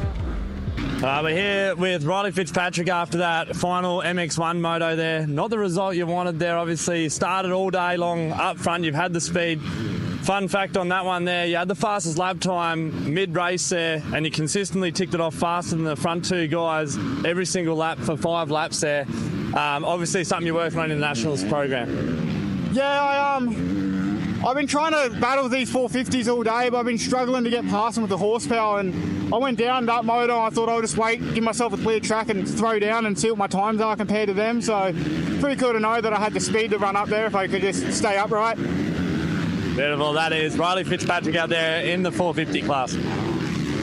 Here now with our final Moto 250, winner of that race there, but we have no idea how the results have been. It's been the toughest, most exciting racing all day long. But we've got Peter Wolf here, won that last moto. Just run us through that track and that moto that you had the battle there with Nate Ebeck. Yeah, the track's super technical. It's getting dry and pretty slick now, but it's been really good practice and everything. The battle was Nate. Nate put up a good fight. All the boys have put up a good fight all day in the Junior Lights class and the MX3 class. It's been a good day of racing, so yeah. Yeah, well, that is your final moto winner there, Peter Wolf. All right, we're getting towards the closing stages of round 2 of the New South Wales Motocross State titles. We have our women's class on the gate. Majority of them are lined up to the outside of the circuit here for this start, with the board about to go down. The gates dropped. Here we go. Can Mia Tung get another good start from the outside? She looks to be moving forwards there, but that's Taylor Thompson in the fluoro coloured gear just going around the outside of her as we head down to turn 2 here in the Kennards Hire corner. Mia Tung getting a clean run through there this time, not going down like she did in the previous moto in that section after pulling a lovely hole shot. So our running order at this point, Taylor Thompson, Mia Tung. There's Tabitha Newcomb, and Kira Collins is just there as well. The two of them battled out for that second and third in the previous moto. Look like they're resuming their battle as they head into the split lane. There's Sienna Gadis. There's the 245 of Syrah Perry. Just missed a couple of those riders through. The 204 at the end there, Imogen Christie. Watching these girls come down through the back part of the circuit. Looks like Tabitha has moved back past Kira after that split lane section. So she's now in third position on track as she heads into that whole short graphics berm with Kira Collins right behind her, following her up and high into that berm there. So Thompson out front, Tung in second, Newcomb in third. As this moto gets going here, we've got a 10-minute plus 1 lap for the girls here on track.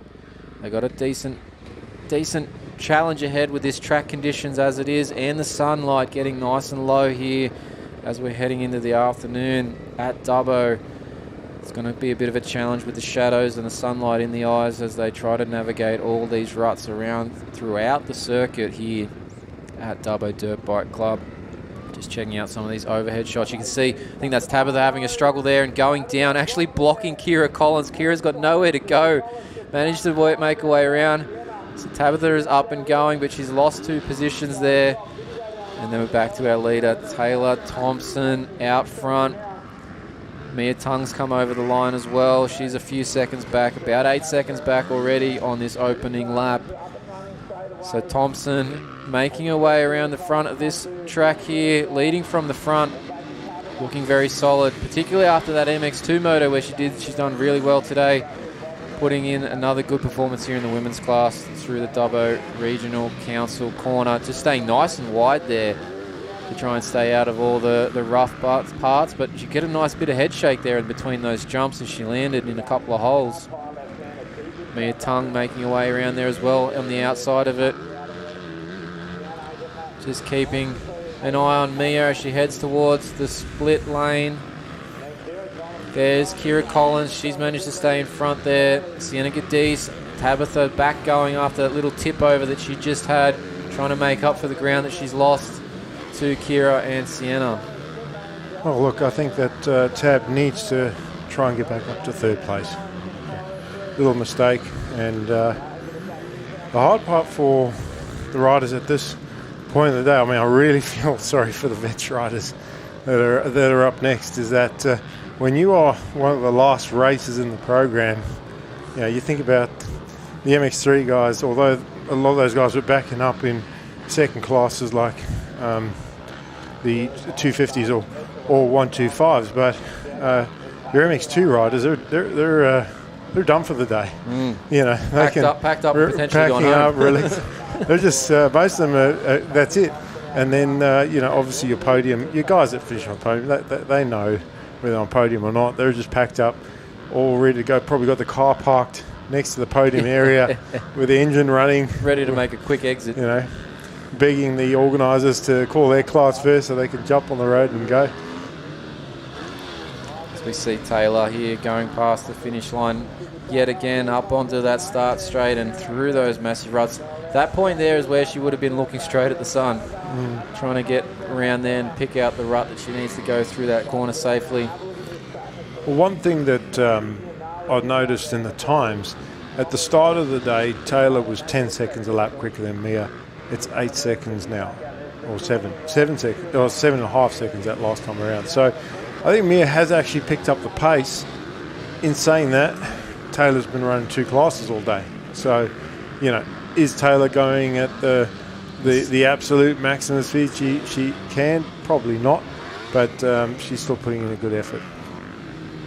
And Tab Newcomb in that 5th position, still 3 seconds off. Hasn't made any ground yet. And that's another 3 seconds to Collins. Remember, Collins held her out for most of that last race. Tab only got it towards the end, so, you know. Well, that's the problem with Tab going down there in that on that first lap, is that she's given a gap to Collins that she probably couldn't afford to, because the speed difference between the two of them has been very close all weekend, so it's not like she's going to make that up in big chunks. So I want to talk about Sienna Gadis's crash in that last turn On the last moto. On the last moto, which Wow, that was got tight. up just in front of Mia Tung. Because Sienna's not a very tall rider. She's not a big build either, no, so it's not like she can use her weight to lift that no, bike up or anything. But, you know, and I don't think she fell. She just bobbled, but I could see her leaning on the one leg. And if that top of the rut that she was leaning on gave way, she was gone. Yeah. And then I don't think she was picking that bike up anytime soon. So that was very, very close. I wanted to talk about it actually after it happened, but we had to go to ad break at the end of the race. So I thought I'd just throw that in there because. No, she did well to hold that up at the end of that moto because, that could have changed the outcome a lot for a couple of riders there if she did actually tip over in the end. But she managed to hold it up and get going again. So, yeah. But at least this time with Mia, she's solid second place. And, it would have been great for her to challenge Taylor. Look, she's going to have many races in the future where she's going to be able to try and race for those positions. At the moment, we're watching Tab Newcomb on the 77, just behind Sienna Gadis as they come into the final straight here and click off another lap as we are over, or I would say just over the halfway mark now. Maybe we'd be lucky to have 3 laps to go in this one. And she's running out of time because Gadis is not catching Collins, and I think Tabs might be taking a little bit too long to get around her. In saying that, she's probably still going to end up third overall. I think if she was going to finish third to Mia, she might have had a chance at second overall for the day. But that's gone now. So third overall is what she'd be hoping for. But I think at the very least she's got to try and make a pass on Sienna as they go into the split lane there. You see the overhead of them coming through side by side. Sienna's going to come out on the inside, Newcomb on the outside, and Tab had the space. Yep, she got up next to her. We were talking about Sienna's size, being quite a small stature. Tab is very tall. Yeah, she on these camera shots, you can tell that she's just a bit, the stature. She's obviously got longer legs there that can help hold her up a bit better. Not only that, like she's solid. Like she, and I don't think Sienna wanted to actually. Not that any of these riders want to come into each other in a corner, but she sort of looked over, probably seen this massive shadow next to her and gone, "No, I'm not moving over."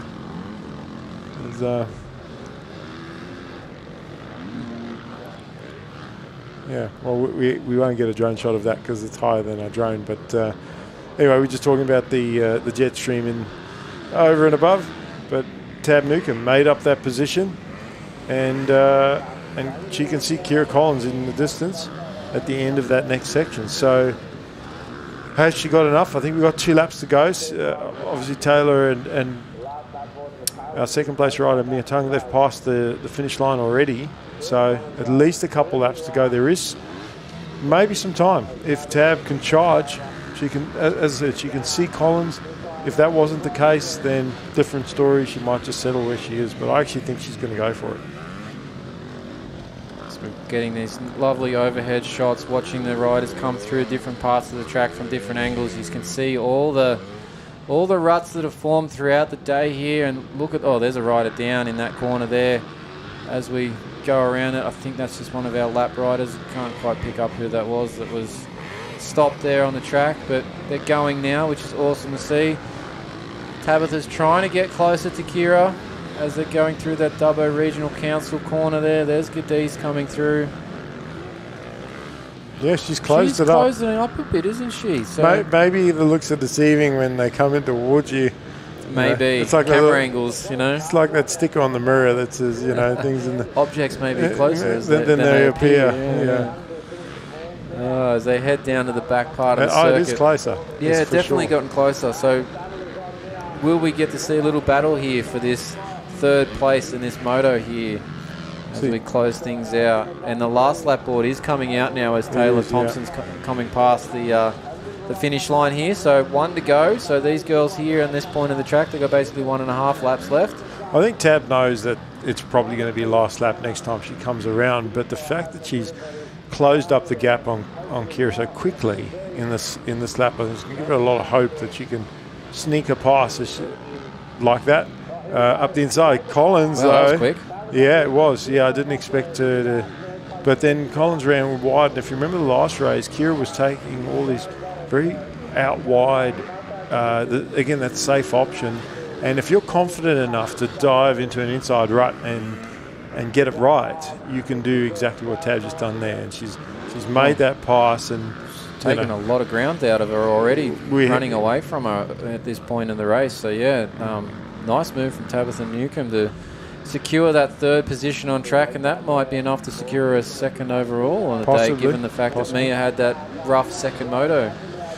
Well, if they are time points, Mia will still take second because of the higher finish in the second moto. As far as whether or not Tab is going to have enough time to catch Kira with 1 lap to go, I think the answer is yes. I think that she does. Yep, so, yep, job done. And but it's not over. Kira's still pretty close, and we've seen these few mistakes happen towards the end of the moto. We watched Josh McCloskey last race with a disappointing finish there for him. He was having a strong moto, and just last lap, basically just one mistake ended that second position that he was going to secure there. It's funny when you look at results and you go, if you said to somebody, oh, you got third in that class, they would be, oh, what an awesome result. But because he had second on lock, it's a disappointing result. Do you know what I mean? The perspective quickly, doesn't it? So, yeah. What you would give for a third overall at this, third in a race at this level, and but what could have been as Taylor Thompson clears the finish flag, and so far unbeaten. Takes the moto win, unbeaten in New South Wales State Championships. And actually, it'd be interesting to look at the last few years, how many times has Taylor been racing the state titles, and has she dropped a moto? So one to have a look at is the record books of race results. Has she got a perfect scorecard? As we're just seeing Mia Tung come towards the finish line as well, so she's going to get second here. We're going to take a break on our coverage. We'll come back. We're going to have our vets up next on the line. So stick around. A couple of motos still to run here at the New South Wales Motocross State Titles. I'm part of a team working on a first for mining in New South Wales, turning this coal mine into a new hydro power plant and solar farm to generate renewable energy for families and businesses. Projects like this show our industry will keep working to reduce its emissions, already down by 38% since 2005, all while contributing billions in royalties every year to fund our public services. Because here in New South Wales, we mine responsibly for today and tomorrow. Looking good, eh? Cano, what do you think, Nonna? Giornamento de che? Hey, boss. Kenneth sorted it. All good? Kenneth. From big jobs to even bigger jobs, get the Kenneth feeling. Kenneth. Kenneth's make your job easy.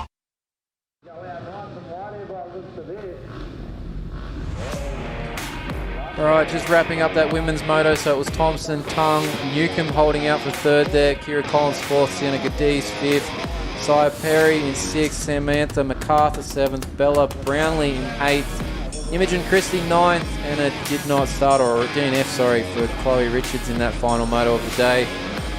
So good effort there from all our women riders, but Taylor got all three moto wins, and our vets riders are already off. They've taken off for this final moto of their racing day. Moto 3, who's going to have the whole shot? I think that's Parker out front Parker in that pink coloured gear. If it's pink, I'm pretty sure it's that colour. I don't see Brocktrop. No. I don't think he's a starter. No, what's happened to Nathan Brocktrop there? That's an interesting one, because... I dare say, No, there he is. There he is. The yellow, thank you. Yep, yeah. You scared me there for a second, Mikel. Well, it's just the light, you know. We are looking straight into the sun here at this point for that section of track out of the commentary box. So but also, because he didn't... I expected to at least see him in the top 3 out of that first corner because, you know, Junior's riding with his tail up at the moment. He's got 2 wins and a win that he fought for. You know, he hasn't just gotten whole shots and run away with it. He's been passed and he's passed back. So, you know, but this is the where he talked in the last race about championship rides. Well, this is Brocky's chance to, if he does win this championship, he can say, I won the championship in this last race, because he's going to have to get around the 2 guys in front of him, then hunt down. That was a face plant. And he's under the bike there. He's going to have a bit of a struggle to get out. And luckily, one of the other riders has stopped to help him up, which is an awesome gesture. That is awesome. He's seen the problem there, and he's trying to help the other rider out. I think that was that our 808 or 8 something on the Yamaha there. But yeah, awesome move there. You can see the camaraderie between the vets there, just helping out in that situation. If that was a junior lights rider, he'd be laughing at him. But you know. No, I'm just saying that, like, you know, to see that happen and have a rider, you know, see that crash and stop to help him and go. I mean, this is a state title. These guys are racing for position, and he's actually thrown his own bike down to pick up the other rider. That is. And just you can see there an update. Yeah, 803 is the man that was trapped under the bike. They're both up and they're going now. So. Awesome effort there from all involved to sort of get Lee out from under his bike. Yeah, he's thankful of that. We need a sportsmanship award because he's just won it. Yeah, definitely. I'm sure we got a prize for that. So, sportsmanship award going to the rider that helped Bunting up. I'm not even sure who it was that actually helped him. Is it Luke Harding that might have actually stopped there? Okay. I'm not sure, but they're about to come past, so I'll pick that number up here in just a second and let you know. Well, he would have got going before Bunting anyway. It is, yeah. It is the 68 of Luke Harding that I think has stopped and helped him. Well, he's trying to make up for lost time because I saw some big whips from him over those tabletops. Vets riders don't whip the bike. What's he doing? But he's obviously gave away a lot of ground to do that. Yeah, now 803, man, is up and going. I think the jersey's a bit ripped and dangling in the background there. So, well, if that was the exhaust side of the bike. Yeah, probably. And those, you know, with those 4-stroke header pipes. Yeah, you don't want to be anywhere near those if you can avoid that. They'll burn right through you. Well, let's get back to what's happening in the race now that our guys are up and going again after that little incident. We've got Aaron Parker still out front. Got a decent gap on the field. Nathan Brockdrop hasn't made any inroads into second yet because there's another man still in there who I haven't quite seen because we weren't focusing on the front. It was Trent Lodo who was harassing him at the end of that second moto. And, talk about throwing the bike sideways. Parker is on a mission. Just enjoying himself out front now. I think that's just him just saying, I've got this championship by the stranglehold. Well, I think what he's trying to do is charge for the first 3-4 laps of this race so that the lead is insurmountable. Yep. So that he can afford to cruise. He does not want to get in a battle with Brocky towards the end of this one. It's threading the needle. Well, he's right on the limit of that track marker. But he did also too just flash up purple on her screen for that last lap time. Well, 1:56. He's the fastest man on track. Well, that's right, and that's the harsh reality for Brocky is he has to make a pass first before he even decides to charge off the Parker. And looking at just the way Brocky went through that middle section, he's not throwing the bike around. I think he's sort of going, you know what? I'm just going to ride my best. I've had a rough day, and I'm just going to. You know, whatever is going to come out of it's going to come out of it. Parker just had a wonderful line in that whole shot graphics corner. He actually went early in the berm, up high, and then cut right down through the middle and found a nice sort of smooth area of the track, if you can say smooth at this time of day. But Brockdrop on screen in third position, trying to move forward, but not really getting anywhere towards Lodo just yet. The 919 is still staying well in front of him with a bit of a gap there in second position. Yeah, he is, and we'll see. Get a look at Parker's lap time when he comes through again. But I think Nathan will, at this point, will just be hoping for a mistake. And bit of valve bouncing there as Parker came over the finish area, and he's gone purple again, has he? So yeah, 156 again. Hopefully he put fuel in his bike before he started this race. There's Loader in second place, and you're right, Brocky's not actually catching him either. So, you know, I think he's maybe just resigned to his fate here. Yeah, but I mean, is that the 68? Oh, is he a lap down? No, well, there's Parrington. There's 268. Okay, so Parrington. Oh, there's 260. I was going to say, I was just getting confused with Harding, thinking that he was stopped on the track early. And how did he get up to fourth? But yes, all right. There's another 68 in the field. Well, that's something Brock Drop can't allow. He cannot allow Parrington, because Parrington can see him. So, but he can't let Parrington close up on him and then battle him for that position either. Yeah, what a ride from Junior. As we watch him come down, hopefully he'll do this line that I just mentioned from the previous lap. He's going to go nice and wide there and then cut down the middle. And you can see there's a gap between those ruts that he just took and used to get that tabletop. So, very clever line there that he's discovered here in this last moto. Well, we've seen Jonty Hatton doing similar things with the ruts, you know, crossing the ruts. And Lodo actually did similar, but went even further inside to cross a couple of ruts. So not a bad line there. He might have picked up on it. There's that interesting that's line. An interesting the line. Inside yes, it is. line there. Yeah, you're certainly going to miss the ruts if you go there. But look, some of the international riders, like those that can remember, Marvin Muscan, French rider, used to do that. If you watch some of the old AMA from back when he was racing, he would run wide, you know how rutted it gets on some of the AMA tracks, and he would go up wide on the easy part of the berm, and because the ruts fade out to the middle and right-hand side or middle and left-hand side of the track, he would go up and then cut down 90 degrees, perpendicular to the ruts, and ride straight across them and get on that clean track on the inside of the track. It was slower at the early part of the day, but in the second moto, it was at least the same speed, if not faster and smoother. And energy saving as well. Energy saving. Yeah. So, you know, he's obviously been watching Marvin Muscan, and he's been doing that in that line. Parker just very much tiptoed around the inside of the Dubbo Regional Council corner there on the markers, finding the inside of that split lane section there as well to fade out to the out here. Just a very good day from Aaron Parker all around. His riding's been exceptional today. I'm sure he'll be chuffed. Even picking up the front wheel like Davey was doing over that braking bump that's sort of halfway down the straight there. And we'll get a real close look at what he's doing coming in this turn. What we've been talking about is going wide and then hitting the back brakes, cutting down square, and what a smooth exit. And this is for the rest of the riders that have raced today. You know, they're probably looking there going, why didn't I do that? You know, I'm talking about your MX2 riders, your Junior Lights riders. They'd be looking at that and going, that's a really good line. You know, I mean, you still got your Junior Girls after this, although they'll be, there's that line again. There's Loader trying to take similar. Well, he didn't quite get it that time around. But going over the marker is not actually going inside of the marker, so that's still allowed. Standing through that corner, Riley Burgess, look out. Has he got Loader on his side shroud there? Is that what I'm reading on the side of his radiator shroud? In nice big bold lettering across there? Has he put his own name on his bike, has he? Possibly. Maybe he's got a company that he's running and trying to promote that has Maybe. Loader.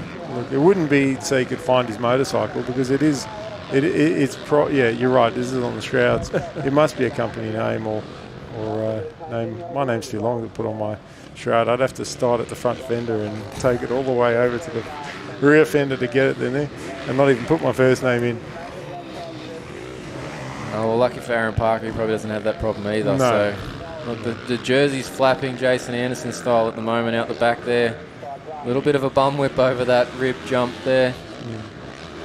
Yeah, he's making his way around again. Yeah, we have got the last lap board out too, so this is the last time around for Aaron Parker, leading another moto here. He's going to have 3 moto wins today, and that'll make 5 moto wins for the season so far. The only one he's missed out on was one to Nathan Brocktrop back at Lake Macquarie. But well, this last lap, Brocky's turned it up.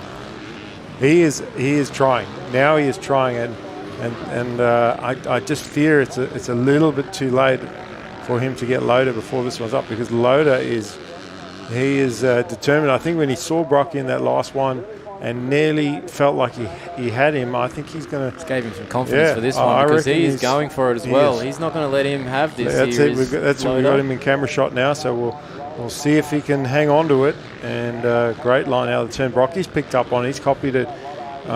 He's close. I mean, Loader's going to have to grease these corners. There's a bit of a mistake there. When I say grease, I don't mean grease like that, where he's sliding out. I mean, get him perfect. He's standing up through that one, so that was all right.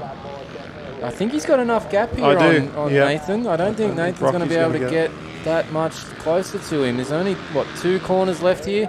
He's going to need a mistake. Come over the finish line, but to capture the moto win already. Yeah, he's going to need a mistake. It's the only way at this point. I don't think, even though he's going slightly faster, I don't think he's going to... I think he's running out of passing spots on the track. Keeping an eye on Loader here. He's coming towards that last corner. That's the final turn. So I think he's got this one done. He's going to get second in the moto here. Nathan Brockdrop's going to come home third.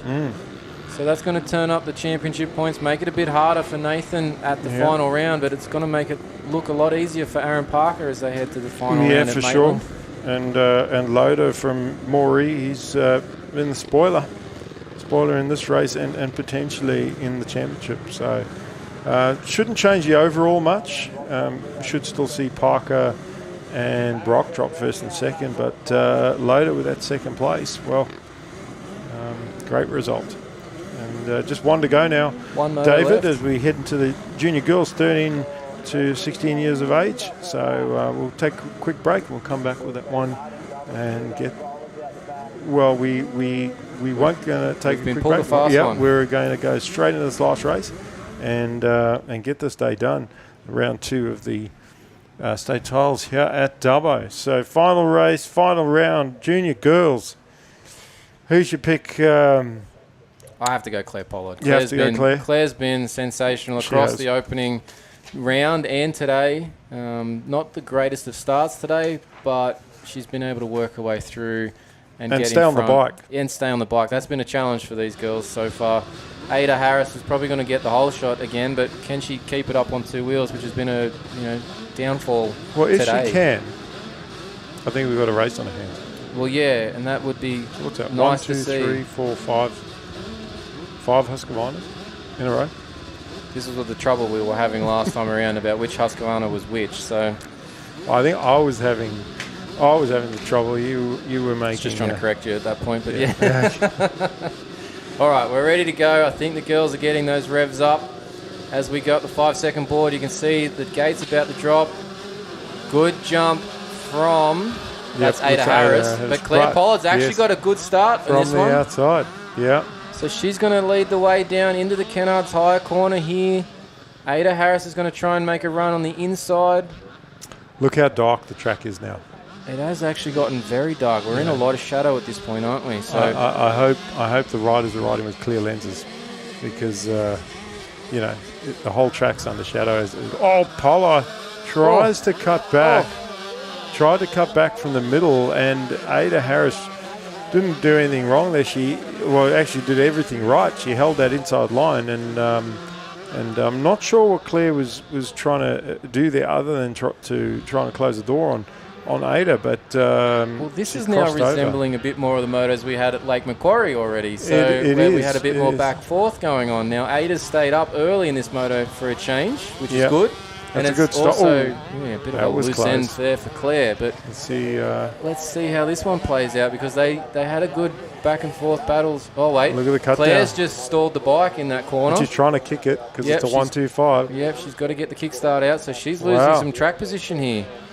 Well, we could have a new race winner, because there's second. There's Claire's she's gone up to third. So. There is a Husqvarna in front of her and a couple behind her, so we'll get an idea of who's what. Well, that's Sienna Cyprian, I think, in front of Claire Pollard, and then is that Mia Cameron behind her? But Claire's just making a quick move on Sienna, so... Well, Sienna's coming back. Come back. but Claire with a better, I guess, run through those rollers and then the wider line. But, Sienna just kind of tiptoed around that outside line and gave Claire the option of coming through the rut. So, what is Claire going to do here? Is she going to try and run down that gap and catch Ada Harris for the win? I think so. Yes. Yeah. The answer's got to be yes here. It's early in the moto, and she's had plenty of speed advantage. She has, yeah. And she obviously wants to try and keep this moto streak going that you were talking about now setting the goal of having an undefeated, state title run here. Yeah. See how Ada, like some of the other riders we've seen today, Jonty Hatton doing the same, hugging those track markers on the inside of the rut, not to have to ride that rut through that corner. Watching Claire, where is she? There she is, coming to McKenna's left-hander. She's about 6 seconds back off the timing as they cross the finish for that first lap there. So bit of a gap there to make up, but I think Claire has the speed to do it. It's just now then whether when she gets to Ada, if Ada has a bit of a say about how the passing or not passing goes when they get close together. As we see Claire come into that split lane section, we're watching Sienna Cyprian come towards us. That's Mia Cameron just behind her as well, challenging there on the smaller bike size. And then Jayla Parker and then Layla White. Layla White's easy to tell. She's got the white helmet. White gear, white helmet, white bike. Yep, white very, name. very white. White name. There's Ada Harris leading the way here in the final moto of the day. 13 to 16 junior girls out on track. Just loving life with the most destroyed track that they can get at this point for them. Yes, yeah. Well, she's...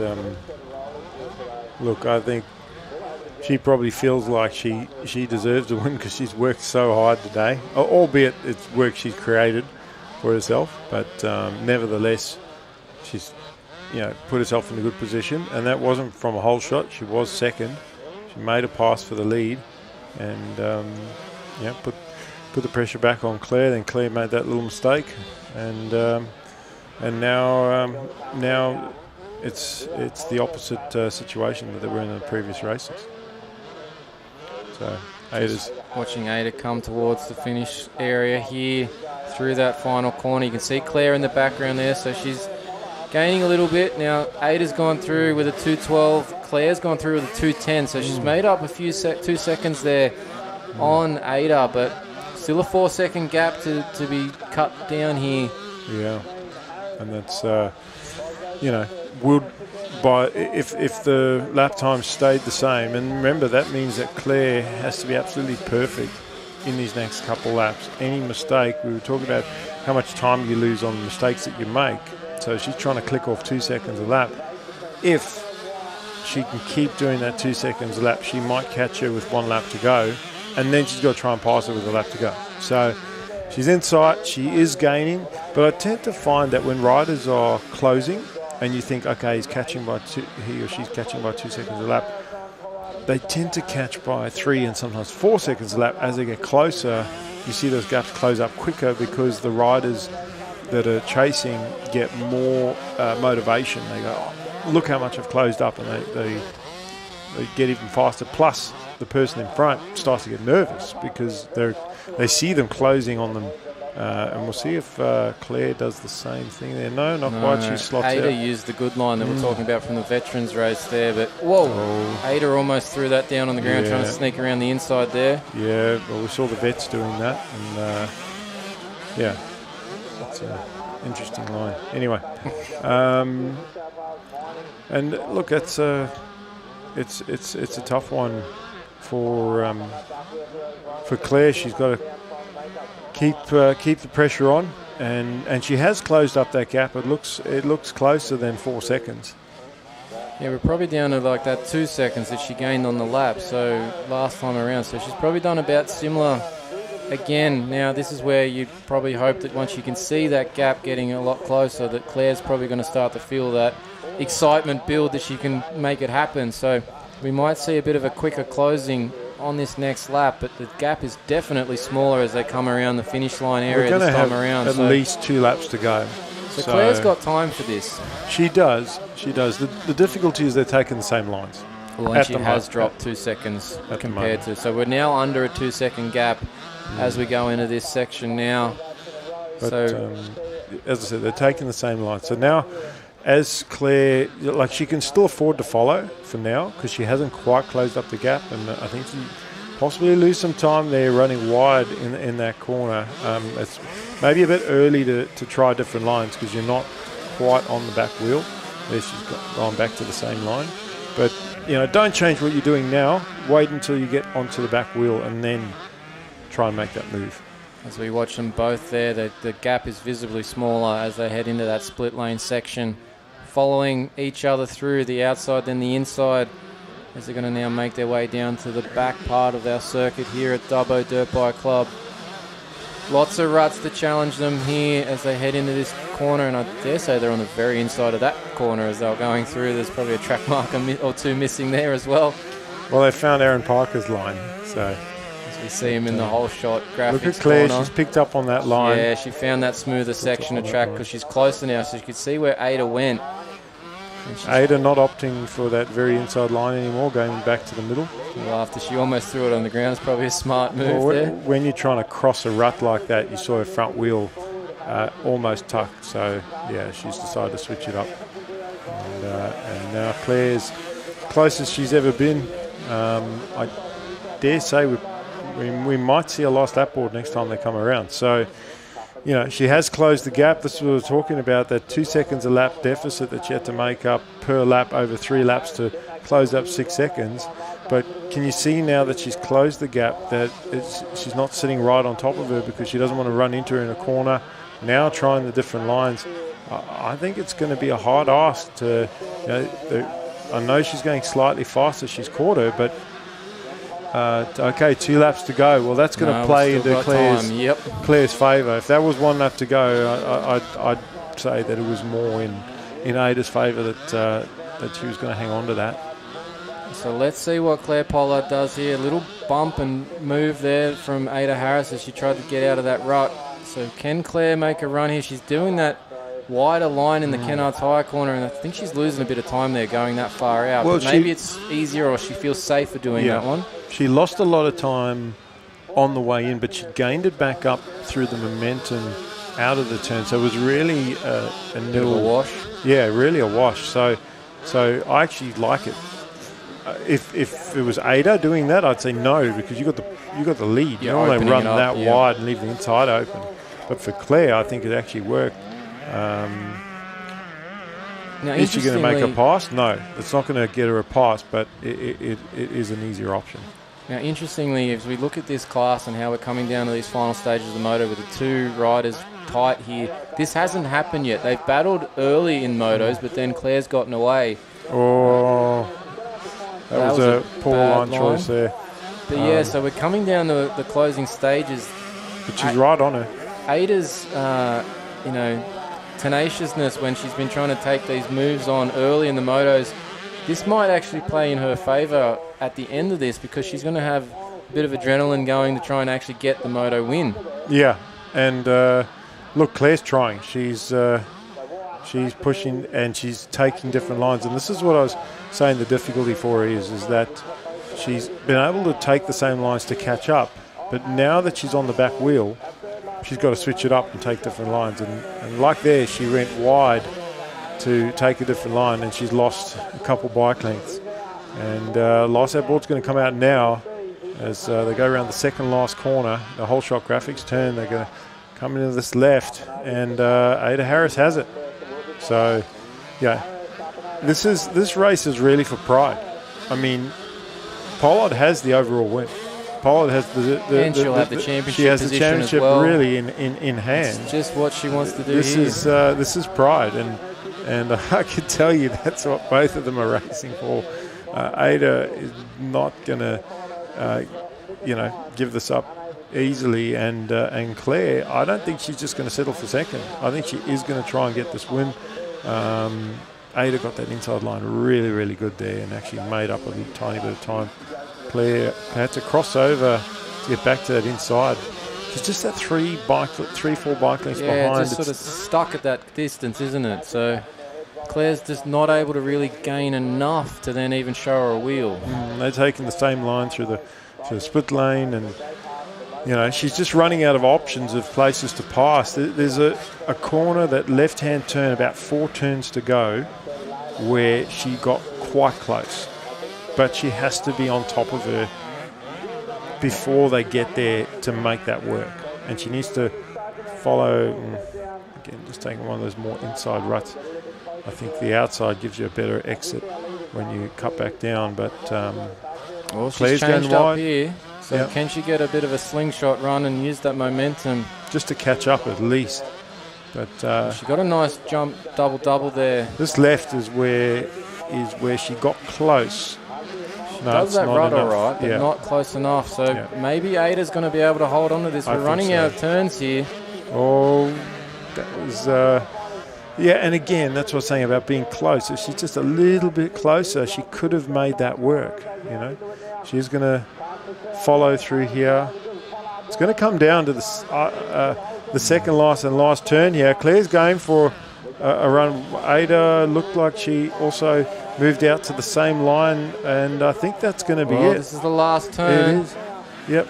And Ada's gone out to block that line. Claire's coming in. Oh, this is very close here. Well, I think Ada got it. Ada got it. The timing loop is where that Dubbo Regional Council between the flags. So well done, Ada. Well done, Claire, for trying anyway. But I pencil that one down to Ada for the finish by a nose. And but so Claire, you're just couldn't get that. The streak is broken, but overall win, 2 overall wins in a row, and setting up for a great final round. This is David Hogan and Mikel Constantino here in the booth. We want to thank everyone for sticking with us and watching the coverage of round 2 of the New South Wales State Championships here at Dubbo Dirt Bike Club. We want to thank everybody involved, especially the Dubbo Club and all their volunteers, as well as the New South Wales and all the organisation that's gone into these events. We will see you at round 3 in Maitland in a month's time. Presenting your event partners for the 2025 New South Wales Motocross State Titles. New South Wales Mining, Kennards Hire, Sideline Sport, Dubbo Regional Council, National Motorcycle Alliance, Black Dog Institute, Westpac Rescue Helicopter Service, Wholeshot Graphics. I studied business and commerce at uni. After graduating, I joined the New South Wales mining industry. And my job is to find smarter, safer and more sustainable ways of doing things, like world-leading remote vehicle technology, building renewable energy to power our mines and communities across New South Wales, and using drones for remote seeding to restore the land and protect our ecosystem. Because in New South Wales, we mine responsibly for today and tomorrow.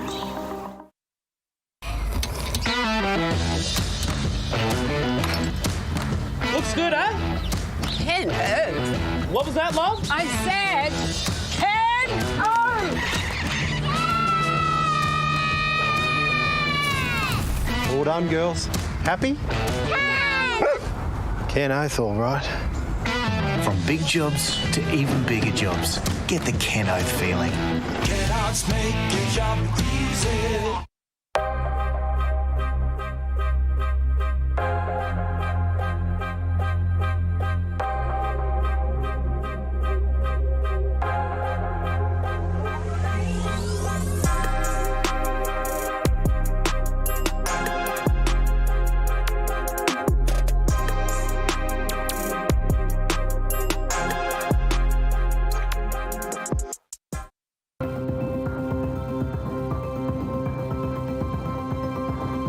The Westpac Rescue Helicopter is here for our community. And this holiday season, we will be ready to respond 24/7. Please stay safe, and thank you for your support. To donate or for more information, visit rescuehelicopter.com.au or call 1800 155 155.